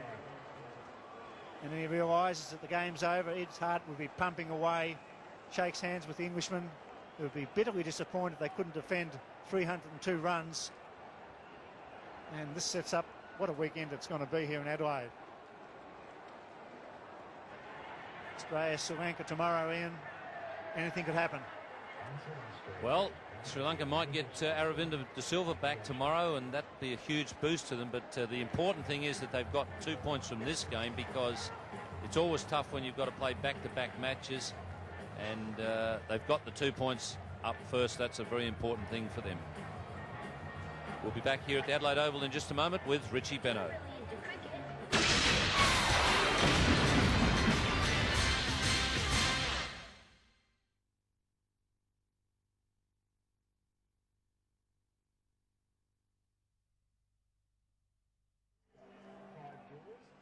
Hey, Dave.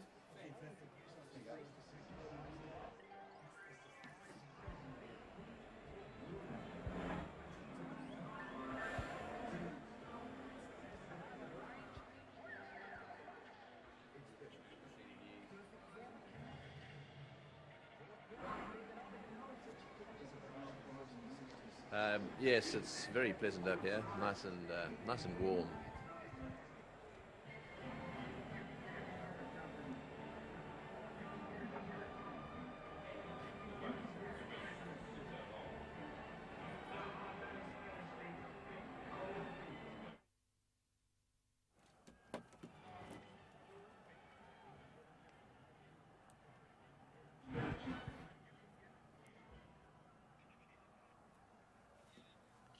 Just give me a look up here, chap, please.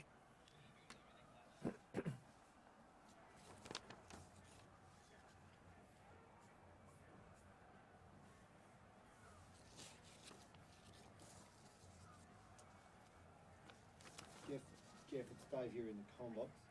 Could you just ask Joe to put down a tarp on, please?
By no means your ordinary run-of-the-mill 10.5 hours here at Adelaide Oval today, but it has been an absolute thriller, a controversial thriller, and this is the way it unfolded. First of all, the Sri Lankans put England into bat, which seemed to be a brave gamble at the time, and 3 for 302 made it look even more so. 126 not out to Graham Hick from 118 balls, and Neil Fairbrother played a blinder, 78 from 71. The men out, Knight 45, Stewart 39, and Hussain 5. So 303 needed to win. That was a big target. The bowling figures for the Sri Lankan side, you wouldn't expect anything to be too grandiose there. Chaminda Vas 1 for 76 from 10, and Vikramasinghe had 71 taken from 9. Jayawardene had 24 taken from 4. Muralidharan 46 from 7, and a wicket for Jayasuriya. And in reply, the Sri Lankans, needing 303, did just that from 49.4 overs. Bit of a shambles in the England bowling towards the end, but the Sri Lankans stuck at it. It was a great performance. Jayawardene 120 from 111, and I reckon he is a real good young player. He's only 21, and he looks to me to have a touch of class about him. And as Ian Chappell mentioned just a few minutes ago, he's only here as a replacement once Aravinda De Silva was injured, and his partnership there with Ranatunga was certainly worth seeing. Ranatunga 41 from 51, touch of controversy about his innings, but then there generally is. Chandana 25 from 18, and the English bowling, bits and pieces really. They did well in some areas. Gough was magnificent early on, but was taken to by Jayasuriya, then bowled well later on to get 2 for 68. Mullally 1 for 61. Adam Hollyoak 45 from 5 overs, and that was very expensive, particularly at the end. Elam did very well early on, and in the light of the 303, 10 overs, 1 maiden and none for 48 is very good. And the same with Croft, 10 overs for 42. Now then, Tony Gregg awaits us down the presentation area, and this should be very interesting. Thank you, Richie. Yes, I'm not quite sure where to start, so we'll ask Guy Juna first of all to have a chat to us. That would have to go down as one of the most tense days in one-day cricket that I've ever seen, and absolutely packed with incidents. Yeah, I think to start with, I just want to forget about when we were in field, but I thought we batted very well and came to chase 300 was not a very easy task, but I think Mahela and Sanath gave us a very good start. Well, I've got to ask you on the subject of Mahela. I mean, you must have some influence with the selection. He's only a replacement. Why wasn't he here in the first place? He was getting a lot of runs. Unfortunately, we had 5 batsmen and he had to stay out. We knew that it was very unfortunate for him, but he has been getting a lot of runs back home, and it was ideal for him to come back to Australia when Arvind was injured. He played beautifully today. Yeah, I think that one of the best one-day knocks I have seen. Right. Well, I'm not going to let you forget about what happened this morning, because we've got to ask you what actually went on out there. There was always a chance that one of these two umpires, bearing in mind the history of the whole saga of Muralidharan, was going to, in fact, no-ball him today. Did you think of leaving him out at all? No, I never thought it will happen, because he has bowled all over the world and we never had a problem at all. Then suddenly one guy comes and calls. I think it's a really unfortunate incident happened. I think it's really bad on Australian cricket part, I suppose. Yeah, you're not. I mean, you're not blaming the board, are you? You're blaming the individual. And yeah, I blame the individual. Plus, I blame the people who is responsible for that. Right. You do concede though that he's a little bit different. He is. That's the main reason. Like, he has a really bad arm. Everyone knows about it. And I think the person who calls, he must be having a really good eye. I think any batsman will like to have that eye to get a lot of runs. I think the batsman will get 1,000 runs in 2 months without a problem if that eye comes to a batsman. I see. So you're saying that be able to pick that slight movement in the arm under the laws of the game. Yeah, I think the way Murali bowls, if he can pick that, I think he should be really amazing. So what do you do now with Muralidharan? He's obviously a keenly spirited kid. Takes a lot to get him down on the surface anyhow. How do you as a team handle this situation? Because obviously it's not going to go away in a hurry. It's still there. Yeah, but I thought boys backed him really well, and especially in the field, and he fielded well. And we knew that we had to win a game for Murali, and that's what happened today. You had to take a pretty severe stance out there today. You're obviously expected to do that. You must have been thinking about this. Do you think that on occasions you might have just gone over the top? I mean, I just got the feeling that there might be a few point a finger at you today and say, listen, wagging of fingers at umpires and things like that. I know you were hot under the collar, but the image of the game is pretty important. Any answer to that? No, I think I couldn't handle it, so I had to speak to the other umpire to sort out a lot of things. But that's how I had to handle it, because he was coming up to us and talking to us in different ways. So I had to either speak to the match referee, go inside, or speak to the other umpire. Couldn't quite understand what was happening when you were trying to get the umpire to stand at the stumps. What was that about? No, Murali wants to come round the wicket. Then he was asked the umpire to go stand really close to the stump, and then Murali can come round the umpire to bowl round the wicket. And he was refusing that. So I think umpire should know what sort of job he does. So you obviously either I had to take Murali to the other side, because if Murali wants to come round the wicket, it's really pathetic that way. I'm going to ask the England captain in a minute how he felt about everything that happened out there. There were obviously one or two little incidents towards the end, a bit of shoulder bumping, a lot of chat out there. I never thought that the England side and your team got on that badly.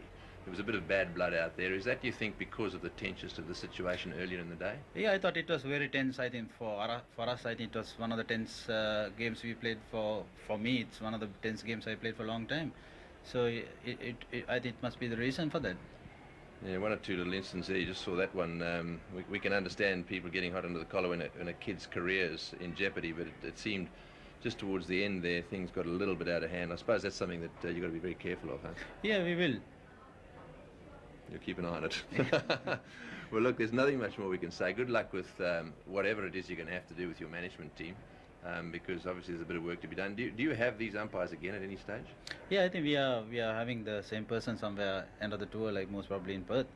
So we have to take a firm decision what we are going to do. I think we have to consult the board and I think it's up to the board or the government to take a firm decision on this. You mean the government of Sri Lanka? Yeah, I think so. It's very, very important. I think Murali has been a very key, important person for the country and for Sri Lanka cricket. I think we never had a problem anywhere. Only thing it happened whenever we come to Australia. So you got a bit of a hang-up about coming to Australia. The problems seem to occur down here, do you think? I think most of the cricketers will try to avoid Australia the way it goes now.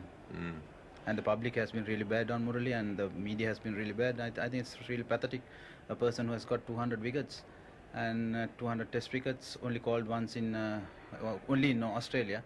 And I don't think he should suffer like this. I think it's very unfortunate for a player to come to Australia and get, because everyone likes to come to Australia and do well in Australia. So, but it's the totally different way, the image we have now. Well, I can assure you that a lot of people agree with you in terms of the calling from the crowd. It's been pretty ordinary behaviour. As far as the rest of it's concerned, good luck with your efforts to try and come to some sort of satisfactory conclusion with this.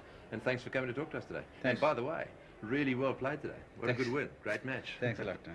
There we are, the captain of Sri Lanka. Alex Stewart's here. Well, you wouldn't be too happy. They sneaked in, and it's never nice losing, but it did get a bit nasty. Yeah, it did. A few things went on out there which you don't want to see, not only in international cricket, but any cricket at all. I think a few people have to look at the way they play and go about the game. And do you think they're totally to blame for this? I'm not going to name names. Everyone's seen it. People have to make decisions. They say it was a tense game. And as I say, a few things happened which you don't really want to see again. I think I could ask you, because I think you're a pretty fair bloke, in terms of the players, what do they think of Murali? Tony, I'm not allowed to comment, unfortunately, due to ICC regulations. But what I will say is that we've all been brought up. If an umpire makes a decision, that's it. You accept it and get on with the game. Today, that didn't happen.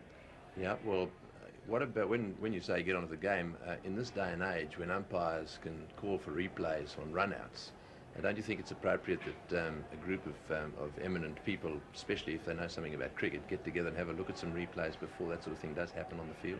I think things have to be sorted out. There's been a lot of press, a lot of talk about things, and it's come to a head today, which is obviously very unfortunate for the individual concerned and for all those involved in not just Sri Lankan cricket but world cricket. And as you say, there's technology there, both for actions and for run-outs as well, and they should be used. Well, they have been used on Murali. Of course, he's been passed by this eminent body that exists. There you are. But again, it comes down to the umpire, how he sees things. On the day he's going to make a decision, you're saying that when that decision's made, you accept it and get on with it? Yeah, it's the same, the LBW decision or run-out, whatever. Didn't they just call for time out today? Just give us a chance. We really want to collect our thoughts. Yeah, there was plenty of time. You got the game in. Look, I'm not sure, to be honest, Tony. I stayed in the dressing room right until the death, and then the game eventually got on. Yeah. Well, they played pretty well. They're pretty good at this sort of thing, aren't they? Chasing at the end of the day. Whatever else happened out there today, when it comes to chasing, they proved it in the World Cup. Everyone would have suggested win the toss here and bat first, but they've got this ability to chase big scores, and that was a big score you put together today. I mean, anyone to knock off 300 is a tremendous effort, and as I say, the lad who got 100 obviously played very, very well. He may have had a run-out decision go against us, but that's all part of the game, as we say. Right, well, thanks for coming to chat to us today, and good luck in the next one. You're doing pretty well. Thanks, Tony. Thank you. Right, there we are, Alex Stewart. Not too happy about the way things were out in the centre today. Right, now I've got the Man of the Match award, and, well, didn't he play well? To play better than Graham Hick today, Mahela Jayawardena, congratulations. Can you come a little closer? No, we're not going to bite you, don't worry. You must have enjoyed that immensely, because we said a little earlier you weren't picked in the original team to come out here, and then, of course, you got the lovely surprise. Yeah, it was a surprise, and it was, it's good to be in Australia. I really loved, always wanted to come and play in Australia, so it's good to contribute to the team as well, so it's great. I'm really happy with my performance today. What did you think of the pitch out there? It was a very, very good batting wicket. You just have to stay there and just knock a few around, and then when you get settled down, it runs all the way. That's right. Well, we might just have a look at a little bit of footage. We'll give you a little bit of pleasure, to see some of the footage we've got. This is, I think, the shot you played to get your 100. That must have been a good feeling. Yeah, it was, but at that moment it was really pressure. We were chasing 303. It was a good achievement, but I just, it was just that moment after that, just back on business. Well, it must have taken quite a bit to get yourself actually motivated. Obviously what happened earlier in the day must have disturbed your whole side. I don't want you to comment about it. It's not your place to do that. But to get yourself motivated, to get really out there and do it, did the whole incident do that for you, or did you have to really talk to yourself? No, it was like the whole team got together and backed morally from the start, and after that it was like a team effort. I mean, when we went to bat, we lost a couple of early wickets, but Sanath made a good knock, and after that we just had to just continue with the batting. I mean, just like everybody contributed. I mean, it's not, yeah, it was a good game. Fantastic, and you had a good partnership with the captain there as well. Yeah, it is really fun to bat with him. He just chips around, get the things go with thing. I mean, it's fantastic. You managed to stay out of a bit of trouble out there. I mean, there was a bit of nastiness going on while you were out there. You managed to stay out of it. Is that the way you try to play it? Yeah, I mean, it's part of the game. You just have to concentrate a bit harder and just play your game. Well, congratulations Thanks, today. A lot Tony. of people came here and watched you play, and they enjoyed it. Not just the Sri Lankans, the Australians as well, I'm sure. Thank you. Thanks. There we are. A wonderful innings today by Mahela Jayawardena, and there's a name to remember. I think we'll be seeing him again, Richie. I think we will. He is a very good player. Big day for Mahela Jayawardena, and a big day also for Mataya Muralidharan, and an ironic day because first of all he was called for throwing, then he ran out Nick Knight from mid-on with the most magnificent throw that had the umpire raising his finger, and then he hit the winning run. I don't say that we can do all this for you tomorrow, but this is what's coming up at the Adelaide Oval. We've got the points table. That's the way the teams are at the moment. England 8 points from 6 games. Now Sri Lanka are up there with Australia, 4 points each and equal games. Both of them have 1 game in hand of England. They'll sort that out tomorrow, but 4 points each and still a 4-point gap to England. Now that game here at the Adelaide Oval tomorrow, Australia against Sri Lanka. Tickets available at the gate. There are still tickets there, and it's a day-night game. The Australia against England game on Tuesday, the 26th of January, is completely sold out. And after that we go across to Perth, but tomorrow and on Tuesday we're here in Adelaide. We've had some magnificent games so far. Today, full of controversy and full of interest, and a wonderful win for the Sri Lankans. For the moment, from the Adelaide Oval, it's good night. 3 balls for victory, 1 run required. It's safe! A victory! What a victory for Sri Lanka! This has been another presentation from Nine's Wide World of Sports.